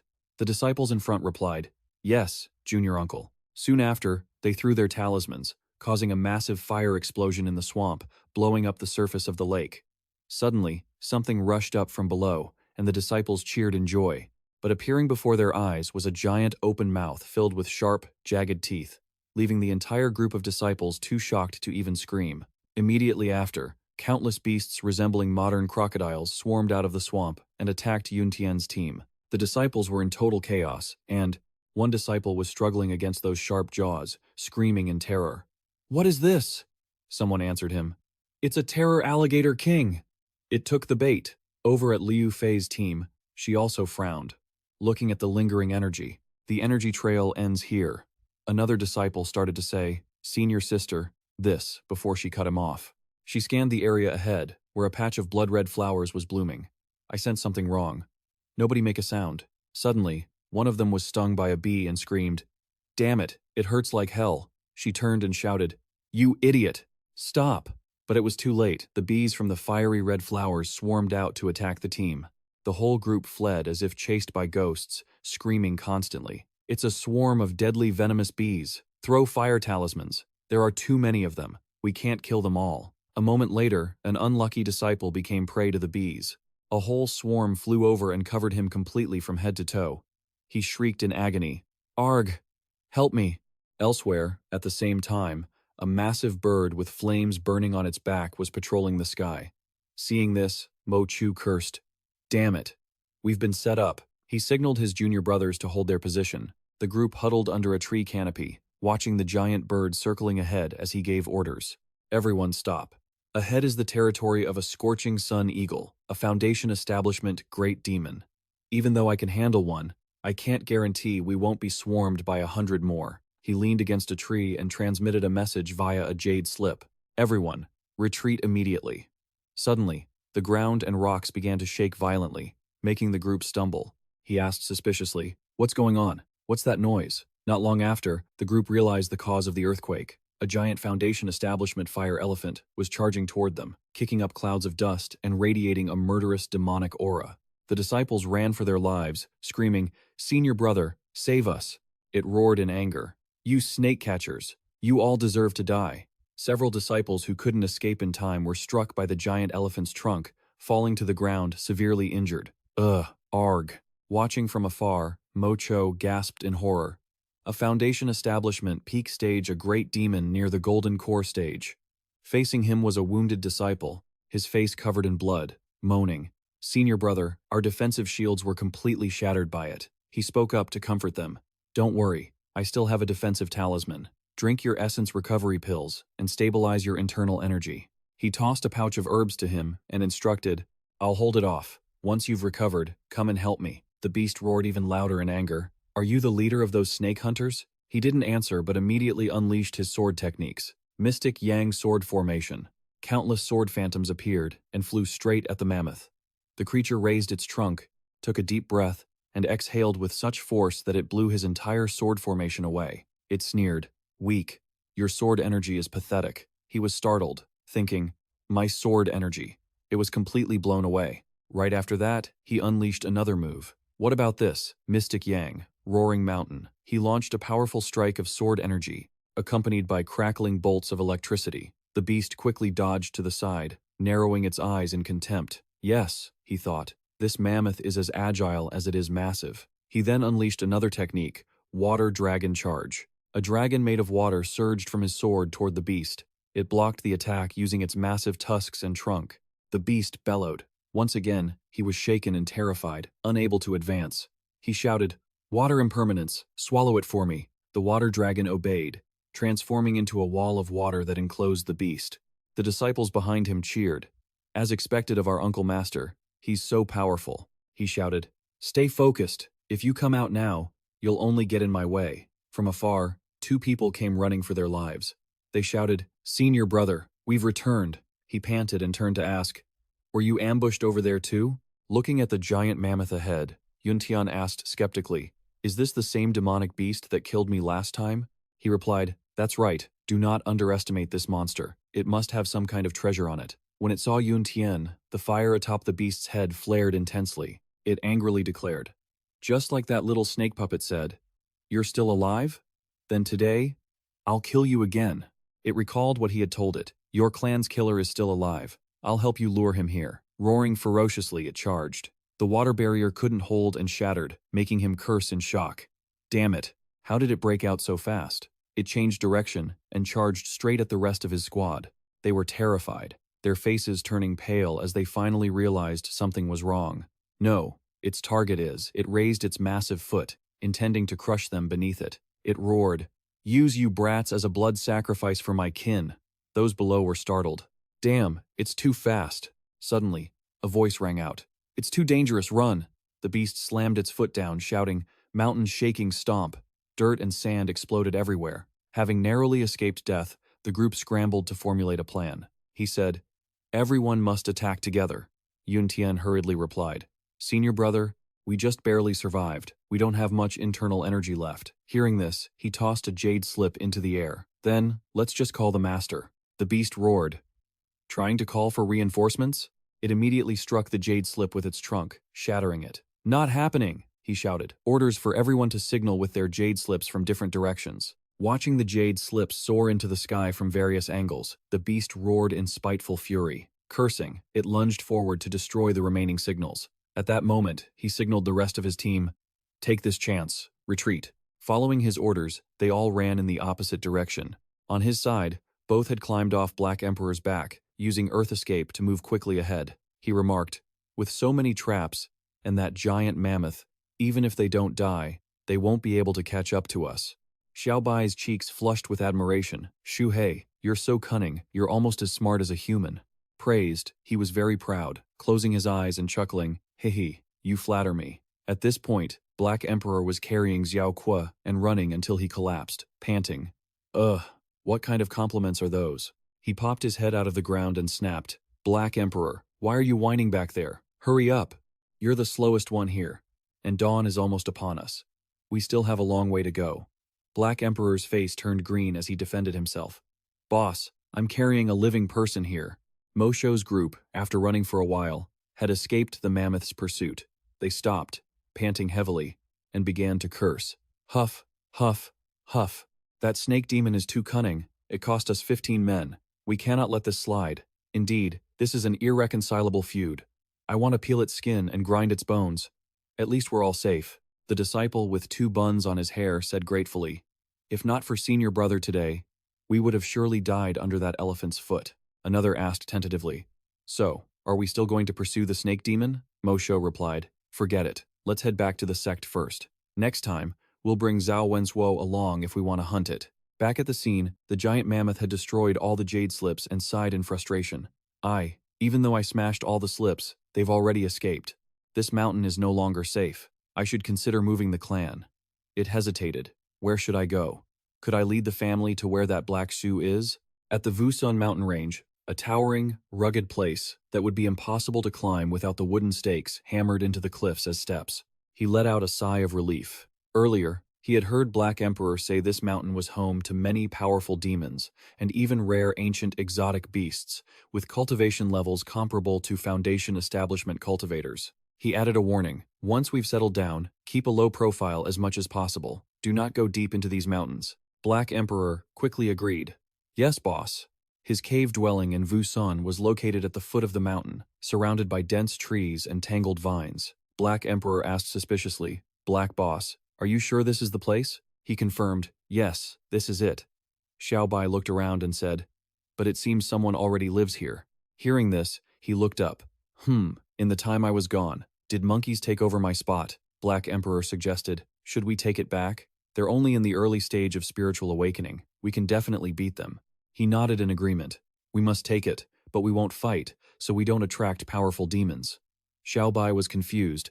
"If we don't fight, how do we take it back?" He used his tail to pull out a green medicinal pill and flashed a sinister smile. "Use your medicinal wine pill." Black Emperor panicked. What are you two planning to do on my back? Seeing the pill on his tail, Xiaobai asked curiously, Is this my spirit-boosting pill? Right after that, he used all his strength to swing his tail and throw the pill at the gathering of monkeys. Thump, the pill hit the ground. The curious monkeys crawled closer to examine it closely. A pungent, intense aroma erupted from the pill, and the entire group of monkeys scrambled, covering their mouths and retching as they fled in a chaotic, screaming frenzy. Chi chi chi. Seeing that peculiar scent about to drift over to where they were standing, he urged in a frantic tone, Quick! The stench is heading this way. We have to head underground and hide for a bit. Xiaobai looked confused. Huh? Stench? Where is this stench coming from? Keep your chin up. It smells quite pleasant. At first, Black Emperor was full of confidence, but eventually, he couldn't handle the horrific odor either, feeling just as nauseous as the other spirit beasts. Luckily, I've fought on many fronts and have gradually gotten used to it. Ugh. Xiaobai puffed out her cheeks in annoyance. Do you guys really hate it that much? He was drenched in sweat, his body trembling violently from trying to hold it in. No retching here. He couldn't bear to look at the scene, as his words and actions were completely at odds. Xiaobai looked up and said, Hua hak. Those monkeys have all run away. If you don't like this smell, I can go up there and seal it off. He frowned and urged, You should have said so sooner. Go, hurry. Although he was extremely uncomfortable, he still calmly analyzed the situation. This move is a deal 1,000 damage to the enemy, take 800 damage yourself kind of skill. I can't just use it whenever I want. Xiao Qiu lay on Black Emperor's back, crying his eyes out. My life, it's like I've died and come back to life. After the monkeys fled back to their lair, they were still retching. One of them was waving its arms around, screeching wildly. Squeak, squeak, squeak. It was probably reporting the situation to the Alpha. After listening, the leader fell into deep thought. I didn't expect such a bizarre thing to happen. The Alpha monkey was a massive, muscular beast sitting imposingly on a stone throne. He ordered the rowdy junior monkeys. All right, fall back. Tomorrow, I will go see for myself. At the same time, Black Emperor sat right at the entrance of the cave, furious because he found the cave dwelling empty upon his return. He grumbled. Did that little Hua-Tu run off? Didn't leave a single clue? How disloyal. He leaned down and sniffed around. Sniff, sniff. Good thing my nose is sharp. He suddenly hesitated. But why is this scent coming from so many directions? That little beast, he doesn't learn anything good. Only these crooked, shady tricks. Finally, he came up with a solution. Whatever. There's nothing in this world that can stump me. The great Black Emperor. I'll just try every path one by one. That should work, right? A day later, he smiled with satisfaction at his own handiwork, then casually tossed away a leftover stone with his tail. He. By now, he had created an army of stone men. Each had a single horn on its head and 2 eyes conjoined like an amethyst that was glowing. Looking down from above, he let out a sigh of relief. Phew. Finally finished 100 stone puppets. It's time to train the troops. He pointed his tail at a small rock in front of him and shouted, Flying stone technique. Aim, target, fire. Instantly, his 100 stone puppets darted forward like arrows. The spot erupted in explosions, with smoke, dust, and debris flying everywhere. He mused, Wow, grouping them all together really makes a difference. He was immediately reminded of the catapults humans often used, in wars between territories. It must be just like those human catapults. As long as there are enough of them, and they're big enough, you could easily destroy a city by focusing fire like this. It might even be enough to smash a cultivator to death. He started grinning ear to ear as he thought about the potential results. If I slap some fire burst talismans on these stone men, the effect might even rival a cannon. I really am a genius. Just then, Xiao Qiu, who was tied up, nervously opened his mouth. Excuse me. Senior, could you let me go? Seeing him hopping all the way over here, he bared his teeth aggressively and asked, Let you go? What if you run away? Xiao Qiu stood there pondering for a moment before replying, I'm wanted by the Snake Sect. If I go back, I'll only die, so I won't run. Besides, not only did you save my life, Senior, but you also helped me truly wake up. A real man shouldn't suffer for love. So, for your great kindness, I, Xiao Qiu, will definitely repay you. His eyes were fixed firmly on him as he made a resolution. Only if you let me go, Senior, can I repay you properly. Seeing him speak so clearly, he grew suspicious. This suck-up doesn't seem like he's lying, but I still have to be careful. Thinking this, he untied the ropes on the boy's hands and feet, replacing them with a tether around his neck, a beast-taming ring. Xiao Chu excitedly clasped his hands respectfully. Senior, is there anything I can do to serve you with all my might? He wrapped his body around a small rock nearby and said, You want to work for me? Standing in that same respectful posture, the boy replied, Yes, that's right. Suddenly, a pair of purple eyes appeared right behind him, and a deep voice echoed in his ear. Right, is it? I don't believe you. He immediately used his tail to coil tightly around the boy's body. You humans are the most deceitful and hypocritical. You want to earn my trust? Surprised by the action, the boy answered softly, As someone from a branch of the Snake Sect, it's natural you don't trust me. But I am willing to serve you, Senior. Hearing that, his tone shifted. Is that so? Your words sound nice, human. Now listen closely. Both of them stood looking down at the stone puppets. He said, I'll order 10 stone men to attack you. You must only defend and not counterattack. Let's see if you can survive that. The boy asked, And if I survive? He blinked innocently and continued, Then I'll increase the number to 20. The boy immediately turned pale, his expression becoming solemn. The uneven battle began instantly, with boom, boom sounds ringing out one after another. Just by looking, you could tell he was fundamentally powerless to withstand those 10 stone men. If you only defend, how can you fight back? Before long, he was punched in the face by a stone man and sent flying to the side. He collapsed, sprawled out on the ground. Angrily, he pulled the boy out with his tail. You could only block attacks from 3 stone men? You definitely didn't give it your all, did you? How could someone who can stand toe-to-toe with Hua Yuntian only defend against this much? The boy's face was swollen, and he tried to speak, but no words came out clearly. He interrupted impatiently. Fine, stop blabbering. Let's go back to the cave. Xiaobai, please heal him. Xiaobai agreed. All right, leave it to me. None of them knew the large alpha monkey was outside.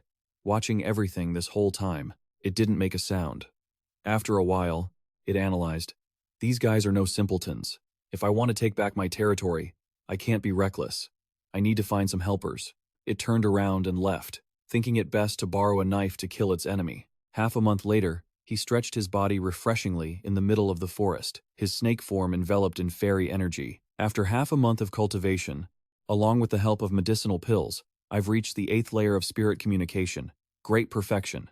He happily calculated further. Winter is coming soon.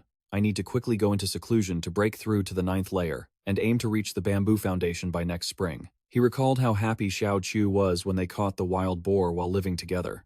Although after half a month of probing, Xiao Chu truly didn't seem to have any thoughts of running away, and even knew how to hunt for him. He felt a hint of worry. But for the next few days, I have to go into secluded cultivation. If he tries to run, there's no way I can stop him, so I might as well just beat him senseless and leave him unconscious for a few days. Speak of the devil, and he shall appear. From a distance, his cheerful laughter rang out.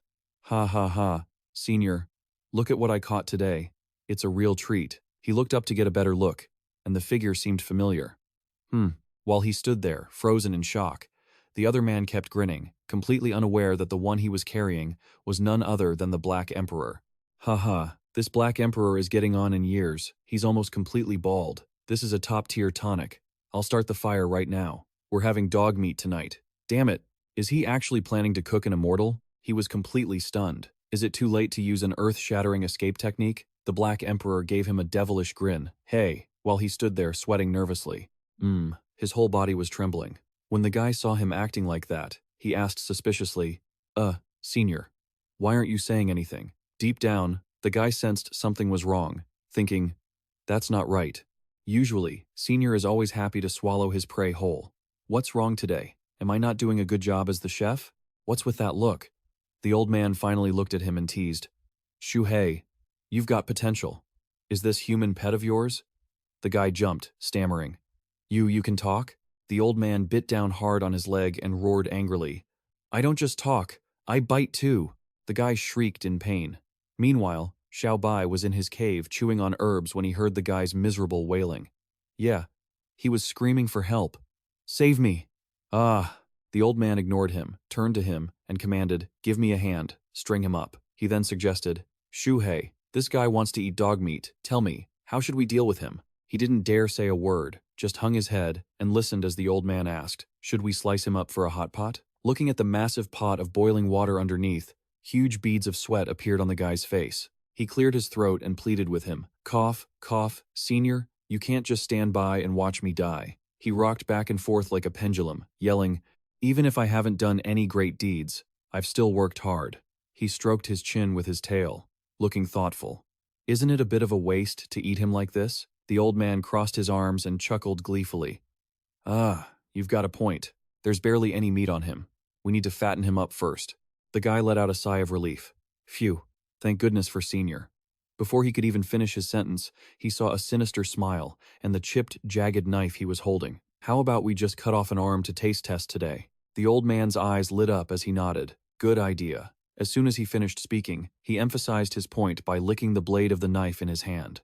That action successfully scared the guy into passing out, his soul practically leaving his body. Seeing this, he tried to intervene. "All right, Black Emperor, you've bitten him and scared him enough, let him go. This is a human pet I worked really hard to raise." The old man rolled his eyes in annoyance. "Humph, I'm just helping you manage him. What if he gets disgruntled later and stops obeying?" he asked. "Black Emperor, where the heck have you been these past few days?" The old man pulled out a ring and replied with a hint of regret. "What else would I be doing? Grave robbing. Unfortunately, the other sects had tight security. Only the Xu Hei sect let me get what I wanted." Then, he dumped out a pile of sparkling golden items to show off what they were. His eyes widened in shock, and he used his tail to touch the scales, stammering, These are my scales. Weren't these taken by that old hag earlier?" The old man coldly recalled the memory of that kill. "Humph. Obviously I took care of that old hag while I was at it." He could hardly believe it. "Are you serious?" The old man laughed. "Ha ha, why are you so surprised? That old hag was already on her deathbed." He listened intently as the old man continued.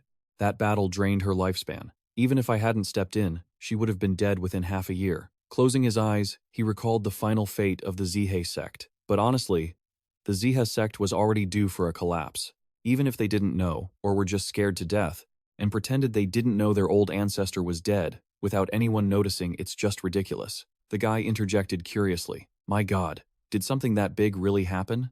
Seeing that the guy had woken up and heard the whole story, the old man glanced over. "And you're that famous simping guy, right? Your legendary deeds are being gossiped about all over the Xu Hei sect." The guy immediately got grumpy and retorted in a long-winded way. "That was honest pursuit. How can you call it simping? Besides, she's dead now. That was the old me. I'm on the path of righteousness now. I'll never be a simp again for the rest of my life." The old man gave a wicked smile. "Oh, is that so?" The guy answered firmly, like nailing a nail into a board. "Of course. I'm a man. I have pride. How could I ever bow down to someone else?" Hearing him say that, the old man felt like he was listening to a bad joke in the market, laughing. Heh heh heh. Then, he pulled out a storage ring and unleashed a burst of magic. A shiny coffin appeared. The guy recognized it immediately and cried out, "The old ancestor's ice coffin. Senior has already told me about this." The old man laughed mischievously again. "Heh heh, this isn't your ancestor. Tell me, who do you think this is?" The coffin lid was opened, and inside was the corpse of a girl, curled up. She wasn't wearing a single stitch of clothing, only a piece of cloth draped across her. The guy shrieked, tears streaming down his face. "Ling-er!" Suddenly, he lunged forward. "Ah! Ah! Give her back to me!" Hearing the commotion, the Black Emperor brought Xiao Bai along and asked him suspiciously, "Big Brother Black, why is it so loud?" He broke into a cold sweat and whispered, "Shh, just watch." Over there, the old man issued a command, and the coffin flew back into the storage ring, causing the guy to lunge at nothing, his chin slamming hard into the ground. The old man smiled. "Look at you, and you said you weren't a simp anymore? You're even obsessed with a corpse. A dog really can't change its habit of eating dung." Hearing the old man insult him like that felt weird. Isn't it strange to hear those words coming from a dog's mouth? On the other side, the guy was kicked into the air by the old man after he blurted out, "Senior, can you please give me the body back?" As soon as he landed, he lunged at the old man again, shouting, "No, I just need her clothes then." The old man yelled at the top of his lungs, "Get lost." The guy kept insisting, "Please, Dog Senior, mother of Dog Senior, that sounds like an insult." The old man angrily kicked him in the face. "Get lost." Watching this scene of inescapable obsession, he sighed. "What happened to your promise not to be a simp? Where's your pride? You've really lost it." After being kicked and bruised, the guy lay on the ground, a dog's paw pressing down on his chest, while the other paw held the storage ring right in his face. The old man gritted out each word. "Do you want it?" The guy didn't know what to say. He just closed his eyes, tears falling nonstop. Seeing this, He was terrified. This is too scary. I have to take this as a warning. He just closed his eyes, tears streaming down. Seeing this, he was also shaken. How terrifying. I should take this as a warning. Xiaobai looked confused. The old dog glanced at him and grumbled. Tu ku. With such a good spiritual root, if you had focused on your cultivation, you would have reached the foundation establishment stage years ago. It's such a waste of your talent. He froze, eyes widening, and stammered, Senior, what should I do? The old dog crossed his arms, sat down, and explained. Actually, I can't blame you entirely. The Purple Spirit Sect is quite demonic. They can plant a love curse without anyone noticing. Tuku knelt before him to listen, surrounded by Xu Hei, Black Emperor, and Xiaobai. The old dog continued, and you just happen to be the type who is very susceptible to it. Wait until you rely on your willpower to break free from the curse's influence, and perhaps you can achieve the perfect foundation establishment. Hearing this for the first time, Xu Hei excitedly pounced on him, pinning him down. Perfect foundation establishment? Black Emperor, be specific. Tuku groaned under the weight. Senior, I was here first, the old dog happily added. Foundation establishment is about compressing the spiritual energy in your body into a solid state, transforming it into a spiritual core, making your spiritual energy flow endlessly. Xu Hei interrupted. We know that part. As the old dog was getting carried away with his lecture, he was cut off and lost his rhythm. Sweating nervously, he felt helpless toward this chaotic group of 2 humans and 1 beast. Suddenly, Black Emperor spoke up. Black Emperor, do I need to go listen? The old dog gestured with his dog paw to shoo him away. Your talent is outstanding, but first, go chop some wood. Cooking meat is more important. I'm hungry. Black Emperor nodded in agreement. All right. Xiaobai looked up, seeing Black Emperor was unhappy and didn't know what to say. Then, Xiaobai looked at Xu Hei with sparkling eyes. Xu Hei, I'll go help too. Tell me all about it later, okay? Xu Hei nodded. Yeah, sure. Black Emperor carried logs in his mouth to light the fire while his mind wandered. It's true. With my aptitude, reaching basic foundation establishment in this life would be a miracle, let alone the perfect one. If I go over there, I'll just be a downer. I can't let them see how disappointed I am. Seeing the meat stew steaming in the pot, suddenly, Black Emperor's voice trembled as he tried to contain his emotions. The meat should be cooked. Finally, Black Emperor started sobbing like a child, tears streaming down his face. This meat smells so good. Xiaobai used a leaf to gently wipe away Black Emperor's tears and snot, comforting him. It's okay. The old dog glanced at Black Emperor, at a loss for words. Xu Hei urged, Black Emperor, what's on your mind? Hurry up and say it. Frowning, he continued explaining. Foundation establishment cultivators are also ranked by strength, distinguished mainly by their true qi. Then he raised his dog paw, emitting a ray of spiritual energy that shot upward. He asked, See that ray of true qi? It's white. He looked satisfied, seeing that both of them were listening intently. Most foundation establishment cultivators have white, true qi. It's quite ordinary. This is called the standard foundation establishment. He showed them another stream of energy. However, a small number of cultivators have light blue true qi. These cultivators are usually peerless prodigies with strong spiritual roots and techniques. A pink, feminine scene appeared. In the center, Black Emperor, wearing a red apron, was chattering away, constantly waving his paws and shooting out heart shapes enthusiastically. Along with willpower, these 3 things are indispensable. Foundation establishment with blue true qi is the perfect foundation establishment. Even if his lecture was good, seeing him in that outfit made Tuku raise his hand in refusal. He didn't want to know anymore. Xu Hei was curious. What's the strength of a perfect foundation establishment cultivator like? The old dog smirked. In the same realm? A one-on-one fight is a joke. Tuku jumped up, unable to believe his ears. A one-on-one fight? Geez. Only Xu Hei remained calm, asking, Is there anything beyond perfect? The old dog answered his question. Of course. The deeper the color of the true qi, the more perfect it is. After light blue, comes dark blue and then purple. There are very few such cultivators on the continent. As soon as he finished, he put on a smug expression. Mainly, it's limited by techniques. Throughout the world, techniques suitable for perfect foundation establishment are extremely rare. However, the Black Emperor technique is considered one of them. I don't know what kind of genius created this technique. Seeing his smug face, Xu Hei and Tuku looked completely bored. Xu Hei flattered him. Indeed, the creator of the Black Emperor technique must be a true prodigy, Xu Hei thought to himself. Thinking of Xiaobai's pills, they definitely weren't refined by an ordinary person. The old dog blushed with embarrassment. Of course, but one must be humble. It's just average. Xu Hei showed a look of obvious disgust, but didn't dare to scold him openly, only silently. Black Emperor's smugness is so annoying, Tiuku spoke up. Just hearing the name Black Emperor technique, I know it's some demonic path. The creator probably wasn't a good person, maybe just some stray dog. He said this without noticing the old dog trembling in rage. Xu Hei's jaw dropped in horror. Brother, I can't even defend you now. That's 2 times already. The 3rd time, you'll definitely be turned into dinner. Indeed, animal instincts are always sharper than humans. Tuku saw Xu Hei, Black Emperor, and Xiaobai suddenly dash behind a tree. He asked suspiciously, "What's wrong with you guys? Why are you looking at me like that? Did I say something wrong? Did I?" Xu Hei frowned and retorted, "Nothing. If you know how to talk, try talking a bit more." Oh my god, he's done it. 3rd time's the charm, brother. When he turned around, he saw Black Emperor looking furious, eyes filled with murderous intent, mouth wide open as he charged.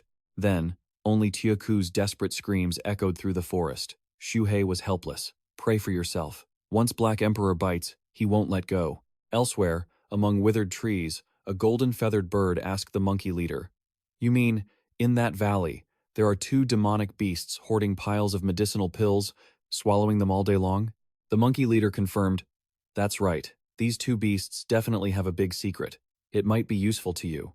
The golden-winged roc, a Foundation establishment great beast, was excited. It didn't expect such a thing. It replied, "Absolutely correct." The golden-winged beast laughed maliciously. "Heh, thanks for the good news." It wore a sinister, satisfied smile, its plot having succeeded. "Humph, you're too polite." A figure rolled onto the ground, followed by painful whimpers. Immediately after, a soft shout followed. "If you keep squirming, I'm going to ignore you." At this moment, Xiaobai was helping bandage the wounds caused by the old dog's bite, and Tioku wept as he replied, "Ugh, I'm sorry." Xiaobai said dismissively, "You're a man. Just endure it a little." The old dog had just finished setting up a hexagonal array, his expression full of confidence. "Humph. With this concealment array, even a Foundation establishment cultivator passing by won't necessarily discover us." The group cheered. "That's great." The old dog handed Xu Hei something like a white circular disc, instructing him, "This object will automatically detect strong cultivators within a 100-mile radius. Once there's danger, the gemstone turns red. The deeper the color, the stronger the opponent. But that only applies to humans." He watched the gemstone glow. Even though having this thing provided some comfort, why did it feel like he was making his final arrangements? His intuition was right.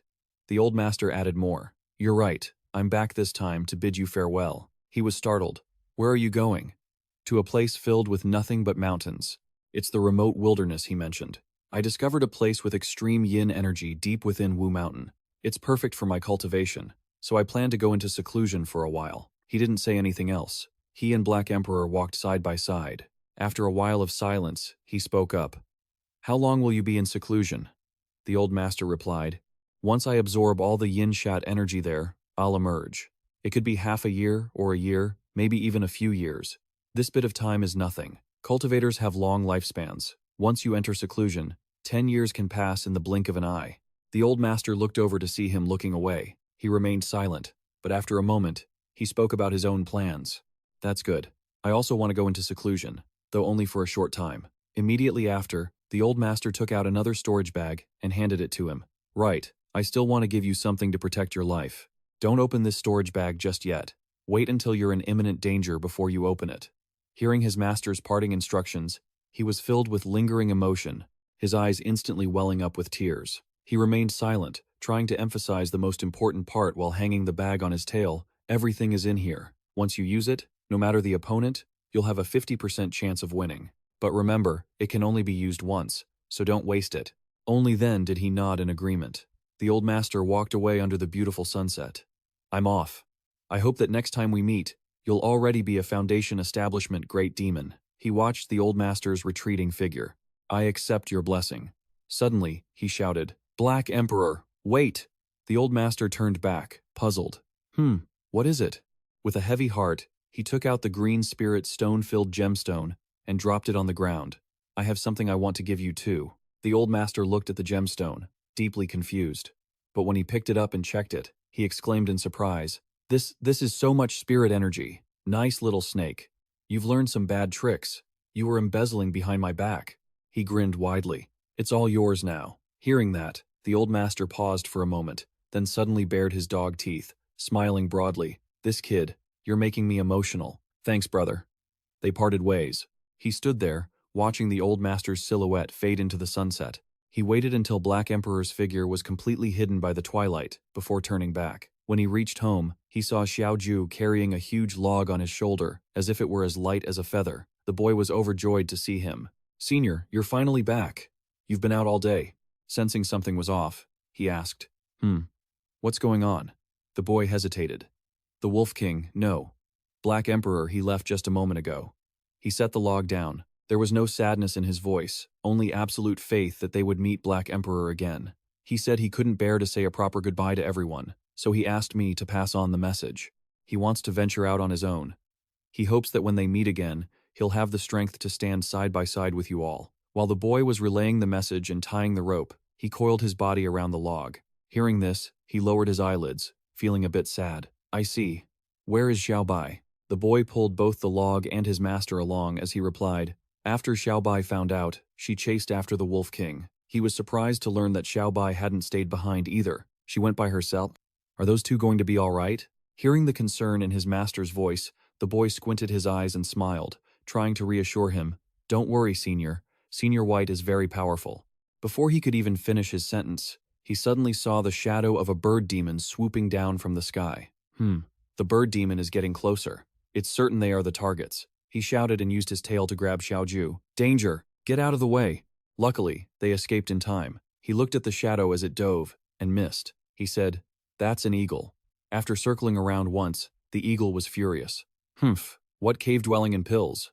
Those things the old monkey mentioned were just trying to use my power to eliminate a rival. He's pretty smart, not falling for that monkey's tricks. The eagle has always loved eating snakes, so he was quite excited. It's fine. Eating a snake demon won't be a loss. The eagle decided to turn back, raising his talons to snatch him. Seeing the sharp, lethal feet closing in, the boy screamed, "Senior." He reassured him, "Don't panic. It's not time yet." Seeing the eagle close, he used the golden shield spell.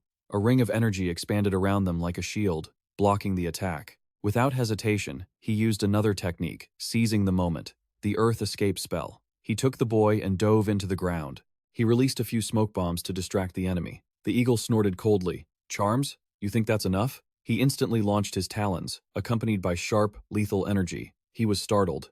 Is this the kinetic energy of sharp claws? He immediately arched his tail, raising his golden scales to successfully create a second barrier, neutralizing the eagle's attack. Where the claw energy hit, it shattered. Seeing his attacks weren't working, the eagle turned and left. One strike failed. Time to pull back. Having escaped a second brush with death, he panted heavily and raised his tail to check it. That was close. If it weren't for the golden scales, I would have lost my tail. He pondered. I'm being targeted by an enemy, and it's a Foundation establishment great demon. Why me? Safe beneath the earth, Xiaoju breathed a sigh of relief. That scared the life out of me. Why am I so unlucky to run into a Foundation establishment great demon? He asked the boy gently. Xiaoju, can you handle this eagle? Are you kidding me? A huge eagle like that, I almost got pecked to death, the boy complained. Senior, that's a Foundation establishment demon. How could I possibly be its match? As if remembering something, he frowned. Hua Yuntian was also at the Foundation establishment stage. How were you able to beat him like that? Hearing this, the boy's heart raced, and he broke into a sweat, stammering, Well, this is a secret that only I know, the earth knows, and the sky knows. I can't tell the boss about something so embarrassing. I can't just say I burst with power because of the silver spirit. That would make people look down on me. After thinking, he played dumb and proposed a plan. Senior, if we work together, maybe we'll have a chance. He nodded in agreement. I guess that could work. His eyes lit up, and he flicked his tail playfully. If we're working together, should I hang you on a tree as bait? Does that work? The boy's face went black. He didn't know what to say. The eagle flew, confused and frustrated. That last strike clearly should have shattered him, yet it failed. It couldn't help but recall the monkey leader's words earlier. Muttering in disbelief, it wondered, could it really be true, what the old ape said? That this snake consumed an immortal elixir, making its body impervious to blades? The eagle channeled its spiritual power to increase its flight speed, scanning the entire area below. but it couldn't find either the man or the beast. Knowing they were hiding, it still remained obsessed with the idea of eating snake meat. It thought of a plan to capture them, though it hesitated. Since they're hiding now, I'll just wait. If things don't go well, I'll use that move. Even though if I use it once, I'll need a few days to recover, but snake meat is incredibly nourishing. A moment later, both the master and his disciple poked their heads out from the ground. After surveying the area, the disciple called out, "Senior, it seems that demonic beast has disappeared." The master replied, I see it's gone, but we still can't go out yet." The disciple asked suspiciously, "Are you suspecting that the great demon is setting a trap?" "Surely not." The master explained the predatory habits of the species passed down for generations. To catch frogs, snakes can remain perfectly still for 3 days and 3 nights without moving, so this little bit of time is nothing. Finally, the disciple realized that the master was projecting his own tendencies onto the enemy, and that perhaps the eagle would use the same tactic to trick them into coming out so it could snatch them. The disciple praised him wholeheartedly. "Well, as expected of you, senior." Not stopping there, the master enthusiastically dug a makeshift cave to hide deep underground. "At worst, we'll just drag this out. When it comes to patience, I've never lost. Let's dig the hole first." After digging a satisfactory cave, the master curled his body up and began to calculate, taking time to consume some medicinal pills. Consolidating his cultivation is the most important thing. The world is a chessboard, and all living things are just pawns. The disciple crawled down, and seeing the master meditating, he happily fawned over him. "As expected of you, senior, I will also sit and cultivate with you." The master warned him, "If you disturb me, I will eat you." The disciple jumped, replying, "Ah, don't say that." An incense stick later, a strange phenomenon appeared in the sky. Thunder roared.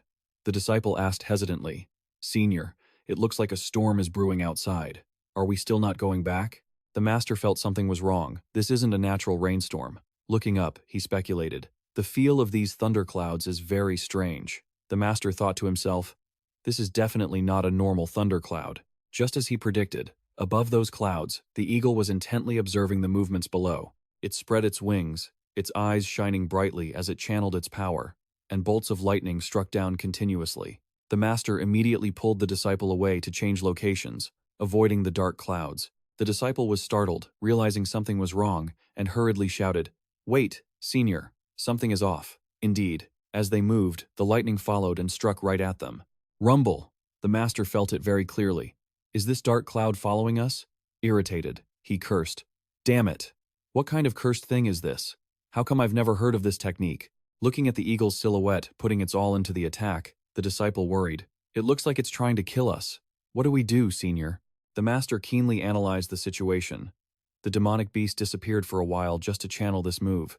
It surely can't use this move again for a short while. The disciple heard this, raised a finger in agreement. Immediately after, both used a technique to have all the surrounding earth and rocks encase their bodies, ready to fight. "Earth Guardian armor. Let's withstand this, and tomorrow we'll eat eagle meat." The disciple nodded. "Yes, senior.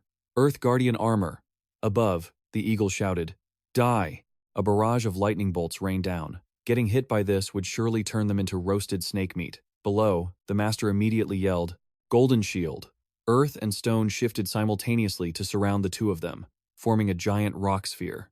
Just at that moment, a super high-intensity lightning bolt struck down right where they were. The lightning bolt lit up the entire sky. Looking at the massive crater created by the strike, the eagle was delighted. Heh. That must have hit them, right? Feeling that the entire accomplishment was his own doing, it looked down at the monkeys on the ground and shouted, "Where is your leader? We agreed to deal with them together. Yet you dare to play me for a fool?" The monkeys answered cunningly, "Eagle leader, when you use that move, how dare we get close? But rest assured, if needed, our leader will strike from the shadows." That sounded very reasonable. It snorted coldly. "That's true. My move can finish off anyone below the core formation stage. You were overconfident too early, Eagle." At that moment, a hand touched the ground and a shout echoed. Ground-piercing spike. A stone spike shot up from under the ground right where the eagle was flying. It was startled, almost getting pierced. "What?" The monkeys were also stunned and confused. What was that sound? One of them glanced at the eagle, questioning. "Eagle leader, didn't you say anyone below the core formation stage would surely die? Did you hold back?" The eagle itself was suspicious and didn't understand where the mistake was. Upon hearing the monkey's question, it became defensive and snapped. Nonsense. Why would I hold back? Xiaoqiu appeared. The disciple was carrying the corpse of an unlucky monkey and shouted loudly, "You stupid monkey! If you don't want me to live, I'll slaughter all your descendants." The other monkey gritted its teeth in anger. "You hairless thing! How dare you be so arrogant?" It turned to the eagle and declared, "Brother Eagle, leave that one to us." Not far from where the monkey was standing, a pile of dirt was pushed up, and spiritual energy wafted out. The eagle had discovered it, its eyes intently observing below. Suddenly, a stone warrior jumped up to attack the eagle head-on. The eagle was startled and dodged. Where did this stone person come from? It hurriedly looked around and saw a head peeking out from the dirt and rocks below. It exclaimed in terror, "A fake demon." Below, the master was still thinking, guiding force technique, golden scale ambush, remembering the scene of the eagle's lightning strike right next to where he was a moment ago.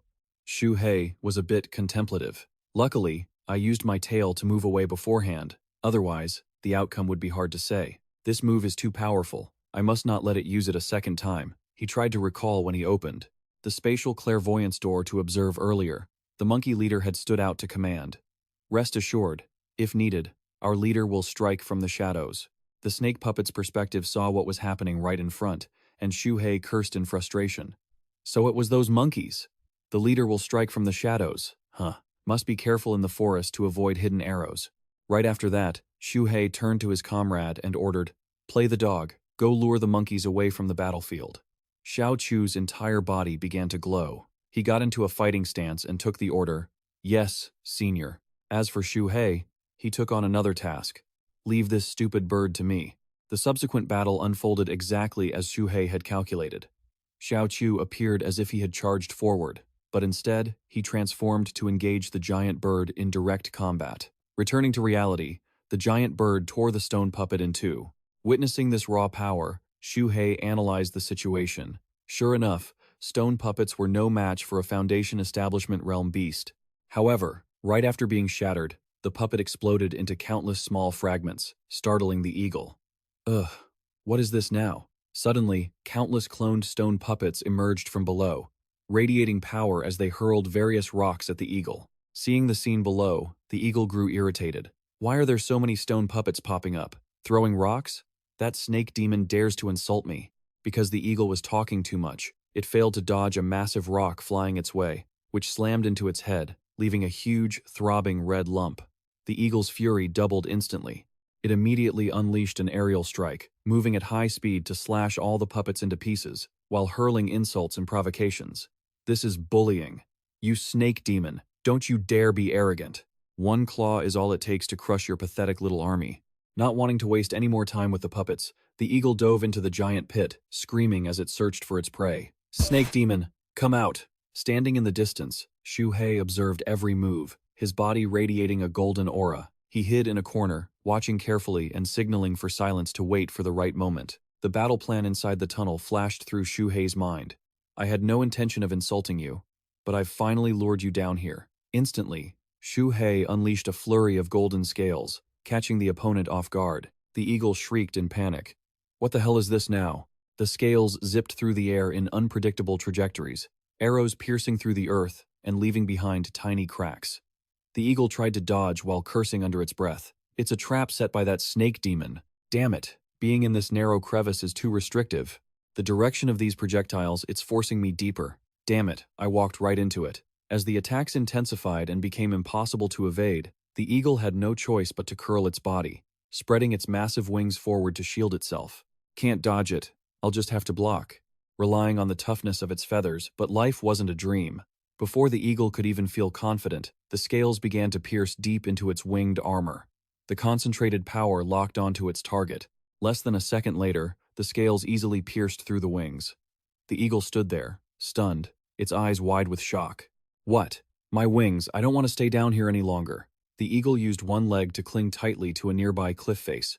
It tried to pull its massive frame up and out of the pit, but another disaster struck. The eagle had lost its composure, and damn it, it lost its balance. Seizing the moment, Xu Hei suddenly grew in size and appeared right behind the giant bird. Taking advantage of the crisis, the eagle's eyes nearly popped out of its head as it looked up to see Xu Hei's massive, spike-covered tail lashing toward it. Capitalizing on the opponent's lapse was his moment of truth. Xu Hei swung his tail with lethal intent. The force of the strike created a gale, leaving the eagle with no chance to counter. But the moment the eagle regained its strength, Xu Hei realized the situation was turning, so he used the earth escape technique to vanish into a nearby hole.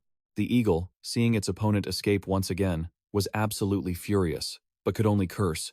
"Damn it, you shameless bastard, even worse than a human." At that moment, the eagle looked at its wing. A chunk of feathers was missing, and it was trembling from the injury. It began to worry and strategize. The eagle then decided that, of the 36 stratagems, running is best. It turned to leave, filled with resolve. A real beast doesn't fear a temporary setback. The most important thing now is to get out of this crevice.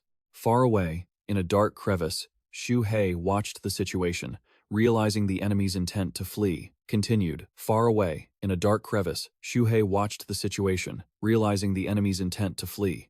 In his heart, he scoffed. "You think you can leave now that you've arrived?" Xu Hei immediately commanded. "Stone puppet formation, activate." Dozens of puppets from nowhere suddenly emerged, lunging at the eagle and terrifying it. This army of puppets was even stronger than before, radiating a golden power.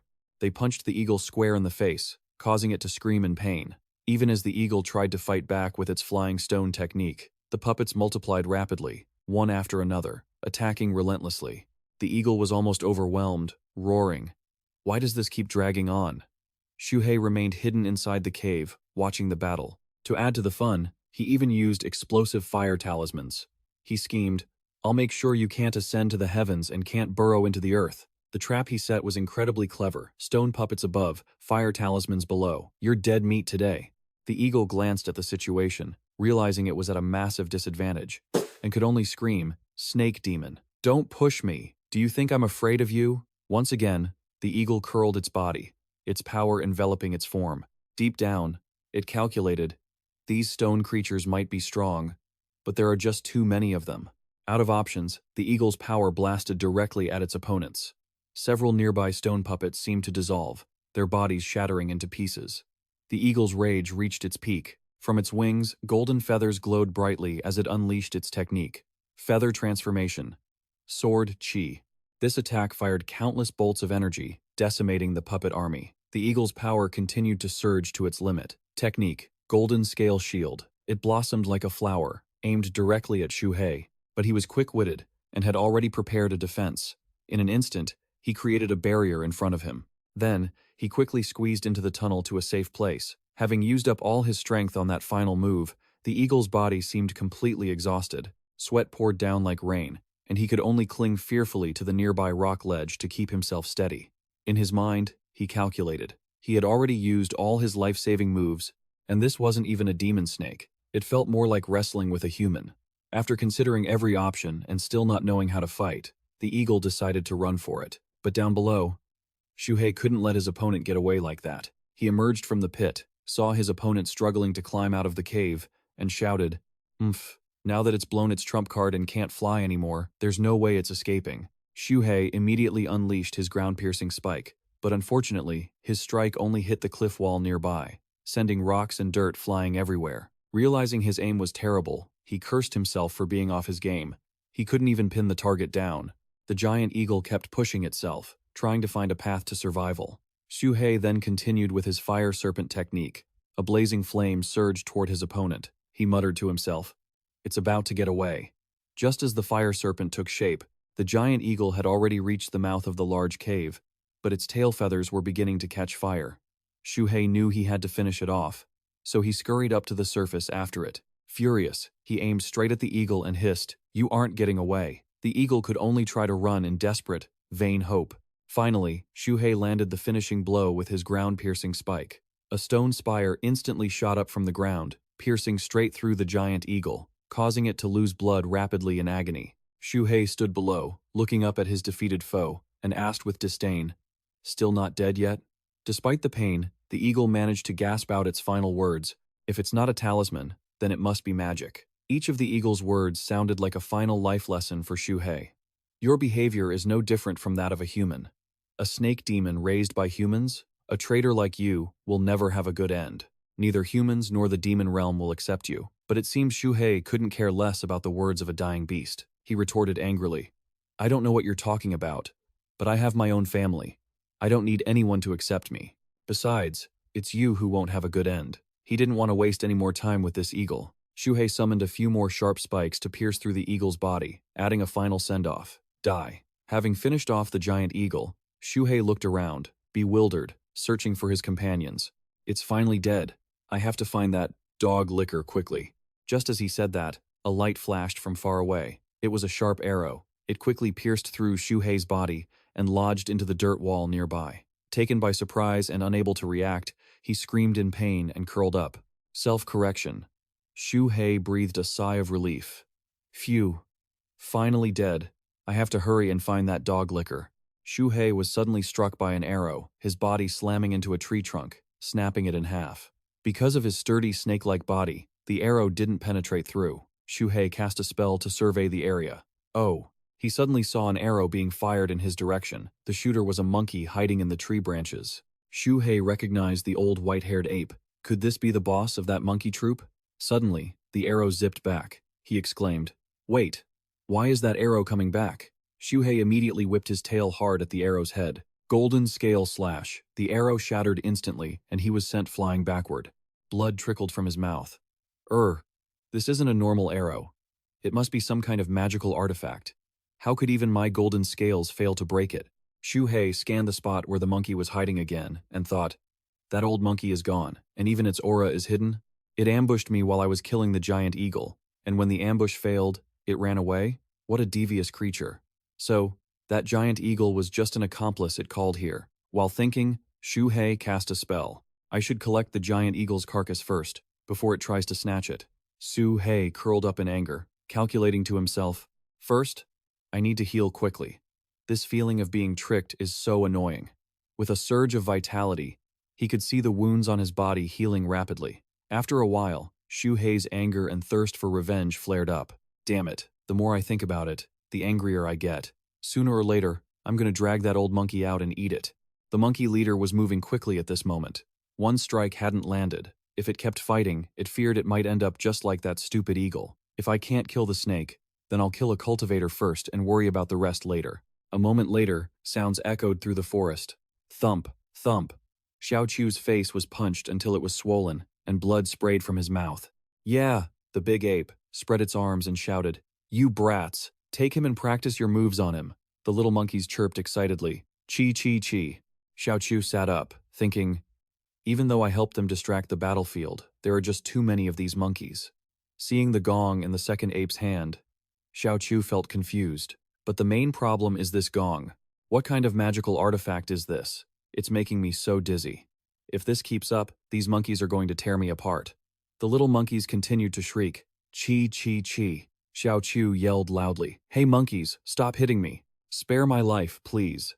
Xiao Chu dumped the contents of his storage bag out. I have to find a way to lure them away. There can't be a monkey in this world that would turn down a banana, right?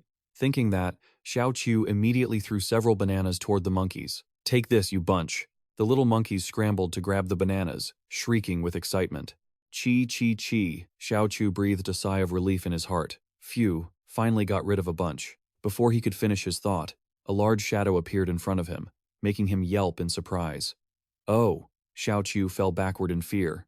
You want bananas too? The big ape held up Xiao Chu's storage bag, tipped it over, and said, Got it. What is this stuff? Meanwhile, the second ape kept banging the gong at Xiao Chu. Dazed and stuttering, he asked, What do you guys want to do? Don't break it. Everything fell out of the bag. Women's red undergarments, jade slips, and several other things. The big ape sneered. What is all this junk? Xiao Chu shouted, No, my storage bag. Give it back to me. The big ape waved the undergarment around and laughed loudly. Look at him panicking. Could it be because of this piece of clothing? Ha ha, ha ha. Hilarious. Xiao Chu reached out to grab it. Give it back. At this moment, the bug in Xiao Chu's brain kept ringing. Yin bell, yin bell. He kept shouting, Give it back to me. The big ape excitedly called to the monkey holding the gong. Hey, second ape, have you ever seen a bullfight? Let me put on a show for you. Xiao Chu was still shouting, Give it back to me. The second ape replied with interest. Sounds great. I'll hit the gong. Hearing the gong, Xiao Chu clutched his head, his whole body trembling. Not this gong sound. Again, it hurts so much. I can't even keep my eyes open. A golden aura appeared in Xiao Chu's mind, and he whispered to himself, Even if I can't see, The aura of the yin bell is the most familiar thing to me. Xiao Chu grabbed the undergarment precisely. That's it, I got it, the big ape said, with impressed surprise. Whoa, this guy's not bad, huh? Good job. The big ape immediately tore the garment apart. I'm giving this back to you. See, if you've got the guts, pick it up. Xiao Chu was so angry he couldn't speak. You look at Xiao Chu just standing there, the big ape said, mocking him. Heh, heh. Second ape, does he look pathetic to you? It's just a piece of torn fabric, isn't it? He looks like he's about to cry. Heh, heh. Xiao Chu suddenly spoke up. Xiao Chu's eyes were bloodshot, tears streaming down his face as he gritted his teeth in fury. You damn monkey, do you think I'm playing games with you lot? The two monkeys were stunned and immediately noticed something was wrong. Wait, be careful. His aura has changed. Xiao Chu slammed his fist into the ground, sending rocks and dirt flying. Damn it. The monkeys scrambled to cover their heads with their hands. Ugh, it's nothing but dirt and rocks. Debris buried Xiao Chu, but by now, due to the corrosive poison, he had completely lost his mind. His dirt-covered body transformed into something else entirely. He grew taller, his whole body glowing a fiery red. He had become a fighting puppet for the sake of Yinling. He growled at the two monkeys. You're all looking for death. Second ape shouted, Big ape, get back. I'll sound the gong. As he spoke, he kept striking the gong. Enraged, Xiao Chu punched second ape flat. Did I give you permission to hit that? Die. Seeing this, Big Ape screamed, Second ape! Xu Hei watched the scene with curiosity. What's going on over there? Seeing Xiao Chu go berserk, Big Ape yelled, Run, everyone! Xiao Chu, fuming with rage, chased after them. None of you are getting out alive today. Not a single one. The monkeys' faces turned pale as they scrambled to flee. Squish, squish, squish. One unlucky monkey was crushed to death in Xiao Chu's palm. Squeak, squeak. Others were incinerated by molten lava. Big Ape, fuming, bit into a fruit to boost his power. Damn it, if I can't escape, I'll fight you to the death. Berserk fruit. He lunged forward to grapple with Xiao Chu. You're the one who should be dying. Pay with your life for my little monkeys. But before he could even show off his strength, Xiao Chu's hand clamped around his throat. He could only wail in pain. Gah, it's burning, burning. Xiao Chu slammed Big Ape into the ground with a massive, terrifying blow. His body was covered in flames that scorched the monkey instantly. Above, Xu Hei observed the battle in astonishment. Where did the other monkey go? Huh? What kind of situation is this? Xiao Chu, in his flaming monster form, suddenly roared, his whole body burning fiercely. Xu Hei remained on guard. What's happening? He was taking a beating just a moment ago. Why has he suddenly gone wild? Xu Hei used his divine sense to investigate and was startled to find scraps of red cloth on the ground, quickly understanding the situation. Those fabric pieces, they belonged to Yinling. So that's it. I see. He recalled a note in Xiao Chu's diary about spending 30 spirit stones. Back then, while wounded, he had said, even if someone else offered 100 spirit stones, she wouldn't sell it, she only sells to me. That proved she cared for him. He nodded in approval. This simp is actually quite formidable. No wonder he could fight Hua Yuntian to the death. Xiao Chu knelt in the sea of flames, his body shaking uncontrollably. Xu Hei didn't take his eyes off him. The simp has shrunk quite a bit. He must be reaching his limit. He waited for the transformation to wear off, but suddenly, a streak of light shot straight at him. Xu Hei shouted a warning, Watch out, hidden weapon. Xiao Chu looked up, crouching low to defend himself, his eyes sharp and vigilant as the projectile sped toward him. Instead of dodging, he reached out to catch the spear. Xu Hei barked in anger. You idiot! Why catch it instead of dodging? Fool, there's something strange about that arrow, throw it away. As his arm gripped the spear, spiritual energy spiraled violently, shattering the rocky armor that had been protecting him. He screamed in agony, his eyes still burning with fire. Xu Hei scolded him again. Look at you, you moron. Suddenly, the arm Xiao Chu was using to hold the spear had its flesh stripped away by the vortex, leaving only dry bone. Xu Hei was horrified. A withered arm?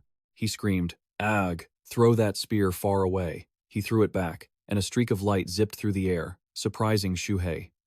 He sent out his divine sense again, but the distance was too great. Can't my sense reach it? The sound made it seem like he was injured, but he didn't make a sound of agony. He's got that much endurance, huh? Xu Hei ordered 2 wooden puppets to investigate. You two, go after him and check it out. Xiao Chu lay motionless on the ground, groaning. That simp Xu Hei crept closer and gasped. Is he out of energy? He examined the hand, it was dried and shriveled. He panicked. The kid's spiritual energy was almost exhausted. Is it coming from that wound on his right hand? Can this bone arrow actually drain spiritual energy? I wonder what kind of bone it's made of. He shuddered, remembering its power from last time. That bone arrow is too terrifying. Previously, just the shockwave alone was enough to injure me deeply. If I hadn't used my tail to block it, the consequences would have been unimaginable. There were a few bloodstains and tufts of fur left on the ground. He scanned them with his divine sense. Did the stone puppet find something? Have the old ape and the bone spear both vanished? Only blood and fur remain. Saying this, he burrowed into the ground. I have to collect these to make it easier to track him later. But if it were me, I certainly wouldn't leave such clear clues for my opponent. Upon reaching the spot, Xu Hei used a gravitational technique to create a jar, sucking all the fur and blood inside. This old ape is cunning. Is he trying to trick me by using the blood and fur of other spirit beasts? Or did he really flee in such a rush that he couldn't clean up? Two stone puppets were struggling to lift a massive block of earth. He weighed the situation. My wounds haven't healed yet, so it's not convenient to follow the trail deep into the mountains. To be safe, I'll just dig up this whole piece of land to study, then decide. Even if that old ape was as careful as possible, he would still leave traces of his aura on the mud and plants. He knew that thousands of miles away, deep in Mount Wu, there was a cave where the sound of humming echoed, full of a soft, sweet flavor. Inside, the Black Emperor was contentedly gnawing on a dry bone. Slurp. Ah. Now this is the real deal. He sniffed the skull, thinking, plus the mountain of spirit stones that little Xu gave me, returning to my peak state is a sure thing. Suddenly remembering something, he tossed the skull aside. Oops, I forgot. I haven't given Xu Hei the puppet I promised. I guess it doesn't really matter if he doesn't have it, right? Forget it. Later, Black Emperor thought about the scene where Xu Hei turned his back and muttered, Black Emperor or whatever. He's just someone who doesn't keep his word. I, Lazasha, was just being sentimental. He stood up and prepared to leave. Fine, I'm not a guy who breaks his promises. I'll make one more trip. He even turned back to pick up a bone in his mouth, chewing on it to satisfy his craving along the way. Returning to their old hiding cave, Xu Hei was surprised. Is Xiaobai still not back? He looked at Xiaoqiu lying motionless on the ground, used his tail to pull out a pill, and pondered. This pill, which could help regenerate a severed arm, was obtained from Xia Sect. It's extremely precious. I only have one, and its value is comparable to a Foundation establishment pill. Well, whatever. Xiaobai isn't here right now, so saving him is the priority. He stuffed the pill into his mouth, still muttering in his mind. Sigh. I never thought there would come a day when I'd associate with humans. From afar, Xiaobai flew over. Xu Hei, you're back? Hearing that, he hurriedly took the pill from Xiaoqiu's mouth. Xiaobai, you're back. Xiaobai lunged straight at Xu Hei, crying loudly. The Wolf King is gone. Boo-hoo. He hurriedly wrapped his tail around Xiaobai to comfort her. Sigh. What party in this world doesn't come to an end? But there will be a day for us to meet again in the Jianghu. Why are you crying? Xiaobai's tears fell uncontrollably. I'm not crying for that. I'm crying because sob, he said anxiously. Crying about what?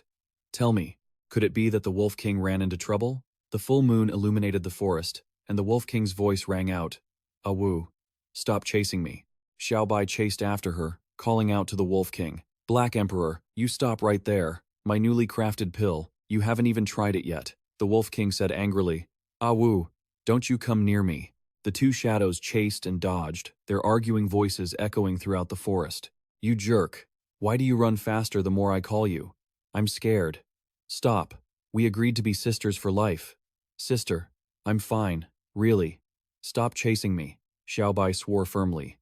This time I guarantee there's no poison in it. I swear. If I'm lying, may I be struck by lightning. As soon as she finished speaking, a massive bolt of lightning, bright enough to light up the sky, crashed down. The Wolf King said in despair, and you still say it's not poisoned. Xiaobai used a spell to open the pouch on her neck, revealing a menacing, dark brown pill. If you don't stop, huff, huff, huff, then don't blame me for being ruthless. Huff, huff, huff. Immediately after, the Wolf King fell flat on her back, four paws pointing to the sky, foam bubbling from her mouth. Xiaobai thought, this is a spirit cleansing pill. Seeing this makes one instinctively want to vomit. Xiaobai approached menacingly. Come here, let's try it out. Don't be shy. The Wolf King refused to give in, wheezing. No matter what. This time I have to set out on my own. You can't stop me. Pressing down on the Wolf King's stomach, Xiaobai kept nagging. These are all my self-defense pills. They are the most precious ones. Take them with you. Try them out slowly later. The Wolf King was speechless for a moment. Xiao Bai turned around, crying like rain, but didn't forget to make a promise. You jerk, next time we meet, remember to tell me how effective the pills were. The Wolf King sobbed pitifully. Boo-hoo, I told you, your pills are toxic, yet you insisted on chasing me to give them away. Boo-hoo. Hearing that, Xu Hei tightened his tail to soothe her. Xiao Bai cried in regret. I'll be missing a test subject for my pills from now on. He could only reply, is that so? He glanced over at Xiao Chu and told him not to be depressed. If it's about testing pills, don't we still have this dog-licking guy here? Xiao Bai was surprised. Humph, why is he injured? It's quite serious. What happened to you guys? Xu Hei replied. It's a long story. Can you heal him? Xiao Bai confidently replied. Of course, I'm best at healing. Outside, stars were twinkling all over the sky. All right then, I'll leave the dog liquor to you. Don't worry, I guarantee that within 7 days, his right arm will be full of life again. Inside the cave, water dripped, and Xu Hei squeezed his prey tight. He opened his mouth wide and chewed on the prey's carcass. The world is a chessboard, and all living things are pawns. Suddenly, his entire skeleton glowed. The energy from the Foundation Establishment Spirit Fruit is indeed extraordinary. I can feel my body becoming stronger, swallowing the wings to control the distractions in his mind. The whole cave glowed brilliantly. He broke through to the 9th level of communication. He had gained a boost, and his power was activated. Huff finally reached the great perfection of communication. His wounds had healed, his scales were more numerous, and his divine sense had improved. He gained quite a bit from this seclusion. On the ground, some claws remained. He marveled that this golden eagle still had some feathers and claws left, all high-quality materials that could be used to forge second-grade magical artifacts. He could try using them to boost the combat strength of his puppets later. He had been in seclusion for several days. He wondered how the dog liquor and Xiao Bai were doing. A sound rang out, and dirt from the cave ceiling fell down. He was stunned, wondering, what sound is that? Could a great demon have arrived? A large mongoose poked its head out and sniffed the air. Sniff, sniff, Xu Hei secretly observed. Another Foundation Establishment great demon, and it's a mongoose, the natural enemy of snakes. The mongoose spat out a glob of saliva. Annoyed, I don't know which jerk lied to me saying there were snakes to eat here. Damn it, there isn't even a scent of a snake, only a different fishy smell. The old mongoose stood there muttering, not noticing Xu Hei's head rising from the ground. It must be that old ape who lured me here again. Phew, good thing I've always been careful to keep my scent clean. He retreated back underground. That old ape didn't appear this time, obviously not familiar with this mongoose. Damn it, I have to deal with that old ape. If things keep going like this, who knows what other demonic beasts he'll lure over. Before that, I'll go check on Xiao Bai and the dog liquor. Muscle fibers seemed to grow by magic, one after another, running along Xiao Chu's arm bones, reconnecting into bundles of bulging muscle. Xu Hei's eyes widened in praise. Tsk, tisk. The arm really did grow back. Xiao Bai boasted confidently. Of course, my medical skills are top-notch, even though it would take 10 days for a full recovery. Xu Hei agreed. That's actually very fast. Xiao Chu was sleeping soundly, drooling at the corner of his mouth, happily talking in his sleep. Hehe, this dog meat is delicious, so nutritious. Xu Hei was speechless and scolded. Only remembers eating. Doesn't remember the beating. If only Black Emperor were here. Just as he finished speaking, not far away, a dog head appeared from the ground, laughing gruffly. Ha ha ha, I'm back. You didn't expect that, did you? Both snakes cheered, calling him Master Dog Black Emperor. Outside the cave, glowing butterflies fluttered inside. Xu Hei asked hurriedly, didn't you go into seclusion? Did you finish so quickly? Black Emperor grunted loudly. How could it be that fast? I came back this time to bring you something, he asked. What is it? Black Emperor tossed him a bag, and Xiao Bai stared at it curiously. I've always kept my word. This is the puppet for you. I guarantee you'll be satisfied. He replied happily. Thank you, Master.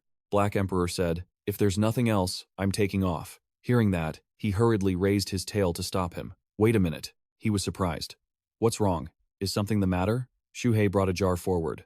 Black Emperor, your nose is sharp. Could you help me check if there is any ape scent around here? He was a bit suspicious. He replied, an ape? No wonder I saw signs of a fight in the valley, and the dog liquor was even injured. Black Emperor took the jar with his paws, lifted his head, and inhaled the scent inside. This is fur from an ice soul giant bear, likely in the late Foundation establishment stage. This bloodstain also belongs to that bear demon. On my way here, I smelled this bear 100 miles away, thinking of the large, ferocious, gray-furred bear, with sharp thorns growing on its body. He said that this bear demon was extremely sensitive to outsiders. If you even approached its territory, you would be tracked and hunted to the ends of the earth. Xu Hei shouted angrily, "That monkey is so devious. If I really followed its scent, I'd probably end up dead and buried," he muttered, sniffing the air before hesitating. A faint, golden mist slowly drifted out from the bottle. Xu Hei thrashed his tail heavily, sending rocks flying everywhere. His glowing eyes fixed intently on everything the Black Emperor said. Exactly. It's the scent of a raging snow ape. Even though it's faint only at the Foundation establishment stage, it must have been injured, causing its power to drop. He bared his teeth and growled. "So, is it nearby?" The Black Emperor replied firmly. "No. I can tell you for sure. Within a 200-mile radius, there's not a trace of that ape." He pressed. "Not here? Did it migrate?" His voice was full of anger and contempt. "Or did that beast's stealth techniques manage to fool your nose?" The Black Emperor's eyes blazed with fury. "Are you insulting me, you brat?" Standing on the sidelines, Xiao Bai remained calm, quietly making a sharp assessment. Xu Hei is becoming more like a human, and the dog master is becoming more like a dog. Meanwhile, the old ape stood there, laughing triumphantly. Before the old ape stood a massive herd of mammoths. The elephant tribe was finally migrating. As the herd passed him, one of the largest elephants asked, "Is this the old ape who saved a calf all those years ago?" Another elephant replied, "That's the one." Back then, the leader had even rewarded him with an elephant tusk. Hearing this, a fierce fire ignited on the back of the lead elephant, and a deep, booming voice echoed, "Friend, are you in some kind of trouble?" The old ape presented his case in a pitiful tone. "2 snakes and a human have invaded my territory. They are hunting my kin to extinction. I have come to beg for your help." The lead elephant looked down at him. "Is that so? Although my tribe prefers not to meddle in the affairs of others, we have always believed in repaying kindness. It is the rule of our ancestors. I will help you with this." He flicked his trunk, gently stroking the tuft of hair on the head of an elephant with a scarred trunk, and said slowly, "Dahui, you go on this trip?" Dahui grumbled, annoyed that his fur was messed up again. Then he replied, "Yes, my king." The old ape wasn't too thrilled, but he kept his thoughts to himself. Nevertheless, he pretended to give a well-meaning warning. "That snake demon knows human sorcery and could kill a Foundation establishment great demon. Do not underestimate him. You must send a master to deal with him." Dahui's eyes suddenly flared, glancing at the old ape. "Are you saying I'm not strong enough?" Manjin waved his trunk to soothe Dahui. "How far is it?" The old ape replied, "It took me 5 days to get here. You could make it in half a day at most." Manjin agreed. "Fine. I will go myself. It'll be a good chance to see if that human is the snake-catching brat who deserves to die." The Black Emperor scratched his neck with his foot and yawned wide. "I'm bored to death. Anything else you want to ask? Let's get it all over with." Xu Hei pondered for a moment. "Let me think. Right. He laid a broken arrowhead on the ground. "What kind of beast bone is this? It seems to be able to break through spiritual energy." The Black Emperor was surprised. He walked over and sniffed it a few times. "This is made from ivory. Its owner must have had the bloodline of the ancient spirit-swallowing elephant. At the very least, it was at the middle stage of Foundation establishment." He agreed. No wonder it felt so familiar. So it was ivory. According to the Black Emperor, the spirit-swallowing elephant was a dark gray god beast with glowing golden eyes. It wore a crown and jewelry made of gold. In ancient times, the spirit-swallowing elephant used its tusks to absorb the essence of spiritual veins. Its ivory is comparable to the strongest spirit-breaking magic tools. Because their tusks were often harvested in pairs, they were hunted by humans until they were nearly extinct. "I didn't expect to see something like this." Xu Hei quickly replied, "Their descendants are in a similar situation now." The Black Emperor used magic to touch the arrowhead. Ivory is an excellent material for forging treasures. It barely requires any technique. Just a bit of polishing gives it the power of a magic artifact. He suddenly looked flustered. "Oh, look at the time. I should be going." Xu Hei was reluctant to let him go. "Leaving already?" His own voice sounded regretful. "It's been great visiting home.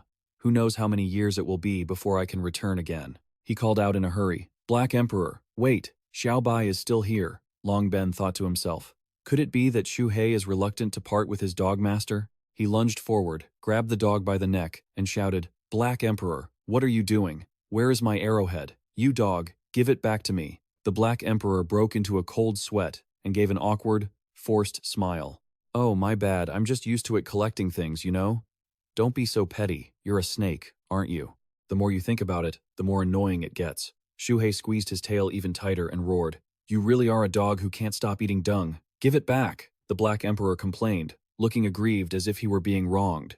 Xu Hei, I traveled thousands of miles to bring you those puppets. You can't be so ungrateful. Xu Hei became even more annoyed. One thing at a time. From afar, Xiao Bai smiled kindly, her eyes full of warmth and gentleness. Xiao Ju was happily gnawing on the Black Emperor's dog leg. Hehehehe, dog meat tastes so good. Slurp, slurp, so delicious. While Xu Hei didn't bother speaking, the Black Emperor was furious, and his shouting echoed through the cave. Take that! After that, Xiao Ju let out a miserable scream. In a dream, a pot of delicious dog meat stewed with galangal bubbled away. Xiao Ju rubbed his hands, looking famished. Suddenly, a giant dog's head emerged from the pot, mouth wide open. He startled awake, gasping for air, his face pale. Ah, that was terrifying. I dreamt I was bitten by a dog, and a dog being boiled in a pot at that. He stared dumbfoundedly at his arm, which looked like a piece of sausage. What happened to my arm? Never mind. He leaned on his arm and asked Xu Hei nearby. My thigh, it hurts so much. Senior, did something bite me earlier? He tried to play it cool. Not at all. You were just sleeping too deeply. A sound rang out immediately after. Pop! He looked up at the cave ceiling. A magical diagram appeared there, he thought. The array is reacting. The enemy is standing on a mountain peak. The Black Emperor mused. What's going on? On Xu Hei's side, spiritual energy was radiating rapidly. This presence had already caught up to a core formation great demon. In the forest, surges of energy rose up like a sea of fire. Birds in the sky panicked, flapping their wings and scattering in every direction. He felt something was wrong. Could the raging snow ape have brought reinforcements? This is bad. Relying on just them, I'm afraid they won't hold out. Man Jin asked, Is it the valley over there? The old monkey gestured and replied, That's right. It's urgent, so let's lead the way, strike fast and win fast. The old ape smiled triumphantly to himself. With a peak foundation establishment expert on the field, any trick they pull will be in vain. He stood before his monkey subordinates, gesturing wildly, thinking, even if they hide underground or in a cave, they only have one path. Death. One of the monkey subordinates shouted, The leader will lead us to flatten everything in this place. Chit chit chit chit. Xiao Bai's voice dropped. Are more enemies coming? Xiao Ju leaned against the dirt wall, confused. Ah, my wounds haven't healed yet. Xu Hei reassured them. Don't panic. Let's see the situation before we decide what to do. He poked his head out from the ground, and seeing Man Kim riding the clouds toward him, he couldn't help but be surprised. It's that wild giant elephant. What is it doing at the valley? The old ape and his monkeys were buzzing with excitement, and Man Kim looked fired up. He wondered, did the old ape call it here to help get revenge? That scent of ivory tusks from before this ape and the elephant tribe go way back, don't they? They must have a deep connection. The cloud Man Kim was riding drifted close to where Xu Hei was hiding, and it spotted him. Down there under the cliff, he kept his eyes locked on it. It's no wonder it's at the great perfection of foundation establishment. It even detected my scout puppet. Man Kim's eyes widened, and then it leaped down, shaking the ground as the cloud it rode dissipated into the air. The monkeys immediately started praising it. Wow. As expected of our leader, such overwhelming presence. Is this the place? The old ape stepped forward, gesturing with his hand. Yes, sir. You just need to level this place, and the concealment formation will surely be broken. With that, the old ape turned to howl at his subordinates. My children, revenge is at hand. We'll have snake meat, pills, and magic artifacts. Our tribe will surely rise to greatness once again. The subordinates cheered wildly. Squeak, squeak. Man Kim walked over to a nearby mountain base, his voice slow and polite. Master, I am here. Please, step out to meet me. The old ape and his subordinates were stunned into silence. The old ape was confused. What was this? The attitude was a bit different from what he had imagined. He hurriedly scratched his head, shaking it a few times to deny the thought. No way, I must be overthinking it. The beast remained calm, but its voice became even more solemn. I hope you can show yourself, little friend. The old ape and the monkeys felt a growing sense of unease. What? Squeak, squeak. The old ape broke into a cold sweat. The more he thought, the less it made sense. A few of the subordinates started sneaking away. What does this mean? The giant elephant leader was on good terms with the snake demon? That's not right, run. The snake puppet's eyes glowed, but it didn't move. Man, Kim pleaded. Little friend, will you not meet me? It remembered being hunted by snake catchers and how Xu Hei had helped the elephant tribe. That day, if he hadn't helped from the shadows, not a single one of those mammoths would have survived. That day, it comforted its injured kin. Take it slow, just lie down. Your wounds are still very serious. It thought of the life-saving grace he had shown. He had saved an entire branch of the elephant tribe. Our elephant tribe only has 8 branches left. This kindness and great act must be repaid with my whole life. Then, it knelt. The other elephants called out in a panic. Leader. It pressed all 4 limbs firmly into the ground, bowing its head. Its curved tusks pressed hard into the earth, and it spoke loudly. Benefactor, this grace, the elephant tribe, will engrave this in our hearts forever. The cave entrance opened, and Xu Hei's glowing eyes were revealed from within. He said, honestly, do me a favor and put out your fire. Man Kim was overjoyed. Benefactor. The old ape and his followers turned pale and scrambled backward. Once out, Xu Hei crawled from the cave and explained, I don't want my new home to be burned down by you. You don't need to thank me. You hunting snakes makes you an enemy of theirs too. I only helped while I was at it. Cold sweat dripping, the old ape's eyes nearly popped out as he screamed, Run for your lives! The monkeys scattered in a frantic panic, while the old ape kept shrieking, fleeing in every direction. Squeak! Squeak! Squeak! Man Kim watched as Xu Hei appeared using Earth Escape, his expression radiant. Benefactor, you are too humble. I am Man Kim. May I ask your name? He replied. I am Xu Hei. That old ape and I have a grudge, so if you want to thank me underground. The ground bulged where a monkey was fleeing, and he glanced over. Xu Hei erupted from the ground and struck, knocking the fleeing monkey's head over heels. Don't get in our way. Man Kim narrowed his eyes. Oh, Xu Hei, I'll remember that. Back at the base, Black Emperor heard his voice, rubbed his chin, and panted, Damn, that was a close one. Huff, huff, huff, I'm exhausted. Xu Hei, why haven't you told me about this before? He stood there, looking at the piles of monkey corpses lying everywhere. Humph, he's no longer the cowardly little snake, that burden from before. My worries were truly unnecessary. The old ape relied on 2 talismans pasted to his feet, helping him jump rapidly while moving through the trees. He was desperate and hurried. I must reach the volcano area quickly. Only by using the terrain there will I have a chance to win. Xu Hei is chasing me. Does he have a talisman too? A race of speed? I won't lose to you. He used the Gale talisman technique to leap a great distance, but Xu Hei kept tracking him relentlessly from below. Man Kim rode the clouds, observing the situation. 500 meters, 200 meters, 100 meters. Xu Hei's speed was terrifying. Man, Kim shouted. He's caught up to the old ape. Immediately after, a sharp spike of earth shot toward the old ape like an arrow. Earth-piercing spike. The old ape quickly jumped to dodge it. Xu Hei frowned. He only needs to dodge a little bit, and the distance between us can instantly stretch to over 30 meters. Hearing this, the old ape pulled out a claw, sat inside it, and as the earth-piercing spike hit the claw, it acted as a magic artifact shield. The spike reached him, but it didn't seem to hurt him at all. Using the claw, he flew while saying, Borrowing the wind to stay a step ahead. Xu Hei cursed. Damn him. Man Kim remained silent, watching the old ape zip away on the claw with wind-tearing speed. The old ape raised his hand, a green glow surrounding his fan, and a defensive shield flew into the sky. He kept his distance from Xu Hei while riding his claw. He perfectly dodged the step-ahead move. Xu Hei, on the ground, looked up, thinking, he can even do that?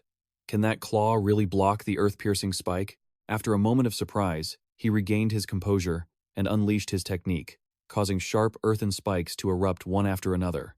If that's how it is, I'll just increase the intensity. 1 man versus 10 multi-earth-piercing spikes. But contrary to his expectations, the old ape passed through easily, using the claw to leap over the spikes. Arg! Still no good. He's flying further away. My stupid brain. Suddenly, the ape coughed up blood. Cough! Hack!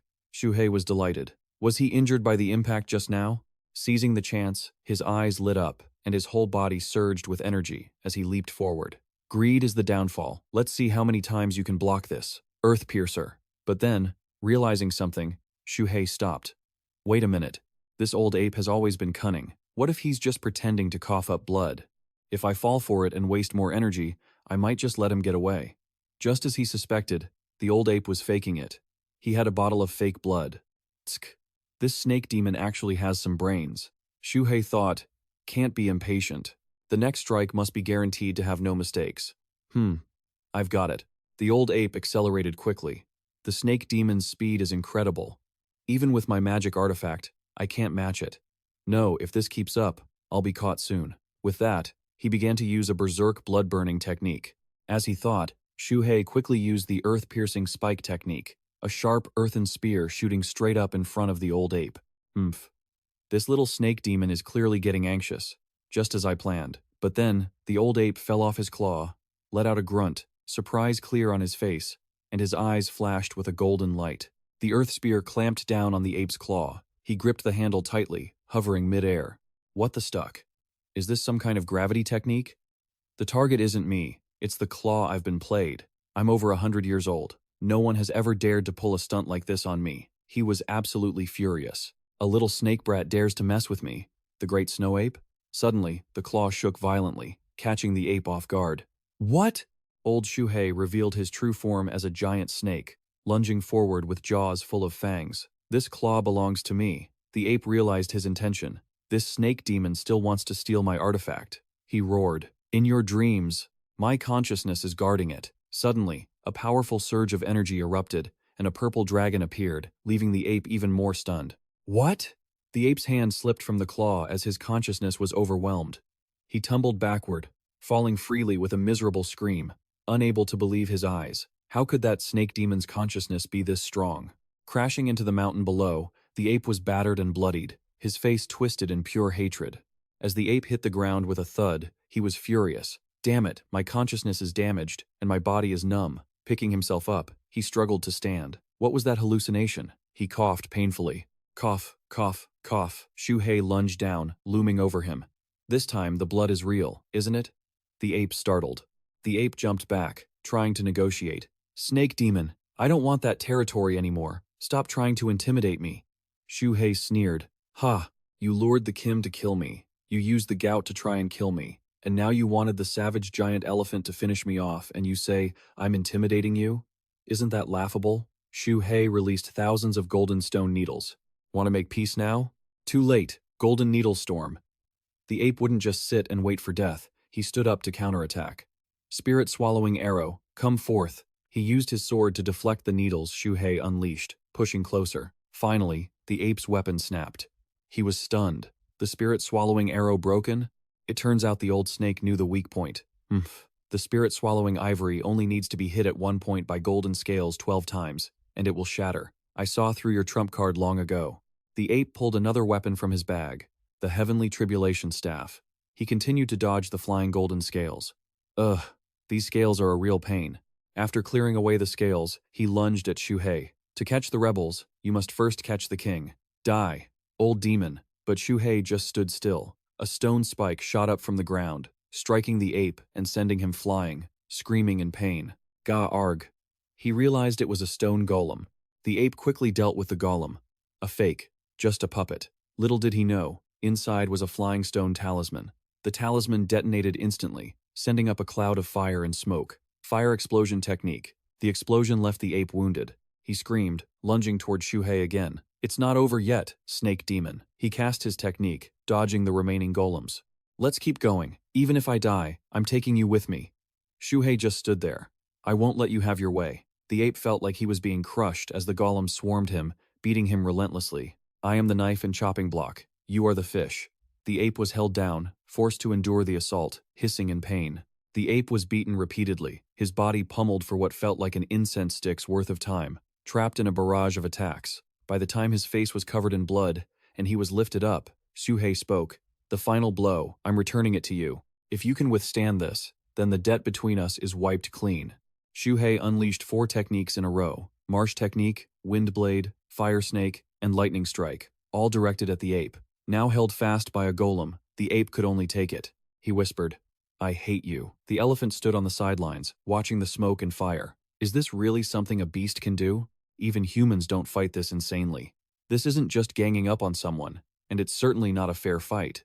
What's even scarier is that Benefactor barely moved the whole time. After taking all the hits, the ape was nothing more than a mangled corpse, beaten to a pulp. Sigh, rest in peace, brother ape. Watching the blackened body right in front of him, Xu Hei bid him a final farewell. Sigh, go in peace, brother ape. He asked suspiciously. Is he dead yet? This ape is cunning, can't let my guard down. His eyes flashed, and he immediately used his golden scale technique, raining down countless slashes to tear his opponent into pieces. Xu Hei continued to use his gravity technique to collect every bit of mangled flesh. Only then did he heave a sigh of relief. Whoosh, now he's definitely dead. Man Kim ran over and said, Benefactor, your true strength far exceeds what your cultivation level suggests. Xu Hei humbly replied, Is that so? I thought he was pretty weak. Man Kim said with an admiring tone. Your methods are brilliant. I am in awe. Suddenly, the elephant raised his trunk high, looking up at the sky and groaning. What? It's too hot. Xu Hei looked at him helplessly. He's scared of heat when he's made of fire? By rights, I should gift you my ivory as a token of gratitude. Suddenly, something shone so brightly Xu Hei couldn't open his eyes. Whoa, that's sparkling. Looking at the massive pair of tusks, Man Kim explained. These are the Icefire Giant Elephant tusks. Please, accept them.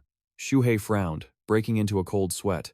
Icefire Giant Elephant, Xu Hei, looked at the tusks on Man Kim, remembering that the Icefire Giant Elephants were born with two extremely unique and powerful spiritual roots, ice and fire, but they had long since vanished from this continent, with only a few sightings in remote savage lands. He drooled with desire. I remember Black Emperor once said, the owner of these tusks must have been at the Foundation establishment peak, roughly equal to Man Kim.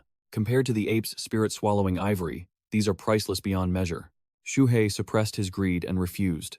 This gift is too precious. I cannot accept it.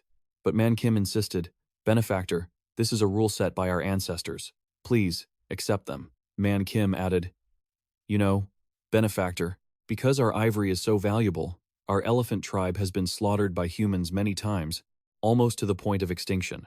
The reason we still survive today is by spreading kindness and forming good bonds. In the future, after I pass away, my ivory will also be left for my descendants, or offered to the beasts who have shown our tribe kindness. He begged him again, Please, Benefactor, accept them.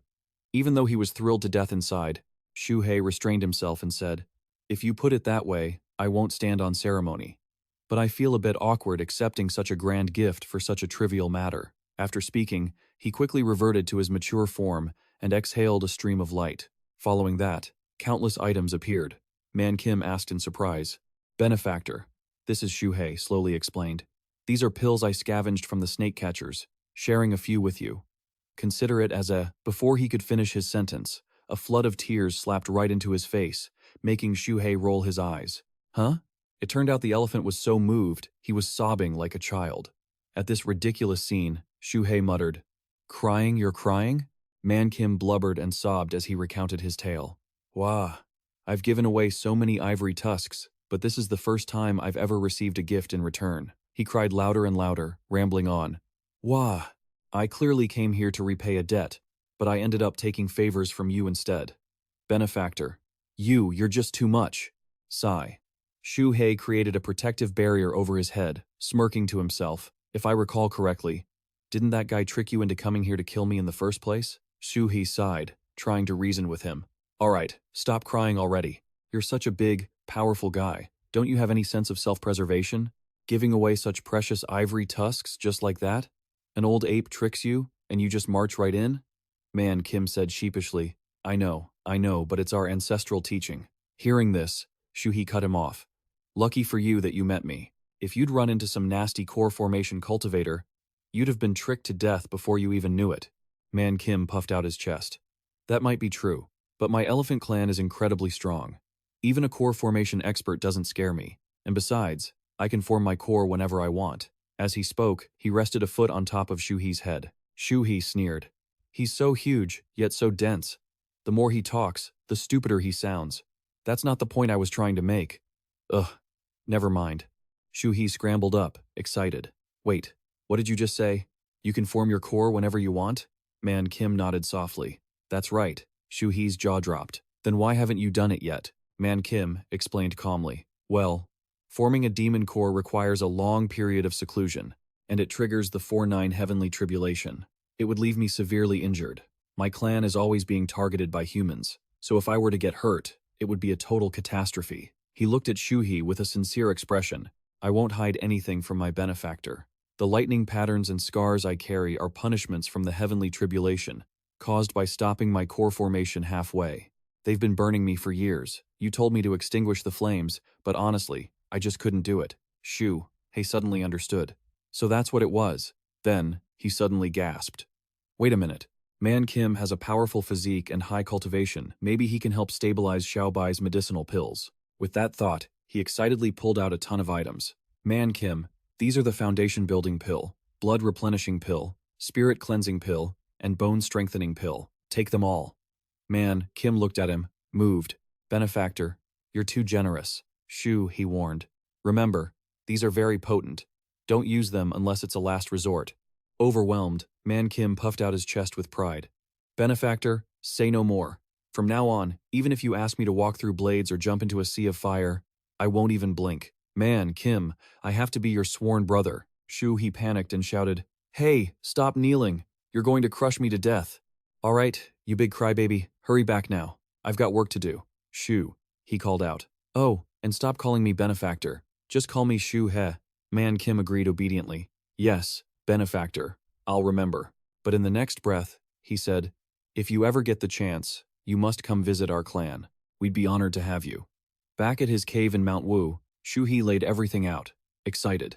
Now, it's time to check out my favorite part, the loot. Xiaobai's eyes widened in amazement. Wow, so much stuff, and there's monkey meat too. Looking at the glowing stone in his hand, Xu Hei explained, this is the seal-breaking stone from the ape village.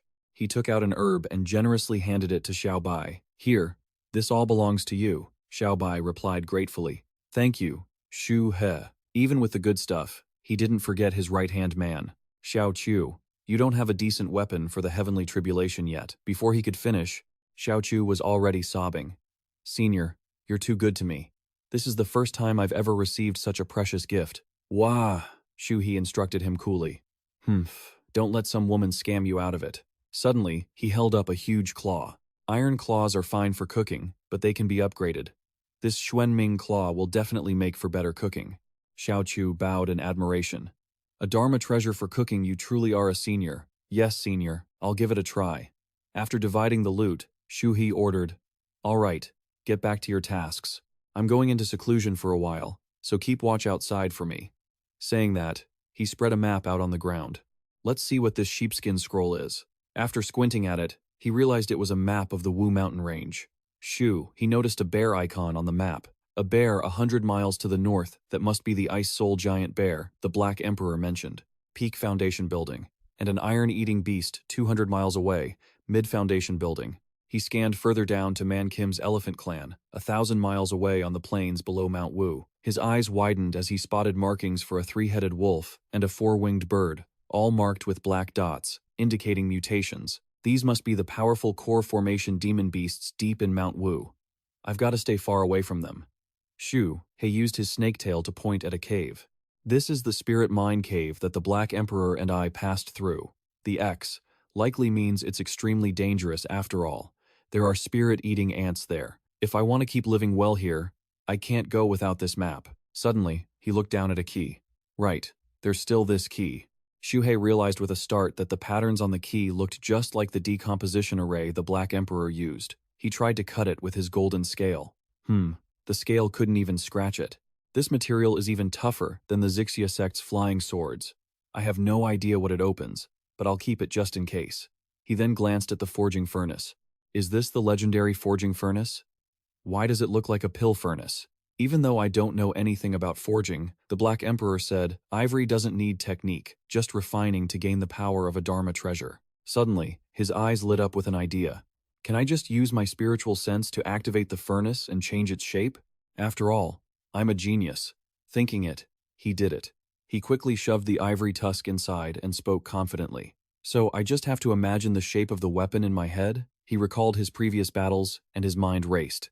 Got it. Xu Hei played big, sitting on the furnace as he started mumbling, refining it with his spiritual sense. In an instant, a long, curved blade appeared. Seeing the weapon, he cheered happily. It worked.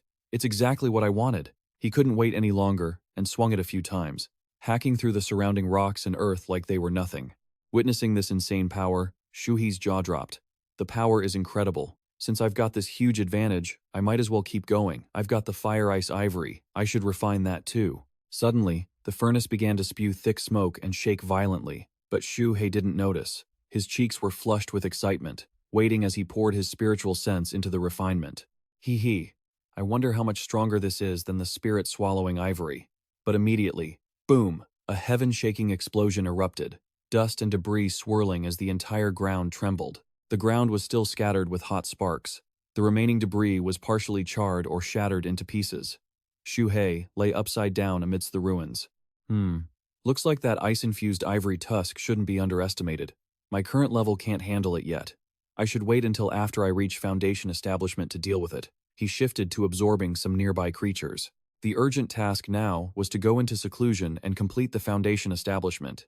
This old ape tastes pretty good. Half a month passed, and the outside world was now covered in white snow. Xiaoqiu tried to wiggle his arm, but it felt strange how come he couldn't feel the newly grown arm. He tried using a sharp object, but it was useless. Couldn't a blade even cut it? Xiaoqiu then tried hitting his arm with a rock, but it didn't even dent. He plunged his hand into the fire, but the flames didn't change a thing. His eyes lit up instantly. Don't tell me I've mastered the legendary invulnerable body? Xiaobai spoke up tiredly. You annoying mutt, you're so loud. Don't you know snakes need to hibernate? He excitedly stretched out his firm biceps. Senior Xiaobai, bite me and see how hard it is. She asked suspiciously. Are you sure? I'm poisonous, you know. Despite that, he kept inviting her. Poison? I have the dark sound snake venom. It's barely poisonous. Come on, just bite it. I want to test the hardness. Hearing that, she opened her mouth wide. Fine. Then Xiaobai took a light bite on a spot of Xiaoqiu's skin. At first, he was still talking loudly, but a moment later, he collapsed. See, just a small wound like this. It's nothing. No. Xiaobai poked his cheek with an angry expression. Ugh, now I have to detoxify you. Do you like causing trouble for me that much? His face turned pale with fear. I'm sorry. She turned to fiddle with a pile of insects in the cave. What method should I use? How about fighting poison with poison? Xiaoqiu said hesitantly. Senior Xiaobai, it seems like you're really enjoying this. Then, several centipedes crawled onto his hand, making him scream. Senior Xiaobai, what is this? She explained happily. Helping you detox. Don't squirm. The centipede venom will seep into your arm and make it grow into a hard shell. Xiaoqiu panicked, looking at his new arm. What the hell is this? I'm from a righteous sect, for goodness sake. Even if I had to cut off my own arm, I wouldn't want this thing. Xiaobai lay back lazily. Why don't you test its power for me first? After that, I'll help you cut it off. He replied awkwardly. If Senior says so, then I'll give it a try. Then Xiaoqiu punched the ground, and it instantly shattered into pieces. His eyes lit up again. Wow, is this the legendary Qilin arm? She was satisfied too, saying, all right, you can cut it off now. But this time he firmly refused. No, this is my great fortune. I'm not cutting it off. Xiaobai frowned. Didn't you say it looked ugly? If you don't, it might spread to your whole body later. Xiaoqiu laughed out loud. I'm a cultivator. Why would I care about appearances? At the same time, in Xu Hei's cave, he muttered to himself in disappointment. Foundation establishment failed. What happened? Clearly, I felt my realm break through a level, and my spiritual energy increased a lot. Xu Hei pondered the rules. Black Emperor once said, a complete spiritual foundation is a new step, but inside him, there was only one glowing thing. I only condensed one. Actually, in the ancient times, in the prosperous eras of cultivators, the 9th level of Qi refining wasn't the limit. There were levels 10, 11, and 12.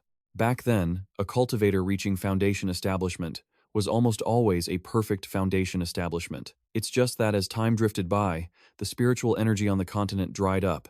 Combined with the broken inheritance of techniques, it's rare for anyone to achieve that. Xu Hei realized, could it be that I've reached the 10th level of spiritual connection, as Black Emperor said, or am I just a fake foundation after failing? Back in my dream, that old dragon once said my technique was missing a little something. Maybe this little something led to my failure. Xu Hei hurriedly looked at the artifact. Hey, senior old dragon, can you come out and explain? You spoke so vaguely back then. I didn't understand. He shouted, but the item remained still, silent. Fine. I'd better think of a way to research it myself. I've been in seclusion for so long, and the beast meat is all digested. I'll go to Xiaobai's place to find some food. When Xiaoqiu saw him, he said, Senior Xu, you've finally come out. Perfect timing. Today is New Year's Eve. We should eat dumplings filled with beast meat together. He was surprised. New Year's Eve? Xiaobai explained for him. Xu Hei, New Year's Eve is a human festival. Then Xiao Chu asked curiously, do you beasts have any festivals? The two of them answered in unison. No. Hearing that, he felt awkward. That's miserable, but I'm also pretty miserable. Xiao Chu carefully wrapped each dumpling. Usually, at this time of year, I'd go home for a reunion, but since I joined the Banshan sect, it's been 5 years since I went home. Xu Hei was curious. Isn't our cave home? But he denied it immediately. No, we're just partners. The people who raised you are your home. So he turned to ask Xiaobai, following what the dog said, our home must be Myriad Snake Valley. Xiao Chu turned around immediately. Myriad Snake Valley? I heard before that the Snake Sect treats that place like a meat farm. From your perspective, that is quite pitiful. Then Xu Hei pondered. For a long time, I've always thought home was territory.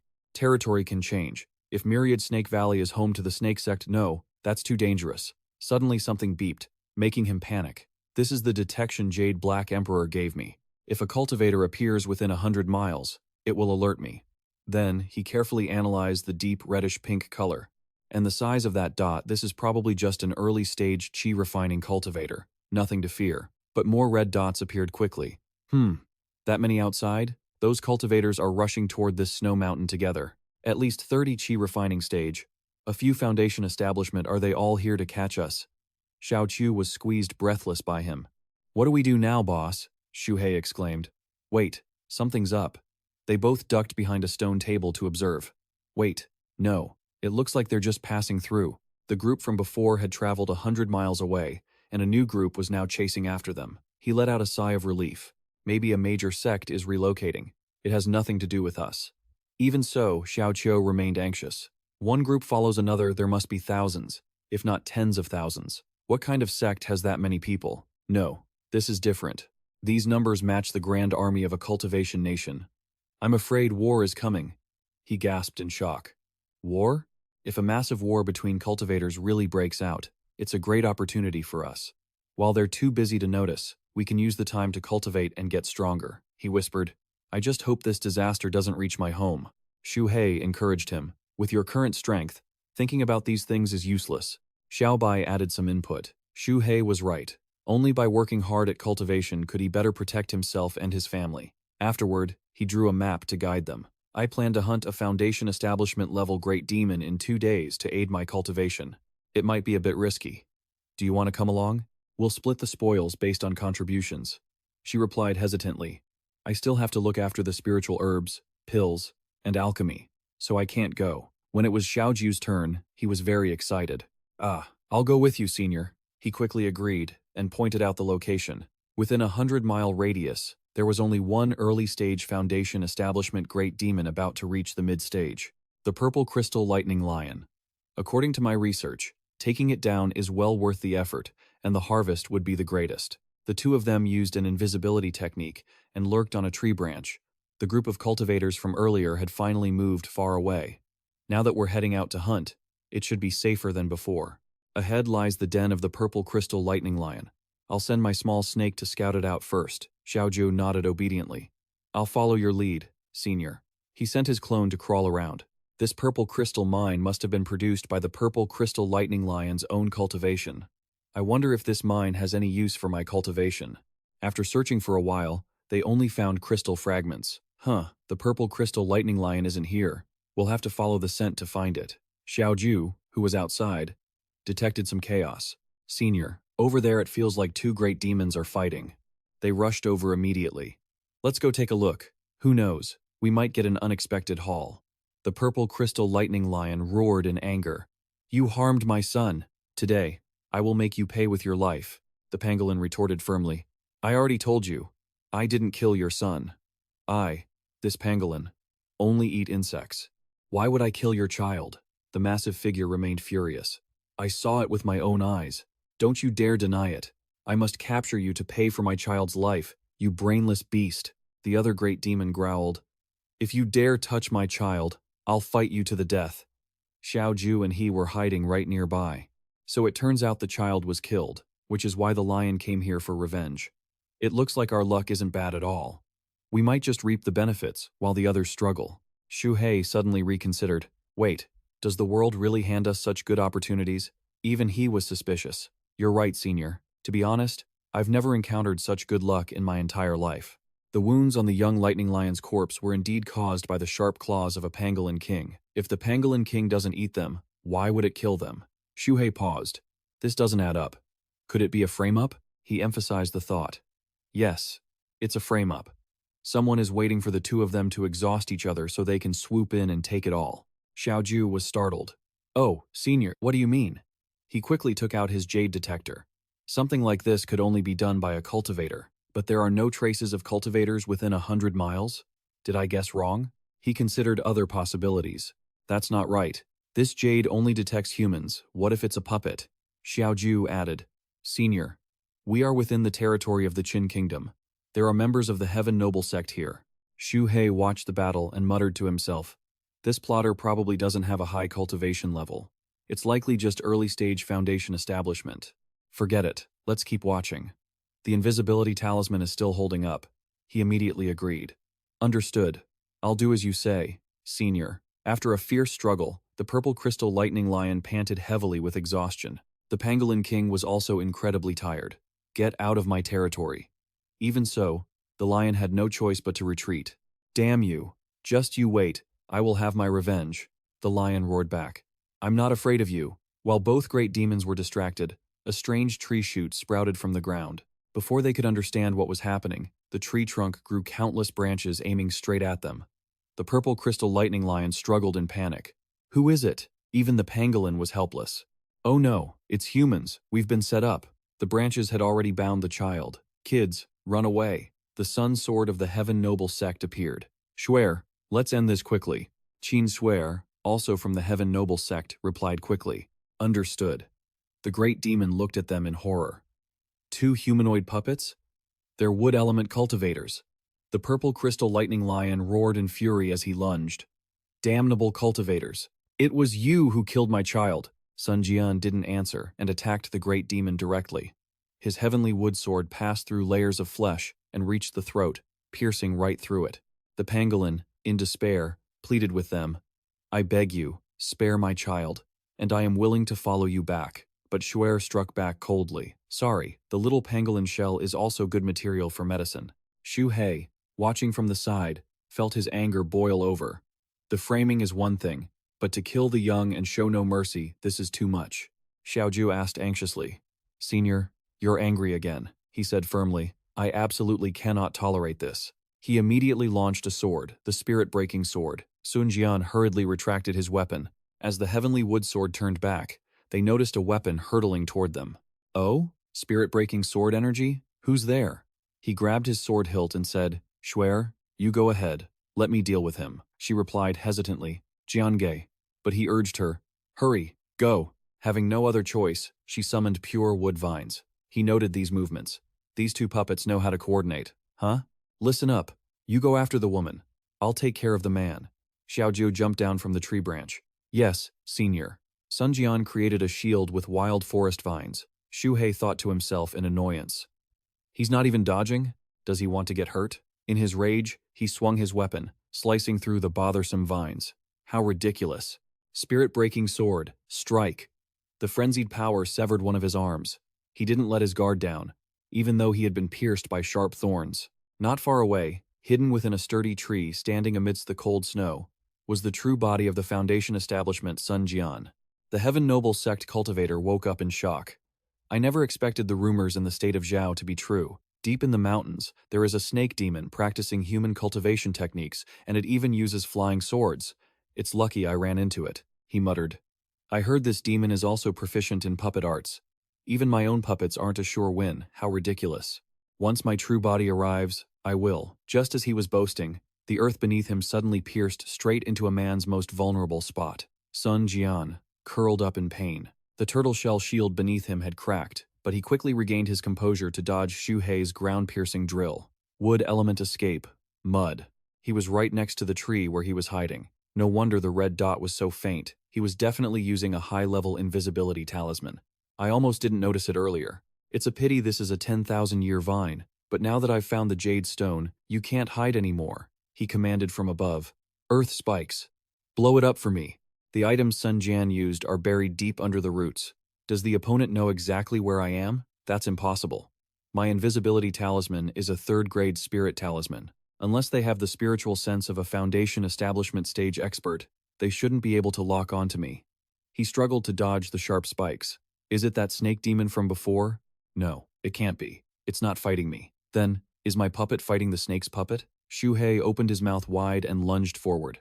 Quite hard to track, isn't it? Wood style, huh? But what happens if there's no wood left? Earth-shattering technique. The entire block of earth was ripped out of the white snow, roots and all, leaving not a single blade of grass behind.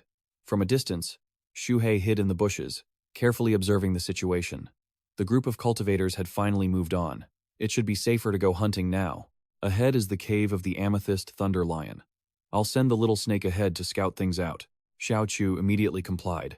I await your command, Senior. Xu Hei stared intently at the glowing stones.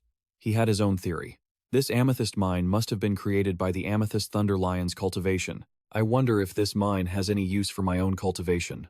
After searching everywhere, Xu Hei didn't find anything. The Thunder Lion isn't here. We can only track it by footprints and scent. While the two were busy searching, a massive explosion erupted in the distance, immediately grabbing Xiao Chu's attention. Senior, it feels like two great beasts are fighting over there. Where there's heat like that, how could I, Xu Hei, be missing? No sooner said than done, he bolted toward the explosion.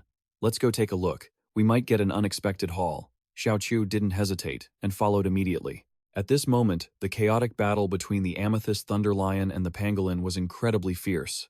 The Amethyst Thunder Lion lunged as if to swallow its prey whole. You destroyed my child. Today, I will make you pay with your life, it roared in a frenzy. The pangolin stood its ground, denying it. I already told you, I didn't kill your child. I only eat insects. Why would I kill your young?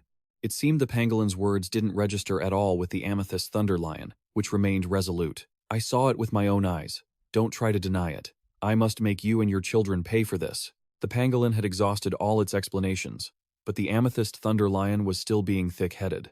Seeing the lion threaten its own children, the pangolin refused to back down. You brainless beast, if you dare touch my kids, I'll fight you to the death. Not far away, Xiao Chu and Xu Hei were secretly watching. After observing for a while, Xiao Chu grasped the situation. It turns out its child was killed, so it came here for revenge. Looks like our luck isn't bad. We can play the fisherman catching the fish while the others fight. Hearing this, Xu Hei felt something was off. He asked quietly, Wait, is there really such a good deal in this world for us? Xu Hei's question made Xiao Chu reconsider. You make a point, Senior. I've never had good luck in my entire life. Xu Hei carefully observed the lion cub and theorized. The wounds on the body of the lion cub were indeed caused by the sharp claws of the pangolin king. However, the confusing part is that the pangolin doesn't eat them, so why kill it? Wait, could it be a frame-up? Analyzing it further, he realized, that's right, it's a frame-up. Someone wants to wait for both of them to exhaust each other, so they can swoop in and take everything. Xiao Chu was surprised to hear this. Senior, what do you mean? Sensing danger, Xu Hei signaled for him to remain silent. Xu Hei was filled with doubt. Something like this could probably only be done by a cultivator, but there's no trace of any cultivators within 100 miles? Did I think wrong? He muttered. No. This jade stone can only detect humans. But what if it's a puppet? Xiao Chu interrupted. Senior, we're in the territory of the Qin Kingdom. There are members of the Heaven Noble sect here. Xu Hei was shocked. The one framing them must not have a very high cultivation level, likely just early Foundation establishment. Forget it, let's wait and see. At least the invisibility talisman still holds. Understood. Xiao Chu immediately complied. I listen to you, Senior. The Amethyst Thunder Lion was becoming more aggressive than ever. The pangolin declared sharply, Get out of my territory. The Amethyst Thunder Lion was cornered and had no choice but to retreat. Damn you, just you wait, I will have my revenge. The pangolin wasn't shaken by the threat. I'm not afraid of you. Suddenly, strange objects appeared from the ground, surprising both of them. It wasn't just one, but countless tree roots growing upward. They instantly pinned the Amethyst Thunder Lion, which couldn't even react to the surprise attack. The pangolin couldn't escape the trap either, its mind racing. Damn it, it's humans. We've been set up. The pangolin watched its children being captured and shrieked in despair. Run, my children. In the chaos, two humans appeared. One was Sun Jian from the Heaven Noble Sect. The arrogant woman was Qin Shuer from the Heaven Noble Sect. Sun Jian suggested to Shuer, "Let's finish this quickly." She agreed. Xu Hei was also surprised. Two humanoid puppets were wood attribute cultivators. Sun Jian lunged forward. The amethyst thunder lion roared in resentment. "You cursed cultivators. You're the ones who killed my child." Before it could finish, Sun Jian struck coldly to take down the amethyst thunder lion with his heavenly wood sword. Sun Jian had no intention of holding back, piercing right through it. Seeing its children being slaughtered, the pangolin begged in despair, "I beg you, spare my children. I am willing to go with you." Replying to that desperate plea, Qin Shuer gave a spine-chilling answer. "Sorry, but your pangolin armor is also a fine ingredient for medicine." Xu Hei stood by, watching everything unfold, his fury boiling over. Framing us is one thing, but to wipe out the young and show no mercy at all? Xiaoju saw the situation heating up more than ever and stepped in to stop him. "Senior, you're getting angry again." But those words alone aren't enough to soothe the beast inside Xu Hei. "I absolutely cannot hold back anymore." Immediately, he launched a support attack with the spirit-breaking sword. The surprise strike caught Zunjian off guard. As the heavenly wood sword turned back, Zunjian couldn't deflect this sudden assault. Stunned, he gasped, "Spirit-breaking sword energy?" Trying his best to fend off the attacker, Zunjian shouted, "Shuer, you go first, I'll handle him." Qin Shuer couldn't help but feel worried. "Brother Jian," Zunjian yelled again, "hurry, go." Seeing this, Xu Hei thought to himself, "So these two puppets know how to work together, huh?" He immediately commanded Xiaoju, "You chase that woman, I'll take care of the man." Xiaoju agilely complied. "Understood, senior." Xu Hei launched his attack directly. Python, forest, wild dance. Zunjian was caught off guard. Was he actually going to take a hit? Xu Hei scoffed. "How laughable. Spirit-breaking sword, strike for me." Zunjian didn't expect this. Xu Hei was aiming straight for his prey. Elsewhere, someone was secretly observing the battle through a puppet beast.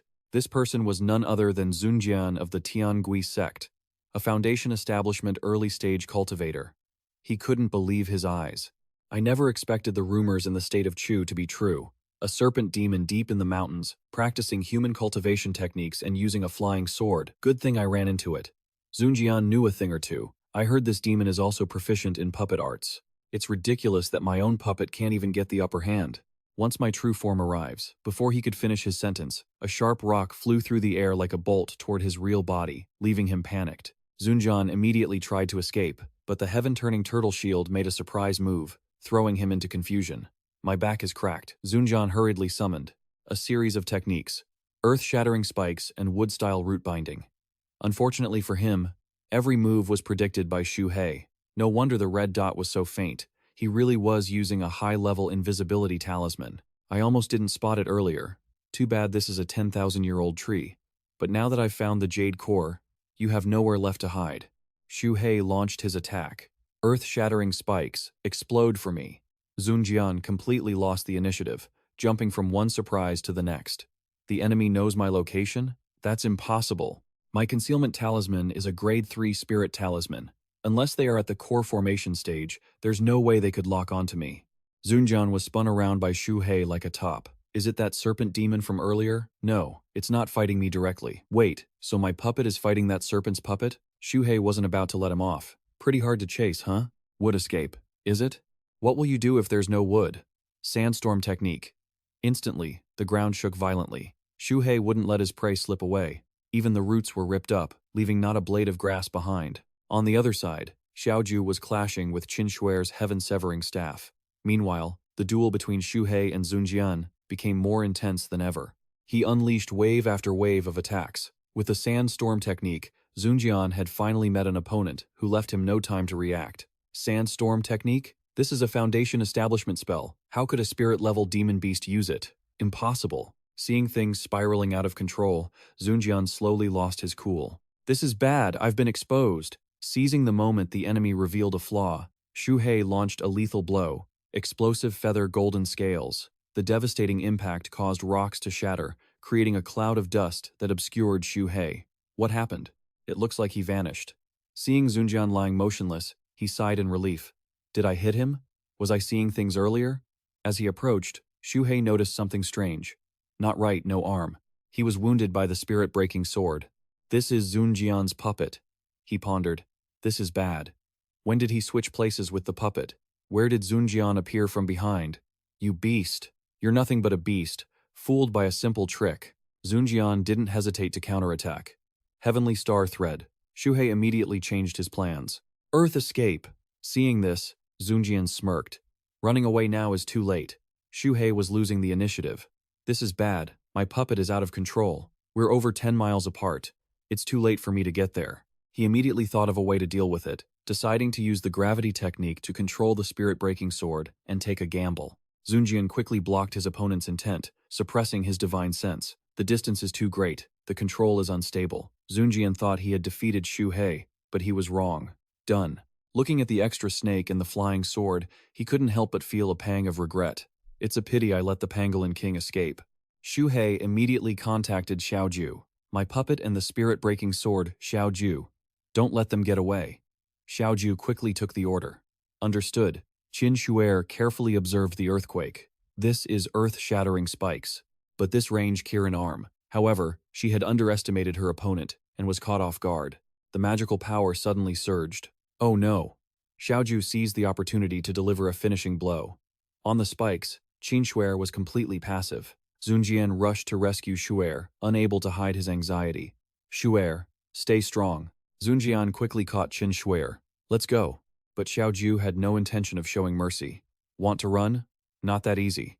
He unleashed the soul-scenting thunder pellet. A pungent odor filled the air, making Zunjian feel incredibly nauseous. What the hell is this? Xiaoju had blocked his path before he could even react. This is the dog pill, a signature move from... He struck Zunjian hard, leaving him a lesson he wouldn't forget. Kirin fist. Zunjian couldn't swallow this humiliation and immediately countered. You brat, here I come. Just then, Xu Hei appeared to support his teammate. With one strike, Zunjian's head was severed from his body. Qin Shu'er couldn't keep her composure, her voice trembling. Brother Jian, she wailed, sobbing. Brother Jian, no, don't leave me. Xiaoju was stunned, but Xu Hei remained incredibly cold and determined. Ridiculous. He wouldn't let those two go. Is this character really that addicted to role-playing, dying and still putting on a show? Wait, senior fire serpent technique? Xu Hei couldn't understand it at all. Sycophant, why are you stopping me? Xiaoju felt a bit of empathy. I suspect they are also people suffering for love, just like me. Xu Hei immediately brushed it off. You can't call that suffering for love. After resolving the matter, Zunjian and Qin Shu'er, the remains and the others all returned to Xu Hei's cave dwelling. After everything was settled, Zunjian and Qin Shu'er immediately returned to Xu Hei's cave dwelling. Xu Hei could barely contain his excitement. Oh my god, I'm rich! 2,000 spirit stones just from this haul. This trip was totally worth it. He began sorting through the loot. All the medicinal herbs go to Xiao Bai. We'll split the spirit beast meat evenly, and the rest will split 50-50, you and me. Xiao Bai happily replied, Thank you, Xu He. Xiaoju was also thrilled with his small share. Many thanks, senior, Xu Hei declared enthusiastically. There are 2 foundation establishment pills in total. One is for you. Whether or not you actually reach foundation establishment depends on your own luck. Xiaoju felt like he finally saw a light at the end of the tunnel, and he couldn't hide his excitement. I never thought the day would come for me, Xiaoju. I'm going to try it right now. He secretly chuckled to himself, thinking, what a total simp. He's over the moon just getting 30%. Wait, did Black Emperor scam me the same way back then? He thought carefully. In this storage bag, there's also the purple thunder lion and 5 more foundation establishment pills, enough to keep me going until I reach the foundation establishment stage. He analyzed everything thoroughly. These jade slips are all wood element techniques, but I mainly cultivate earth element. I'll see how things go before deciding whether to practice them. He couldn't help but be surprised the more he looked. Another jade slip contained a second-tier puppet technique, the earth puppet art, which could create foundation establishment level puppets. It also included 3 spirit body techniques, spirit thread, displacement, and 100 puppet manipulation. Even though Xu Hei was interested in the loot, he remained highly cautious. This is great stuff, but I have to reach foundation establishment first before I can practice it. He decided to go into seclusion and prepare fully, swearing not to come out until he succeeded. Wait, he thought. That lion was much smaller than when I first met it. Could its size shifting be some kind of magic? Time flew by. 2 months later, a flash of light burst from Xu Hei's cultivation cave. He cheered excitedly. It's coming! It's coming! It's been 2 months since I started. This is the critical moment. Come on. Foundation establishment pill. Hold steady. Not enough spiritual energy, still not enough. Xu Hei decided to try a different method. Adding these spirit stones should do the trick. A massive wave of spiritual energy began flowing in as he absorbed the stones. His body began to change. Finally, he had succeeded a breakthrough to foundation establishment. Shoo! He cheered with joy. Light green energy. I've reached the perfect foundation establishment. He looked at his own transformation with immense pride. This energy color, it's the legendary ancient perfect foundation establishment. My whole body is covered in golden scales. I did it! But his joy didn't last long. The mysterious senior spoke up. Although you've reached foundation establishment, you're still missing that touch of defiance for true perfection. Without the defiant scale on your forehead, you will always just be a snake. He asked in confusion. What is a defiant scale? Please, senior, enlighten me. But the senior remained maddeningly cryptic. That is something you must realize yourself. How am I supposed to realize it? Please, senior, give me a hint. Shoo, he thought. Can't you just be clear for once? Are you playing with me? Since he wouldn't get any more guidance, he had to find another way. Fine, I'll strengthen my combat power in other areas first and figure out the rest later. If it doesn't work, I'll just have to go down the mountain and seek the Tao. Xu Hei immediately started deploying his skills. First, he used the earth puppet art to reinforce his puppets, especially the giant snake. Once he strengthened it to the foundation establishment level, he moved on to crafting new weapons. He ground down the mammoth ivory and ice fire to make swords. This stuff is way too tough, and I don't have a furnace, so I have to grind it down, bit by bit, using my golden scales. After a whole week of hard work, Xu Hei finally sighed in relief. Finally finished. 2 swords with opposing attributes appeared. Feeling their immense pressure, he named them the Fire-Slaying Sword and the Extreme Frost Sword. With my current strength, controlling these swords is way too draining. I probably need to reach the late foundation establishment stage to wield them properly. After putting the swords away, a look of determination and confidence flashed in Xu Hei's eyes. Everything is ready. It's time to go down the mountain and seek the Tao. I'm going to clean out the human sect's library. I don't believe I won't reach enlightenment. Xiaoju looked up and greeted him. Senior, you've finally come out of seclusion, Xu Hei replied. I'm planning to go down the mountain for a bit. So casual. Just sunbathing? Xiaoju immediately jumped up, his eyes sharp and serious. Can you take me with you? I've successfully reached foundation establishment, and I have some scores to settle with certain people. Shu, he replied. Fine, but you have to listen to my orders. Their first stop was the Xu Hei Gate, where the defenses were the weakest. As they traveled through the dense forest, Xiaoju suddenly remembered a terrifying experience. Yes, senior, he said. When I was breaking through to foundation establishment, I encountered a lot of weird things. I almost died. What happened? At the crucial moment, the spiritual energy around me just vanished, not a drop left. It caused my breakthrough to fail. I don't know which bastard did that. Xu Hei's face suddenly changed color. He broke out into a cold sweat and looked guilty. A giant shadow with glowing purple eyes loomed over Xiaoju. It didn't end there. Later, I tried to break through again. But then, an Outer Realm Black Emperor showed up, and it scared the life out of me. My foundation establishment breakthrough failed again. Shu, he asked in shock. Isn't an Outer Realm Black Emperor something that only appears when breaking through to the Golden Core stage? Exactly. What kind of luck does a tiny foundation establishment cultivator like me have? I suspected I had made a mistake in my cultivation and started hallucinating. Everyone was horrified by the scene. But then it got really strange. For some reason, that heavenly demon just crawled back into a void crack. The look on his face when he left, he looked like he'd seen something terrifying. So he failed his breakthrough twice because of me. So, how did you manage to reach foundation establishment? Luckily, thanks to Senior Bai, she refined a foundation establishment pill for me to test. Shu, he asked worriedly, seeing things were unstable. What's going on with that? Are you okay? Any side effects? Both of them froze for a few seconds. You're a human. Shouldn't you be walking on 2 legs? Xiaoju was also startled. Holy crap, you're right. Why did I forget how to do that? I can't go on like this. I have to retrain quickly, or I'll have no face to see anyone else. A scene of ruins and desolation appeared before their eyes. The Xu Hei Gate, it's gone. They even pulled up the herb garden. Did they move? They quickly discussed their next move amidst the chaotic times.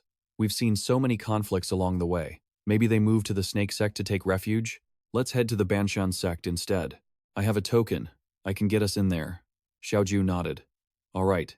As soon as they arrived, a loud shout stopped them. Stop! Who's there? Xiaoju whispered to Xu Hei. Senior. Hide well. Then he answered. It's me. Xiaoju calmly held up his token and confidently introduced himself as an inner disciple of the Banshan sect. Xiaoju? You're not dead? He asked. Who told you I was dead? The guard was bewildered to see Xiaoju alive. Last year, you were wanted by Hua Yuntian and went missing for half a year. The sect thought you were dead. The news that his cave had been occupied by someone else stunned him. Your cave dwelling and all your relics are to be inherited by your next of kin. Next of kin? My parents are commoners. Where would I even have any kin to inherit them? Xiaochu's eyes flashed with anger. The man sighed. I don't know about that. I only know it was a female cultivator from the Xu Hei sect. Elder Chu handled it. In his cave, 2 female cultivators were enjoying themselves. Shumai spoke up.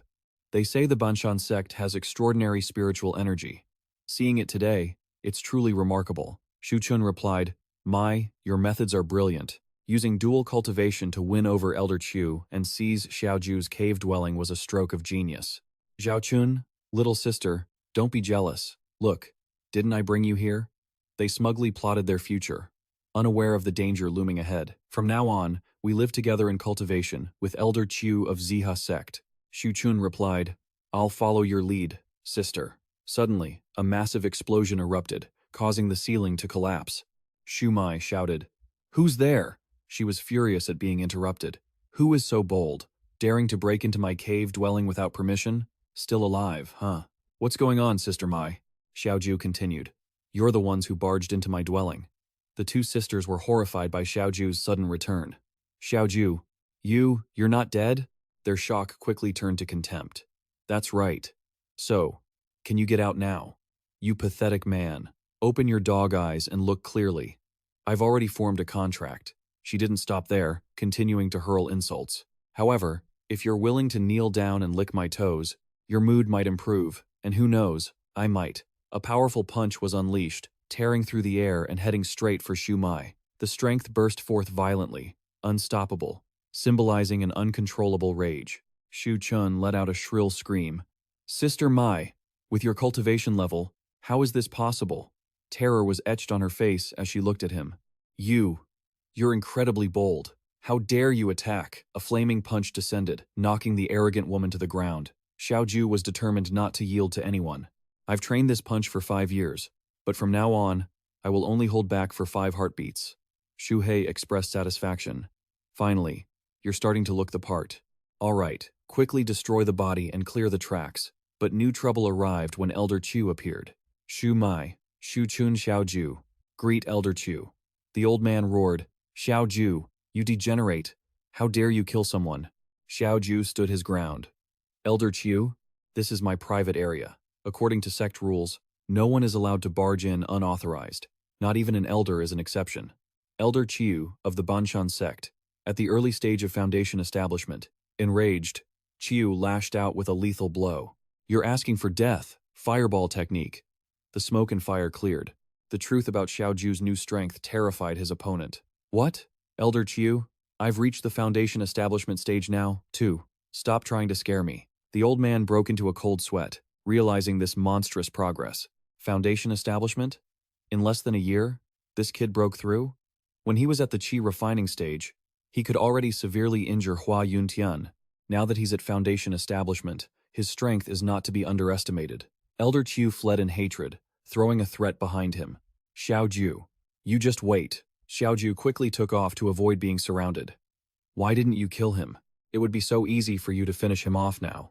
If I kill him now, it'll be hard for me to escape, and the items the senior needs will be hard to retrieve. Both retreated, while discussing their battle plan. You're quite something. I'll have to look at you with new eyes.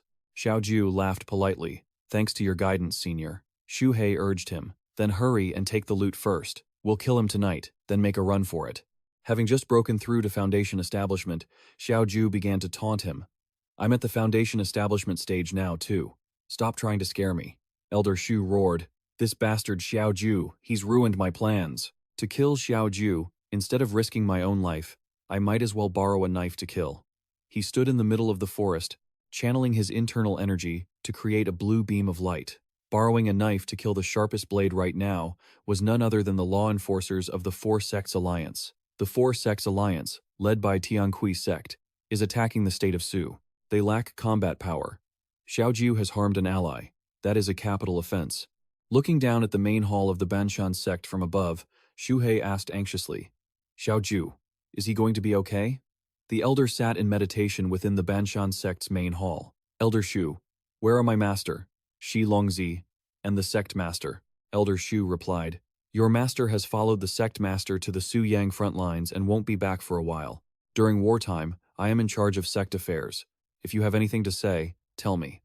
Elder Xu of the Banshan sect, mid-stage foundation establishment. Inside the vast, ancient hall, the elder sat on a high platform. Have the Qin troops attacked Su Yang City already? So, our Banshan sect is going to send Xiaoju? Cultivators have no home, no country, only the sect's legacy. For hundreds of thousands of years, nations have vanished in the blink of an eye.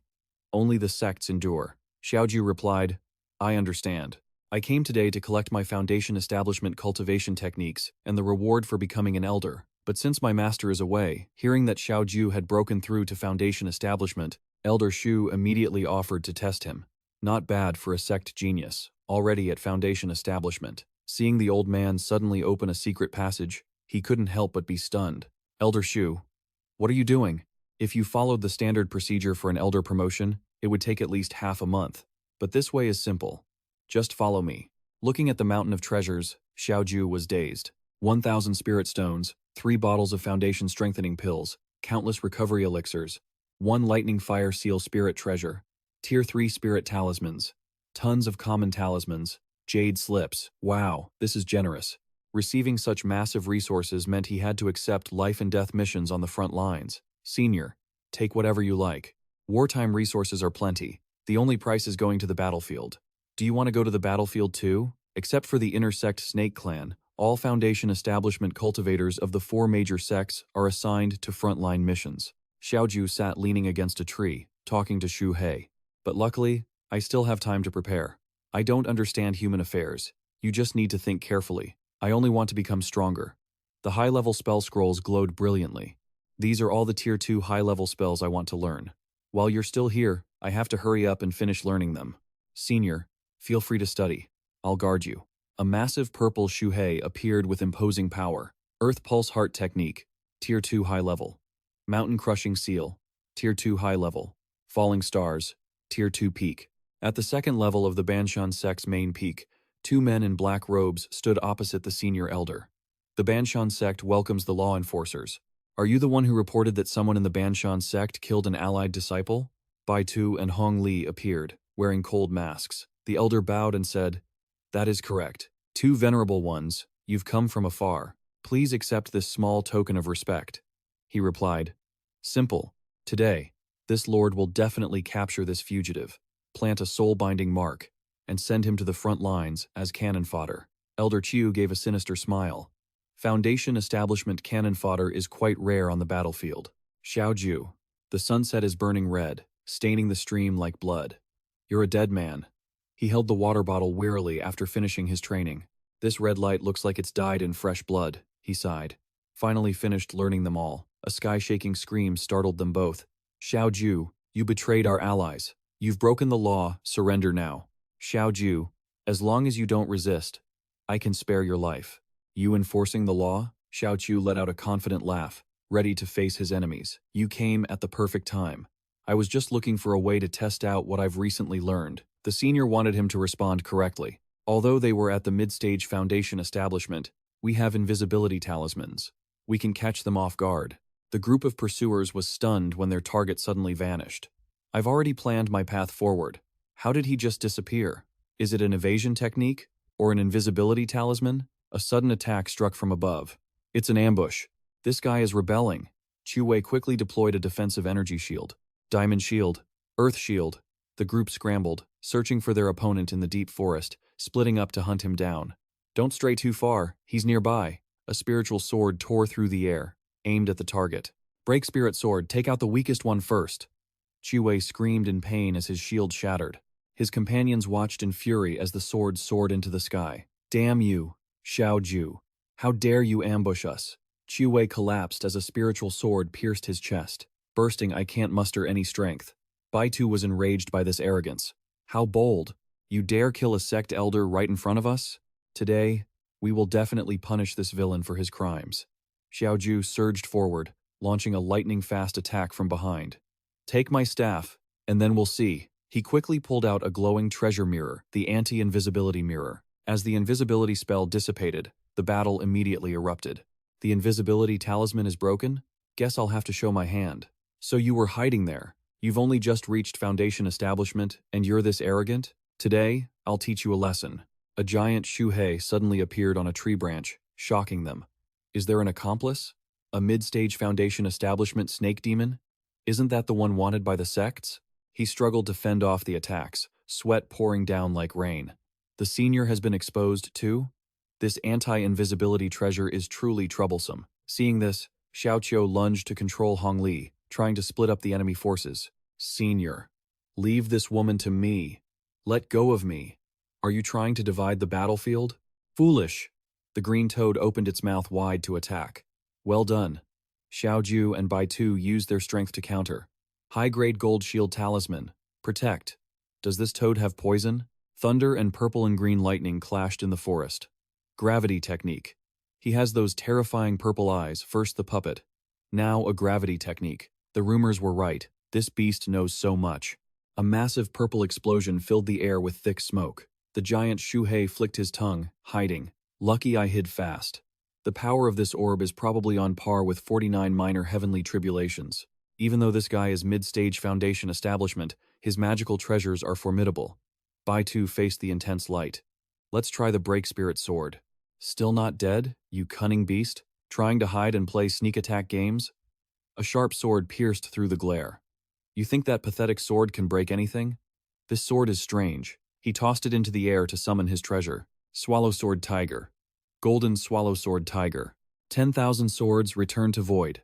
The glowing gourd pulled the sword back with a powerful suction. Baitu shouted, "Recall it for me." Xu Hei thought, "A skill to counter me? The suction is too strong. Gravity technique, thank goodness the gravity technique can still control it." He channeled his energy, shocked by the power. Damn it, a demonic beast with a gravity technique this strong? Something was wrong. The gourd was shaking violently as it lost control. My seal on the gourd. This snake demon. He even wants to rob me of my gourd. Sensing the powerful energy erupting, Baitu spoke. This beast's internal energy is very abnormal. He's determined to end this quickly. We must break him. Xu Hei moved with incredible agility, dodging every blow. Damn it, he's too nimble. He scornfully unleashed a major move to completely overwhelm his opponent. Even though your level is higher than mine, your internal energy is inferior, so your gravity technique certainly isn't as strong as mine. Sandstorm technique. The fierce sandstorm swallowed everything, leaving him struggling. This is it, gravity technique. The gourd was suddenly struck and cracked. My gourd. In this desperate moment, he quickly chanted a spell to summon another treasure. By the order of the law, a powerful artifact was activated to turn the tide. Stabilizing Pearl. Stabilize the tribulation. This guy has too many treasures, he's like a treasure monster. Xu Hei was furious at facing such a difficult opponent. I've never met anyone like this before. Baitu was also deeply shocked by the monster's power. Damn it, this demon looks like he's only at the early stage, but his energy can suppress me. This is the first time I've encountered such a beast. He glanced at his struggling teammates in the distance. More importantly, Hong Li is about to collapse. This guy from the Banshan sect is quite impressive. Why haven't I heard of him before? A surprise attack from the ground caught him off guard. Earth-piercing spike. Where are you looking? Damn it. I can't let this drag on any longer. I have to use my ultimate move. Baitu glared, deciding to play his final card. Soul-devouring banner. A giant monster with overwhelming killing intent suddenly appeared. 9 underworlds, no refuge. 10,000 souls are my soldiers. Yellow Springs overturn. Obey my command. Dark energy exploded, covering the entire space around them.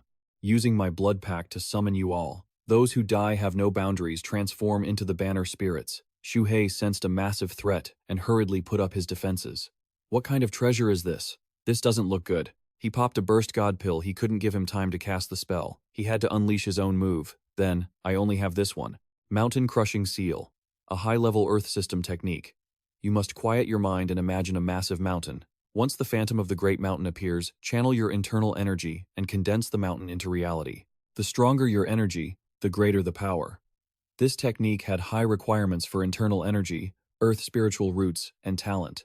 It was recommended for late-stage Foundation establishment practitioners. He madly commanded the Nether soldiers to charge forward. 10,000 ghosts devour souls. His battle intent surged, and he refused to retreat. Now is the time. I absolutely cannot back down. If I retreat, I fail. Channel the energy. Solidify the great mountain. His face twisted with cruelty. You lowly beast, become nourishment for my soul-devouring banner. I'll tear you apart. A massive, dark hand suddenly snatched Xu Hei's body, but a giant earthen element seal crashed down from above. Mountain seal. Baitu looked up in terror. Crush him! The heavy blow slammed down, pulverizing the ground and forcing a scream of agony from him. Severely wounded, Baitu roared as a deafening explosion ripped through the area, thick smoke clouding their vision. Honglai realized in shock. Senior brother Baitu, where are you looking? She lunged forward in a frenzy, unleashing her most brutal techniques. As the heavenly tribulation binding spell in Xiaoju suddenly appeared, he delivered a fatal strike to take down his opponent. His Kirin fist smashed through the defensive layers, shattering the enemy into 100 pieces. After the victory, he stood gazing at the ruins, lost in thought. The scene grew quiet once more. Thanks, Xiaoju, it's over. Luckily, you managed to distract her. Seeing the icy mountain glowing, he remarked, mountain-crushing seal, as expected of a senior. Learning it the moment you saw it, truly a genius. The scene was left with nothing but a deep, pitch-black crater. He asked, by the way, where is senior? Xu Hei was busy swallowing the monsters. What the hell are these things? The girl in the yellow dress couldn't even defeat them, and they just keep rushing into my stomach. The space inside was filled with terrifying blue souls. Can they consume my flesh from inside my own body? Stay calm. I must stay calm. In the face of adversity, they tried to find a way out. There had to be a way. I'll choose the Thunderfire Seal. I want this one. Xu Hei frenziedly absorbed all the energy. Got it. As he sucked them all into his body, the seal activated, radiating immense energy. He teared up, thinking, the Thunderfire Seal that Xiaoju gave me, perhaps I should try it. Xu Hei writhed in pain. No, I can't take it. I'm going to die anyway. Might as well risk it. As the internal explosion from the Thunderfire Seal tore through him, he roared. Heaven and earth are but a chessboard, and all living things are just pieces ready to explode.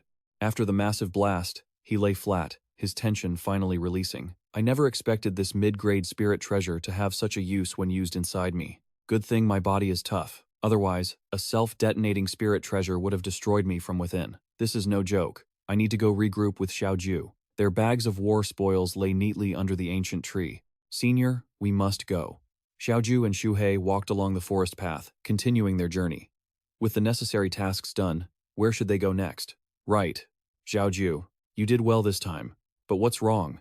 Xiaoju wasn't someone who cared for women before, was he? He stood motionless beneath the sparkling, star-filled night sky. Of course, that's not it. Does the elder of the extermination sect make you feel guilty? Senior, I have a request. Xiaoju stated his decision bluntly. I want to leave for a while. Xu Hei asked curiously. Go where? To the front lines of the So-Young capital. Xiaoju revealed his heavy, sorrowful heart. But you killed the law enforcer. Even if you reach the front lines, the Qin army will just use you as cannon fodder. Senior, you've misunderstood. I'm not going to the Qin front lines, but to the So nation's front lines. I am a citizen of So. My parents are also from So, and they are all in the capital, So-Yang. Xu Hei raised his voice, scolding him harshly. The Qin army is as powerful as a storm. Aren't you just going there to throw your life away? Not to mention you've defied your sect. As a cultivator, you should have severed ties with the mortal world. Why bother with those mortals? As long as you can achieve immortality, what does a country matter? What's the difference between Qin and So? He bowed his head, his voice sad but firm. Senior said, True, I understand all these principles, but even so, I just can't bring myself to endure it, especially when I think of my parents. He looked at Xiaoju's back and sighed helplessly. Xiaoju, you. He knelt down, kowtowing earnestly, begging for permission. I beg Senior's permission. In the future, as long as I, Xiao, don't die, I will surely repay your kindness 1,000, no, 10,000 times over. I beg you, Senior, allow me to go. Knowing he couldn't stop him, he could only nod. I have no reason to stop you. Thank you, Senior. Xiaoju turned decisively and walked toward the sunlight. Senior, wait for my return. Where is Xiaoju going? I have no right to interfere. He no longer owes me anything. He watched silently, muttering thoughtfully. But Xiaoju's choice was truly rebellious. Xu Hei suddenly remembered the words of his predecessors. Even though you have reached the foundation establishment stage, you are still lacking a bit of rebellion to reach true perfection. Without that mark of rebellion on your forehead, you will forever remain just a snake. He tilted his head, puzzled by the word. What is rebellion? I only knew that cultivators practice by going against heaven. That arduous process is always fraught with danger. When forming the golden core, one faces 49 heavenly tribulations. When forming the nascent soul, one faces 59 tribulations. And it even attracts celestial demons from beyond. Practicing cultivation itself is an act of rebellion. Watching the direction Xiaoju headed, he suddenly realized something. But now, is Xiaoju's behavior also a form of rebellion? Xu Hei flipped through his old books with his tail, searching. Besides the spell-casting jade slips, Xiaoju also gave me quite a few books from the mountain-clinging sect. Perhaps the answer is in here. Suddenly a book emitted a strange light. Rebellious Cultivation. The lines written in the book left him stunned. To rebel against the sect of heaven and earth, to rebel against the obsessions in one's heart, to rebel against the binding rules. Isn't this talking about Xiaoju? Old memories surfaced, proving it clearly. As a disciple of the mountain-clinging sect, he was expected to be loyal and dedicated to his sect. This was a cage. He recalled the image of Xiaoju huddled in pain, as a simping dog with a stubborn love for Engan Lin that is an obsession. As a cultivator, one is supposed to cut off mortal ties, that is a rule. The shadow of the man looked up at the night sky, making a declaration. Xiaoju has definitely chosen rebellious cultivation. He was determined to find his own unique path. But I am not Xiaoju. I must find my own path of rebellious cultivation. As the sunset faded, perhaps I should go down the mountain and see for myself, see the road home, see my old haunts, see the world of humanity. Xu Hei returned to the mountain that once bore his old footprints, Iron Bear Mountain. This is the place I once occupied and ruled, and also where a great fire once ravaged everything. Now that the forest fire hasn't burned it all away, is it growing back with the spring breeze?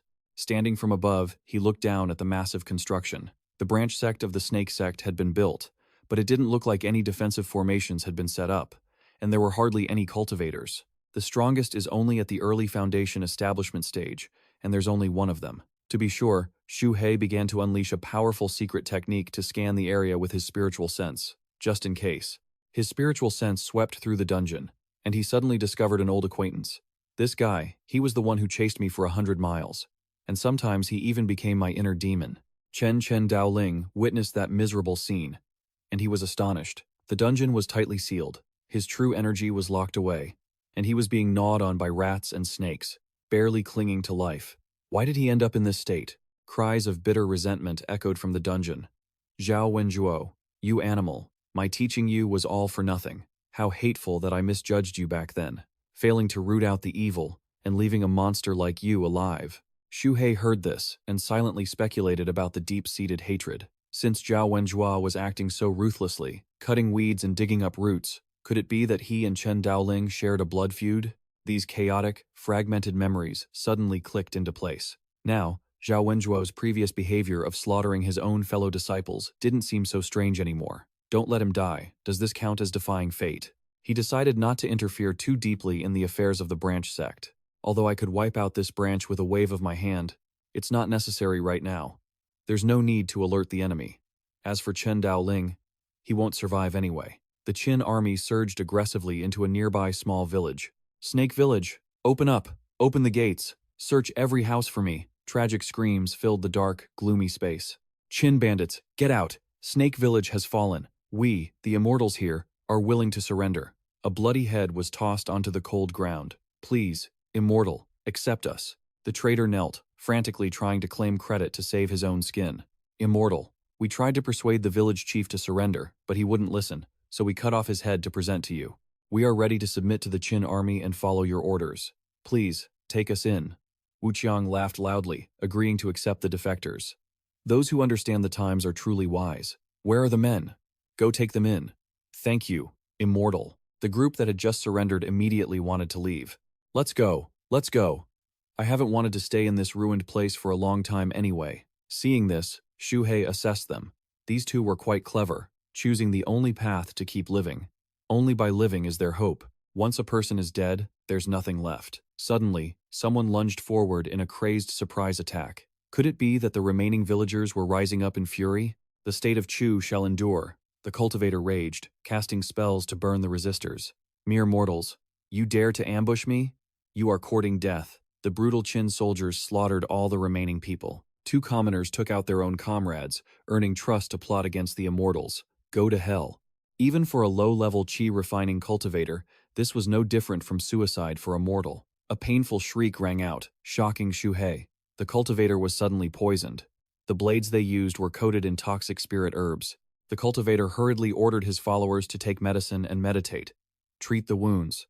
Even if it is a deadly poison, it shouldn't be easy to take a cultivator's life.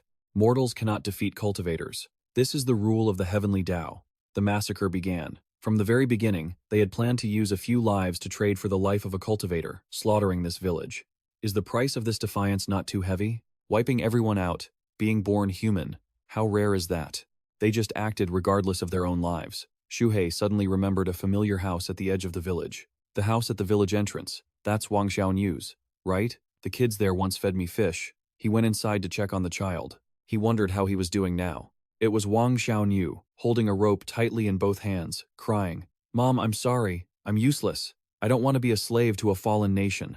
The boy gritted his teeth. Xu Hei thought to himself, "You foolish child." The rope was suddenly sliced through, causing the boy to tumble over. Wang Xiaonyu looked up in confusion, realizing something unusual. This familiar feeling, could it be old Xu Hei? Xu Hei was hovering right above the boy's head. "I have an invisibility talisman. Ordinary cultivators can't see me. How could a mortal like him see me? Snake Immortal Senior.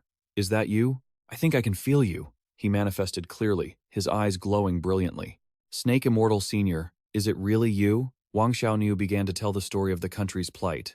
"Immortal Senior, don't you know the situation in the village? I know the country is about to fall. What meaning is there for me to keep living?" Just as the atmosphere was tense, the boy's stomach growled. Xu Hei immediately tossed a large piece of meat to Wang Xiaonyu. "Looking at you, is it not because you have no food and are about to starve to death?" The pile of firewood in the corner of the room blazed fiercely, making crackling sounds. Wang Xiaonyu ate the meat while bowing his head to confess the truth. "Senior, you said.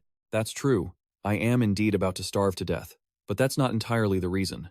Wang Xiaonyu chewed ravenously, while firmly confirming his decision. "What about now? You've eaten your fill. Do you still want to die?"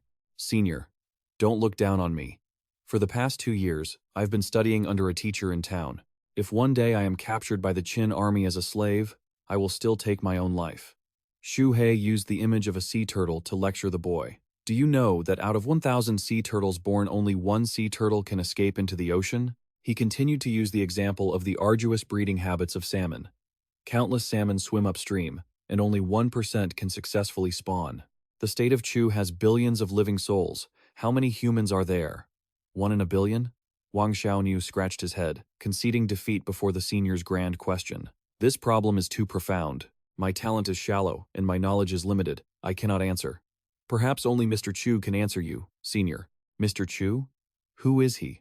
Where is he?" The conversation was suddenly interrupted by the sound of the house door collapsing. "Mr. Chu is here. There's still someone in this house." Xu Hei immediately used magic to conceal his tracks. Invisibility. "Senior, the aggressive soldiers charged straight into the house. Kill them for me. Even in the next life, I will still be a person of the state of Chu." An invisible sword strike accurately decapitated the soldier. Blood splattered as the men collapsed. Wang Xiaonyu trembled and peeked, noticing the silence.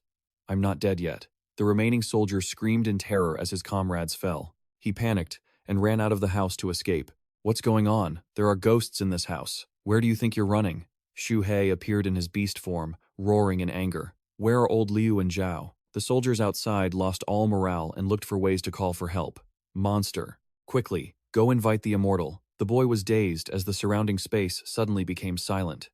There was no more sound. Xiaonyu looked out into the courtyard and saw the bodies of the soldiers lying scattered on the ground. "Senior," Xu Hei appeared majestically amidst the ruins and the blazing fire. "Why did you come out? It's all been taken care of." Wang Xiaonyu rushed over and hugged his savior. "Snake Immortal Senior, you are so amazing. Don't hug me." He placed an invisibility talisman on the boy's forehead to protect him. Wang Xiaoniu, this is an invisibility talisman. Take me to meet Mr. Chu, will you? Yes, senior, Wang Xiaoniu said excitedly as they walked. He told the senior about his master, Mr. Chu, in Chen Family Town. He is a famous teacher in town, a former scholar. He is a very good man. He teaches poor children like us for free. That Chen Family Town, isn't that where I had my realization? That's right. Snake Immortal Senior. Mr. Chu gave me my name. My name is Wang Ding. Ding as in one word is worth 9 tripods. The two walked together across the vast terraced fields in the night. Wang Ding, what a good name. Just like that country bumpkin Xu Hei, they arrived at a magnificent 3-story villa. Go on in. Master Su was sitting at his desk, drinking and reading in a drunken stupor. Master Su, Wang Ding, you've come at the perfect time. Come, have a few drinks with me. Master Su stood by the table, showing off a fine bottle of wine gifted to him by Juntan. This is the fine wine Juntan gave me. He wants to invite me over to write their history book. Xinyu was stunned when he learned his master had accepted the invitation. You agreed? Of course. I, Du Da, entered the imperial court at 15, spent 3 years calling for political reform, but was demoted to the countryside for offending the nobility. I've had enough of that grievance long ago. Wang Xiaoniu looked confused by his teacher's teachings. But usually, Master Wang Ding would sit opposite him and chat, saying, life isn't easy for anyone, so live well. Xu Hei stood in the corner, watching the conversation. As expected, Master Su also believes I'm making the right choice. To survive, he surrendered to the Qin army. Why be so serious about it? Drink up. Drink up. Survival is truly what matters most. Like a cicada shedding its skin on an ancient tree. Wang Ding. I have to head to the Qin army camp now. He walked down the stairs to leave. This house and all the books are yours. Farewell, Master Su. Shu. He used magic to vanish after giving his student a final word of advice. Wang Ding, wait here for me a moment. Yes, senior. Master Su stood silently, watching the raging waterfall. He secretly followed him and realized Master Su had lied. He really did lie. If he wasn't heading to the Qin camp, why go to the riverbank? He stood under the moon, reciting poetry with a melancholy expression. The years roll on, never sinking. The Dingshuo is overgrown with weeds. The rooster crows across the sky. The broken longsword is swallowed by the river fish. I plunge into the green waters, knocking on the gates of the emperor. Xu Hei was bewildered, wondering what it meant. Suddenly, Master Su threw himself into the river. He sank into the turbulent waves beside the cliff. Alas, what a tragedy. Seeing the strange sight before him, Xu Hei whispered in fear, this is. He looked down at the churning water and fell into deep thought. Why would Master Su lie to Wang Xiaoniu? Why choose to end his life so decisively? He was clearly 100 times smarter than the average person. Xu Hei kept pondering. Joining the Qin state could ensure he wouldn't have to worry about food or clothing for the rest of his life. Perhaps, the scene cut back to Xu Hei's residence. He thought to himself, I can only find the answers in the books Master Su left behind. He read a passage in a book. A teacher for a day, a father for life. I hope you roam the world freely. Parents love their children and plan for their long-term future, to live uprightly until the end. The sages of the past were just like me, riding a horse on a long, open road. Are you lacking clothes? Then I shall share mine with you.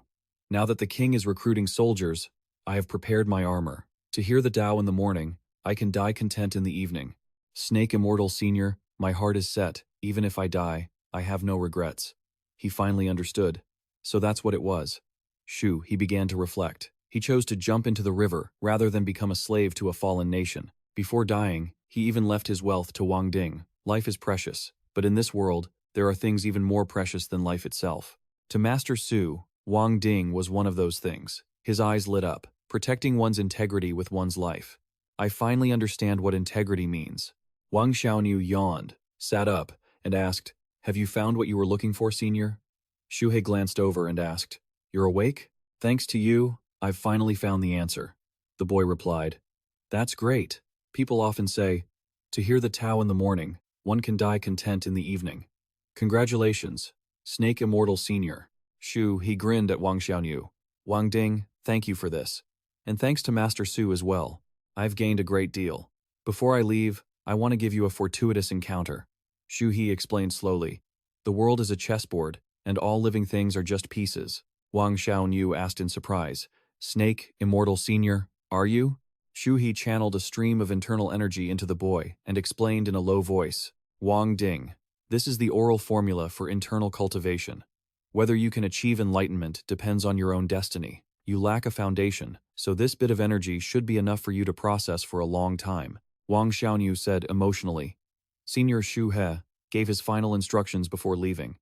As for the road ahead, how you choose to walk it is for you to decide. I hope we meet again. While the boy drifted back to sleep, he spoke to himself.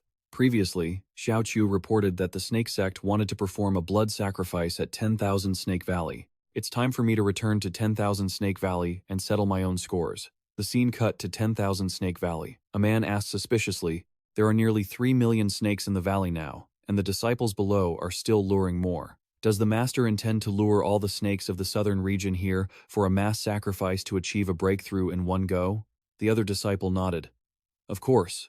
That's why the master hasn't gotten involved in the Qinchu War. Wu Mosho said, that's right. Even though we aren't participating in the war and don't accept their resources or stipends, our neutral stance has kept us safe. We aren't being harassed or destroyed by the Qin state. Times are changing. Only by increasing our strength can we reign supreme. Another person added eagerly, by sacrificing several million snakes, the master will surely break through to the mid-stage of the core formation realm and we'll all benefit from it. One elder hesitated. This sacrificial ritual is like draining a pond to catch fish. I'm afraid the snake population won't recover for 100 years. Another elder didn't care. We're sacrificing humans for cultivation.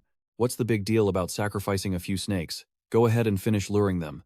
Just then, Xianxia descended from the sky. Marvelous. What a magnificent sight. Kui Yuan immediately stepped forward to welcome him. Congratulations, junior brother, he continued. My talent is inferior to yours, and I've been stuck at the peak of foundation establishment for 50 years. Now that my lifespan is almost up, thank you for not abandoning me and for agreeing to bring me along, Xianxia laughed. I'll give your words a 0. Senior brother, we've been close friends for years. Don't be so formal, he consoled him. With this blood sacrifice, you'll also be able to break through to core formation and extend your life. Kui Yuan replied joyfully, then I accept your kind words, junior brother. Xianxia nodded with a smile. That's more like it. Right then, he issued a reminder. Junior brother Kui Yuan looked at the sky and gave the order, the time has come. Activate the formation. Xianxia replied confidently. The disciples are all eager and waiting. He added, heaven and earth are indifferent, treating all things like straw dogs. Following his command, the Great Blood Sacrifice Formation was immediately activated.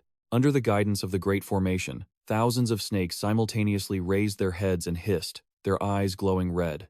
Xianxia continued to chant, 10,000 Snake Peak Sacrifice.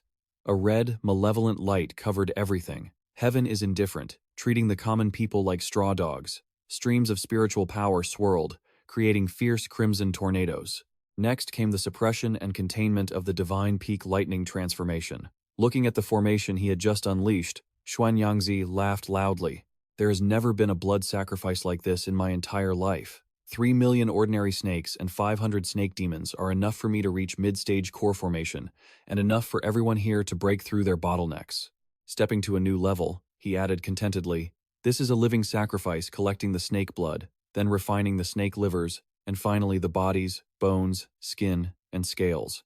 Everyone joined their strength together. Xianxia shouted, everyone, link with the 10,000 Snake Peak. How much energy you can absorb depends entirely on your own fortune. All the disciples replied in unison, yes, master. In another corner of the grand formation, Xiaobai said in terror, oh no, I've been dragged into the formation too. He tried to stay calm and told himself, I had a feeling Xu Hei would come, but I have no idea when he'll actually arrive. His gaze became determined, but he thought, when Xu Hei comes, I can't just sit here and wait to die. I'll fight back first and see what happens. He took out a pill, gritted his teeth, and said, at the very least, I have to stall them. Let's try the improved version of the invincible poisonous pill. The pill flew instantly toward where the enemies were standing. It hovered in midair, emitting a faint haze. As soon as the pill was activated, the group shouted in unison, what is this? Then, chaos erupted. The face of one disciple became distorted, and he cried out in horror, brother! In the blink of an eye, everyone started to be affected. What is happening? Is brother melting? Someone else shouted immediately, quick! Use your internal energy to protect yourselves and get away from this poison. Run! By now, the poisonous mist had almost covered the entire space. A disciple said in fear, Can this poison even corrode the master's peak-level array of 10,000 snakes? Kuei Yuan looked at the scene before him and chuckled. Interesting, Xianxia replied immediately. This is truly interesting. Leave this to me, brother. Right after that, he unleashed a 5 elements poison-neutralizing palm, but the result left Xianxia startled. What? Looking at what he had sealed, he couldn't help but be surprised. A seal? Is this a pill? Without further hesitation, Xianxia directly unleashed his divine technique, the 9 elements origin palm. Not bad, I didn't expect to gain this extra poison. I'll give it a 7 out of 10. Xiao Bai, exhausted and desperate, thought to himself, a gold core cultivator is truly terrifyingly strong. I'm afraid I won't survive this. Xu Hei, you absolutely must not come here. Xiao Bai screamed desperately in his mind. I don't want to die. I haven't yet. He immediately used an escape technique while thinking, wondering how deep this barrier went into the ground. Earth evasion technique. Xianxia noticed him with a mere glance. Trying to run? He flicked his hand and used a divine technique, gravity manipulation. Xiao Bai was immediately forced to reveal himself. I knew I'd be found. Xianxia looked at the snake demon before him and asked coldly, a snake demon who hasn't even reached the Foundation establishment stage yet? Where is your friend? Seeing the opponent remain silent, he gave a cold laugh. Not talking, are you? His gaze gradually turned icy. Although I admire you not just for your pills, but for your courage, do you think you can kill my disciples right in front of me? He raised his hand to form a seal, determined not to show any mercy. A burst of divine energy transformed into a spear and lunged forward, the soul-piercing spear. Xiao Bai couldn't help but cry out in pain. Afterward, Xianxia ordered, begin the blood sacrifice. Don't leave a single one alive. All the disciples connected to the snake array, every one of them replied in unison, yes, master. The scorching spiritual energy, hot as lava, swallowed Xiao Bai's entire figure. When the red glow gradually faded, only a deep, glowing red pit remained. A disciple said excitedly, I can already feel the power. Another, filled with adoration, said, as expected of the master, we will follow you for the rest of our lives. Looking at the scene before him, Xiao Bai couldn't help but silently condemn them. The law of the jungle is nature's rule, but must you be so cruel? Doing this will lead to the complete extinction of the snakes in this land. This is a slaughter. Just then, a disciple shouted in joy, I'm about to break through to the 8th level of Qi refining. Foundation establishment pill. Foundation establishment stage. Break for me. Countless white rays of light erupted violently. At that very moment, a white streak flashed by, surprising everyone there. Outside the grand formation, Xianxia looked at the situation and said, luring this white snake out was the right way to catch his accomplice. He watched Xu Hei rushing in and sneered. Quite smart. Knowing to charge toward the array. Cui Yuan spoke up unexpectedly. Can this flying sword weaken a junior brother's protective aura? He warned immediately. Junior brother, be careful. This flying sword is a bit strange. Just then, a disciple screamed in terror. Someone is ambushing us. He gritted his teeth and continued. Damn it, to think they'd strike while we were breaking through. Xiao Bai saw that figure and was stunned. It's Xu Hei. Xianxia immediately used his divine technique, Universe Lock. He stared at Xu Hei and said, I didn't expect it to be a Foundation establishment. Great demon, come out here. When Xu Hei was forced to reveal himself, Xianxia laughed coldly. So it was you. Xu Hei struggled in vain, unable to move. This gravity manipulation is too strong. Xianxia looked at him and said, my wooden puppet clone was destroyed by you, right? You arrived at just the right time. Your spiritual energy and vitality, I'll give you a 9 out of 10. Xu Hei shouted angrily. Get your filthy hands off me. A total poker-faced jerk, he thought. Xianxia replied coldly. Noisy. Into the array you go. Completely suppressed, Xu Hei thought to himself. As expected, a Foundation establishment cultivator has no chance against a gold core cultivator, especially one at the peak of his power. Those 3 from the Purple Clouds Pavilion were nothing compared to him. Right after that, he thought confidently, but I still have the treasure Black Emperor left behind. A memory of the old instruction echoed in his mind. Wait until a life-or-death moment to open this. The treasure inside can hold its own against any opponent. Xu Hei took out the object and stared at it. A bronze mirror, the Black Emperor's quality is uncertain. Seeing the shape of the artifact, Xianxia thought in surprise. Is that the mirror the Black Emperor tried to steal from Purple Cloud's Pavilion? Xianxia's expression changed instantly. This is the Heaven Demon Mirror of the Purple Clouds sect. He thought in shock. Hundreds of years ago, the Purple Clouds sect seized this mirror. but to this day, no one knows the secret to activating it. I never expected this snake demon. Immediately after, the mirror activated in Xu Hei's hands, gradually growing larger. Xianxia was startled. It's growing? Is it trying to lock onto me? Seeing the mirror, not reacting further, Xianxia sneered. No movement, just putting on a show. Immediately after, he struck out with his palm. Universe primordial palm, break for me. The moment the two powers collided, the entire space shook violently. The people below exclaimed, "Such immense power!" Xiaobai cried out in relief. "The gravity manipulation is gone. I'm finally free." He looked at Xu Hei flying above with admiration. "Black Emperor, you really didn't lie to me." He watched in amazement, realizing that this thing could actually go head-to-head with a gold core cultivator. Across from them, Xianxia looked at his palm and said irritably, "So this is the effect of that mirror? I underestimated it. It's too bizarre. What on earth is that mirror?" Hua Yuntian observed the situation and asked, "Can it really fight the master to a draw?" Others chimed in. Wu Moqiu nodded and replied, "It's an image. It doesn't just look exactly like the master. Its attacks are identical too." "What kind of artifact is this?" Xianxi's face darkened, his entire body radiating killing intent, while the mirror reflected the battlefield back, red as blood.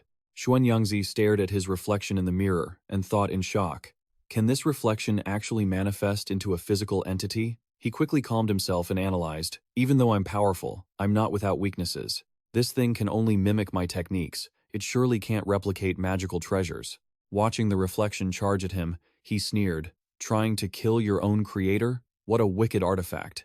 Xianxi thought disdainfully, "I give you a 0. No sooner had he finished speaking, he immediately summoned his treasure, the dragon-subduing sword. His expression shifted when he saw an identical sword appear in the reflection's hand. What? Xianxi couldn't believe his eyes. It could even copy magical treasures?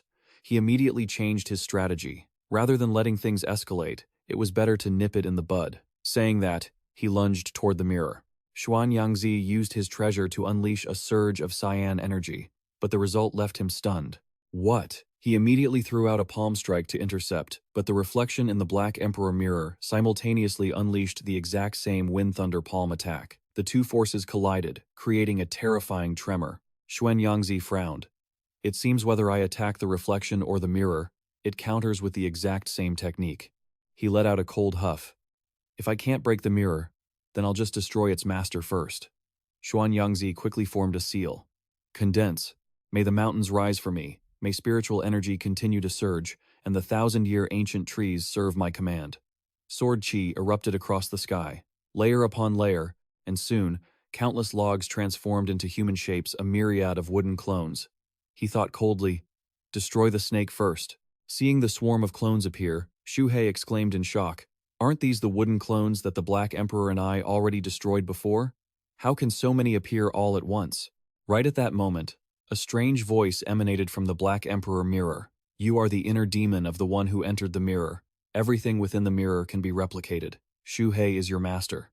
If the one who entered the mirror is attacked, you must use the corresponding technique to block and protect with your life. Xu Hei was baffled.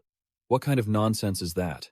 Stop messing around. Immediately, the Black Emperor mirror erupted with dark demonic light. With the Black Emperor protecting him, the reflection's aura surged, its power amplified, and the reflection simultaneously unleashed its own divine ability, wooden clones. Moments later, the very techniques Xianxi had just cast began appearing from within the mirror, reflecting the exact same spells he had unleashed. Blue light streaks illuminated the sky, attacking the wooden clones Xianxi had created. Seeing this scene, his expression darkened. The wooden clones can't even touch the snake, and instead, I've triggered the mirror's protective instinct, making its counterattacks even stronger. He thought in horror, there are more of them than my own wooden clones, and their power seems even greater. Is this the true power of the Black Emperor's treasure? Just how strong must it have been at its peak? Taking advantage of the chaos, Xu Hei rushed toward the heavily injured Xiaobai, thinking, this is a great opportunity. I'll save Xiaobai first. Xiaobai started to speak. But Xu Hei interrupted. Don't talk, just rest for a moment. Xianxi watched the chaotic scene with fury, and looking at the clones pouring in, the crowd shouted, the clones are attacking, run. Even if they are just clones, we are no match for them. Meanwhile, Xianxi realized he was still being suppressed by the Black Emperor mirror. He was trapped and couldn't break free from the mirror's influence for the time being. This isn't going well. It seems only someone else can destroy this snake. Xianxia looked toward the formation and said, "If that's the case, then I'll play with you a while longer."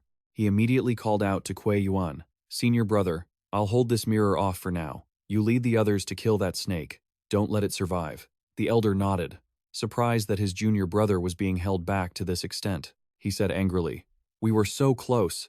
That detestable snake demon." He turned and roared, "Disciples, hear my order. Stop the blood sacrifice. Everyone charge. Go all out and kill the snake demon." All the disciples responded in unison. "Yes, Grand Elder," he added. "Leave the remaining wooden clones to me." Xiaobai finally reached Xu Hei and said emotionally, "Xu Hei, I knew you would come." Xu Hei quickly cut him off. "Talk less. Focus on healing first. A fierce battle is still waiting for us." Hearing this, the two snakes quickly took out medicinal pills, blood-replenishing pills, bone-refining pills, essence-restoring pills, and the heavenly demon technique for healing. Not long after, a disciple spotted the two snakes and shouted, "Found them!" He immediately rallied everyone. "Everyone! Attack together and kill them." Xu Hei turned and instructed Xiaobai. "Xiaobai, I'll go first. Protect yourself well. If your injuries improve, find a way to destroy the cauldron and save the others." Xiaobai nodded and replied, "Xu Hei, don't worry, I have a way to break this cauldron." Immediately, the crowd began throwing talismans, fire explosion talismans, wind seal talismans, and lightning fire talismans. As they threw them, the disciples cried out in fear, "That monster is too fast, we can't hit it." Just then, a massive figure rose from the ground, and Xu Hei immediately cast his earth-piercing nail spell. Right after, Xiaobai unleashed its fire snake technique. Observing the barrier surrounding the 10,000 snake cauldron, it took out a poison pill and whispered to itself, "If I'm not mistaken, this poison pill should be able to corrode the barrier." The moment the pill touched the light screen, the barrier began to erode, creating a hole. Xiaobai rejoiced. It worked. A deafening explosion echoed through the air as the barrier shattered into pieces. Blood-red light filled the sky, and waves of demonic energy rolled out like a tide, submerging the world in a gloomy red hue. Taking advantage of the hole in the barrier, the crowd shouted, "Take this chance. Everyone who can run, get out of here now." The snakes, their eyes glowing blood red, still targeted the disciples. Xiaobai turned to Xu Hei and said, "Xu Hei, blow the poisonous smoke over there." Xu Hei immediately pulled out a talisman. Gale Talisman. The wind rose, and a vibrant green light diffused like ripples on water, forming thin rings that covered the area. Under the spreading toxic smoke, the disciples panicked and screamed, "Run!" An elder immediately ordered, "All lower-level disciples, fall back." Then, Xianxia continued to command, "Guard the exit of the 10,000 Snake Valley. Don't let those snakes escape. Leave these two snakes to us, the Intersect Foundation Establishment cultivators," he shouted. "Senior brother, leave this snake to me." Kuei Yuan immediately blocked him. "Junior brother, don't be reckless." His eyes turned cold. "The debt for what they did to us before today is the day we settle it." Xianxia formed a seal and cast a divine ability. The virtuous are like water. Water benefits all things and does not contend with them. Moments later, a water prison manifested. "Water prison cage," Xu Hei sneered. "Water benefits all things, you say? Damn it, if that's the case, why is it no benefit to me? If there's no conflict, why are they cornering me?" He immediately counterattacked. "Die." At that very moment, Xu Hei activated his protective Dharma treasure. The protective jade shine attacked him, making him cry out in pain against his will. Wu Masho quickly shouted, "Little junior brother, your wounds have just healed. This fight isn't for you. Take your pill and meditate to heal." Xu Hei thought bitterly. It's a shame that protective jade broke. Next time they attack, they're dead for sure. Watching the scene, Wu Masho thought to himself, little junior brother was sent flying with one blow. This snake isn't just cunning. Its power can't be underestimated. Its Dharma treasure can even restrain our master. Who knows how many trump cards it has left? He immediately delegated, "Liu Fei, Su Bo, Wang Ping. You three go first. Coordinate your attacks." The three replied in unison, "Yes, senior brother." Su Bo quickly set up a formation, Heavenly Vine Spirit Binding Formation. Countless vines burst from the ground, causing Xu Hei to think in surprise. Wood Spirit Roots? Liu Fei struck simultaneously. Mysterious Fire Heavenly Net. Xu Hei saw their tactic and understood immediately. Wood combined with fire, so that's their game. Xu Hei quickly defended with a water barrier and immediately summoned his puppet. Stone Puppet. Break their formation for me, Subo said in shock. A stone puppet? Lu Fei's mysterious fire is completely useless against it. He gritted his teeth and roared, Heavenly Vine spirit-binding formation, I'll destroy you this time. Suddenly, Subo felt the ground collapsing. Oh no, earth-sinking technique, but he quickly realized something was wrong. That's not right, this is just a puppet. Xu Hei, standing to the side, couldn't help but scoff with disdain. Liu Fei cursed angrily. You idiot. Liu Fei put all her strength into her finishing move. Heaven-piercing mysterious fire strike. Xu Hei wasn't any slower. Fire serpent technique. Two flames collided in midair. Liu Fei said in terror, My mysterious fire, it's being suppressed? How is that possible? No sooner had she spoken than she was sent flying by Xu Hei's flames. Wu Mosho immediately gave the order. Liu Fei, tend to your wounds. Wang Ping. Wang Ping stepped forward and replied, Let me deal with the earth spikes. Xu Hei countered without hesitation. Mad Dragon Tail Swipe. Xiao Bai called out anxiously. Xu Hei, he thought worriedly. The recovery pill won't let me fight for long. The biggest threat on their side hasn't even made a move yet. Right then, the heaven and earth's energy shifted. Wu Mosho thought to himself, The energy is solidifying, the atmosphere has changed. This energy is terrifying. A disciple looked up at the sky and gasped. Everyone, look up. What is that? In the sky, a massive mountain made of spiritual energy was slowly descending. Mountain-crushing seal, Wang Ping exclaimed in terror. Has this snake demon really evolved to this level? He yelled in desperation. Senior brother, save me! Wu Mosho immediately drew his sword. Mysterious Yang heaven-slashing sword. Sword light tore through the sky. Chop it down.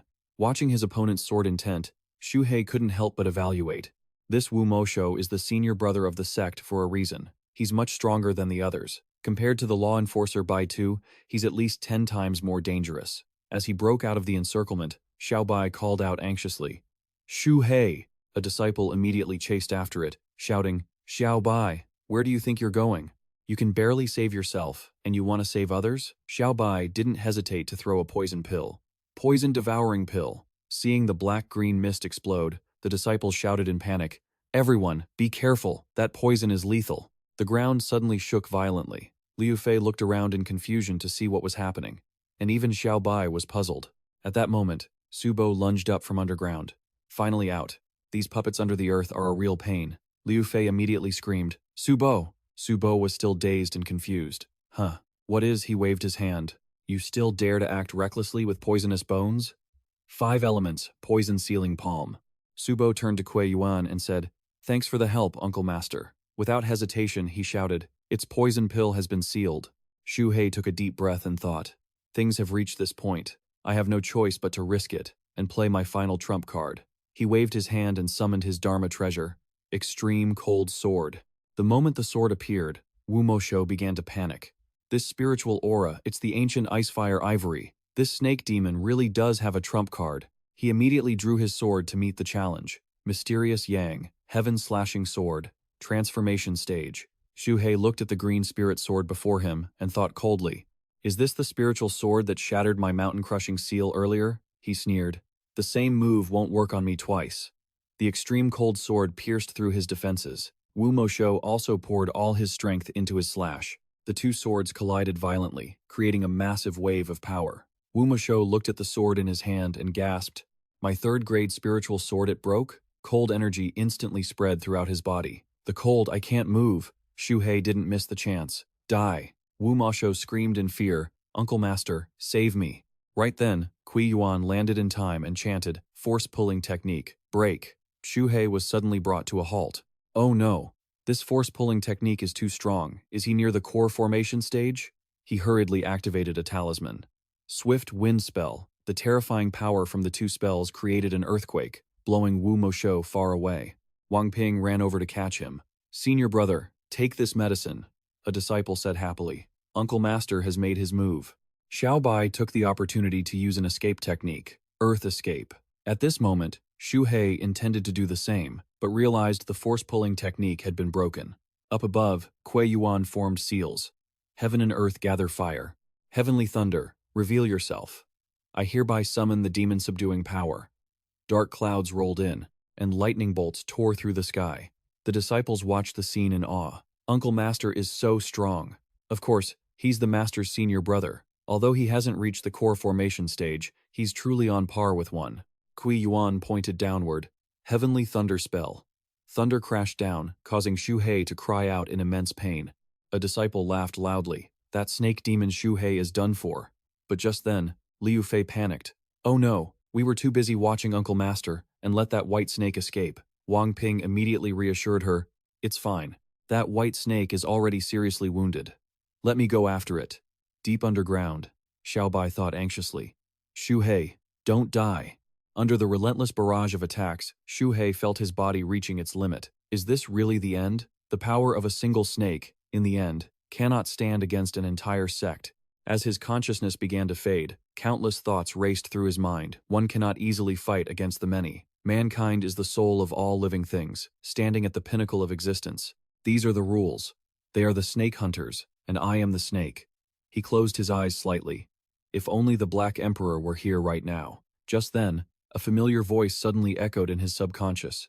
Xu Hei, I ask you. Xu Hei was startled. The voice sounded so familiar and distinct, like Elder Diao Long, yet also like himself. He tentatively spoke. Elder Diao Long, am I dead? The voice calmly asked back. Xu Hei, why aren't you running? Xu Hei paused. That's right, isn't it? Why am I not running like I do every other day? If it were before, I surely wouldn't have come here. He fell silent for a long time, then smiled. Perhaps if this is a one-way trip, then so be it. Memories of years past flashed through his mind. Destroy me. Use my head to get close to the Qin State cultivators. He thought painfully. No. Diao Long approached and sighed. Alas, what a pity. Black Emperor then asked, why aren't you running away? Xu Hei said firmly. This is my home. Why should I run away? Diao Long continued to ask. Why are you risking your life? He replied indignantly. They destroyed my family and slaughtered my kin. If I don't risk my life, who will? Diao Long asked one last time. Do you have any regrets? Xu Hei wore a calm smile. Even if he were to die, he would have no regrets. Hearing that answer, Diao Long smiled with satisfaction. Very well, rise of the inverse scale. As soon as the words fell, countless broken fragments of memory swirled before Xu Hei's eyes, and suddenly, a violent surge of energy erupted within his body. Having reached the rise of the inverse scale, Xu Hei felt the changes in his body with astonishment. My spiritual roots are expanding, he thought, tightening his tail. And my true energy is surging. Watching the true energy flowing, Kui Yuan was stunned. This is an eerily colored true energy. While comprehending it, he couldn't help but ask himself, what is an inverse? Just then, a bolt of lightning struck from the sky. The strike left Kui Yuan wide-eyed as he shouted, Isn't this my heaven's lightning curse? Xuan Yangzi's expression shifted instantly. This is the 4-9 heavenly tribulation. The heavenly tribulation only descends during core formation. Why is it appearing on a snake in the early stage of foundation establishment? He was terrified by his own thoughts. As the tribulation descended and the inverse scale emerged, Xuan Yangzi immediately shouted, Do not let him survive the tribulation. Destroy him. Yet, strangely enough, anyone who neared where Xu Hei stood was struck by lightning, unable to resist. Being kept at bay by Black Emperor's mirror, he gritted his teeth in anger. Damn it, I can't break free. I have to save my magic. Otherwise, whatever move I use, he'll just copy it. Kui Yuan immediately formed hand seals. Heaven's lightning curse. Destroy him. But as the lightning touched the heavenly tribulation, it was swallowed whole. Cui Yuan was stunned. My heaven's lightning curse was absorbed by the heavenly tribulation?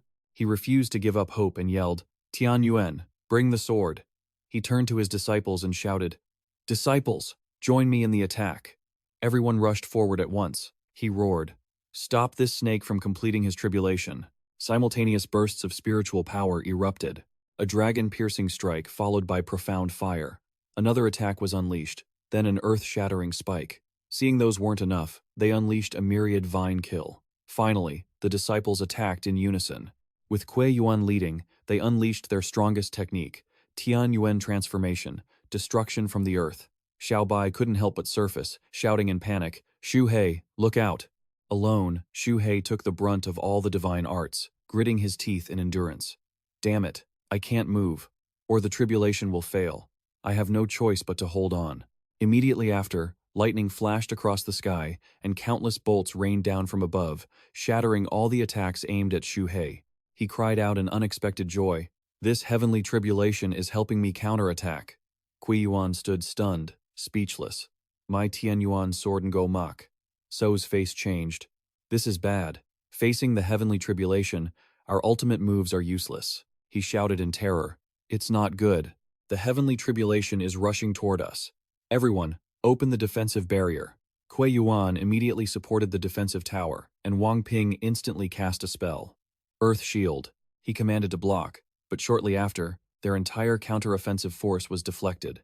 Seeing the unfavorable situation, Kui Yuan said in a low voice, attacking while he undergoes the tribulation, the snake demon will use the heavenly tribulation to strike back.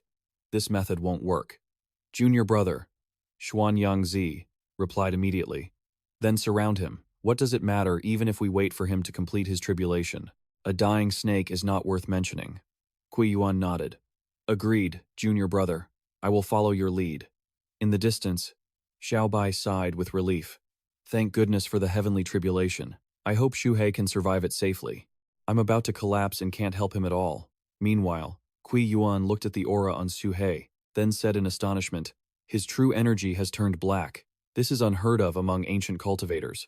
Could he be a demonic cultivator? Xu Hei, however, was completely oblivious to everything. Outside, this heavenly tribulation isn't just failing to hurt me. It's actually helping me counterattack. I just need to focus on my breakthrough. In his subconscious, lines of a technique emerged. This technique was passed down from the Supreme Void Ancestral Dragon, the only way for a snake to transform into a dragon. The 9 transformations of the true dragon. Each line of the incantation appeared one after another. 9 transformations of the true dragon. Forge dragon scales, temper dragon bones, create dragon veins, form dragon blood, grow dragon claws, establish dragon might, condense dragon body, ignite dragon soul. Xu Hei gradually understood the true meaning of the technique. Each transformation was not just a change in physique but also a transformation of the spirit. The first transformation of the 9 transformations of the true dragon. The dragon scales reached perfection. Countless memories flashed through his mind, and it seemed he finally understood something. Now I finally understand why my scales grew wildly after I traveled thousands of miles to rescue Xiaobai and the Wolf King. Why, after I faced He Luohua and used the Lianshan Absolute Black at all costs, my scale count increased sharply. He opened his eyes slowly. Because I am perfecting my own Tao. Without the inverse scale, I could never become a true dragon.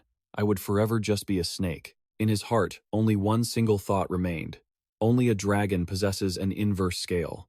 Cui Yuan looked in horror at the powerful spiritual light radiating from Xu Hei and said, what kind of true energy is this? It's completely different from before. Has this snake demon successfully survived the tribulation? Xu Hei slowly raised his head, his eyes scanning everyone like wildfire. Those of you who invaded my home today and touched my inverse scale, none of you will leave here alive. A powerful aura emanated from Xu Hei. He let out a roar and charged toward the group. Those of you who invaded my home today, touched my inverse scale, none of you will leave here alive. As the heavenly tribulation faded, Xu Hei immediately formed hand seals. The heavenly tribulation has dispersed. Heaven and earth gather energy. The heavenly lightning turns faint. Kui Yuan rushed toward him, shouting, now I summon the law to subdue the demon. Just then, a flash of lightning tore through the wind. He hurriedly tilted his body to dodge, feeling a secret sense of dread. This speed, it's many times faster than before. Hua Yuntian charged forward bravely. The snake demon is dying. The others, seeing this, called out to Yuntian with worry. He quickly warned, junior brothers, run. Hua Yuntian immediately deployed his movement technique, water-like non-constant form. Right after, he launched a counterattack. Wolf slash. Xu Hei said coldly. Too slow. Hua Yuntian. You really are a joke. Hua Yuntian stared in shock at the scene before him. My treasured sword? It's broken? Before he could even recover, he realized something was wrong. No, look at his eyes. Xu Hei stared at him with cold, icy intensity. Without your protective jade, what right do you have to watch me die? He thought to himself. Xiaoju, I've avenged you. After taking one down, Xu Hei immediately cast a spell to pin the others in place. Heavenly Vine, Shield, Earth Armor. Xu Hei sneered. Trying to tie me down while waiting for reinforcements? You can neither defend nor dodge this. True Fire Serpent. A raging sea of fire surged forward. Liu Fei rushed over to where Wu Mosho stood, frozen in shock. Junior brother, go. Once the master escapes, we can definitely avenge our juniors. Cui Yuan turned to the others. Junior brothers, fall back. Xu Hei thought in confusion. What is this old monkey up to now? Cui Yuan gritted his teeth and shouted, You foul beast, pay with your life. 4 formation banners slammed into the ground simultaneously. 4 symbols snake trap. Xu Hei was stunned. A formation? He lunged forward immediately. Don't even think about locking me in. Kui Yuan quickly shifted his hand seals. Spirit banners as guides, heaven and earth as the cage. From all 4 directions, light converged into a massive prison. Xu Hei attacked frantically. Break for me. Seeing the formation, I'm shaking violently. Kui Yuan said in terror. This snake demon's entire body is brimming with chaotic energy. The old man continued to reinforce the formation. 4 symbols rotate, suppress the heaven and earth. Xu Hei fought back with terrifying ferocity and roared, Damn it, break! Seeing the formation about to shatter, Wu Mosho immediately released his magical artifact. I can't let him keep striking. The glazed pagoda, a massive tower, descended from above. Suppress! Light from the pagoda enveloped Xu Hei. Hit by the pagoda's glow, his body felt heavy, his speed slowed, and his strength plummeted. I must find another way to break this trap. Outside the formation, the elder continued to strike. Heavenly thunder annihilation. Juniors, join me and wipe him out. Xu Hei looked at the group preparing a combined attack and sneered, trying to gang up on me? He continuously formed seals for the Windblade technique, Mystic Fire Heaven Net.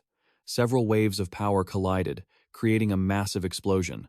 As the dust cleared, Kui Yuan asked anxiously, Did we destroy him? Seeing the figure still standing tall within the formation, everyone turned pale. This monster, layers of defense kept appearing on Xu Hei's body. Rock armor, earth shield, golden light barrier. He calculated silently. Thankfully, my chi is enough to maintain all these defenses, but it will eventually run dry. I can block 1 attack, but not 10. I must find a way to break this deadlock immediately. Lu Fei looked at the 16 layers of shields around Xu Hei and said in horror, Earth shield, I've only ever seen 8 layers at most. How does he have 16? Wu Mosho, standing nearby, took a deep breath. That is a high-level Tier 2 spell, well beyond his cultivation level. Kui Yuan received a message from Xianxia, senior brother. This snake cannot be underestimated. Quickly summon Han Duo to guard against any mishaps. The elder nodded and replied, Understood.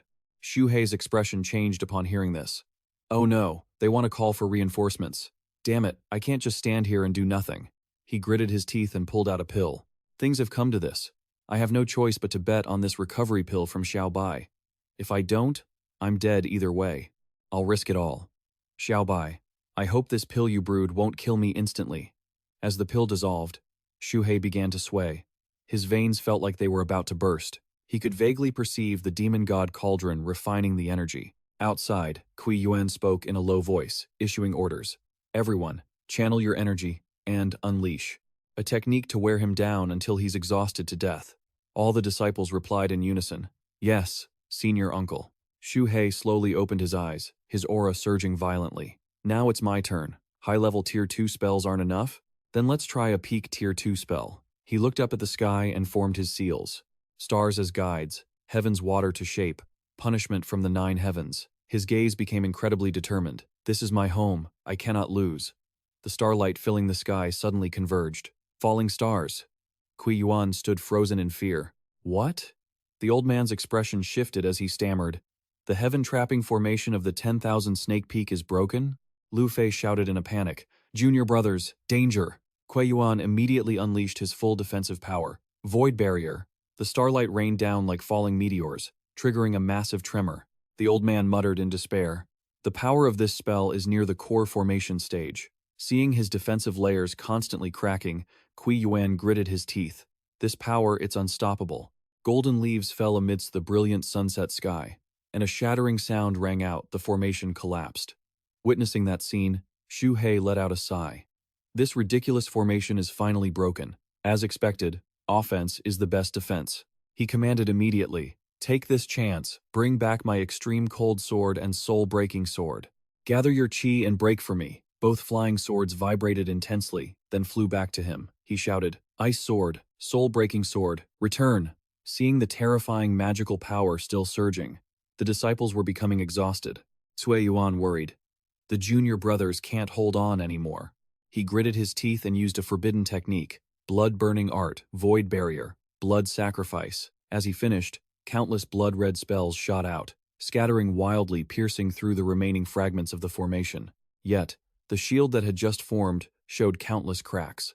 He panicked. Could even his blood-sacrificed artifact not hold it back? He gritted his teeth to hold on and spat out a mouthful of blood. Even by using all his internal spiritual energy to defend, his organs were now severely damaged. Just then, a beam of sword light suddenly shot forward, causing the group to tremble. What is that now?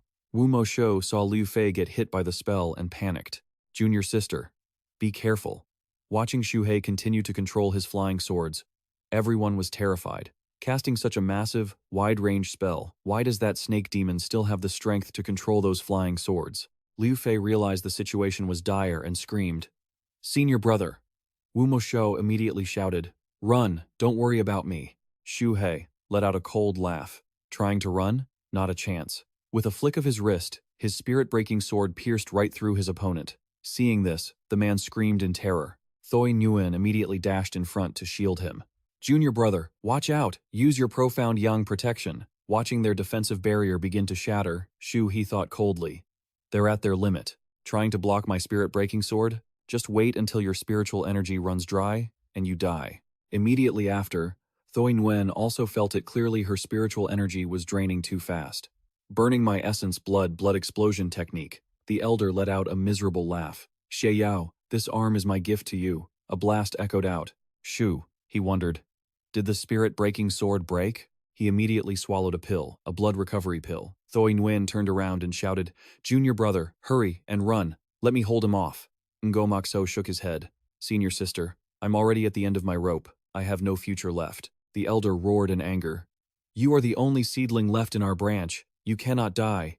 Get out of here, now." Xu Hei stared at the two men coldly. "I told you, no one is getting out of here alive today." He immediately chanted a spell, and the ancient ultra-cold ice and fire ivory sword froze them solid. Thoi Nguyen was hit by the evil spell, his whole body constricted by blood-red vines. He screamed, "The heavens will sex technique, I can't hold it back anymore." The old man let out a shrill roar, and Xu Hei followed up with a shout. "With the soul-burning technique under such a violent collision, you've lost all your strength against my ultra-cold sword." The surges of power collided and shattered into the wind, their weight felt even by those on the sidelines. Wu Moshen gritted his teeth and stood up. "Senior Uncle Thoi, you saved my life. I cannot die. I must survive." After the long battle, Xu Hei felt his bones breaking and his inner energy depleting, but he refused to just stand by and watch Wu Moshen run away. His eyes turned icy. He had to finish this. Xu Hei immediately unleashed his magic, summoning his puppet snake. Just then, a small silhouette crawled on the ground toward him. Wu Moshen saw the puppet and was stunned. "What the hell is that?" He laughed contemptuously. "Just a little snake? And here I thought." At that moment, Xu Hei quietly formed a seal. The earth puppet art. Transposition. His body instantly became the perfect bait for the little snake. Xu Hei appeared right in front of Wu Moshen, thinking coldly, "I said it before, I'm not sparing anyone. I keep my word." In the distance, Huyen Duangtu roared, "No, senior brother, disciples. I must destroy that snake demon." He shouted furiously, Huyen Duang fist. He was fanatically burning his life force.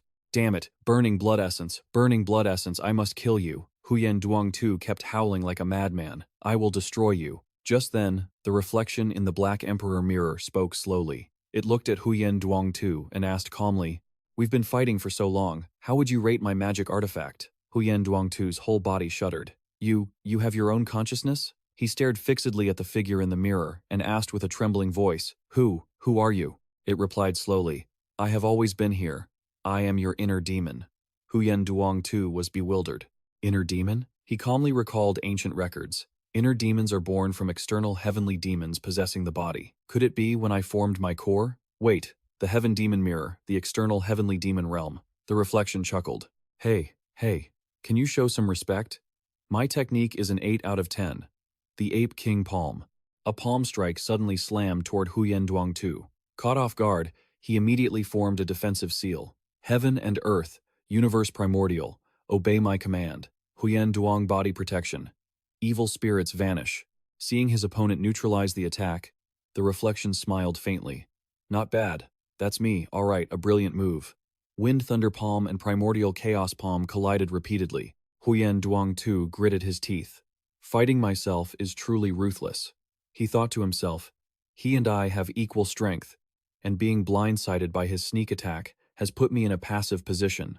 In the distance, Xu Hei struggled to stand, thinking, my inner energy is completely drained, my meridians and bones are fractured. A battle of this level is beyond my reach. Luckily, the mirror has the upper hand. Just then, Huyen Duangtu was suddenly pinned by a magic artifact. Primordial cauldron, trap him. The giant cauldron descended from the sky. Huyen Duangtu's face changed. It's over. Once trapped by the cauldron, the situation is even harder to turn around. At the moment of crisis, a surge of power suddenly shot toward the battlefield. He asked angrily, who's there? Huyen Duangtu saw the silhouette and sighed in relief. You're finally here. Xu Hei saw this and became anxious. Damn it, another core formation expert? Is it fated that even with all my efforts, I will still lose? Han Dok smiled as he looked at Huyen Duangtu. Huyen Duangtu, are you in big trouble? Such heavy casualties, what happened? Suddenly, Xu Hei remembered the scene from earlier and thought, did the old man summon this core formation expert using the jade pendant? Han Dok scanned the battlefield and said, Huyen Duangtu, there are corpses of the snake-catching sect disciples everywhere. What on earth happened? Huyen Duangtu grew impatient and barked. Han Dok, stop asking useless questions. First, help me get rid of that snake. Han Dok laughed.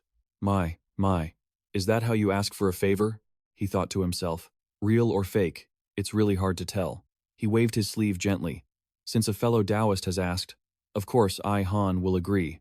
But what about the price? Hearing this, Huyen Duangtu shouted impatiently at a Foundation establishment beast. You only need one finger to crush it. He gritted his teeth and said, hurry up and attack. Stop dragging your feet.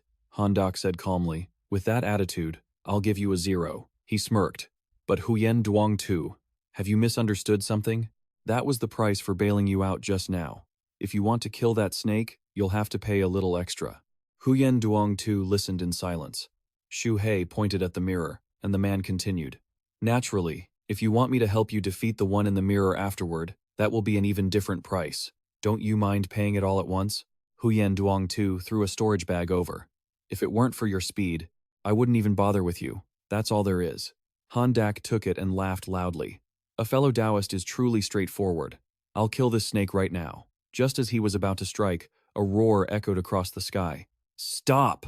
A massive wave of demonic energy surged in. Han Dok sneered. Taking someone's money to work for them, you can barely keep your own life, yet you still dream of saving that snake? Xu Hei looked up. Is the universe really trying to wipe me out? But then, he suddenly froze. This is Huyen Duangtu's eyes widened, and Han Dok's expression shifted too. A massive figure was descending from above. Han Dok was stunned to recognize a golden core great demon, and then a rumbling sound echoed. The benefactor is here.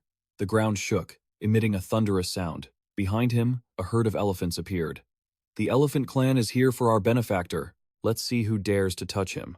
Xu Hei smiled in relief. Jin Man, you successfully formed your core. Xiao Bai also let out a breath of relief.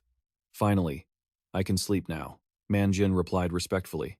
Yes, thanks to the benefactor's medicinal pill, I successfully overcame the 4-9 heavenly tribulation.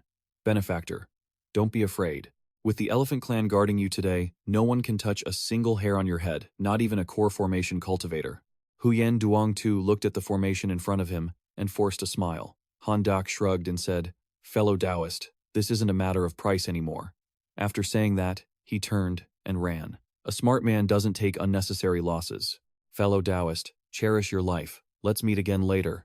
Huyen Duangtu roared in anger. Han Dok, you coward. You know the situation is bad. Huyen Duangtu immediately made a plan. Continuing to fight now would likely lead to death.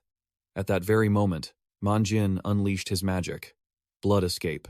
Man, Kim shouted in anger, issuing a warning. Xianxia, you still want to use the blood escape technique? He rushed to chase after him. Stop right there. You wounded my benefactor and you still want to run?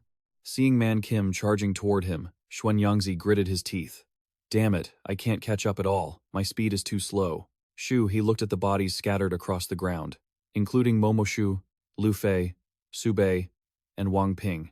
After the brutal life-or-death battle between the two sides last night, the 10,000 Snake Valley sect had lost hundreds of chi-refining disciples, along with the 5 disciples under Xianxia's command and the sect's Grand Elder. At that moment, Man Kim walked over to Xu Hei and said with emotion, "Benefactor, look at these snakes. They are all bowing to you. They are accepting you as the new Snake King." Xu, he looked into the distance and smiled slightly. "Old Snake King, the inheritance you spoke of to me back then, I suppose I have finally fulfilled it." As soon as he finished speaking, he could no longer hold on, and his body slowly slumped down. Man Kim rushed over to catch him. "Benefactor, benefactor, wake up." The reflection of Xianxia stepped out, frustrated, and said, "He managed to get away." Then he calmed down. Though he noted that Xianxia had been heavily wounded and was in hiding, he likely wouldn't bother the master for a while. Time to head back. His figure instantly transformed into a ray of light, darting straight into the Black Emperor mirror. Xu, he slowly opened his eyes to see the Black Emperor mirror hovering in midair. He was stunned. "Is that the Black Emperor mirror?" He watched as the mirror flew back on its own and muttered, "The Black Emperor mirror returned by itself? I wonder if Xuanyangzi is dead yet." The mirror was no longer as radiant as before, and it even had a crack in it. The Black Emperor had once said it could only be used once. Now, it was useless. Just then, Man Kim rushed in, panicked. "What? How could you let some unknown object fly in here just like that?" "Shoo," he immediately shouted. "Oh, stop complaining and get out of here." Man Kim was overjoyed to see that Shu had woken up. "Benefactor, it's been 3 days.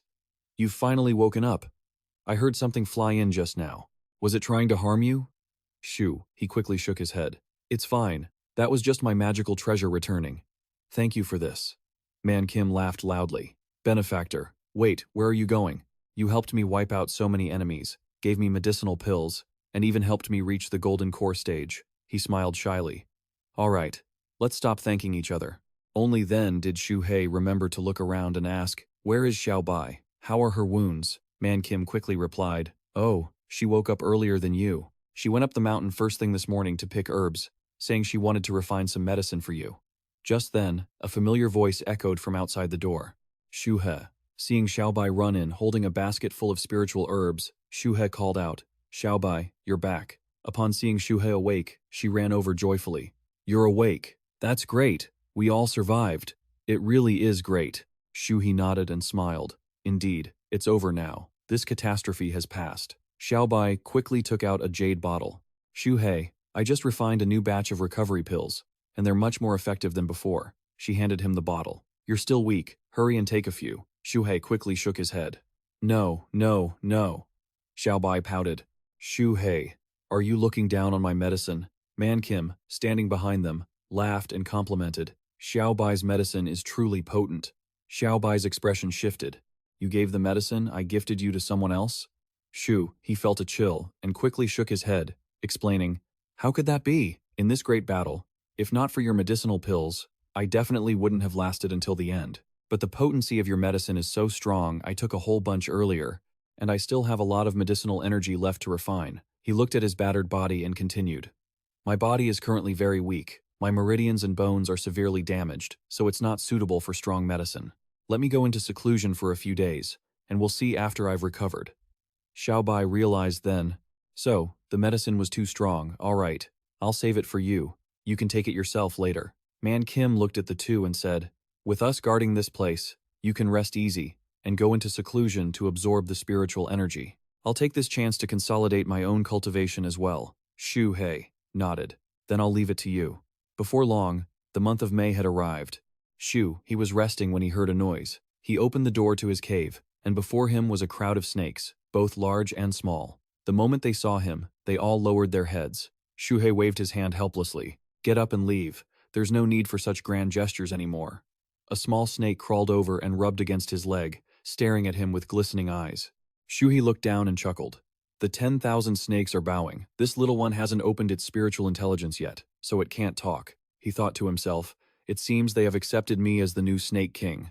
Xu He gently patted the little snake's head. "Go on. Don't get in the way of my work." Being pestered by these little ones all day had really caused him to lose track of time. A few days later, Xu Hei felt much more stable and went outside. Man Kim was overjoyed to see him. "Benefactor, congratulations on completing your seclusion. Has your body fully recovered?" Xu He nodded slightly. "I'm fine. During this time, have any cultivators from the Snake Sect come here?" Man Kim shook his head and replied, "No. Perhaps it's because all the cultivators died here and the news hasn't spread yet." He thought for a moment and continued, Or maybe it's because General Qin has already conquered Chuyang City, and all the sects are busy with the transfer of power. Hearing this, Xu Hei sighed softly. So, the state of Chu truly fell, then? He sat in silence for a moment before turning to Man Kim. Man Kim, I want to go around and take a look. Please guard this place for me. Man Kim immediately replied, Yes, benefactor. Not long after, Xu Hei returned to Snake Village and looked all around. Is there no one left in the village? I wonder what happened to Wang Ding. After a moment of silence, Xu Hei took out a large stone tablet. He slowly carved the characters into the face of the stone. Seeing the commoners and cultivators risking their lives here earlier gave me some enlightenment. To show my respect, I should at least erect a monument for them. 3 large characters gradually appeared. Mortals slaying immortals. Shu. He gazed at the tablet and nodded. That's it. The Mortals slaying immortals tablet. He remembered another person, Mr. Su. If it weren't for him, he wouldn't have been enlightened. Even though the teacher had passed away, his tenacity would be spread by future generations and praised for all time. He whispered, The dynasty changes, but the heroic spirit endures. Xiao Ju was in Chuyang when it was conquered. He was likely dead already. Shu has set the stone tablet down and sighed softly. He was a disciple of the Banshan sect. His monument should be erected on the peak facing the sect. He recalled old fragments of memories. I know this person best. I might as well write a few stories from his life on the back of the tablet. His diary was written by his own hand. Perhaps that can best describe what kind of person he was. Reading a few lines, his lips curled into a smile involuntarily. All right, I really am a genius. Xiaoju's soul in heaven must be feeling very warm. I just got beaten up by young Master Hua, and I intended to fight back, but I didn't, because Ingan Lin told me she likes honest people. Ling Yin finally told me to get lost. The fact that she's speaking to me at all means I'm still in her heart. Elsewhere, a man is bound by ghostly iron chains in the main hall. A guard steps forward to report. Commander, this is the traitor who wiped out 5 of our Foundation establishment cultivators in a row, the son of the Xiao family. Xiaoju, an old man with silver hair, is the great elder of the Banshan sect. Shilongzi quickly steps up to pay his respects, reporting to the commander, This is my disciple, and I'm afraid I haven't trained him well. Though he is rebellious, Xiaoju only ever wanted to protect the Xiao family. The figure waves his hand dismissively. Don't be afraid. I didn't summon you to punish you. I want to make a deal. The great elder of the Tian Kui sect, the Tian Kui king, Qin Shuangyi, points down at the man below. Can you give him to me? Shi Longzi is stunned. What did you say, sir? Qin Shuangyi raises an eyebrow. What's wrong? Was I not clear enough? Shi Longzi hurriedly replies. No problem at all. We will do as you command. Qin Shuangyi waves his hand. Good. I won't take advantage of you for nothing. A storage bag flies towards Shi Longzi. He says calmly. Take one of your disciples and go. This is your compensation. Shi Longzi hurriedly accepts it and bows deeply. Thank you, Commander. He continues to instruct, Shi Longzi, take Xiaoju back to the Xiao family to recover, and make sure the survivors are taken care of properly. Shi Longzi responds respectfully. Understood, he adds. Also, pass on my order. From now on, no one is allowed to harm the members of the Xiao family. Shi Longzi bows low. Understood. Thank you for your mercy, Commander. I will see to it immediately. Watching the figure leave, Qin Shuangyi smiles faintly. A rogue cultivator interesting. At the same time, outside the entrance of the myriad Snake Valley, Xu Hei frowns. Man Jin, what's going on? He crawls out in surprise to take a look. Why are there 2 gold core stage auras in the valley? One is Man Jin's, but the other is completely unfamiliar. Xu Hei thinks to himself, could a gold core expert have infiltrated? Just then, Lei Meng charges in, blocking Manjin's path. He snaps, I already told you, my benefactor isn't here. If you're looking for trouble, you'll have to get through me first. Lei Meng growls in response. Manjin, I don't need to talk to you. I'll just wait for him. Xu Hei returns, seeing the surrounding light, and falls into deep thought. A purple lightning lion king? His aura is no weaker than Manjin's. Xu Hei finally crawls closer and speaks up. I'm here. Seeing him, Lei Meng growls. You finally decided to show up. Manjin also hurries over to say what you have to say. If you try anything reckless, I won't let you off. Lei Meng glares at him. I wasn't talking to you. He turns to Xu Hei and asks, my wife's remains are in your possession, aren't they? Hearing this, Xu Hei tries to recall her. He realizes she must be the purple spirit lightning lion from before, but he had already eaten her. Only her fur and bones remained. Xu Hei whispers to Manjin, wait, isn't that lion a male? I saw a mane around his neck. He bows his head and answers quietly. Benefactor, that's their lightning cultivation trait. You can't really tell the gender from the purple spirit lightning lion. Manjin turns to look at Lei Meng and explains. When they get angry, they activate their lightning tuft like that. Lei Meng, now utterly furious, roars directly into Xu Hei's face. From what I know, she was killed by a human, but you took her body. I suggest you hand it over immediately, or don't blame me for being discourteous. Hearing this, Manjin flares up in anger. How insolent. Is this how you ask for a favor? You're even threatening us? Lei Meng looks confused. Huh? He keeps shouting and chasing. If you don't know how to talk, go back and learn before you come up here. Seeing this, Xu Hei feels a bit worried. Looking at Manjin, he really might risk his life for this little snake demon. What is her background? After a moment of thought, he speaks up. You know she was killed by a human, so you should also know that I was the one who killed that cultivator to avenge her. Lei Meng looks at Xu Hei with suspicious eyes. I know, but I want her body. You didn't eat her, did you? Manjin answers for him. So what if he did? My benefactor already avenged her. Shouldn't she be grateful? Even if he hadn't eaten her, her flesh and blood would have rotted away by now. If you want revenge, go find the sect's cultivators. Don't throw a tantrum here. Hearing this, Lei Meng loses control and charges to attack. Manjin, you're asking for death. I want them, and I will have them. Xu Hei, standing by, shouts. Stop. Manjin, caught by his trunk, calls out, Benefactor. Xu Hei sighs helplessly, clenching his fists, screaming internally. What kind of karma have I incurred? He hurriedly takes out a few bones and says, This is all that's left. Take them. Lei Meng drops his head to the ground, looking at the few remaining bones, tears streaming down his face as he whispers, Ninth sister. Xu Hei is startled. Ninth? There are still 8 others? He can no longer hold back and raises his head to roar. Ninth sister, why did you end up like this? My 8 wives were all inherited from the previous Lion King. Only you were my first wife. You were the youngest, had the lowest cultivation, but you loved to compete and get jealous. You were always threatening to run away from home. Xu Hei raises his tail to stop Manjin. Let him cry for a while. An hour later, Lei Meng wipes away his tears and speaks. I'm sorry, I lost control of my emotions earlier. Xu Hei nods. You were indeed emotional, but it's understandable. He lowers his voice and introduces himself. My name is Lei Meng. Please forgive my previous behavior. Hearing this, Xu Hei breathes a sigh of relief. He finally finished crying. Lei Meng lowers his head to face him. Even though you ate Ninth Sister's flesh, you killed that cultivator and returned her remains, so we're even.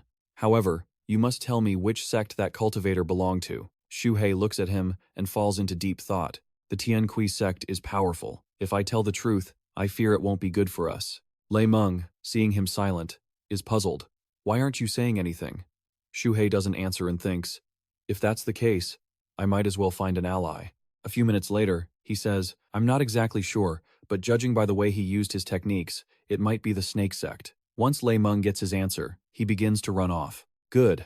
I'm going to destroy the Snake Sect. Watching him fly off without a second's hesitation, Xu Hei curses under his breath in confusion. He's just charging off like that? Where is his brain? He shouts to stop him. Don't be so reckless. Lei Meng looks down at Xu Hei and insists, I'm not being reckless at all. If I can't destroy the main sect, can't I at least destroy one of their branches? Manjin turns to look at Xu Hei and asks quietly, Benefactor, do we need to follow him? He hesitated, replying, This guy is a brute. I'm afraid if I follow, I'll get set up. Then he coiled around the elephant's leg and decided, But the Snake Sect is my sworn enemy. Man Kim nodded in agreement. If we can cause some destruction, I'd love to see him succeed. Xu Hei climbed onto his shoulder and said, Let's follow and see how things play out. Man Kim summoned a dark cloud and landed softly. Understood. Lei Meng was startled when he turned around and saw Xu Hei and Man Kim following behind. A while later, at Rock Snake City, Xu Hei looked down. They had finally reached the subsect of the Snake Sect in Rock Snake City. Seeing the protective barrier below, he said, This place has a Foundation Establishment Perfection Stage Master guarding it, and there's a Golden Core Ancestor in seclusion, plus a tier 3 defensive formation. It's safe to say it's easy to defend and hard to attack. Xu Hei sighed inwardly. However, he watched helplessly as Lei Meng arrived with his 8 wives. 3 in the mid-foundation establishment stage, 3 in the late stage, 1 at perfection, and 1 wife at the golden core stage. Looking at the group below, he thought that with this lineup, Lei Meng was quite confident in coming to challenge the subsect. Down below, the soldiers looked up and, seeing Xu Hei's group, began shouting to activate the city defense formation. Below, Liu Bukun pointed upward and shouted, "Purple Lightning, Lion King, the Snake Sect has no grudge against you. Why are you coming here so aggressively?" Lei Meng growled. "You killed my wife, and you're asking why I'm here?" He looked confused. "Wife? This year the Snake Sect hasn't even entered the mountains. How could we have killed your wife?" Lei Meng roared. "The snake demons saw it with their own eyes. Are you still trying to cover it up?" Xu Hei, standing by, nodded. He felt extremely satisfied. The chances of winning this battle were high. "Just fight." Xu Hei shouted loudly. "Not entered the mountains. Hundreds of your Snake Sect members came to 10,000 Snake Valley to wipe us out." Xu Hei took out a spirit tablet in front of them and said, "Do these look familiar? Is this what you call not entering the mountains?" The disciples below were stunned and began to whisper in a panic. "That golden command medallion belongs to the head disciple, Wu Ma Shou. Oh heavens, is that Elder Kui Yuan's head? The rumors are true. The descendants of Xianxia have been completely wiped out." When Liu Bukun saw the medallion, he trembled and collapsed, his heart filled with dread. "Xianxia, it's Xianxia. How could you have caused such a catastrophe? It seems hard to escape this fate today. Hopefully, the mountain protection formation can hold out until reinforcements from the main sect arrive." The stone on Lei Meng's forehead blazed with extreme intensity. "My patience has reached its limit." He flew up and ordered, "Follow me and bombard them. Strike fast, finish fast, and bathe the Snake Sect in blood." Lei Meng spewed out a massive wave of power. "Follow me. Today, we bathe the Snake Sect in blood." The lesser demons quickly replied, "Yes, great king." They began attacking the protective formation inside. The subordinates screamed, "Section master, it's bad. The outer formation is broken." Lei Meng charged forward fiercely. "Seeing this momentum, do I even need to step in?" "No need for you to step in, benefactor. Man Kim will handle things for you." Liu Bukun hurriedly stepped forward to defend. "Giant python formation, spirit, come out." Suddenly, a stream of green spiritual light appeared before him. It was Liu Bukun's magic power, summoning a snake-shaped spirit to control the formation. It began to spit out a massive wave of power. The formation spirit countered, but Man Kim charged forward powerfully. "Poison? Leave it to me." He spat out a huge stream of fire, the heaven-burning breath. Lei Meng saw this and turned to say, "Many thanks. We are truly not good at dealing with poison." Man Kim shook his trunk and said, "Don't be so polite." Below, Liu Bukun ordered his soldiers, "Quickly, fire the arrows, shoot that elephant to death." "Yes," seeing hundreds of arrows flying toward them. Both Lei Meng and Man Kim were shocked. Are these all soul-devouring arrows? Man Kim realized the truth. Knowing how many tusks from the soul-devouring elephant it would take to make so many arrows, he remembered the scene of ruin and destruction. So, the tragic fate I witnessed as a child, the soul-devouring elephants being wiped out, it was all because of you. Thinking of that, his rage burned, and he charged forward like a madman. Man Kim spat fire and roared, "I will avenge the soul-devouring elephant tribe. You dared to come here? I'll wipe you all out."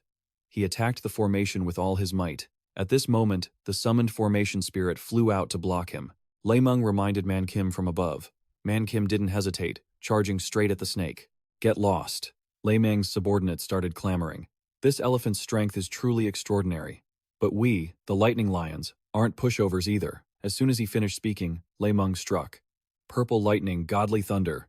2 against 1, even if you don't die, you'll be crippled." The clash of power created a huge explosion. The formation shattered. Liu Bukun stepped forward, channeling his spiritual energy to hold on. "Formation, spirit, hold on. Quickly, invite the ancestor to come down and save us."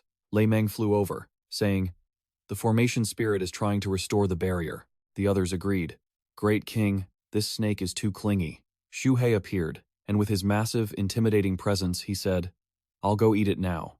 Both of them turned, startled. "Benefactor," he said righteously. "Man Kim, Lei Meng, you two go ahead and attack the city." Looking at the formation spirit before him, Xu Hei said, "Leave this giant python formation spirit to me."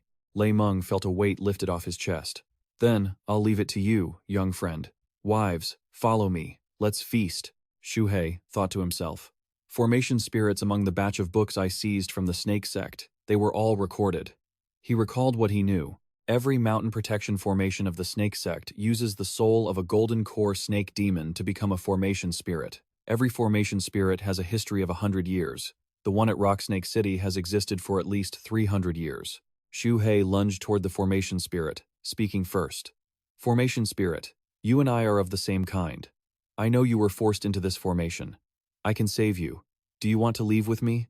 The snake continued to bare its fangs, dousing its remaining strength to protect Rocksnake City.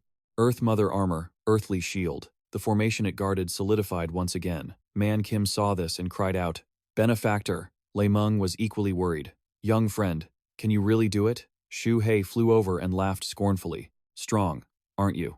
Whether it's a soul puppet or a golden core great demon, you've been controlled for too long. Have you lost the ability to use your own will?" He gathered momentum and unleashed a palm strike. Thousands of arrows flew forward. "Well, then, I have no choice." Golden scale, explosive shot. The formation spirit was cornered with no way out. Xu Hei walked over and said, "Perhaps death is the only release for you." He delivered a fatal kick. "Die! Everyone attacking the city must die." A massive beam of light pierced through the formation spirit's body. Divine Dragon Tail Whip. The formation spirit was surrounded and attacked relentlessly. Xu Hei channeled all his spiritual energy to one point, condensed his true energy, and finally unleashed it onto the formation spirit. Mountain-crushing seal. Rest in peace. The formation spirit let out a pained cry, and the people below panicked as well. The formation spirit has failed. Run, everyone. Xu, he heard this and spoke up. Who gave you permission to run? The crowd scattered in chaos. Why hasn't the old ancestor arrived yet? Loi Meng observed the situation and thought, such pure earth spiritual energy. This kid really pulled it off. Man Kim also turned to the disciples. Don't even think about escaping. As Loi Meng flew up, he didn't forget to remind his wives. 6th wife, 7th wife, 8th wife. Your cultivation is still low. Eat well and nourish yourselves. They looked up and replied, "We're eating right now." Suddenly, someone roared, "Stop, you bunch of animals." The one riding a sword into the sky was Liet Fong Tu, an early-stage core formation cultivator, and the old ancestor of Namza City. He shouted in rage, "How dare you destroy my Namza City and disturb my seclusion? Your crimes are unforgivable." Liet Fong Tu controlled his sword to fly towards Xu He. "You lowly demon, you dare try to destroy my city? Prepare to die." Xu He's eyes widened in surprise. Targeting me? Just then, Man Kim rushed up to block in front of him. "Benefactor, be careful." The heaven-searing Man Kim spewed a massive, blinding column of fire. The raging flames temporarily held back the enemy. He turned to Xu He, "Benefactor, fall back. Leave this guy to me." Xu He agreed, thinking, "Perfect. That gives me a chance to replenish my spiritual energy." On the other side, Loi Meng roared, "Wife, follow me. Let's triple-team this old man. Then we'll see." Liet Fong Tu looked around and cursed angrily. "Damn it. Being surrounded by 3 great golden core demons, I have no chance of winning. But even if I have to die today, I will carve out a path for my disciples to survive." The next second, he pulled out a Dharma treasure, a mountain-suppressing bell. A grade 3 Dharma treasure appeared, but it didn't seem effective yet. Liet Fong Tu continued to use his immortal copper cauldron. On this side, Man Kim remained full of fighting spirit. "Break for me!" Liet Fong Tu poured all his strength into it.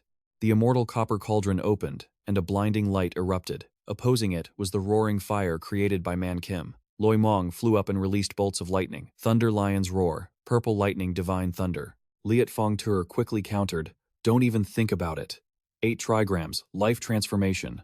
A yin-yang circle appeared in front of him. "Deflect it for me." Loi Meng saw this and said to his head wife, "I didn't expect this old guy to be so tough. He must be at the peak of early-stage core formation, right?" His wife glared at him. "Big King, you talk too much. Why boost his morale and lower our own?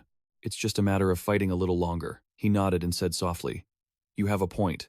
Man Kim fought heroically, roaring, "Come on, let me see how many Dharma treasures you have that can explode." Xu, he had been watching and finally spoke up.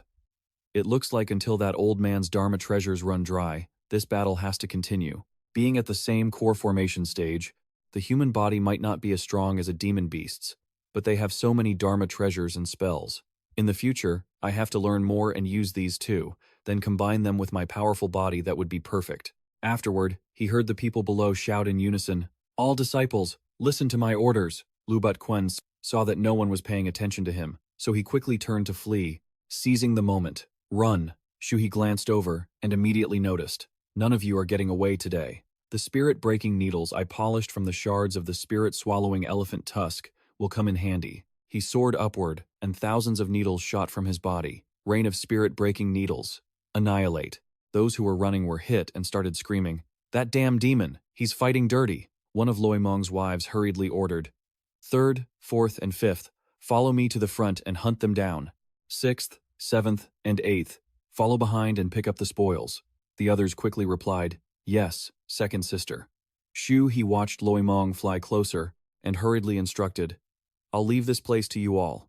I'm going ahead to chase down the old man leading them." Loi Meng's group couldn't help but comment, "This little snake demon clearly has a lower cultivation than us, but it feels like his strength is greater." Another one replied immediately, "Didn't you see his true energy?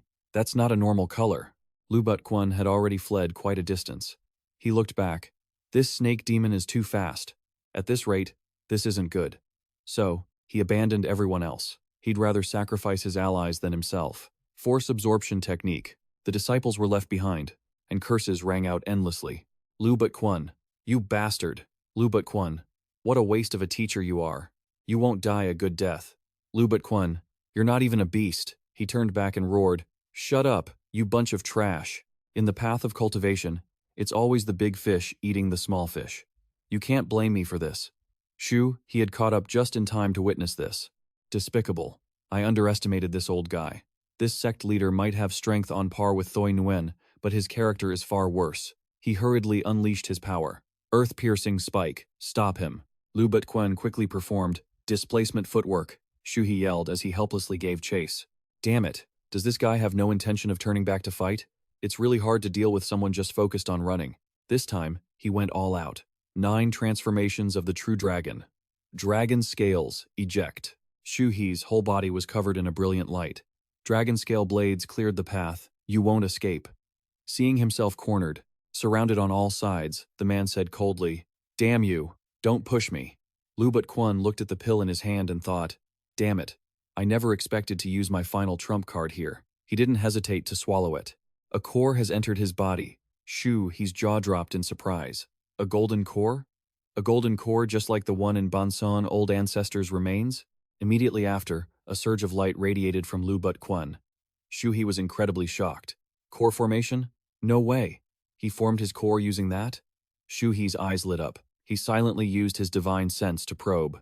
Looking at Lu Butquan, he secretly judged, "The color of that golden core, it's not right. This is probably a false core."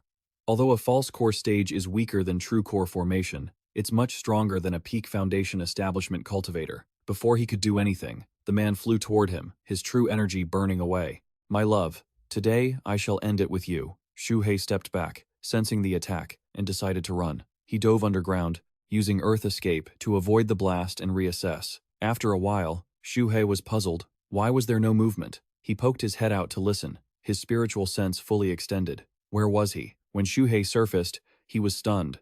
I was tricked. He burned his true energy just to run away? Seeing nothing, Xu Hei flew back to the surface, thinking that a pseudo-core cultivator forcing their core to condense would likely be stuck at the pseudo-core stage for life. He stubbornly gave up his future prospects just to live a base, wretched life. Though I looked down on him, he did, in fact, manage to escape. Thinking of this, his face tightened. The speed he displayed after that burst was no different from someone at the core formation stage. I can't catch up to him anymore. This was a bit embarrassing. Xu Hei suddenly thought of another development.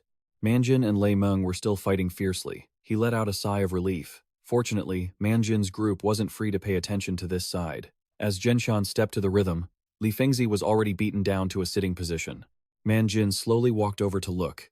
Manjin and Lei Meng immediately put all their strength into it. Burning Heaven, Thorn, and Purple Lightning, Divine Thunder. Li Fengzi seemed to have his soul scattered when hit by both forces at once. Little Shift House. Xu Hei stood far away, observing and thinking, "He's running towards me. Let me finish him off." As soon as he arrived, he saw Li Fengzi flying toward him with murderous intent, burning his lifespan, burning his true energy. Snake Demon, die with this old man. Before he could even collect his thoughts, he hurriedly shouted, "Are you targeting me?" Seeing the aura radiating from the old man, he grew fearful. He wants to self-destruct? Is he insane? This is bad. I think he wants to take me down with him. Lei Meng was also startled and turned around. "Benefactor, careful!" Li Fengzi still rushed forward frantically. You won't escape. Go to hell, Snake Demon. Amidst that massive surge of power, Manjin tried his best to hold on Golden Scale Protection, Earth Shield, Earth Sovereign Armor. He ran over to attack. What about Mountain Devouring? A loud explosion shook the earth and heavens. Manjin grunted. Want to harm the benefactor? In your dreams. Lei Meng also rushed up to help block the blow. Purple Lightning Shield. Protect the little friend. Are you all right? I'm fine. But Manjin, on that side, Manjin continued to endure the force. Xu Hei looked over in admiration. All right. Manjin's body is truly strong. He had already deflected the shockwave outward. A streak of light appeared before Xu Hei, rushing forward frantically. You beast! Even as a ghost, I won't let you off. Xu Hei's eyes widened in surprise. A spirit? He couldn't believe his eyes. A spirit. Lai Fengzi laughed triumphantly at this moment. If you hadn't mentioned it, I would have forgotten. I still have the treasure I obtained from Bai Tu, the soul-devouring banner. Xu Hei looked in confusion at the spirit in front of him, with glowing eyes. This is Xu Hei quickly channeled his magic. 9 underworlds void abode, 10,000 souls as soldiers. Yellow Springs reversed. Obey my command. Lai. Fengzi's voice rang out, trembling. Wait. The old man let out a miserable shriek. Let me go. Xu Hei smiled reassuringly. Stay there. Once I finish refining you, you'll be my soldier. Looking down at the battlefield below, littered with corpses, he thought to himself, wait, now that most of the cultivators in Namsa City are dead, why don't I collect all of their spirits? He forced himself to recall. Previously, Bai Tu only released a few dozen vengeful spirits, which forced me to make the stone golem self-destruct just to break the stalemate. If I collect hundreds or thousands of cultivator spirits, how powerful would they be when released later? Once again, Xu Hei shouted, Soul-devouring banner. Sweep up the whole city for me. Don't spare anyone. He looked in confusion at the spirits the banner had collected. Why are most of them just remnants? Could it be that spirits only linger for a short time after death? Have some spirits already dissipated? Manjin looked down, marveling. Not for nothing is he our benefactor. He doesn't just know cultivator spells, he even knows how to control their treasures. Xu Hei clicked his tongue and said, Whatever, let's grab the loot first. Lei Meng laughed with satisfaction. Before this, I really underestimated him. Xu Hei quickly called out, Everyone, don't just stand there. Long nights lead to many dreams. Let's search the whole city quickly and prepare to withdraw. Remember, don't miss any magical treasures or storage bags. We'll split them when we get back. Manjin landed immediately. Understood, benefactor. He turned to give orders. You guys search. I have to go to the armory and bring back all the ivory products. The crowd hurriedly replied, Yes. Xu Hei just crawled to the side of someone lying on the ground when he paused. Wait a minute. A pale green spiritual light radiated, and from within it appeared a shadowy figure. Xu Hei hesitated. Formation, spirit? Are you still alive? The formation spirit replied in a desperate voice. I am about to dissipate. Please, take me in as well, so I can become a vengeful spirit and seek revenge. He honestly continued. I've been trapped for over 3,000 years. It's rare for me to have a moment of clarity now. This time, I want to make a decision for myself. So please, Xu Hei hesitated for a long time, then finally nodded. Soul-devouring banner, take him in. The formation spirit spoke before leaving. Thank you. What is your name? He hurriedly replied. My name is Xu Hei. The formation spirit smiled upon hearing this. Xu Hei, a good name. I've forgotten my own name. Thank you. Xu Hei, that shadow, stood on the cliff of Namsa City, suddenly remembering something. Xu Hei, there is finally one more thing. He furrowed his brows slightly. Other than me, there's also an underground farming pit here. Xu Hei's expression changed instantly. What? He spoke in a low voice. They are all still waiting for you underground. Xu Hei immediately used his magic, probing with his divine sense. His eyes suddenly trembled. This is without a moment's hesitation. He performed his technique, the earth evasion art. His figure turned into a stream of light, diving straight underground. The deeper he went, the colder his expression became. Detestable. This is just one branch, yet there are so many. I can't imagine how many there must be at the headquarters. The dark dungeons seem to have no end. Xu Hei gritted his teeth. Damn it, why isn't it over yet? Is this dungeon really that deep? A moment later, his divine sense finally felt signs of life. There are 3 fish that slipped through the net down here. One of the 3 seemed to be talking about something. Why haven't they switched shifts today? He muttered. 2 chi refining stage and 1 foundation establishment stage. The 3 cultivators hadn't even had time to react. Splat! Splat! Countless black dragon scales shot out. True Dragon 9 changes. Dragon scales detachment. Immediately after, a golden light tore through the air, supreme profound golden light claw. They asked in terror, "Who are you?" Xu Hei replied coldly. "Your ancestor?" The remaining one opened his eyes wide. "Snake demon, this is impossible." Xu Hei waved his hand. "Soul-devouring banner. Collect their souls." The 3 souls were instantly sucked into the black flag. Right behind the dungeon door, countless spirits seemed to be staring at him. Xu Hei could feel an overwhelming sense of grievance. "I can feel such intense resentment. My clansmen are still inside." The snake demons looked at him with wariness. Xu Hei hurriedly spoke up. "Don't be nervous. Look closely. I am one of you." In just a blink, the entire dungeon echoed with choked sobs. "Snake demon, it's wonderful. We are saved." Xu Hei stepped forward to open the shackles. "I've come to save you all." An old snake demon suddenly crawled over. "This snake demon brother, hurry." Xu Hei nodded, but the next sentence made him freeze. "Quickly finish me off." He was stunned. "What did you say?" The old snake demon knelt on the ground. "Benefactor, please, take this chance to end us. The snake hunters will be back soon." She kept bowing her head. "Hurry, please, end us. I don't want to be tormented anymore. I beg you, have mercy and grant me release." Suddenly, the entire dungeon filled with cries of pleading. "Everyone," begged the benefactor. "End us, please, end us quickly. I don't want to be tortured anymore." "Shoo," he shouted angrily. "I came here to rescue you all." Just then, he pulled out a soul. The old snake demon recognized the aura Shu. He used the golden scale talisman to manifest the soul of Li Fengzi. The exit was just behind. The old snake demon choked back tears. "Benefactor," she continued, "follow me if you want to leave." But the old snake just shook her head. "Benefactor, I beg you, I only wish to die. Benefactor, I truly cannot go on living. Our meridians have been sealed so tightly that we can't even end our own lives." He gritted his teeth. "Damn it." He pointed to the spirit ahead. "Look for yourselves. Rock Snake City has been destroyed, and the cultivators here are gone. No one can harm you anymore. I really can save you all." The dungeon fell silent. A snake demon said in a trembling voice, "That's the golden core ancestor of Rock Snake City, the soul of Li Fengzi. The benefactor is telling the truth. Rock Snake City really has fallen. The benefactor has avenged us." But suddenly, a snake lowered its head. "However, there are some things that can never be undone. The common snakes up there might be saved, but as for us," it opened its mouth. "My fangs were pulled, my venom sacs ripped out, my snake gall stolen. I have completely lost the ability to survive. Going back is as good as death. Benefactor, don't worry about us." Another laughed bitterly. "My demon core was dug out, my meridians are shattered, and my bones are broken. I can no longer cultivate. I am a face snake now. I don't want my friends to see me like this." A young snake demon bowed its head. "Thank you, Benefactor, for destroying so many enemies and fulfilling our final wish. Please, Benefactor, don't hold back." Xu Hei closed his eyes for a long time before opening them. "All right, I understand." He pulled out a bottle of pills.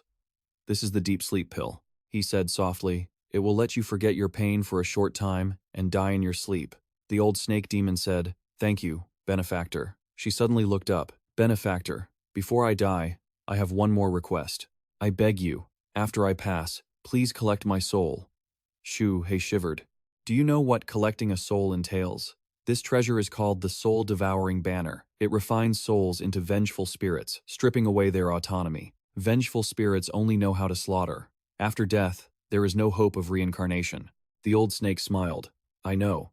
If you can use my soul to take down one more snake hunter, I have no regrets in this life. Please, after I die, collect my soul." Xu, he looked at the other snake demons. "Do you all think the same?" They all bowed in unison. "Refine me into a vengeful spirit. I want to kill the snake hunters. I also want to become a vengeful spirit to kill them." "Benefactor, me too." Xu Hei tightened his grip on the soul-devouring banner. After a long silence, he answered hoarsely, "I understand. I will grant your wishes." He slowly cast his spell, breaking the shackles one by one. Xu Hei bowed deeply. "I am sorry, everyone." The light in the eyes of the snake demons was brighter than it had ever been. Even after being freed from their chains, that look had never appeared before. Becoming vengeful spirits was their final hope for revenge. Xu Hei held the soul-devouring banner high. "I guarantee your deaths will not be in vain. You will ultimately become the nightmare of the snake hunters." Each snake demon smiled and quietly swallowed the deep sleep pill. He shouted, "Transform into vengeful spirits. Return the bodies to the earth. Soul-devouring banner. Consume." The banner shook violently, and cracks began to appear on its surface. Xu Hei shouted in fear. The soul-devouring banner is breaking. Xu Hei stared in horror at the green spirits swirling before his eyes. These were the wailing souls of the snake demons, madly devouring the souls of the snake-catching sect cultivators still trapped within. He didn't expect the snake demon's souls to be devouring the sect members' souls like that. He frowned, even the banner's spirit had been alerted by them. Xu, he pondered. Their resentment was so deep. He immediately performed the bone-refining technique, trying to suppress the out-of-control banner.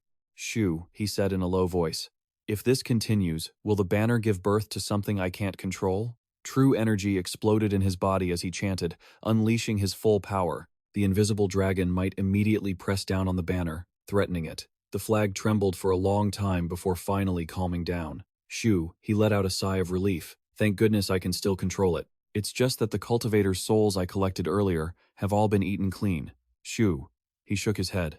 Forget it. Consider it their way of getting revenge. And they didn't leave any leftovers for others. They've all become several times stronger. The more he thought, the more his spine chilled. It was terrifying. I need to leave quickly. Xu He, he immediately cast his technique. On the ground, the golden scale broke the cage. Countless common snakes were still locked in giant iron cages. Xu He just flicked his hand, and each cage shattered instantly. He secretly assessed that the common snakes hadn't been tortured. Perhaps the snake-catching sect only wanted to keep them for food. You are all free now. Jin Man flew to his side. Benefactor, it is time to retreat. There is no time to lose. I'm going first. In a place far away, in the main hall of the snake-catching sect, an old man named Yin Mingzi, the Grand Elder of the headquarters, who was at the mid-stage golden core, suddenly opened his eyes.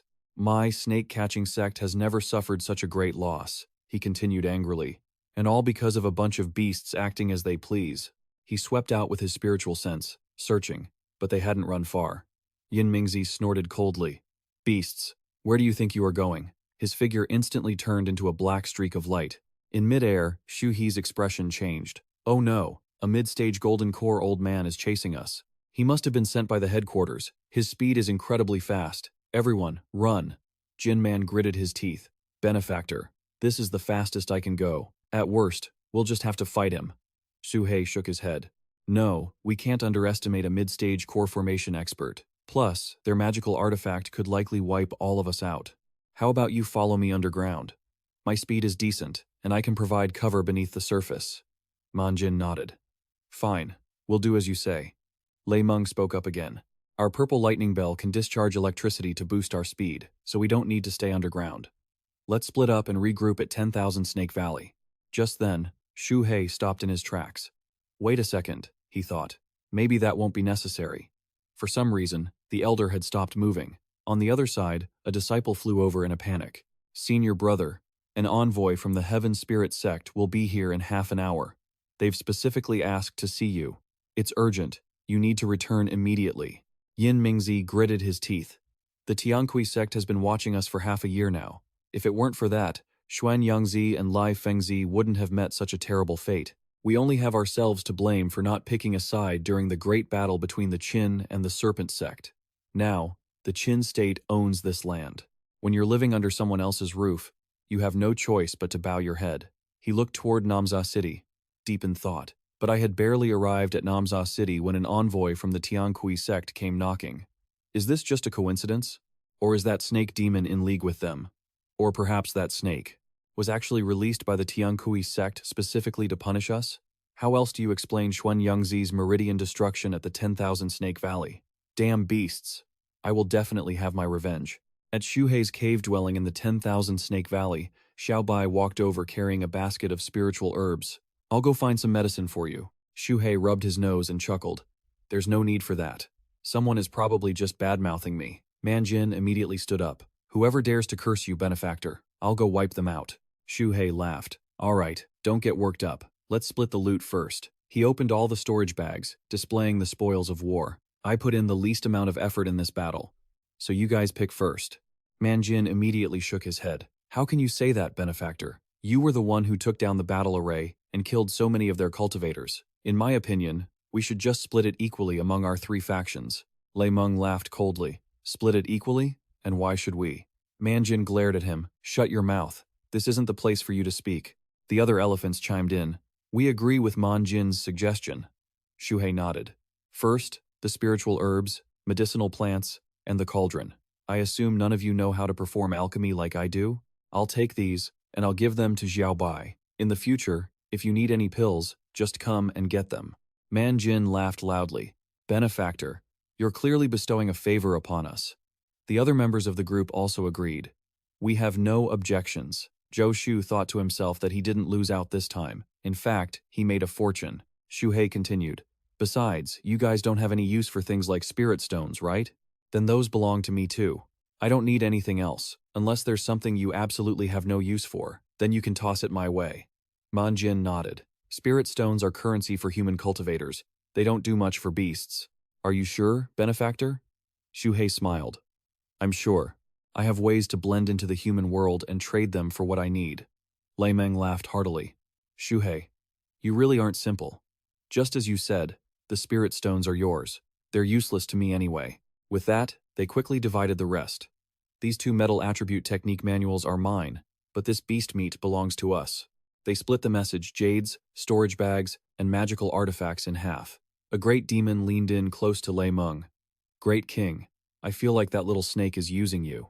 Another agreed. That's right. His 9th sister died at Wusun, and Wusun is a remote, deserted borderland. Why would the Serpent Sect go there? It's obvious the snake himself has a grudge against the Serpent Sect and wants to use us to wipe them out. Lei Meng laughed loudly. Zhou Shu, is that really important? Don't be greedy after already getting such a good deal. Think about it. How many people did you get to eat this time? How many benefits did you gain? We must maintain this alliance. When night fell, Xu Hei sat alone in his cave, a mountain of spirit stones piled in front of him. There were at least tens of thousands of them, but unfortunately, there were only a few dozen top-tier spirit stones. He sank into deep thought, his eyes darkening. Previously, the 5 top-tier spirit stones he obtained at the spirit mine cave had all been absorbed by the Lung on his divine artifact. It was only after that he received clues regarding the true Lung's inverse scale. Now that he only had these top-tier stones, he wondered what would happen this time. Xu Hei took a deep breath. He'd start by swallowing 5 and see what happened. Xu Hei opened his mouth wide and lunged at the pile, growling to himself. I wonder what kind of transformation this will bring. He swallowed the stones, his body swaying slightly. Xu Hei looked at his unchanged body and puffed out his cheeks in frustration. No obvious change? Maybe 5 aren't enough. I'll take 5 more. But suddenly, his body erupted with a powerful surge of energy, catching him off guard. This is, he whispered to himself. I will pass on the ultimate Lung tribe techniques to you. The 100 transformations of the fish Lung. Xu Hei's cheeks puffed out so much his face turned red. He was shocked to realize that the Lung was eating the spirit stones and paying him back with a supreme technique. He really hit the jackpot this time. Looking at the glowing Lung, he took a deep breath and started calculating. He just didn't know how many top-tier spirit stones it would need. 10 probably wouldn't be enough. Inside Xu Hei's mind, he was excited. 100 transformations of the fish Lung. Once he mastered this skill, he would be able to grasp a myriad of wondrous changes. Even though it was a low-grade technique, it was invisible to the naked eye and couldn't be detected by divine sense. He opened his mouth wide and swallowed a few more spirit stones. Xu Hei bared his teeth, catching the fragments of the stones, whispering to himself, the fish Lung transformation is a technique of the Lung tribe. Before, I only learned human elemental spells. I had never learned spells from beasts, let alone the Lung tribe. Immediately after, glowing characters appeared, floating all around him, making him realize in awe that this was indeed the 100 transformations of the fish Lung. Xu Hei focused intently on the characters, unable to hide his excitement. An ancient beast technique with 9 levels, each level more heaven-defying than the last. If I train to the very end, I can change into anything. I can even turn into a human. He quickly curled up, closed his eyes, and focused 200% of his energy into training. The heavens and earth are the board, and all living things are the pieces. I must master this before the Serpent Sect comes knocking. At the same time, at the headquarters of the Serpent Sect in the southern region, the atmosphere was dark and frigid. In front of a spacious hall, a calm voice spoke. You've arrived? A group of people knelt respectfully in the hall. A slow voice echoed, We pay our respects to the envoy. The envoy, sitting on a high pedestal, spoke calmly. We are all subjects of the Great Qin, protected by the state. The Tianqi sect envoy paused, then lowered his voice. This time, you are required to offer a tribute of 100,000 spirit stones to the nation. The group furrowed their brows, asking in disbelief. What? 100,000 spirit stones? They refused to agree, shouting in frustration. How can this be? Do you take us for slaughterhouse pigs? This is absurd. How could we possibly agree to this? The envoy waved his hand in a rage and shouted, What's the matter? Yin Mingzi isn't here, so you want to rebel? Let me tell you. If you're honest, this tax is collected once a year. But if you don't cooperate, I'll be here to collect taxes every single day. As soon as he finished speaking, a figure strode in with a powerful aura, roaring, Shut your mouth. The cultivators turned their heads in a hurry. Senior brother, one of them hurriedly stepped out and complained irritably, Senior brother, your timing is perfect. This Xianxia sect is simply, before he could finish, Yin Mingzi loudly cut him off. Shut your mouth. He respectfully offered the tribute to the envoy, bowing low with his hands cupped. Honored envoy, this is 300,000 spirit stones. Please accept them. The disciples below were in disbelief, eyes widening as they shouted, What? They completely failed to understand his actions and rushed to dissuade him. Senior brother, those 300,000 spirit stones are half of our Bouger sect's entire reserve. Another quickly chimed in, Exactly. If we give them away, we won't have any allowances for the next 6 months. The envoy narrowed his eyes, his gaze probing and thoughtful. Yin Mingzi, do you have a favor to ask? Yin Mingzi only lowered his head, his hands still cupped in a respectful gesture of denial. Not at all. It's just that you have traveled a long way, honorable envoy, and suffered much hardship. This is a small token of our sect's sincerity, as well as an apology for our earlier shortcomings. We hope your esteemed sect can be lenient with us in the future. The envoy was satisfied with this response, nodding as he let out a loud, praising laugh. It is no wonder you are the great elder. Your vision and understanding of the big picture are truly extraordinary. Very well, I accept your sect's sincerity. The envoy waved his hand, announcing with a generous tone, I will report all of this. We will not make things difficult for your sect in the future. Yin Mingzi did not linger, lowering his voice to see him off, respectfully seeing off the envoy. Once the envoy had left, the disciples frantically gathered around to question him. Senior brother, why on earth did you do that? Another added in frustration. Exactly. Our Xuanyangzi lineage has already been wiped out. Nianxi City has just been ravaged by spirit beasts. This is when we need spirit stones the most. Yin Mingzi furrowed his brows and hissed. Are you all so blind that you can't see it? He recalled the appearance of Xu Hei, his brow still tightly knitted as he analyzed coldly. That snake demon uses 5 elements techniques. It uses puppet techniques, possesses an endless supply of pills and magical artifacts, has exceptional intelligence, and its cultivation progress is advancing by leaps and bounds. Yin Mingzi raised his eyebrows, his gaze suspicious. Do you really think a mere wild snake could be capable of all this? The disciples slowly began to realize, their eyes wide as they tentatively guessed. Senior brother, do you mean there is someone behind this snake? He nodded firmly, confirming, Exactly. At first, I was only suspicious. But on the way back, Yin Mingzi recalled the sight of Han De covering his mouth and laughing, and how the snake had lunged down to bite off little Wu's head in an instant. He sighed heavily and told his junior brothers, I encountered a bounty hunter. From his own mouth, I learned that the snake demon actually knows how to perform the shape-shifting transformation. A disciple couldn't believe it, his eyes widening as he asked, Shape-shifting transformation? That is the secret technique of the Xianxia sect. Only direct disciples can master it. Yin Mingzi sneered. Xianxia continued to press. And what about what Qin Xuanji said on the Leluo riverboat last year? He recalled the sight of Qin Xuanji resting his chin on his hand, coldly giving orders. Why talk so much? Just do as I say. Yin Mingzi gritted his teeth in resentment. He told us not to worry about the snake, that he would handle it himself. Now that looks like a total farce. He gave a cold laugh but raised his brows to explain, that snake demon is a pawn secretly raised by the Xianxia sect specifically to deal with us. I gave away 300,000 just to show our stance, to use it as protection money to avoid further losses. The disciples finally understood the situation, nodding in praise. So that was it. Senior brother, you have truly suffered for us. We were the ignorant ones. At the same time, in the Wanxi Valley, deep within the wild, unexplored mountains, nestled in the middle of the dense forest was a long river, its surface shimmering with silver light from the moonlight. Xu Hei was submerged, swimming in the water, his eyes narrowing slightly as he felt moved. The first form of the fish dragon 100 variations can be considered mastered. It suddenly accelerated, causing the water to splash into white foam. Xu Hei still secretly thought, now my body has some real power. It's not like before, relying purely on the speed of my physical form. It's just a pity that the second level is much harder than the first. Xu Hei's body moved like a soft, silky ribbon, darting swiftly through the deep blue water. The second level, breaking the speed, creating afterimages. It coiled its body and swam faster, sighing inwardly with a heavy heart. I barely managed to create an afterimage, and it vanished after just one breath. At this rate, when will I ever reach the 9th level? Just then, its body suddenly flashed, turning gold. Xu Hei nodded with satisfaction. Fortunately, I haven't neglected my other cultivation techniques.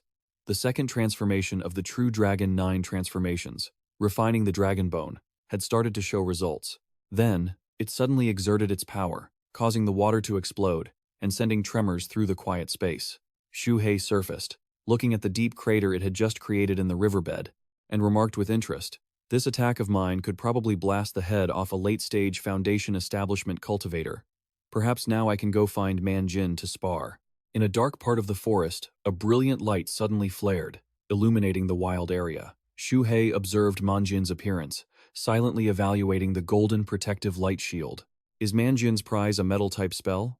At that moment it lunged forward, roaring powerfully. "Benefactor, come, I won't hold back."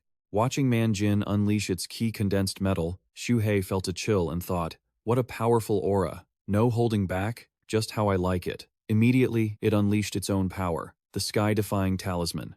Manjin glanced at the beam of power flashing past it, silently impressed. That's fast. Xu Hei flew upward, opening its mouth to unleash a barrage of attacks. Divine Dragon Tail Whip. But Manjin was not afraid. Instead, it laughed excitedly. "Benefactor, add more power. This is the metal-type defensive spell I acquired last time. It's specialized for defense. This level of your power isn't enough." Xu Hei powerfully fired more bursts of energy at Manjin's defensive line, violent rain of golden scales. Manjin remained calm, declaring, "Helping you, benefactor, is the pride of golden scales." Manjin put its full effort into defending, loudly proclaiming that it would teach Manjin a thing or two. Xu Hei observed the situation and couldn't help but purse its lips, thinking, this metal-type spell is truly hard. If I had known, I would have learned it myself. It increased its power, almost causing the water defense layer to crack. But it's not that hard after all. As the defensive layer shattered to pieces, revealing Manjin inside, Xu Hei thought excitedly. It broke. A perfect opportunity. Immediately, it coiled its body and lunged forward with full force, thinking, caught off guard, aren't you? But before it could do anything, Manjin used its massive trunk to smack Xu Hei away, reminding it in a low voice, "Benefactor, the sky-defying talisman is very fragile." It wrapped its trunk around Xu Hei, roaring, "Chi condensed metal. Repair." Xu Hei was wrapped so tightly its face turned pale, complaining irritably, "That took so much effort to break through that shield." Finally, it sighed helplessly, closing its eyes in resignation. "Forget it, I surrender." As expected, the gap between Foundation establishment and core formation is more than just a little bit. Seeing this, Manjin gently comforted it. "Benefactor, don't be discouraged. You've improved so much already, it's just that I've been improving too." Xu Hei froze, his face stiffening in disbelief. "Are you really trying to comfort me?" Manjin let it sit on his trunk, hesitating before reporting. "By the way, benefactor, it seems the Bone Snake Sect has no intention of attacking anymore." Xu Hei nodded, quietly agreeing. It was strange, but it had been a long time since the Bone Snake Sect made any moves. Occasionally, a cultivator would pass by, but they always detoured around 10,000 Snake Valley. Manjin gently set Xu Hei down, his voice dropping as he suggested, "I think it's time for me to head back to the Vusun Plains. What about you, benefactor? Do you have any plans? Are you still going to keep watch here?" He shook his head slightly, not holding back as he declared, "No, I also plan to venture out to find more opportunities." Xu Hei held his head high, his gaze arrogant as he announced, "I'm planning to head to Soduang City first to buy some supplies." Manjin turned pale upon hearing this, asking in shock, "Soduang City? That's a major human city. It's incredibly dangerous." He shook his head, conjuring a blue flame, and explained, "It's fine. I scavenged several corpses from Rocksnake City and refined them into puppets. With them as cover, there won't be any issues." Manjin felt relieved upon hearing that. "Oh, they're puppets? That puts my mind at ease." Xu Hei excitedly suggested, "Manjin, take Xiaobai with you on this trip to the Vusun Plains, and when I return from my trip, I'll come find you guys."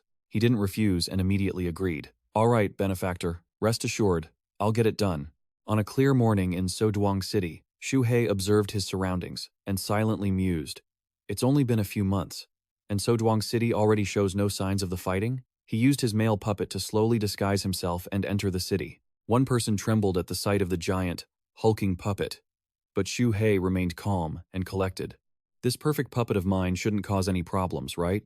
Plus, I've got 10,000 spirit stones on me. Who knows what treasures I might find? Just then, a guard reached out to stop him. Hold it. It costs 5 taels of silver to enter the city. He turned pale and asked, Silver? Xu Hei broke out in a cold sweat, his eyes wide as he panicked. Crap. I only have spirit stones for cultivator transactions. No silver. What do I do? Does this mean I can't get in? On the surface, he tried to keep the puppet looking calm as he explained to the guard, I left in such a rush, I think I forgot to bring silver. Do you think these spirit stones would work? The guard saw the shimmering spirit stone and blurted out in amazement. A spirit stone? The guard's attitude flipped instantly. He became obsequious, eagerly waving him through. Senior, please, come in. We won't charge you anything. Xu Hei raised an eyebrow, suspiciously asking, No charge? You aren't going to arrest me, are you? The guard quickly shook his head, grinning as he declared, Not at all. Cultivators are exempt from the entry fee. He kept his composure and walked into the city, letting out a silent sigh of relief. That was a close call. But just as he stepped inside, a guard in the city turned pale and whispered, Is that the wanted criminal? The one next to him also trembled as he confirmed, That's him. That's Ma Teng. He gambled away so much that he ruined his family and lost his life. The gambling den has been hunting him for years. The guards remembered the wanted poster for Ma Teng, a man who gambled, sold his wife and children, and owed a fortune. Whoever catches him gets a reward of 100. They whispered, then murmured. If we let him in, we could do him a favor, but Xu Hei was completely oblivious. Seeing the crowd staring at him, he wondered to himself, why are these passers-by looking at me so strangely? Is it because the padding under my clothes makes my figure look too bulky? But he quickly shook the thought away, thinking, whatever, I'd better finish my shopping and get out of here. The largest trading spot was nearby, known as the Myriad Treasures Pavilion. So, Xu Hei walked down the street slowly but firmly. Suddenly, he heard footsteps following him and quickly turned around. Who's there? A leader stepped forward and reported, Brother Xiao Huk, this is the guy. Xiao Huk Kwang nodded, generously instructed, Good, once we're done, you'll get your reward. Xu Hei turned pale. This puppet had acquaintances here. The man laughed, waved his hand, and gave a cold command. Ma Teng, you've been hiding for so long. You finally showed your face. Catch him. Only then did it finally dawn on him. He sighed to himself.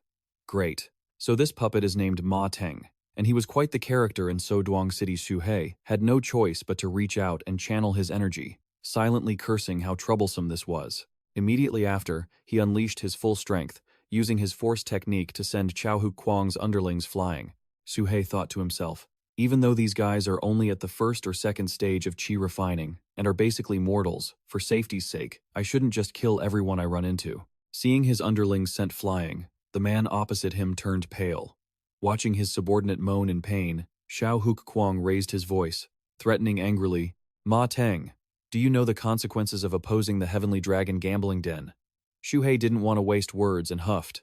Enough with the talk. What exactly do you want? The man laughed mockingly. You have the nerve to ask us that? Xiao Hu Kwang held out his hand, his eyes cold as he hissed. You owe us 1,300 spirit stones. You dare to deny it? Xu Hei hid behind his robes, annoyed, and sighed. So much trouble over this little bit of money? That's not right. This puppet was only a chi-refining cultivator when he was alive. 1,300 spirit stones would have been an astronomical sum for him. So, he asked coldly, why would I owe so much? The man sneered. 5 years ago, you borrowed 120 spirit stones from the gambling den, and you haven't paid it back. Xu Hei repeated blankly. 5 years ago?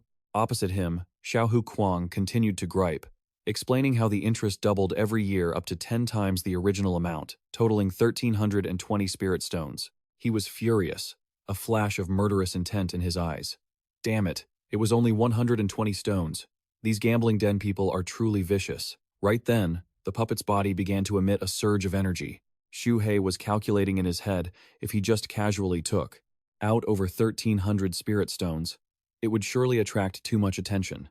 Just as he thought that, a burst of power erupted, his decision was made. He used his foundation establishment aura to directly intimidate them. Feeling the pressure, Xiao Hukuang broke out in a sweat and realized, foundation establishment. I haven't seen this degenerate gambler in years. How did he reach foundation establishment? Xu Hei stood his ground and growled. We can talk properly now, can't we? The man backed away, trembling, and shouted, What are you doing? Don't come any closer. Just then, shimmering spirit stones rained down onto the ground. He stepped forward coldly, reached out, and tossed the stones over, warning them coldly. That's 120 spirit stones. That's all I'm giving you. If you dare bother me again, don't blame me for being unkind. Zhou Shuquang panicked and quickly followed. Okay, wait, he shouted toward the distance. In the small alley, a frantic Zhou Shuquang called out to Senior Ma. Xu Hei feigned surprise and asked, What's going on? Is there a problem? He chuckled. Senior, it's like this. Our Dufeng Heaven Dragon depends on the Wanbao Pavilion. Shu. He replied bluntly. So what? Zhou Shuquang answered calmly. If the debt isn't settled, you'll be permanently blacklisted and won't be able to make any transactions at any Wanbao Pavilion branch. Take a look. Shu, he thought to himself. If I can't trade at Wanbao Pavilion, isn't this entire trip a waste? His eyes turned cold as he held up the scroll and said, Senior, if you're short on cash, just sign this installment agreement and Wanbao Pavilion can remove you from the blacklist immediately. He looked at the paper and cursed inwardly. Those damn greedy merchants, wanting me to pay it off in 3 years and charging double too. Whatever, I'd rather avoid the hassle. Xu Hei immediately tossed a bag at him. Zhou Shuquang felt the bag and analyzed it, thinking it was full of storage pouches and spiritual stone energy. Xu, he turned and said loudly, No need to count. That's 1,200 spiritual stones. We're done, he thought to himself. I need to get out of here quickly and head to the Wanbao Pavilion. Zhou Shuquang replied gleefully, Senior Ma, you are now a VIP guest of our Dufeng Heaven Dragon. Since you've come to Suyang, is there anything you need done?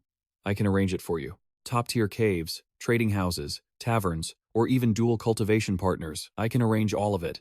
He kept rambling until Xu Hei stepped out of the alley. Or, Senior, if you want to test your luck, our district can increase your limit to 5,000.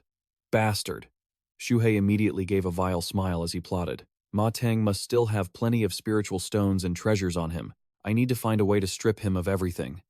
As he walked down the street, he cursed. That's so shady. They bleed the rich dry until they become debt-ridden fools.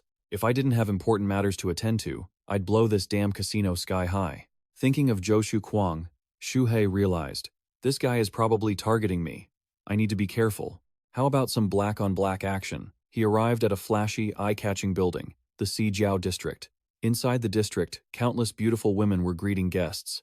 Xiao Tao Hong, her eyes and brows looking more enchanting than ever. Big sister, Liu Er, sing me another song. Something a bit more seductive, please. As you wish, sir. Contrasting the noise outside, in a quiet room, Ma Yuan sat before the mirror, painfully holding a needle as she pondered. Mother, I have to entertain guests tonight, but I don't want to. I'm so useless. I couldn't even stab that bastard Ma Teng to death. Suddenly, Zhou Shuquang stepped in with a stern face, causing her to cry out in fear. It's you! He ignored her and said, Ma Yuan, you can leave. She was stunned and asked, What did you say? Didn't you sell me here? Zhou Shuquang looked at her with a disdainful smile and replied, You're lucky. Your father paid off the debt, and your cultivation has reached the foundation establishment stage, so the brothel no longer dares to press for the debt. You are free to go. He snapped his fingers, and a glow on Ma Yuan's body vanished. The seal was broken. Zhou Shuquang said nonchalantly as he turned to leave, Don't worry. Senior Ma is now a VIP guest of the Wanbao Pavilion. You can go there to find him. She looked at the hairpin in her hand, tears welling up in her eyes as she thought, Ma Teng has returned. Finally, I have a chance to avenge you, mother. In the exquisitely decorated market, at the Wanbao Pavilion market, a row of vendors on both sides were yelling loudly to attract customers. We have medicinal pills, spiritual treasures, and talismans. If you want to buy a good defensive Dharma treasure, the price is negotiable. Xu Hei thought, if Black Emperor were here, he'd definitely be able to tell what's a real treasure. Suddenly, an aura made him freeze. A golden core stage expert in this market? Is he a friend or a foe? Xu, he probed the aura, it was Han Te. He recalled his previous appearance and reasoned, even though he easily suppressed his cultivation to the foundation establishment stage, I can still smell his aura. He never does anything without profit. Looks like he's just here to sell things. Xu Hei stepped closer to Han Te's stall and analyzed. It's not like he can recognize my disguise. Even if he could, no one's going to pay him to mess with me, so he shouldn't bother. Even if he really did attack, with my current fish dragon shape-shifting speed, I should be able to escape. He stared intently at him, guessing, he's definitely golden core stage. Let's see what kind of treasures he has. Han Te immediately looked up and said, "Fellow Taoist, have you set your sights on any treasures? These are all rare, authentic goods, reasonably priced, and they only cost 50,000 spiritual stones in total." Suddenly, Xu Hei was stunned. A mirror appeared before him that made him gasp. His gut told him this mirror looked exactly like the one Black Emperor gave him, but the real one was already in his own hands. "This is a fake," Han Te replied cheerfully. "Fellow Taoist has a keen eye. This mirror has a grand history. They say it's a supreme treasure left in the mortal world by an ancient demonic cultivator. Its magical effects are indescribable." Hearing that, Xu Hei judged him silently. This guy is actually bullshitting with a fake mirror right in front of everyone? Isn't he afraid of getting caught? Han Te scratched his head and gave a wry smile.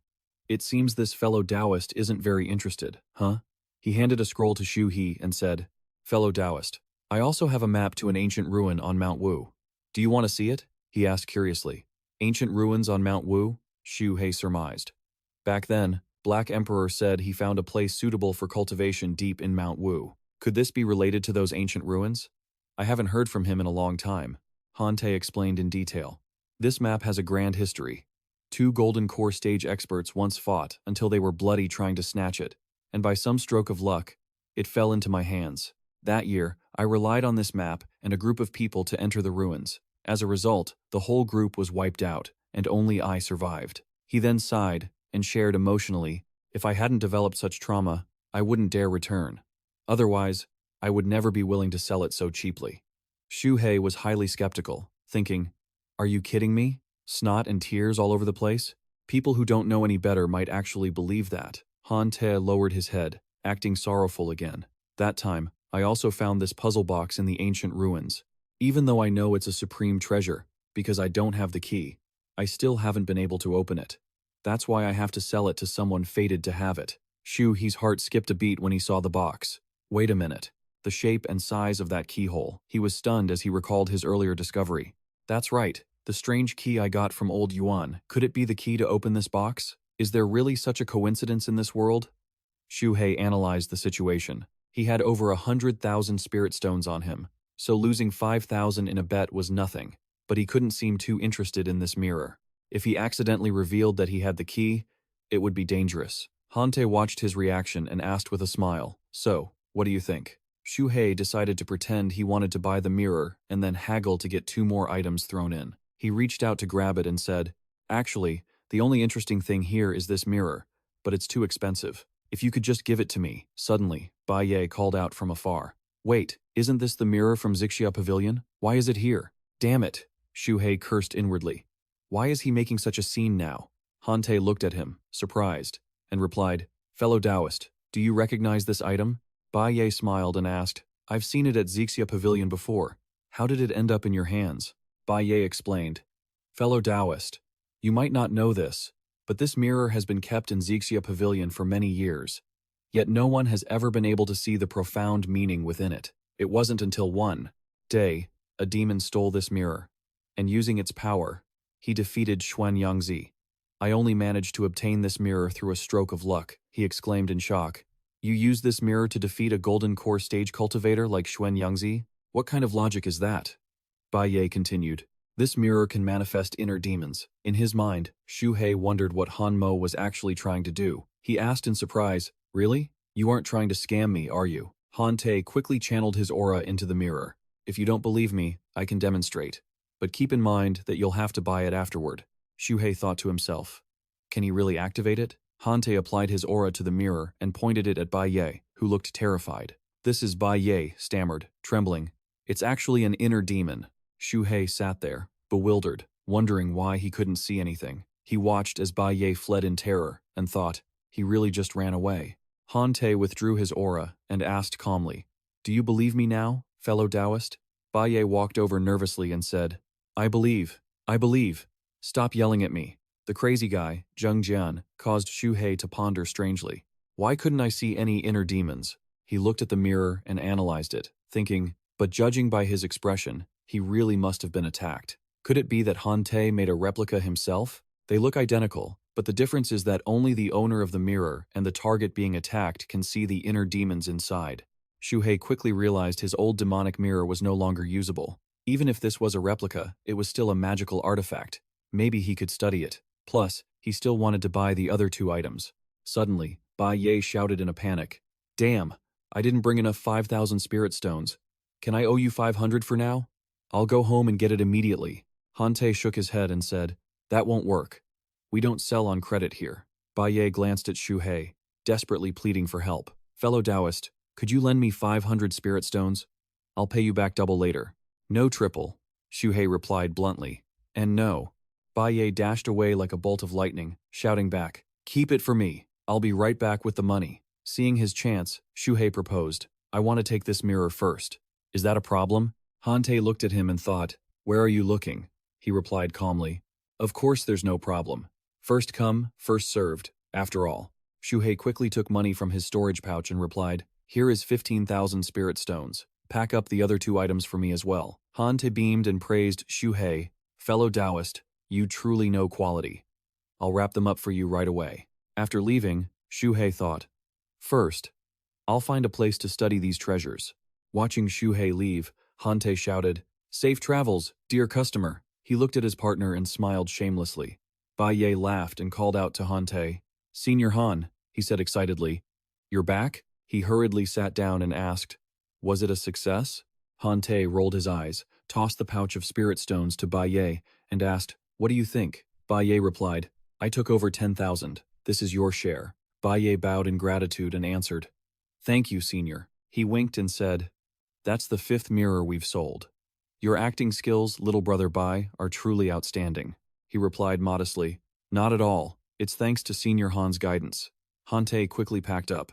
All right, let's pack up and go. Bai Ye chuckled and replied obediently. Yes, sir, he commented, which made his partner pause. But that guy didn't look very pleasant, even a bit ugly, yet he was able to pull out over 10,000 at once. That's truly rare. Han Te turned his head and said, don't talk nonsense. That person is a disciple of the Xianxia sect. How could he be broke? Bai Ye went pale and broke into a cold sweat. The Xianxia sect. Seeing his fear, Han Te gently advised, all right, let's get out of here. Let's find another place to sell so we don't get caught if he comes back looking for us. At an inn, a waiter shouted, are you here for a meal or staying the night? Xu Hei replied clearly, prepare a good room for me, and don't disturb me. He crawled out of the puppet and sighed. This bone-shrinking technique is exhausting. I'd better seize the time to get to work. Xu Hei channeled his aura into the mirror. As the energy flowed, the mirror reflected the image of his puppet. The inner demon appeared, targeting Ma Teng. Xu Hei asked in confusion, why is there no reaction? He held the mirror up with his tail to look at himself and gasped in surprise. Suddenly, the mirror shattered into pieces, and Xu Hei screamed in terror. He was furious and smashed the broken mirror, lamenting, damn it, I've been played. Xu Hei was incredibly angry, realizing he had been cheated. Those two had colluded to scam him. That cultivator was clearly hired. I'll find you guys and settle the score. Then, he was startled. Wait, Han Te is at the golden core stage. He quickly glanced at the box and whispered to himself, I'll deal with them later. My main goal wasn't the mirror, but the mechanical box and the map. Xu Hei stared at the box in front of him, probing it. The map is hard to verify, so I'll try this mechanical box first. He quickly swiped his tail at the box. Dragon scale, dragon bone, break. Xu Hei widened his eyes in disbelief and commented, physical force didn't work. It's sealed. He examined it closely and realized this box was actually quite interesting. Even his divine sense couldn't penetrate it. Perfect. He immediately took out the key, unlocked the box, and said, only the key works. This thing is likely a real magical artifact. As the box opened, a brilliant light emerged, and a powerful object flew out from within. Xu Hei's shield was sent flying, and he groaned in pain. Startled, he broke into a cold sweat. That scared the hell out of me. Floating before him was a purple orb enveloped in lightning, the lightning tribulation bead. Xu Hei gaped in surprise, recalling that Bai Tu had also used this type of magical treasure. So that's how it is, he said to Yuanzhou with immense joy. The Thunder Tribulation bead that Bai Tu used before was actually just a beggarly version, yet even then, it possessed terrifying power. The power radiating from the bead was immense, affecting Xu Hei. As he probed with his divine sense, suddenly, a barrage of lightning strikes descended from the sky, causing him to think, no need to doubt it anymore. Withdrawing his divine sense, Xu Hei struggled with his thoughts. The destructive power within was equivalent to a 49-layer heavenly tribulation, fully capable of threatening a Foundation establishment stage cultivator. If he were to force the box open, he feared it would immediately trigger the Thunder Tribulation bead and bury him right here. If there was no key, it would truly be a piece of trash. Finally, he stowed the bead into his storage bag, expressing his view. It seemed that Hante wasn't a total scam artist. At least half of what he said was true. Just obtaining this Thunder Tribulation bead alone meant this deal wasn't a loss. Xu Hei glanced at the key and whispered, "But this key is a bit short. Could it open multiple locks? Is its usage limited? Could there be other puzzle boxes?" Xu Hei leaned down to look at the map that had accidentally been kicked under the table, his eyes lighting up. He wondered if this ancient ruin map held any clues, so he probed it with his divine sense. As his divine sense observed it, an ancient ruin appeared before his eyes. This ancient ruin looked like a grand tomb. He used his tail to mark a spot on the map. This mark, isn't this where I found the box? He carefully lifted the map. This map was real too. Although it was highly likely that Hante had carved it, it didn't matter. Alone in his room with the 4 puppets, Xu Hei rambled on endlessly. That Hante said the ruins are treacherous. Even a Foundation establishment cultivator might never return. I should wait until my strength is that high before considering it. The next morning in the bustling streets, Xu Hei used the female puppet to walk among the crowd while secretly calculating. First, he had to sell all the miscellaneous magical treasures he had collected. Clinging to the puppet's neck, he pondered that if he kept using Ma Teng, it would be too flashy and easy to target. I'll use this female puppet to sell things today. Xu Hei carefully thought it over. He had a total of 4 puppets. He planned to use a different appearance each day to conduct his business. If I sell one item each day, I can surely avoid a lot of trouble. Then, I'll buy pills and spiritual fruits for cultivation. 3 days later, Xu Hei had gathered a table full of pills and spiritual fruits. These should be enough for him to reach the mid-foundation establishment stage. Although Xiaobai's pills are powerful, their medicinal effect is too intense and not suitable for my daily cultivation. The more he thought, the happier he became, his long body winding around the pile of precious items. These days, quite a few people have been paying attention, all with the intent to rob me. Well, long nights bring many dreams. The harvest is sufficient now, so I'll leave the city tonight. Xu Hei acted on his thought. When night fell, he immediately moved. He used the Ma Teng puppet to walk through the deserted streets. Later, he would use the other puppets to conduct larger transactions. After all, Ma Teng had the cleanest background, so using him to leave the city was the most convenient plan. He just never expected that someone would suddenly call out to him from behind. "Father!" The girl saw Ma Teng, rushed over, hugged him tightly, and kept calling out, "Father, I've been looking for you for days. I've finally found you." Ma Yuan cried before Xu Hei, her tears making him feel completely conflicted.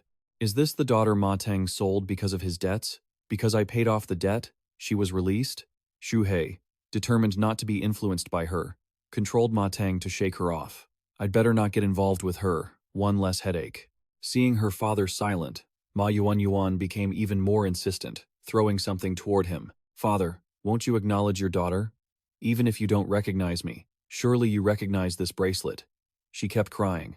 "This is the only thing Mother left behind before she passed. She told me to give it to you to pay off your debts. Now that the debts are paid, you should just keep this bracelet as a memento." Xu Hei gripped the bracelet tightly and accidentally discovered it had a problem. He controlled Ma Teng to open his palm. "This bracelet is poisonous. If I had actually worn it, the toxins would have corroded my bones until it fully detonated." Xu Hei saw through Ma Yuan's scheme and formed his judgment of her. Even a Foundation establishment cultivator would find it hard to purge this. A biological daughter using a sneak attack to kill her own father. What kind of deep hatred is this? That damned heavenly dragon gambling den truly harms people. Without hesitation, he controlled Ma Teng to coldly walk away. "You've mistaken me for someone else. I am not your father. I advise you not to be delusional." Xu Hei still had a kind heart and sympathized with the girl, but she was a pitiable person. He had no feud with her, so there was no need to kill her. However, Ma Teng's body suddenly stopped moving. Her own daughter, Ma Yuan, had launched a ruthless sneak attack on her father. She used a hairpin to stab straight into Ma Teng's back. The hairpin was coated in poison, and Ma Yuanyuan's expression shifted from pitiable to deep hatred. Ma Teng, even if I die today, I will drag you down to hell. Xu Hei was secretly alarmed. He had been poked by a thorn. So itchy. He controlled Ma Teng to send her flying far away. Get lost, don't you dare push me. Ma Yuanyuan lay on the ground in a sorry state, not moving at all, which made Xu Hei a bit suspicious. Did she die? I can't help but check. This is too weak. I didn't even use spiritual energy. Wait, not right. Traces of poisoning. Xu Hei peeked out. It made sense. A normal person holding that bone-eating toxin would live at most half a day, but his compassion only went that far. He left her there and walked away, needing to get out of the city fast. Xu Hei had no idea someone was secretly watching him. Zhou Shuquang watched anxiously from a street corner. So it failed. This Ma Teng is really cautious. He was so ruthless toward his own daughter. I shouldn't mess with him. He sighed in frustration at the failure, regretting the loss of a fat sheep. Just then, someone else appeared and asked him, "Is that all you fear?" Zhou Shuquang panicked. It was manager Zhou Shu, a mid-foundation establishment cultivator. He stood there, provoking him. He's just an early foundation establishment cultivator. What is there to be afraid of? Manager Zhou Shu straightened his back and walked to the end of the alley, looking in the direction Ma Teng had left. Our Heavenly Dragon gambling den is in the lending business. There's no way we let a fat sheep get away easily, especially since he's a veteran gambler. Zhou Suquang bowed respectfully to him. With manager Zhou Su taking action, I naturally won't be afraid anymore. He felt a surge of motivation and immediately chased after Ma Teng. Zhou Suquang blocked Xu Hei's path. Senior Ma, no need to be in such a rush. He muttered in annoyance. You again. He laughed arrogantly and made way for manager Zhou Shu to step forward. My cultivation is low, so it's only natural that you, a foundation establishment stage expert, don't trust me. Senior Ma, let me introduce you. This is manager Zhou Shu of our Heavenly Dragon gambling den, who specializes in serving honored guests like you, senior. Manager Zhou Shu flashed a scarred grin and stroked his goat-like beard. Fellow Taoist Ma, no matter how you wish to play, our Heavenly Dragon gambling den will satisfy you. Xu Hei didn't want to get tangled up with these people, so he shouted, Get lost! I've given up gambling. But the man wouldn't budge. Fellow Taoist Ma, since we are both in the foundation establishment stage, why not open a table right here? Manager Zhou Shu placed a hand on Ma Teng's shoulder, his sword already drawn. I will sit here and spar with you. If I win, you give me 10,000 spirit stones. If you win, I give you 10,000. Xu Hei was tempted to flip the table. You're forcing me to gamble, aren't you? But the man kept rambling. With such a 10-to-1 ratio, how can you call it forcing? If you have no objections, fellow Taoist Ma, then let's place our bets. Xu Hei used Ma Teng's loud voice to glare at them. Pushing people too far, he thought, feeling irritated. Even though I could use the Fish Dragon 100 transformations to escape, this is still so frustrating. Xu Hei calculated silently. I have the Lightning Tribulation bead in hand, plus the speed of the Fish Dragon 100 transformations. Even if a core formation expert shows up, I won't be afraid. This Heavenly Dragon gambling den harms everyone. I must wipe it out to feel satisfied. With that, he agreed to bet against the two of them. Since you want to bet so badly, fine, I'll grant your wish. But I'm not betting spirit stones. Manager Zhou Shu felt satisfied, thinking he had caught his prey. Then, what do you want to bet? Xu Hei resolutely bet his life. Manager Zhou Shu didn't even flinch and agreed immediately. Fine then, don't blame me for being ruthless. Zhou Shuquang, back off. Xu Hei attacked instantly, using the first form of the 100 transformations. Fish Dragon Shadow Step. In the blink of an eye, he lunged in front of manager Zhou Shu, catching him off guard. What kind of movement technique is this? So fast. He panicked, blocking with his sword. Stop playing tricks. Xu Hei dodged one blow, and the second followed instantly, but he easily and flexibly avoided every strike, which only angered the manager. He's just dodging without fighting back? Zhou Shuquang hid to the side, watching them, feeling stunned. This guy Ma Teng is actually this powerful? The two stopped exchanging blows. Xu Hei pulled back to create distance. The manager wasn't as calm as he had been at the start. Ma Teng's movement is too bizarre. He even leaves after images. Am I seeing things? I have to try something else. His sword flew out, Wild Sword's Disturber, while his hand secretly pulled a magical artifact from his storage bag, the Universe Bow.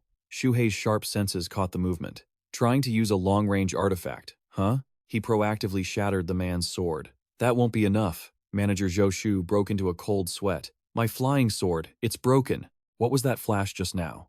Xu Hei continued the assault, pushing his internal energy to the limit, fully unleashing the gravitational arts, lifting Manager Zhou Shu into the air. He couldn't struggle at all, floating helplessly in the sky. All his internal energy was locked down, and he couldn't control his artifacts. He's only at the early foundation establishment stage. How could he know this? Zhou Shuquang watched his superior fall and panicked, trying to run for his life. The middle foundation establishment manager, Zhou Shu, was caught like a chicken? This is bad. But he had underestimated Xu Hei. Ma Teng's bloodshot eyes fixed on him, and he raised a hand. Trying to run, he was dragged back immediately by the gravitational arts. Zhou Shuquang's miserable screams rang out. Help! My lord, spare me! Both of them, having overestimated themselves, were now hung in front of Xu Hei. Didn't you say you'd satisfy me with whatever game I chose? He was truly angry now. What's wrong? No fear now? The two begged for their lives incessantly. Manager Zhou Su was drooling with terror. Fellow Taoist Ma, let's talk this over. You won 10,000 spirit stones. I'll give them to you. Zhou Suquang chimed in. Exactly. Whatever else you want, we can satisfy you. Xu Hei refused to let them off. Since you were so insistent on gambling, I'll grant your wish. Why don't you two take me back to the Heavenly Dragon gambling den tonight, and we play a big game? The man hurriedly pleaded. Yes, of course. We will treat you with the utmost respect. Zhou Shuquang fawned. That's wonderful, Senior Ma. Xu Hei spoke coldly. Is that so? Zhou Shuquang thought he had a good deal. As expected, a gambling addict is always a gambling addict. Although the process today had been dangerous, he was finally but a ray of light flickered across the center of his forehead. Zhou Shuquang's eyes rolled back. His entire body was pierced by blue threads of light shooting from Xu Hei's hands. Earth puppet art, spiritual body threads. He tapped all the acupoints on the man's body. His agonizing screams echoed far and wide the process of refining a puppet. Manager Zhou Shu stood by, clutching his neck and watching in panic. A direct disciple of the Heavenly Ghost Sect, this guy Ma Teng is just a puppet being controlled. He frantically begged for mercy. Forgive me, my lord. We were blind and didn't recognize your greatness. If we had known you were a noble of the Heavenly Ghost Sect, we wouldn't have dared. But his apology came too late. The spiritual threads burrowed into Manager Zhou Shu's body as Xu Hei muttered in annoyance. You talk too much. The space returned to the quiet of the night. Xu Hei sighed, looking at his two new puppets. Foundation establishment puppets are indeed harder to handle than chi refining ones. That took a full hour. Good thing no one was around late at night. That was risky. He looked at his Knight's Hall. Plus, it's easy for them to mistake me for a disciple of the Heavenly Ghost Sect, so I can use that to my advantage. Xu Hei looked at Zhou Shuquang and Manager Zhou Shu. Let these puppets go to the Heavenly Dragon gambling den for a round. Vent my anger and easily swipe some good loot. He sent the puppets toward the target. At the Heavenly Dragon gambling den, Xu Hei snuck into a street corner. Before going in, I need to understand the strength of the Heavenly Dragon gambling den. The jade tablet the Black Emperor gave me is truly convenient. He pulled something out. There's a core formation expert sitting in charge, probably the boss. Several foundation establishment ones, probably managers at the same level as the one I caught, and a few dozen chi refining ones, not worth fearing. Xu Hei stayed hidden while Ma Teng led the way inside, followed by Manager Zhou Shu and Zhou Shuquang, making sure it was best not to enter together. He decided to find a hiding spot and control things from the shadows. He would let Ma Teng carry the lightning tribulation bead and whip it out to threaten them at the critical moment. As soon as he entered, a woman came forward to greet him. Well, if it isn't our Lord Ma. Congratulations, congratulations. Xu Hei sized up the person clinging to him. This woman was also a cultivator, and she was quite forward. Only a manager could invite someone as prestigious as you to visit. She turned and gestured inside. Lord Ma, what would you like to play today? Xu Hei looked around and chuckled to himself. Quite a lot of scumbags here, huh? Someone nearby was being pinned down and beaten, wailing constantly. This can't be right. How could I possibly lose? I regret it. Please, I beg you, return the contract for selling my wife and daughter. The staff members were irritable, brushing him off. If you made the bet, you pay the price. If you want to cry, go home and do it. The crying echoed through the room, but no one cared. Stop hitting him, Xu Hei thought. Damn it, this is another Ma Teng. The woman was still clinging to Ma Teng. Lord Ma, where are your eyes wandering off to? He felt annoyed and pulled his hand away. This woman, she looked at Ma Teng with a seductive gaze. Lord Ma, as long as you're willing, we can play however you like. Xu Hei quickly sensed her tricks. How artistic, he thought. No wonder so many people fall into their trap. He saw through her scheme instantly. This person specialized in luring people into gambling. This woman was clearly one of their key players. He looked down coldly at the person who was fawning over him. Lord Ma, tell me, Xu Hei replied coldly. Anything goes? Then, can we play for our lives? She remained cheerful. Of course, we have a human slave fighting ring, and an arena for beasts. Either one can be played for keeps. Before she could even finish her sentence, Xu Hei punched her square in the face. As long as you're willing, his actions sent the entire place into an uproar. Oh my god, he killed her. Xu Hei looked at the woman he had sent flying and growled. You misunderstood. This is exactly what I meant by playing for lives. Screams echoed through the dark night. The corpse, with its skull crushed, lay sprawled in the middle of the room amidst the panic of the onlookers. He killed someone. He actually killed her. Every gambler and worker in the place froze, their eyes fixed on the tall figure of Ma Teng standing at the entrance. Up on the second floor, two men watched with amusement. Looks like we've got a show to watch today? Indeed, the man beside him replied with a smirk. Last time, the one who killed someone at the Heaven Dragon gambling den already has grass growing over a meter high on his grave. Looks like another one has come. An old man landed on the roof of the courtyard, shouting with a glare. You've got a lot of nerve. You dare kill someone at the Heaven Dragon gambling den? Manager Li, you're looking for death. Manager Li glared at the bystander, standing behind Ma Teng. Manager, Zhou Shu, he's standing right in front of you. What are you waiting for? Attack. But he was only met with the old man's mocking grin. There was no sign of him attacking. Manager Li was stunned. What is this? Is he rebelling? Not waiting any longer, he slammed his palm down, aiming straight for Ma Teng. Then let's die together. Mountain-crushing palm. Xu Hei nimbly dodged once he sensed his opponent's inner energy. Peak Foundation establishment, he thought. Relying solely on controlling Ma Teng won't be enough to block this. I have to go deeper into the Heaven Dragon gambling den. He immediately came up with a countermeasure. Soul-devouring banner, come out. At Xu Hei's command, thousands of green snakes lunged out. With the resentment of the spirits, they focused on Manager Li's mountain-crushing palm, shattering it in an instant. The man stood there, watching his technique vanish into thin air. You've got some tricks, he muttered, reaching into his robes for another treasure to deal with. Xu Hei. The soul-refining cauldron. The moment the cauldron appeared, it created a vortex, sucking everything inside. Suck it up, Xu Hei. Didn't just sit there. Mystic fire. Refine it. The two sides fought until the world seemed to shake. A massive green snake whipped around the ground, launching an attack around Ma Teng. Formation Spirit, emerge. The spirit fired a beam of light, a liquid-like substance that made Manager Li's soul-refining cauldron wobble. What? The cauldron can't hold it? That single blow caused cracks to appear. The artifact was being corroded. It couldn't hold on anymore. With his treasure destroyed, Manager Li was also bound. Xu Hei controlled his spirit snake to lunge forward.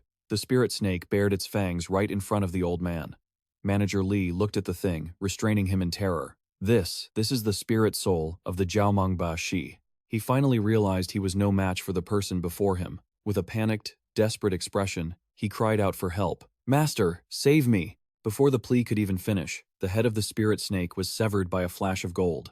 Xu Hei grunted in a deep voice, "Who is it?" He immediately sensed how powerful the newcomer was. This aura is at the core formation stage, soul-devouring banner. Return. Manager Li was saved, but he was covered in injuries, kneeling on the second-floor corridor. My arm is ruined. The person who arrived let out a slow, cold, "Oh." The person, known as the Master, puffed out a faint cloud of smoke from the pipe in her hand. Manager Li looked up at the figure approaching. Thank you for saving my life, Master. It was Liu Ruyan, the Master of the Heaven Dragon gambling den. She cast a glance downward. I never expected that my little gambling den would actually host such a distinguished guest. As she walked past Manager Li, he hurriedly reported, Master, this person is killing Liu. Ruyan exhaled a thin stream of smoke and commanded, You, get back. Without turning around, she walked along the old corridor, issuing orders to him. Go quickly and find Elder Ding of the Heaven Spirit Sect. Ask him if one of his Heaven Spirit Sect disciples has come to the gambling den. Manager Li immediately clutched his severed arm, stood up, and left. As you command, Master, he thought. The Heaven Spirit Sect? Could this Ma Teng just be a puppet? If I lost to a puppet, no wonder the Master is reacting this way. Manager Li followed the Master's instructions, leaping across the rooftops and disappearing. Xu Hei turned his head to watch the direction he had headed. He observed everything silently and felt certain of his suspicions. Looks like the manager recognizes me as someone from the Heavenly Corpse sect, judging by her attitude. This reaction from Manager Lee. Could it be that the manager ordered him to secretly investigate and confirm my identity? To be safe, I should have a puppet follow him. Liu Yian remained calm. Dear guest, I'm not sure what you'd like to play, but as I said, the limits are high. Very well. Our Heavenly Dragon gambling den has had its rules since ancient times. Whatever you wish to play, we can accommodate. She gently invited Xu Hei to move to a completely different location. Guest, could you follow me to another area? He stood in the middle of the arena, silently assessing the place. I never expected this gambling den to have such a massive underground arena. Xu Hei placed his fierce puppet on the stage. Let's make a bet, he challenged. You send one of your chi refining stage subordinates to fight Zhou Shukong to the death. If your man wins, I'll give you 10,000 spirit stones. If he loses, you give me 10,000. How about that? Liu Yiyan laughed as if she were genuinely amused. How interesting. Zhou Zulin, you go. However, the person behind her looked worried.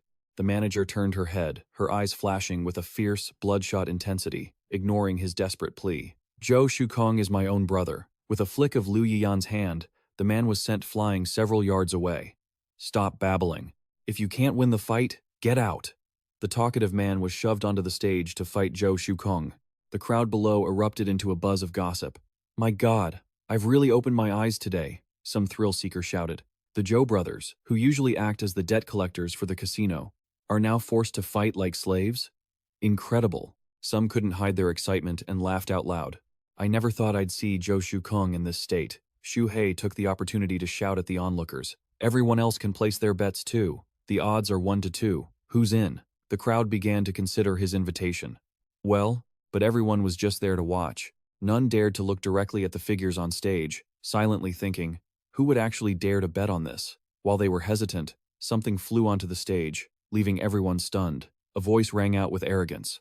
I'll bet 5,000 spirit stones on the fierce puppet to win. A money bag landed with a thud right in front of Ma Teng's boots. I bet 5,000 spirit stones that the puppet will win. A handsome, dignified man, in pristine white robes, stood there, amidst the stunned whispers of the crowd. Bai Qiu Shui. It's Bai Qiu Shui, at the Mid-Stage Foundation establishment. Everyone was shocked by his appearance. He was a famous noble of the Qin state, the talented young master of the Bai family. He was a genius of the heavenly void, rumored to have a perfect foundation establishment. Although only at the mid-stage, he could reportedly withstand attacks from late-stage foundation establishment cultivators, and even those at the Great Circle. The impact caused by Bai Qiu Shui was significant. The cowardly crowd began tossing their money in to bet alongside him.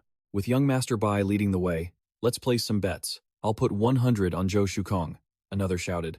I'm buying 300 on Zhou Shulin. Xu Hei stared at the face. Perfect foundation establishment? Could he be like me? That Bai cultivator from before, along with Bai Ye and Han Te who tried to scam me, they all seem to be from the Bai family. Forget it, don't overthink it. Regardless, this guy isn't a threat to me. The bets were placed. Zhou Shukong lunged forward, trying to strangle Zhou Shulin. The fight began. Zhou Shulin panicked and called out, "Brother!" But his brother's footsteps didn't falter. Zhou Shulin desperately tried to wake his brother up. Brother, are you really doing this? He looked into the bloodshot pupils of his brother and called out one last time. Brother! Zhou Shulin, holding nothing back anymore, was forced to fight back. Brother, calm down. Zhou Shukong turned into a puppet, couldn't hear a word, only knowing how to fight with all his might. A punch sent Zhou Shulin flying to the edge of the stage. He clutched his wounds and gathered his energy. If you are going to be heartless, brother, then don't blame me for being unrighteous. The crowd enjoyed the show. Those two debt-collecting brothers are actually fighting each other. Some spitefully cursed, serves them right, let them kill each other, while others cheered enthusiastically. Hey Joe, don't you dare lose, or I'll fine you 1,000 spirit stones. At that moment, Xu Hei made his move. I don't have time to watch you two play fight. The entire stage exploded. The puppet had self-destructed. The crowd below was stunned. What just happened? Liu Yiyan and the others stared in silence at the charred body on the ground. Xu Hei controlled Ma Teng to announce the result. Your man didn't win. Pay me my 10,000 spirit stones. She was fair enough, tossing the money over. If you dare to bet, you must be prepared to pay. He aggressively turned to collect the winnings from the others who had bet earlier. And as for the rest of you, pay up. The crowd was bewildered. What is going on? Everyone sighed in regret. My spirit stones. Only Bai Chushoi's eyes lit up. Amazing. That's a brilliant move by the senior. I've learned something today. Xu Hei brought his remaining puppet onto the stage. Continue. You choose another subordinate to fight against Manager Zhou. Same rules as before. Liu Yiyan exhaled a puff of smoke and stared at him. Dear guest, I respect you and have given you plenty of face. I hope you'll stop here. My Heavenly Dragon gambling den isn't a place for just anyone to bully. Xu Hei smiled, reaching his hand into his cloak.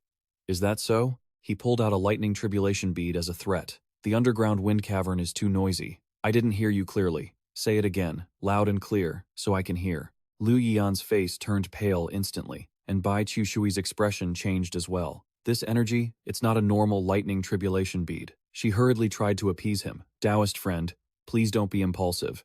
Let's talk this through. Xu Hei held the lightning tribulation bead and wouldn't put it away. I'm all ears. She took a step closer. This lightning tribulation bead is equivalent to 49 heavenly tribulations. Once it detonates, it won't distinguish between friend or foe. You'll be hurt too. How about you put it down first? Whatever requests you have, I will fulfill them. He held the bead high. I'm not impulsive at all. It's just that the fighting earlier was a bit dull, not exciting enough. Xu Hei didn't care for her words. So, you'd better not say anything that irritates me.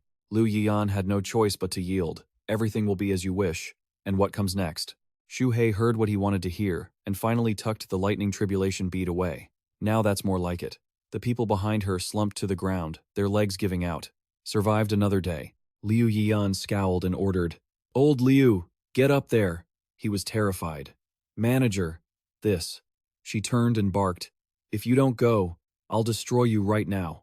He panicked even more. No, I'll go, all right? Old Liu stepped onto the stage, facing Manager Zhou, and whispered, Old Zhou, let's put on a good show, shall we? Bai Chushui stood below, rubbing his chin in thought. The methods this Ma fellow uses are quite skilled, but I'm not sure if he would have actually detonated that bead. Perhaps I should observe more and learn. Shouts erupted instantly as the second round began. Old Liu hadn't even prepared himself before Manager Zhou grabbed him by the collar and dragged him up in a panic. Old Zhou, what do you think you're doing? It's not like it's a life or death grudge between us. Those cold words cut off all his hope. What am I doing? What do you think? Another explosion roared out. Just like in the first round, total mutual destruction. Those two scumbags, Xu Hei cursed under his breath. Serves them right. Liu Ruyan walked over, already knowing the drill, and handed over the money without delay. Here are 10,000 spirit stones. Please, take them. She hesitated, then asked, Tell me, are you satisfied now? She was so furious her eyes were practically twitching. My Heaven Dragon gambling den has already lost 2 Foundation establishment stage experts. This is a massive humiliation. But Xu Hei isn't ready to let go of this profit yet. This isn't enough. Moving on to the beast fighting area, Liu Ruyan cursed under her breath. She still had to keep up a sweet facade, wondering how much longer this guest wanted to play. She pulled out her treasure, her eyes cold with a hidden threat. I'll play until I've lost it all, then I'll stop, Xu Hei said with a laugh, using Ma Teng's voice. Weren't you the ones forcing me to play? What's wrong? I'm here today, and you're not welcoming me? She immediately fell in line. I wouldn't dare. I'll take you to the beast fighting area now. Liu Ruyan regained a bit of her composure. I'm not sure if our esteemed guest prefers fierce beasts or something more bloody. Xu Hei, controlling Ma Teng, turned his back to her, trying to pull something out, but failed. I want to play this. He placed 2 creatures on the floor. Let's have the mouse fight the snake. I'm betting 10,000 spirit stones that the snake wins. The bystanders looked at the 2 creatures with suspicion. How is that possible? The snake was only at the early stage of awakening, while the mouse was at the middle stage. The man next to them stared at the mouse, stunned. Exactly. The mouse has a bloodline suppression. How could the snake possibly win? No sooner had he finished speaking than the red-eyed mouse sank its teeth into the snake's head. See? I told you. The snake was insta-killed the moment it started. Xu Hei pulled out the lightning tribulation bead and sighed faintly. Looks like it didn't win. Deep down, he thought. Today, I'm going to expose your scam. Liu Ruyan turned pale and quickly intervened. She used her qi, channeled through her pipe, to interfere with the fight between the mouse and the snake. The victor hadn't been decided yet. The snake seemed to get a surge of vitality, flying up and startling the mouse. It managed to break free. With one strike, the snake bit down hard on the mouse's soft underbelly. Look, the snake won. The crowd broke into whispers. How could you possibly control the outcome like that? The murmurs grew louder and louder. I finally understand why I kept losing before. The gazes directed at Liu Ruyan grew increasingly hostile. It was clear the whole thing was rigged. She had to ignore the insults and declared, "Are you satisfied now?" But Xu Hei wasn't about to let her off the hook so easily. Not yet. Next, let's go to the stone gambling area. He brought out his treasure again to threaten her. I still have several 100,000 spirit stones left. I'm not leaving until I've spent them all. The crowd around them grew restless and noisy. Let's go. Let's watch. I want to know what the actual odds are for finding anything good in those rocks. Let's go. I've lost so much money here before. Bai Qiu Shou watched the unfolding situation in shock, silently taking notes on this new master of gambling. This kind of skill, simply overpowering others with sheer force, I really need to learn how to do that. Within the hall, sounds of surprise echoed. There are so many raw stones. The Heaven Dragon gambling den actually has this much stock? Even Xu Hei had to speak up. Only this much? Liu Ruyan immediately explained. That's right, this is a storage warehouse for raw ores. This piece of iron is quite, but before she could finish, he slashed with his blade. The strike shattered the pile of rocks and dirt. Along with it came Xu Hei's powerful declaration, "Let me see what's inside." The crowd gasped at what was hidden within the broken stone. This it? Taking the opportunity, he began to expose the truth. Thousands of stones, and only 2 high-grade spirit stones in a pile of junk. Each stone costs anywhere from 10 to over 100 spirit stones, but the total value of everything cut doesn't even exceed 500 spirit stones. What kind of probability is that? You all must know by now, right? The NPCs in the crowd began to jeer. A scam. It's a total scam. This is nothing but a fraud. I was such a fool before. Damn it. I'm never coming back here, even if they give stuff away for free. Right. Let's smash this shop to pieces. Those words threatened Liu Ruyan's livelihood, making her furious. She gave a warning. Owner of the den Xu Hei stood before a massive boulder, planning to split this one open as well. The stones in front of us are incredibly expensive. The cheapest is at least 5,000 spirit stones, and the most expensive ones cost hundreds of thousands. Who knows what kind of treasures are inside? Liu Ruyan couldn't take it anymore and had to warn the customer, "Esteemed guest, the outer stones have already been cut, but the boulders in front are all top tier. They contain ancient relics and potential dangers we don't yet understand. I hope you consider the consequences carefully." Bai Qiushui added his own evidence to dissuade him. That's correct. I once saw a cultivator here open one, and it released an evil spirit. That evil spirit killed the cultivator on the spot. Xu Hei didn't seem to care. Is that so? In his heart, Xu Hei assessed the boulder in front of him. It felt like a strand of divine sense was probing him. Could there be an expert hiding here? But the Jade Inspection Board doesn't show anything. If he backed down now, he wouldn't just lose momentum. It would be too easy on the gambling den. Even if he wanted to retreat, this wasn't the time. It was better to find a few stones as an excuse to back down later. But he quickly regained his spirit. He was a man of action. I don't even fear the lightning tribulation bead. So why would I be afraid of this danger? A beam of purple light emerged, forcing Xu Hei to step back a few times, secretly surprised. What is this? Liu Ruyan, standing nearby, gasped in alarm. Bai Qiushui carefully identified the entity for him. A remnant soul. But Xu Hei wasn't easily rattled. He quickly summoned his defenses. The soul-devouring fan appeared, and he immediately ordered it to control the remnant soul. Snake spirit. Swallow it. Eat it up. Xu Hei, in his snake form, looked at the achievement he'd just created and happily told the snake spirit it was time for a good meal. The massive boulder shattered into pieces once it lost the entity guarding it. He noticed the mineral deposits cracking open. Inside, a skeleton was slowly revealed, making the crowd wonder. The remnant soul from just now must have come out from inside that. Bai Qiushui approached to observe and concluded, "This is an ancient cultivator." The crowd was even more stunned. An ancient cultivator? How is that possible? It's been untold thousands of years since the ancient era. Shouldn't their bodies have turned to dust by now? He used a technique to probe the value of a bone segment and confirmed, there's no mistake. An ancient cultivator. Their body-refining arts were supernatural. Their foundation was exceptional. They were taller and had longer arms than us. Every bone here is larger than our own. Someone picked up a bone to examine it and agreed with Bai Qiushui. It seems just as Master Bai said. Another NPC with some knowledge chipped in. This person was about 4.5 chi, 4.5 meters tall. Their arms reached down to their knees, and their bones are over 30% thicker than ours. He held the skull, explaining the background of the ancient cultivator. Everyone back then was at the perfect foundation establishment stage. Back then, current foundation establishment cultivators were nothing but ants. Xu Hei remembered that too. His Black Emperor had once said the exact same thing to him. Compared to the cultivators of the ancient era, the cultivation world today is just a bunch of sickly weaklings. The snake form asked back, "Does that include you?" Black Emperor chuckled and countered, "Who do you think you're talking to, boy?" Recalling that memory only made Xu Hei more determined. After all, his own lightning tribulation bead was also obtained from ancient ruins. If there's an opportunity, I must find some clues. But forget it. Regardless of how strong this person was in life, they're nothing but dust now. This is worthless. Suddenly, he noticed a jade stone lying alone on the ground, and thought to himself, this storage jade looks just like the one Zhao Guizhen had. There must be a treasure in here. Taking advantage of the moment no one was watching, he used a gravitational technique to retrieve it. Then Xu Hei slashed a few more times to draw attention. I can definitely cut open a few more cheap stones to create an even more impressive effect. However, deep down, he didn't rate this place highly.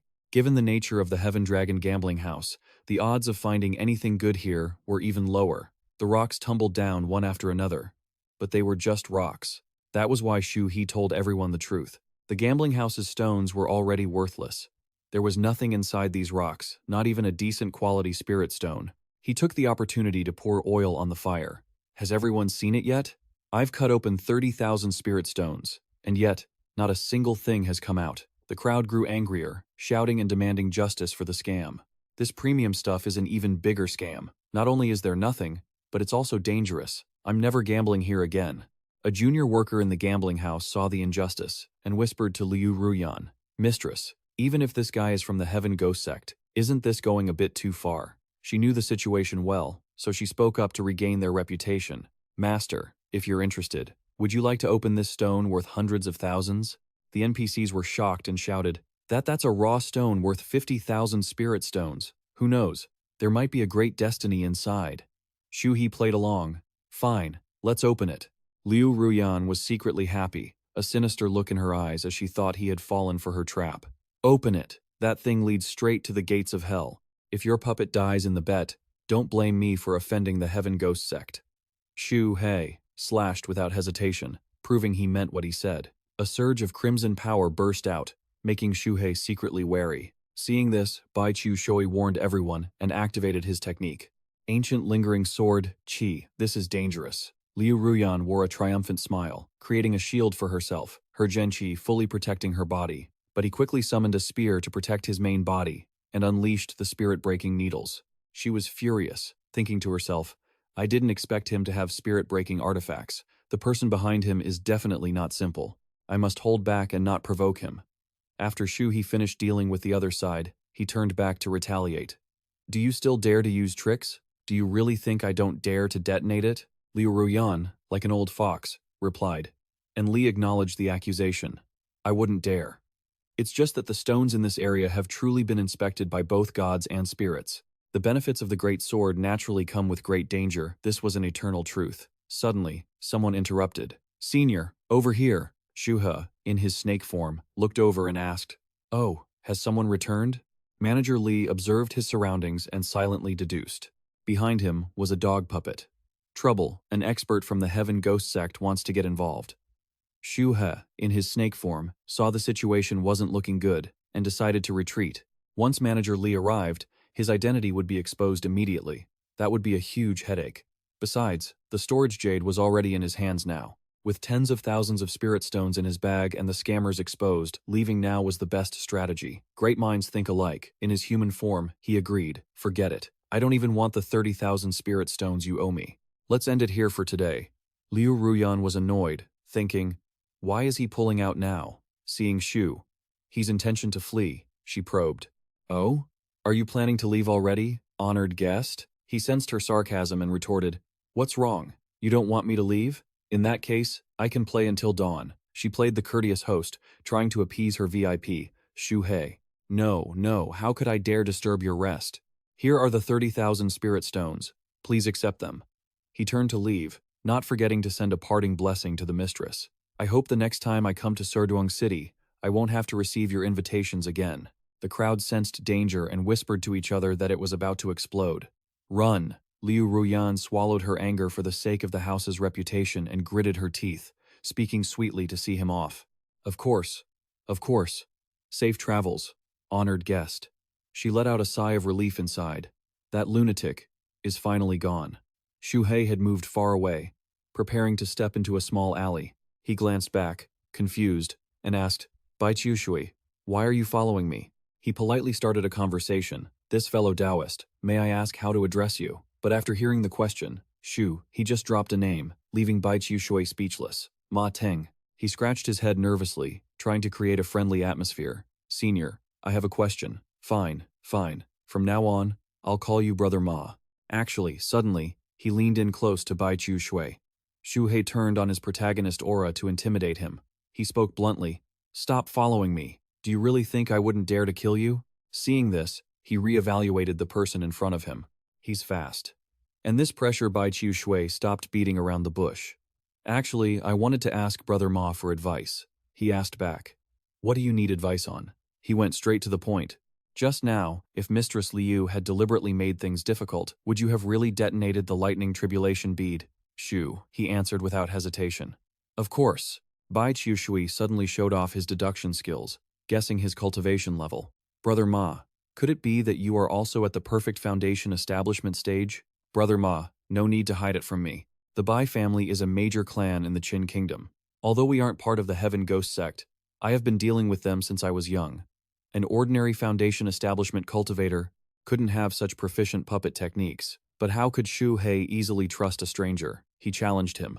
Are you probing me? Tell me, who sent you? The Heaven Ghost Sect? Or someone from the gambling house? He was terrified of being grabbed by the throat and hurriedly denied it. I wouldn't dare. I have no ill intentions. Although I came to the gambling house today, it was only to learn about training, not to game. I never expected to witness such a spectacular scene. I have learned a lot from you, Senior. Thank you. Xu Hei, in his snake form, saw the unusual behavior and asked, confused, No protective genchi, no tricks? Are you not afraid of dying? Or is this guy just simple-minded? But he had already left, leaving behind a piece of advice. Stop following me. Are you not afraid of dying? Perhaps this person was just simple-minded, but Xu Hei had already turned to leave, tossing back a final warning. Stop following me.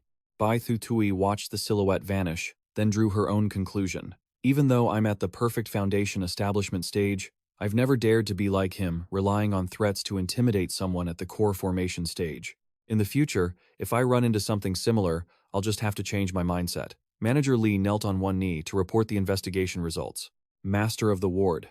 I've already asked Elder Ding of the Heaven Puppet Sect. He said, recently, only 2 direct disciples have come to Suoyang City. Liu Ruyan turned her head and asked, if no one else came, then who could it be? But he hesitated. Suddenly, a voice interrupted their conversation. Without needing to think, the dog manager Li brought with him stepped forward. It was Elder Ding's puppet, Da Huang. It finished the answer. That person is not from our Heaven Puppet Sect. Seeing this, Liu Ruyan bowed respectfully. Greetings, Elder Ding. Then, out of reverence for her superior, she crouched down to be at eye level with Da Huang and asked, Is what Elder Ding said true? It pressed its face to the ground to sniff and replied, I've checked. There hasn't been a trace of any Heaven Puppet Sect disciples here lately. Liu Ruyan, you've been played. Furious, she immediately gave the order. Manager Li. The old man respectfully awaited her command. Yes, Liu Ruyan continued, intent on her revenge. Notify every city gate. I want that guy tracked down. Even if he grows wings, he won't escape. I'm going to set up the 10,000-mile soul pursuit array. Manager Li bowed and accepted the order, understood, Master of the Ward. But she still had a few concerns and sought further advice. However, Elder Ding, that person has a Thunder Tribulation Pearl with terrifying power. Once I find him, I still hope Elder Ding can. Da Huang understood Liu Ruyan's implication and replied, That's easy. When the time comes, I will have a Dharma treasure for you to deal with that Thunder Tribulation Pearl. She was overjoyed and thanked him. Many thanks, Elder Ding. It immediately replied in a friendly tone. It's all family business, no need for formalities. At that moment, Liu Ruyan's sweeping scan had covered almost the entire surrounding area. Xu Hei urged himself on, realizing the situation was dire. Damn it, they've found me. Her tracking strike had caught up to him. This type of divine sense pursuit was far more powerful than what he'd faced at the Purple Haze Gate before. What would Lu Ruyan do? She knew he had the Thunder Tribulation Pearl and still dared to do this. She must be confident. Instead of trying to force his way through, he decided that being treated like a sitting duck was pointless, so he might as well head back into the city and lay low for 2 days, he thought. After all, maintaining this kind of divine sense pursuit consumes a massive amount of energy. It can't be sustained forever. Besides, being inside the city gave him more space to maneuver and more options to deal with the trouble. Ma Teng, don't show yourself for now. Switch to other puppets and find new lodgings. The other puppets scattered, finding empty rooms at different inns, changing hideouts every few hours to break the tracking. This way, even if there's danger, aside from my dragon shadow step, I can still use the displacement technique to escape. After finishing the tasks for all his bodies, Xu Hei sat back comfortably to explore the jade he had just acquired, finally finding a moment of peace. Let's see how long your divine sense can hold out. While I'm at it, I should see what's inside the storage jade. He noted, this is Dragon Blood Vine and Earth Heart Flame, plus many other rare medicinal herbs that have long since gone extinct. All of them are at least Tier 3 high grade, some even Tier 4. Having obtained such treasures, he didn't forget that person. If I bring these back to Xiaobai, she'll surely be happy. But as he explored the medicinal herbs, Xu Hei was shocked. Wait, have the medicinal ingredients inside the jade storage withered away? The spiritual power that activated the jade like this must mean it's been too long. How could anything have survived? Only a pill furnace and this jade tablet remained. Although the furnace still had a metallic luster, its spiritual essence was completely drained. He feared it couldn't be used for pill refinement, but the material of the furnace was everlasting. It certainly wasn't ordinary. This tablet still held a trace of Shu Ling Yun aura, and the patterns were identical to the key from before. Could this also be related to the ancient ruins? Suddenly, a green light burst forth, making him flinch and dodge. So blinding. A voice echoed through the light. I, a successor, sealed the Sound Corpse pill within my body to save my master from imminent disaster. Wait for me to pass on the Heaven Puppet Sect's legacy. Xu Hei absorbed this massive influx of information, feeling bewildered. Is this person a successor who, to save their master, gathered all those medicinal herbs, and then, facing death, they had no choice but to use the Sound Corpse pill to seal themselves? As for the rest, what does this mean? What is the connection between the God Puppet Sect and the current Heaven Puppet Sect? Xu Hei transformed into his large serpent form, coiling around the jade, trying to make sense of it all. I probably won't know for sure until I enter those ancient ruins. The world is a chessboard, and all living things are pieces. For now, I must cultivate well and find a chance to get out of the city as quickly as possible. 2 days later, Lu Ruyan slammed the table in a rage. That bold and cunning thief. 2 whole days have passed, and he still hasn't left the city. Manager Li suggested a plan. Master of the ward, why don't we search the entire city?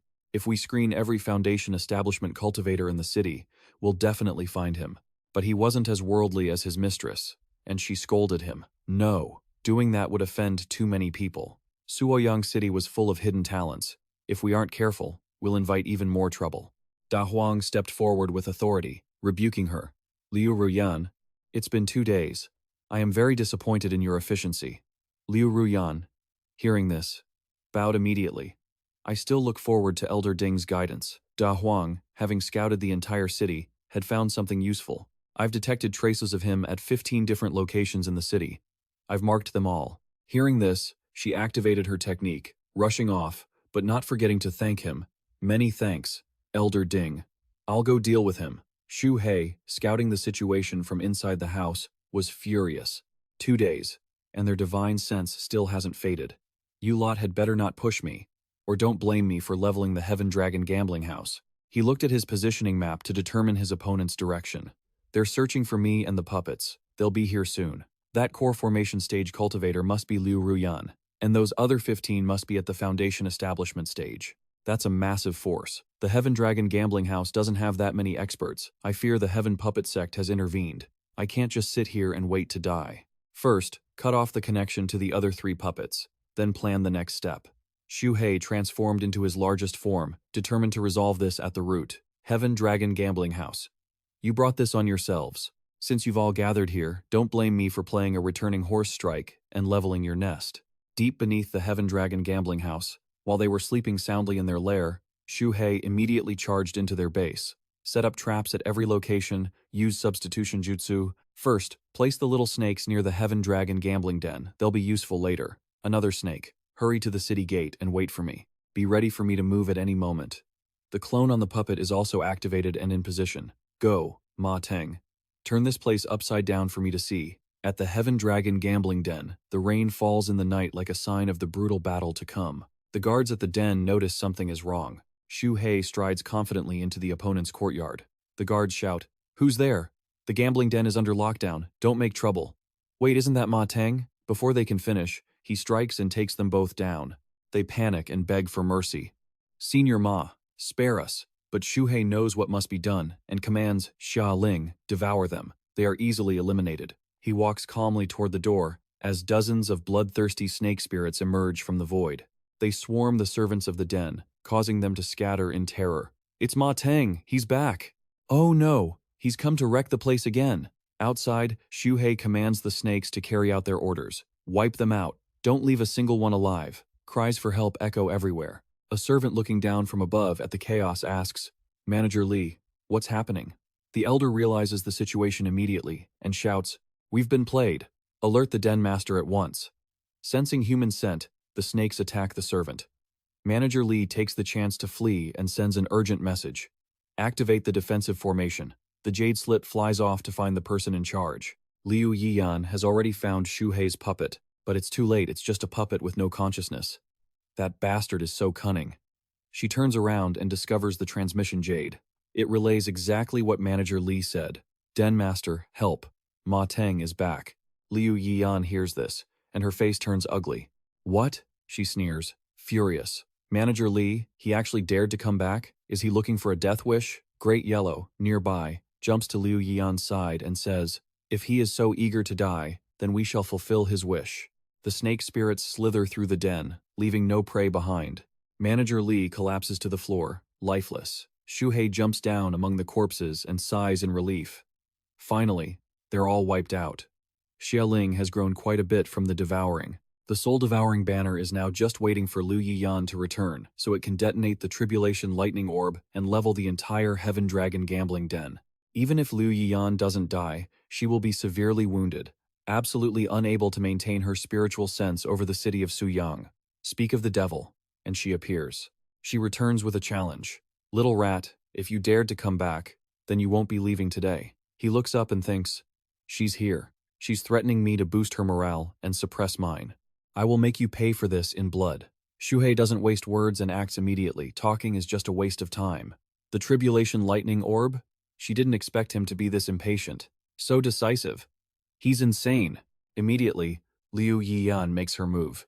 But thankfully, I was prepared. Lightning conversion disc. Emerge. A massive surge of electricity appears in the sky. Seeing this, she orders, "Divert the lightning. Redirect this tribulation for me." Xu Hei is taken aback. "What? The tribulation lightning has been moved?"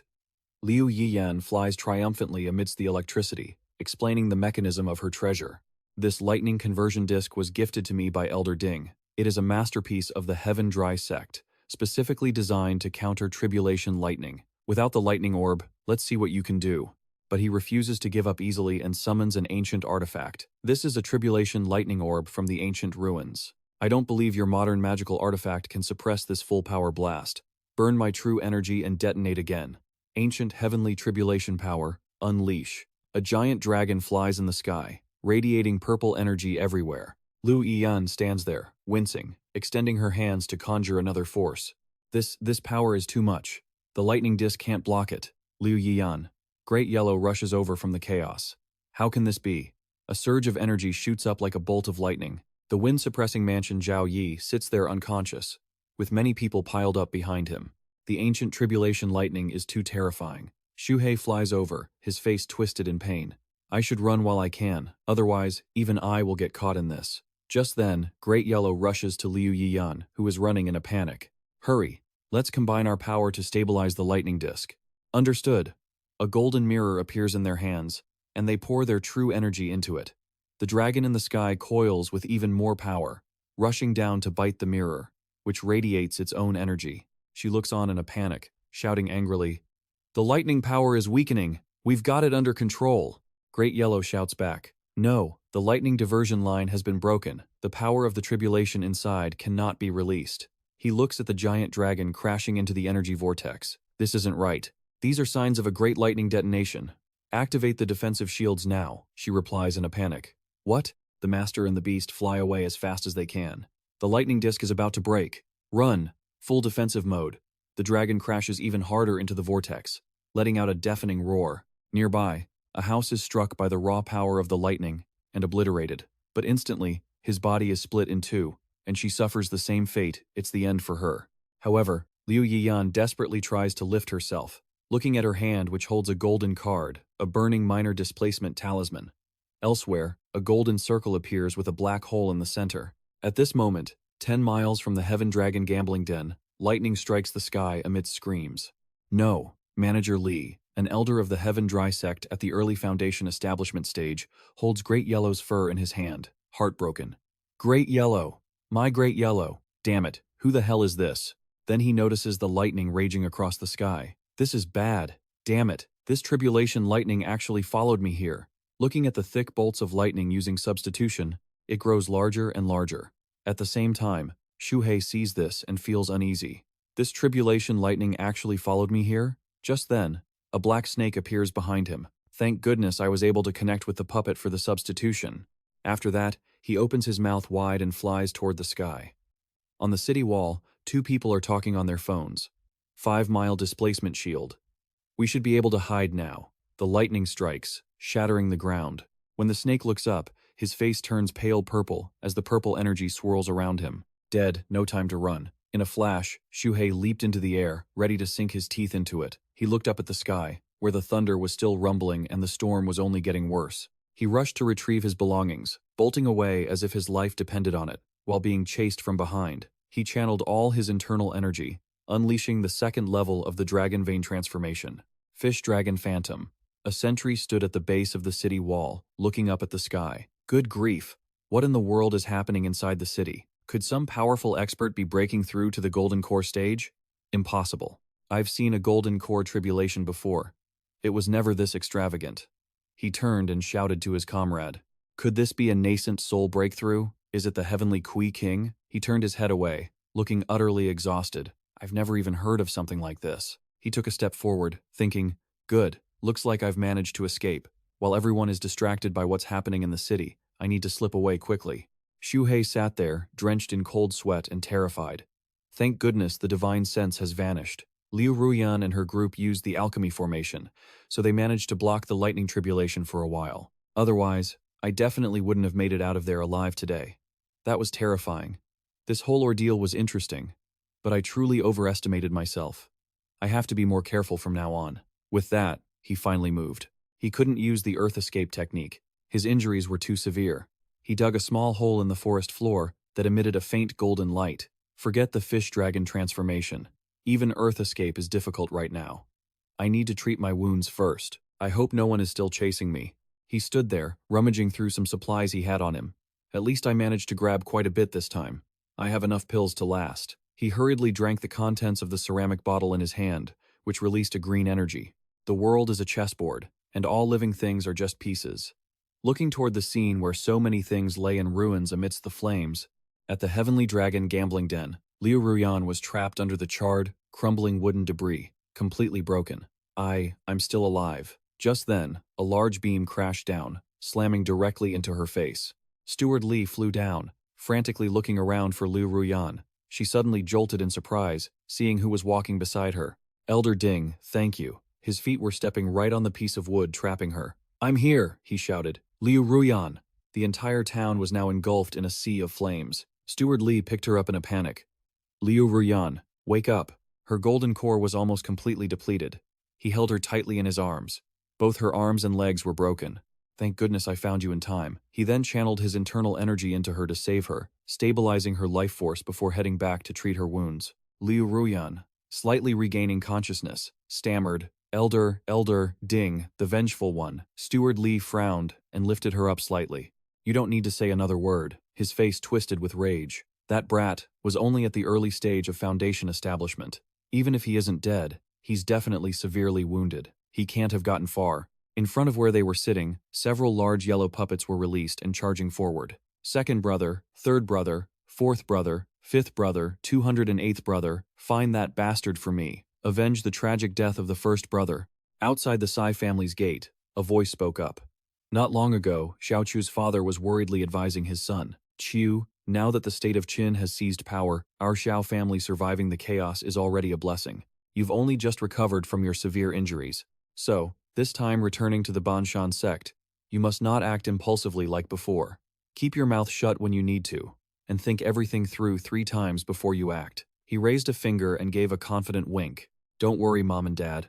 I'm no fool. I only came back to save you too. As long as the Xiao family is safe, that's all that matters. He looked toward the town in the distance, thinking, as long as Mom and Dad are okay, I can finally return to the Banshan sect with peace of mind. He walked down the breezy road, lost in thought. I wonder how Senior Xu Hei and Senior Xiao Bai are doing. I really miss them. Suddenly, the sky turned purple, and thunder rumbled violently, making Xiao Chu look up in alarm. What the hell is that? Is some powerful expert undergoing a tribulation? The lightning bolts became increasingly fierce. Could this formation be caused by that disciple from the Heavenly Kui sect who caused such a scene at the gambling den 2 days ago? Is the Heavenly Kui sect really that fierce? A girl appeared beside him. You're not wrong. The Heavenly Kui sect really is that powerful. He turned to look at her, then immediately followed up. Xiao Lan, why did you come out? The girl standing there with her arms crossed, pouting, was Xiao Lan from the Heavenly Kui sect. She spoke with a sharp tone. I'm your savior. Is that any way to treat someone who saved your life? You're so cold-hearted. 6 months ago, if I hadn't rescued you from the wilderness and brought you home, you would have been eaten by wild beasts. Xiao Chu bowed with his hands clasped. I will never forget your great kindness. In the future, if you tell me to jump into boiling oil or walk through fire, I won't hesitate. But I am a disciple of the Banshan sect, so I really cannot return to the Heavenly Kui sect with you. Xiao Lan looked startled, placing her hands over her chest as she looked up. If that's the case, then I'll just go with you to the Banshan sect first. He bowed his head, deep in thought. Xiao Lan, what is your intention here? She lunged toward him as if to pounce on him. Your intention, you idiot. He immediately blushed and turned away, flustered. Don't get so close. Xiao Chu stood there, turning his back to her, looking into the gloom, thinking, calm down, calm down. Think about your dignity. I haven't bathed in a while, and this woman clearly has bad intentions. She just wants to lure me into the Heavenly Kui sect. I can't fall into her trap. Xiao Chu, you've already suffered enough at the hands of women. If you fall for this again, you're a complete idiot. Then, Xiao Lan handed him an object. Xiao Chu, look at this. It's a puppet I made for you. Do you like it? I hand-carved it based on your physique. Does it look just like you? He held the tiny statue of himself in the palm of his hand. Her cheeks were now completely flushed. It's a gift for you. Just let me come with you. Okay? Behind him, and in his own eyes, something like a volcano began to erupt. Xiao Chu stood there looking at her, his mind swirling with thoughts. In this life, I've always been the one sucking up to others. I've never had a woman proactively give me a gift, let alone such an exquisite puppet. Xiao Lan is the prettiest girl I've ever seen, and she even hand-carved a statue of me. What is this feeling? There's no mistake. This is the feeling of falling in love. He took Xiao Lan's hand, thinking, forget about sects or affiliations. They're all meaningless. True love right in front of me is the only thing that's real. If I let Xiao Lan go this time, I'll regret it for the rest of my life. The two of them walked forward hand in hand, and he thought, Xiao Chu, this time, it definitely won't go wrong. 5 miles away, a man was performing a spell, holding a green humanoid puppet in his hand, sitting excitedly. This was the puppet master of the Heavenly Kui sect, at the middle stage of foundation establishment. He smiled and said, they say it's hard for Xiao Chu to resist the charms of a beautiful woman. Looking at it now, that's clearly true, especially with Xiao Lan, my number 1, top-tier puppet. I don't believe we won't be able to catch him this time. Dai Huang slammed on the brakes as he reached him. Gong, immediately go with me to capture the target, he replied. Elder Ding. He stood below his bed, looking up. The culprit just blew up the Heaven Dragon gambling den and just left the city. Follow me to hunt him down. He still chose to sit on the bed, but he still had a mission to fulfill. He had to bring that guy, Zhao Ju, back. He shouted in frustration, talk nonsense, and if the culprit escapes, you will regret it. After that, they both leaped off the roof, flying into the sky to follow him. On this side, Xiao Ju was blushing as he walked beside Xiaolan. Xiaolan, I was wrong to suspect you before. I've decided to listen to you. He squinted one eye and looked at her. As long as you don't mind, for the rest of my life. Suddenly, he was stunned to see her collapse onto the ground. It turned out that Dai Huang and Gong Tuyi had flown over, and he reached out his hand with a wave of power. Brother Xiao, forgive me. Xu Xiaoju turned around, stunned, as he was being pulled by that power, and then he flew up into the sky. Xiaolan, I'm busy dealing with people today. I'll play with you next time. He could only stand there and look up. She is a puppet. This felt like a bolt of lightning striking him. He knelt on the ground, clutching his head and screaming at the sky. No, no, no, no. He wept in agony, slamming his fist into the ground. I swear, if I ever touch a woman again in this life, I'll castrate myself right here. Castrate himself? Deep in a forest, Xu Hei was still hiding, barely recovering some internal energy. But staying wounded in one spot was still too dangerous. Might as well drift along this river to continue healing. He then unleashed a burst of power, slicing off the base of a tree. A log fell straight into the water. Xu Hei took the wood as a raft, floating down the river with interest. If I keep drifting down this river in a few days, I might reach near the Banshan sect. Suddenly, a human voice rang out from ahead. Castrate yourself, castrate yourself, castrate yourself. He stood there, confused. What kind of voice is echoing from so far away? Why does it sound so familiar? Suddenly, he spotted a box with a glowing light inside. Someone was nearby. Who could it be? Golden Core Intermediate Stage. Xu Hei was still clinging to the log, drifting down the river. A Foundation Establishment Intermediate Stage guy? I can counterkill him. He thought of the terrifying figures. No, if it were a hunting party, they wouldn't be stupid enough to send just a small fry like this to finish me off. If there are experts hidden in the shadows, and they're using artifacts to hide and scout, then this guy is just bait. I can't easily fall for it. After that, he used all his strength to surge forward, fully activating his movement technique to speed up. On the other side, Dai Huang was standing with Gong Toyi on a cliff. Elder Ding, did you find anything? Based on the aura, that guy is running downstream along this river. Suddenly, he turned back to see many copies of himself running. San Huang, take a team downstream and search along the river. He looked back and thought, the number of puppets Elder Ding controls is still astonishing. At this moment, he spoke up, catching him off guard. Gong Tui, I have injuries, so I must conserve my strength. You use the sound transmission artifact to provoke him first. Lure him here, and then I will use the displacement technique to appear and finish him off. Gong Tui spat hard into a water bottle. He stood on the cliff and shouted loudly, Ma Teng, I see you. Come over here and die, you shameless little thief. One slap from me, Gong Tui of the Heaven Kui sect, is enough to kill you. Meanwhile, Xu Hei was paddling the log on the river, exhausted, thinking, Gong Toyi of the Heaven Kui sect? He caught up so fast? No. Looking at the distance on the scouting jade, he's definitely not as close as it sounds. Is it a sound transmission artifact? They want to use provocations to lure me to them. I just need to ignore him. Gong Tuyi spoke up from the other side. Elder Ding, the target isn't reacting. This tactic isn't working. Dai Huang, standing in front, turned around in frustration. Say something more venomous. I'll use a curse to disrupt his Dao heart. Then, he jumped up and shoved the water bottle into his mouth. Zhou Shu, the curse of the inner demon. It returned with Xu Hei's struggle on the river. You mouse that only knows how to hide. You don't even have the courage to face me in battle. In this life, you will never reach the Golden Core stage. He was putting great effort into his spiteful, vicious provocation. If it were an average cultivator, his mind would be unstable, and he'd be affected. Then, I'd fall into their trap. They must think I blew up the casino, so they assume I'm a hot-tempered person. But they never expected that this low-level provocation would be useless on me. Then, his face turned cunning again. Besides, what does Ma Teng not being able to reach the Golden Core stage have to do with me, Xu Hei? He sat there enjoying the ride as the current carried him forward. But then again, if the enemy knows my name, or through Ma Teng, they connect it to me, can I resolve it? Xu Hei's body was covered in cold sweat. You will never reach the Golden Core stage. In this life, no battle. I will never reach the Golden Core stage. Will it really be like that? Immediately after, he jumped off the log to take action. No, I can't reach the Golden Core stage. This curse is too terrifying. I'm only facing a Foundation Establishment guy. Why am I afraid to fight? I have to fight! But just then, he jumped up in panic.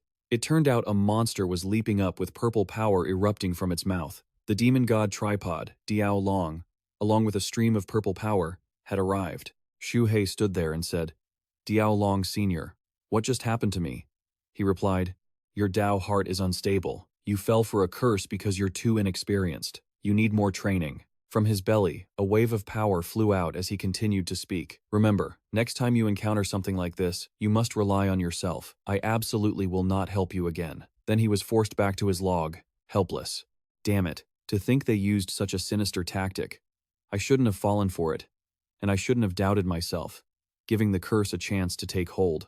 On the other side, Gong Tuyi held the water box and shouted, whoever is controlling Ma Teng, I'll give you 3 breaths to get over here and fight. You don't even dare to face a Foundation establishment cultivator like me. What more can you say about cultivating immortality? This voice was so piercing that it frightened Xu Hei. For the rest of your life, find a hole to hide in and waste your life until you die. Again, he was so angry he wanted to go insane. Damn you. You're the one who's going to waste your life. Your whole family is going to waste their lives. I, in this life, can not only reach the golden core stage, but I can also become a deity. My Dao heart is firm. Heaven and earth are my witnesses. How could the likes of you break it? He quickly rushed forward on his log. If he used a curse, then he must believe in the power of curses more than I do. Why don't I return his own method to him? Its tail whipped up, channeling energy before slamming hard into the water ahead, unleashing a cursed aura. It surged forward at a blistering pace. Drop the energy technique, or you're just asking for trouble. Kong Gui gasped, clutching his knees in exhaustion. Maybe we should just give up. Elder Ding, I've yelled until my throat is raw. That guy is completely stubborn, the great emperor said with disdain. You useless fool. The great emperor had now transformed. Elder Ding used the displacement technique to glance back, thinking even if he escaped, it wouldn't matter. After hearing so many curses, his Dao heart would eventually shatter. He wouldn't just die, he'd be crippled. He looked up, trembling. Elder Ding is right. This trip hasn't been in vain. His copies are still out there. The third emperor's lackeys have found the trail. As the 2 great emperors approached, the others dropped to their knees and bowed. Third emperor, you've done well. Where is he? They followed the trail to a spot where dark energy was seeping out. Wait, this is Kong Gui's eyes widened in horror at what he saw. It was a stone tablet with the inscription, Kong Gui, you cannot catch me with real strength, so you resort to these dirty tactics? Your cultivation will only regress from this life onward. You will never break through. Not even the gods can save you. He stared down, sweating and grinding his teeth in fear. Not only was that guy unaffected by the curse, he even countered us. The great elder, annoyed, slapped him hard. The elder stared up in terror. Dirty tactics, so it ends here. Not even the gods can save you, he muttered. Kong Goyi. His body seemed to dissolve as he collapsed to the ground. I have committed atrocities, peeping on women since I was young. I am unworthy of cultivation. My cultivation path ends here. No breakthroughs possible, even the gods cannot save me. Instantly, the elder raised his fist, channeling power directly into the man's back. Kong Goyi stared up in terror at the elder's madness. He shouted. Thank you, Elder Ding, for saving me. Otherwise, I'd be. The elder reached his hand out in front. Enough. Go back and recover. You're of no use here. He bowed his head, replying, Yes, Elder Ding. The elder frowned and warned, You shameless little brat. I intended to save my strength to capture you, but I never expected you to be this tricky, and now my own man is injured because of it. Since that's how it is, I will show you the true, vast gap between the core formation and foundation establishment stages. The great emperor suddenly barked, startling Elder Ding. He realized the third emperor's men couldn't keep up with him, so he couldn't count on them to pursue. Then, he stored it away into a bottle. Good work, you guys. Without stopping, Elder Ding unleashed the cloud-breaking sail technique. Then, he used a movement skill, hovering in midair. Elder Ding spoke with firm determination. Today, I will hunt you down myself. Xu Hei, hearing this, raised his voice. A core formation stage expert is coming, he shrieked while standing on a log. Just as I thought, it was all a trap. This time, it's for real. Damn it, no wonder he's a core formation expert, he's fast. Based on my current drift speed, he'll catch up soon. Xu Hei dove into the water, calculating that he needed a new way to hide. Bottom line, I don't have the ancient lightning pearl anymore, and my body hasn't fully recovered. Facing a core formation expert head-on, I have no chance. Swimming underwater, he pondered. Normal cultivators aren't good at underwater combat, and their divine sense can't reach as far as mine, so he shouldn't be able to see clearly at the bottom of the river. With that, moving underwater is safer. I can hold my breath for about 2 hours, which means I have 2 hours to escape his tracking. Immediately, Xu Hei executed the fish dragon movement steps. Soon, Elder Ding arrived and shouted, "Shameless little brat, you won't escape today. Where are you?" He inspected the log floating on the water. There was still a trace of spiritual energy on it. The spiritual energy is very weak. He probably didn't continue by water. Elder Ding was suddenly surprised.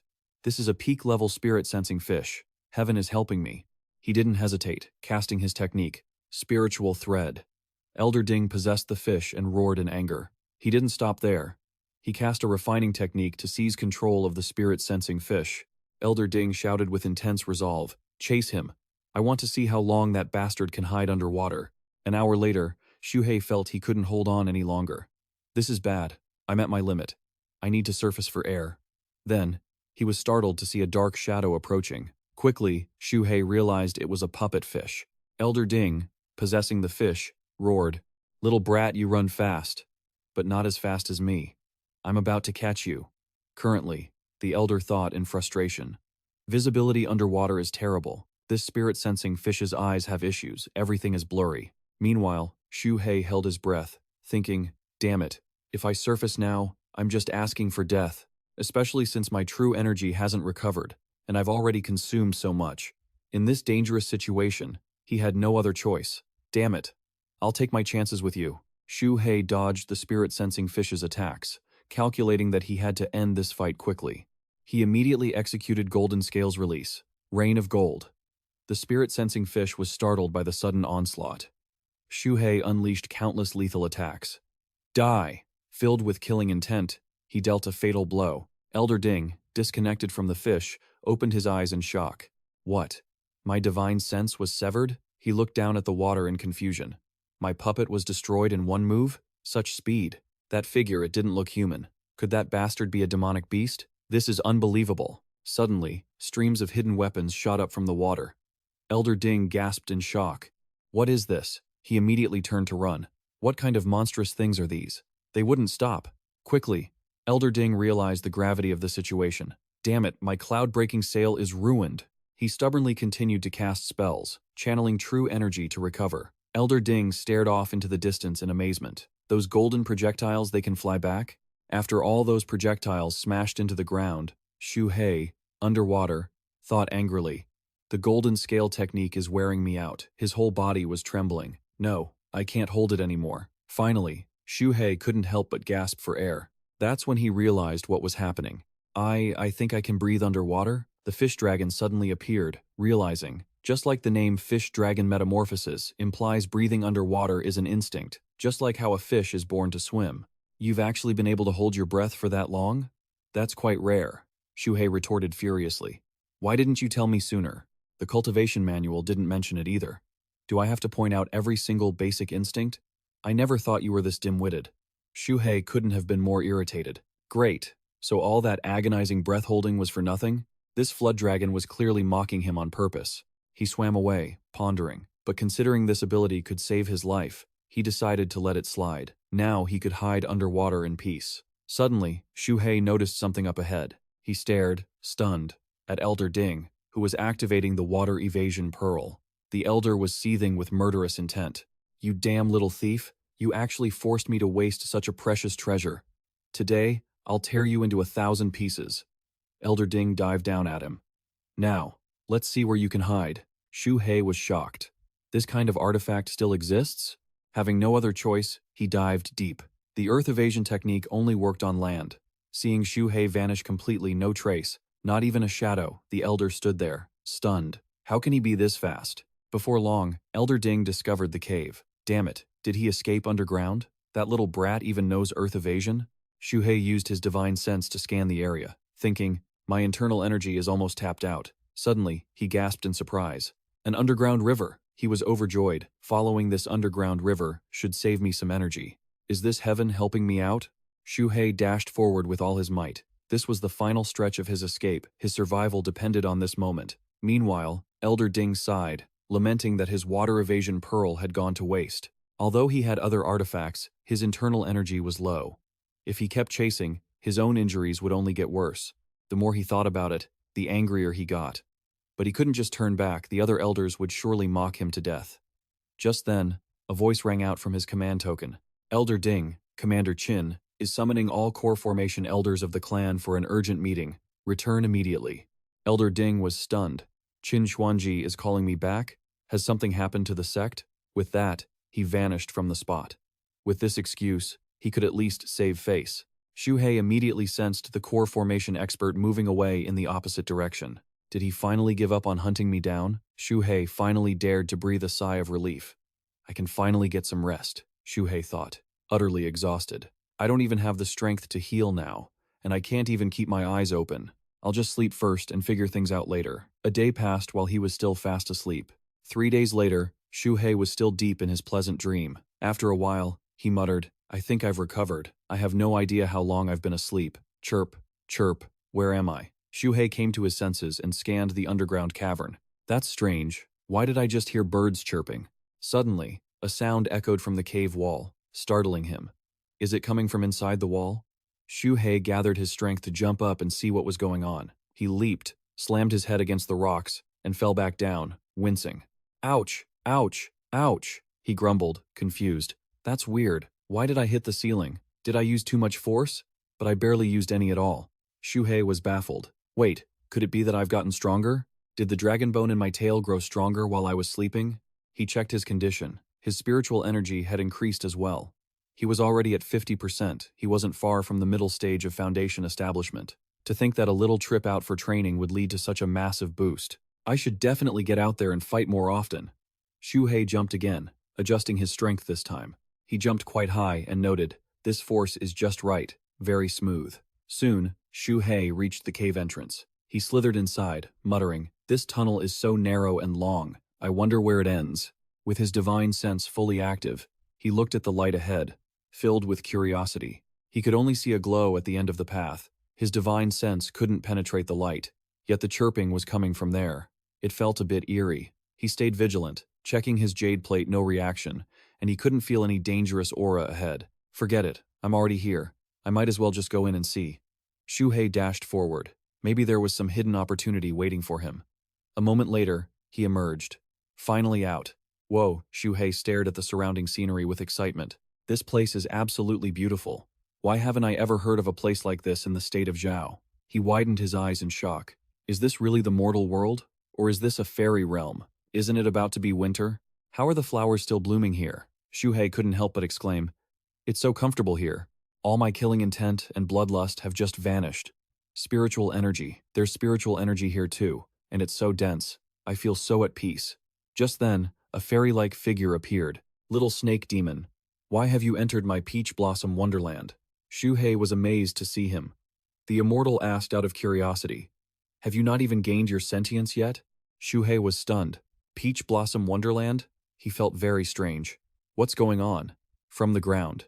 He asked, are you really an immortal? The immortal looked at his reaction and realized, oh, you can speak, he said with a gentle smile. Little snake, you haven't answered me yet. Xu Hei could feel that the old man didn't seem to harbor any malice toward him, so he acted a bit coquettish. Oh, great immortal, I just stumbled in here by accident. I didn't mean to intrude. The immortal questioned him with doubt. Stumbled in? Then, he couldn't help but laugh. You can enter by accident? If you say so, then your destiny with this place must be truly profound. My Peach Blossom clan has an ancient rule. Anyone who is fated to enter this realm will be gifted a cultivation technique. The old man suddenly offered, I see you have great potential. Would you like to accept it? Xu Hei was shocked, a cultivation technique and a great opportunity. He was getting excited. This is huge. So, Xu Hei answered frankly, Great Immortal, I am willing to accept. The immortal laughed, quite satisfied. Good.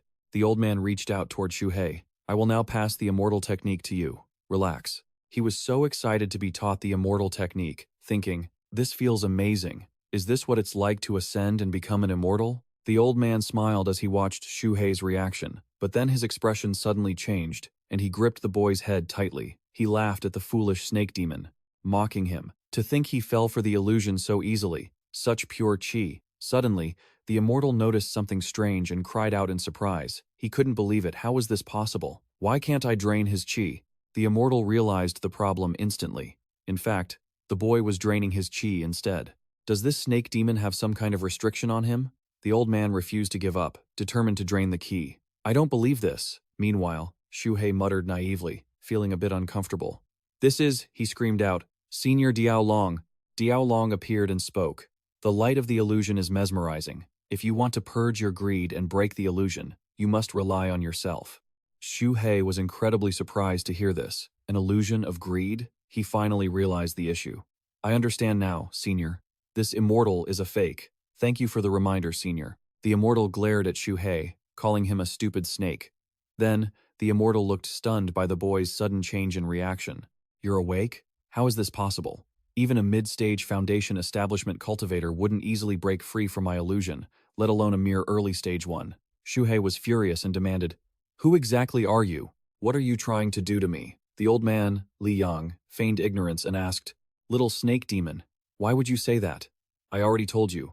I am the master of the Taoyuan Immortal Realm. Xu Hei lost his patience and began shattering everything around him. If you don't talk now, you'll never get the chance to speak again. The immortal flew up, caught off guard by Xu Hei's reaction. Then, he noticed something and let out a startled cry. Surveying the scene, Xu Hei declared, Everything here is a fake. He couldn't help but curse. Damn it, you old bastard, you've got some nerve trying to trick me. He immediately unleashed the spirit-breaking blast. I didn't trick you. You're being disrespectful to me. If I get angry, the consequences will be very serious. The immortal raised his voice in frustration. I advise you to back down now, or you'll become an enemy of the entire Taoyuan Immortal Realm. But Xu Hei didn't care at all. Immortal Realm? Your foxtail is already showing, and you're still pretending? He attacked with his soul-devouring fan, leaving the old man shocked. What? Xu Hei was already launching his martial arts technique. Let's see if I can shatter this so-called immortal realm of yours. In no time, Xu Hei broke through the barrier, covering the place. The changing scenery shocked him. This is all human bone. Are you a human or a demon? Xu Hei cried out as the immortal suddenly vanished. Trying to run? The old man fled while plotting, using the wind gust whisk. This snake demon is definitely not simple. Dealing with him alone might be too much. To his surprise, Xu Hei chased him down, utilizing the fish dragon footwork. Trying to escape? No chance. Not stopping there, Xu Hei unleashed his violent gold scale attack. The old man was baffled. What kind of move is this? The immortal desperately tried to dodge his techniques. Seeing this, Xu Hei muttered, I hope this doesn't hack him to pieces. I was hoping he'd have something useful on him. He then unleashed a lethal strike. Xu Hei was satisfied to see he had finally cornered the immortal, pinning him against the wall. He looked at the immortal's current state and felt a chill. The moment the man's face shifted into the face of Li Yang, Xu Hei was stunned. This face, these teeth, you're a demonic cultivator. An early-stage Foundation establishment cultivator, just like me. Only now did he realize that the demonic cultivator's poison was ineffective against him. Xu Hei spoke calmly, looking at the mountain of bones. How many cultivators and demons have you harmed with your illusions? The demonic cultivator Li Yang tore off his own mask and sneered. So what if I'm a demonic cultivator? You live with qi. I use demonic qi, but any kind of qi in this world works just fine for me. Li Yang observed his reaction. Thinking this snake demon was finally terrified, Xu Hei immediately dismissed him. I was just thinking. In his eyes, the reflection of Li Yang appeared. I've never had a demonic cultivator puppet before. Suddenly, Xu Hei radiated an incredibly powerful surge of qi. Seeing this, Li Yang immediately recognized the quality of that qi. You're at the perfect Foundation establishment stage. Seeing his secret revealed, Xu Hei thought, I've been hiding it for so long. I got a little carried away. Xu Hei couldn't help but laugh. What does that matter to a dead man like you?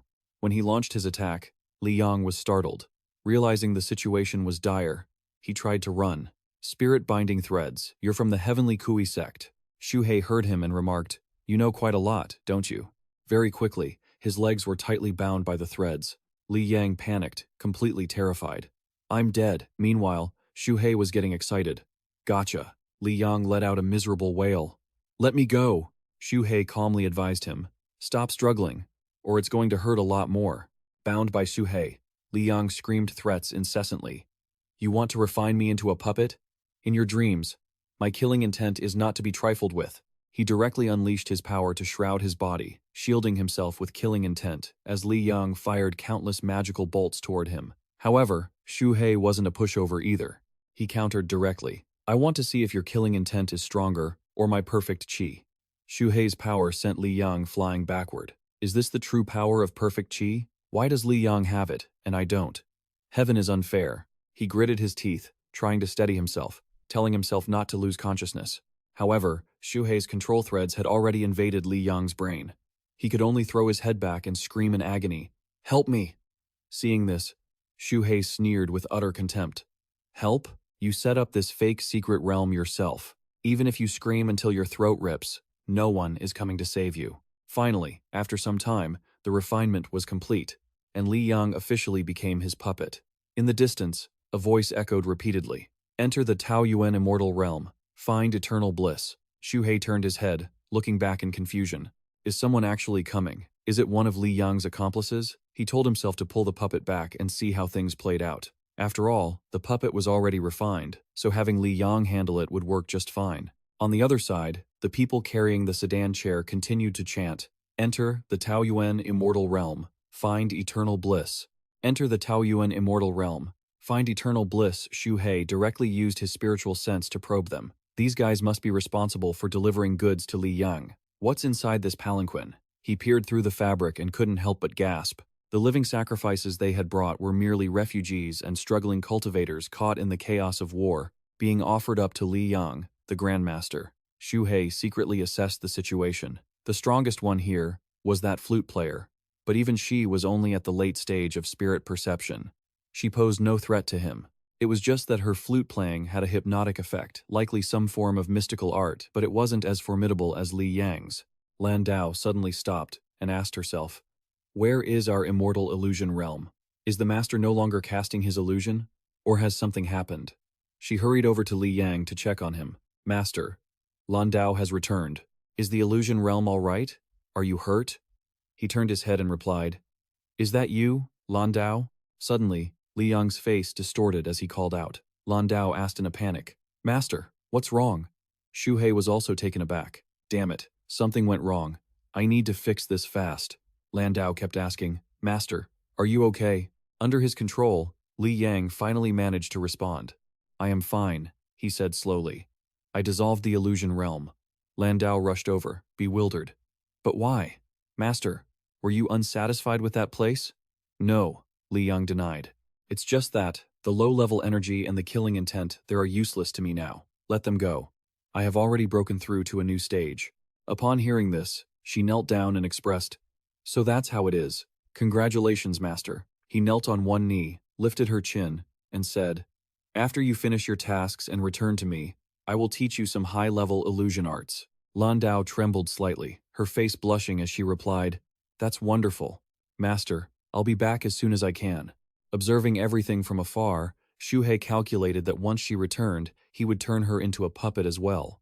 That way, things would be much more convenient for him in the future. As for the people outside, he decided to let them go. They were just victims of war, and he had no feud with them. Landau reported, "Master, the arrangements are complete." Li Yang replied with satisfaction, "Very good. Relax, and do not resist my power." Without a shred of suspicion, she agreed clearly. "Yes, Master." With that, Li Yang began teaching her the illusion art. Landau was incredibly excited, exclaiming, "It feels amazing. This is the Master's power." At that very moment, Xu Hei also unleashed his spirit body, with waves of energy radiating from him in all directions. Xu Hei felt pleased, thinking that with Li Yang's illusion arts, it would be much easier to refine puppets with less chance of causing a disturbance. Landing in this place, he considered it a blessing in disguise. He then approached the bags of loot, wondering what was inside their storage pouches. After taking everything out, Xu Hei was somewhat surprised. There were no spirit stones in the furnace, nor were there any identity tokens. It seemed they were all rogue cultivators, and poor ones at that. He frowned and wondered, but this jade talisman for messaging is quite exquisite. I wonder who it's meant to contact. Xu Hei surrounded the pile of loot with his body, muttering to himself, "This refining furnace and the handbook don't look too bad. Maybe I can teach myself how to refine items. And this small teleportation talisman, if I can learn how to craft these, then saving my own life in the future will be even easier." He looked at the pagoda of the moon, eyeing the cracks on it as if it had been struck by someone with immense force. So, this must be a defensive spiritual treasure, right? Even though it's heavily damaged, I can still sense the remaining aura. The original version must have been a mid-grade third-tier item.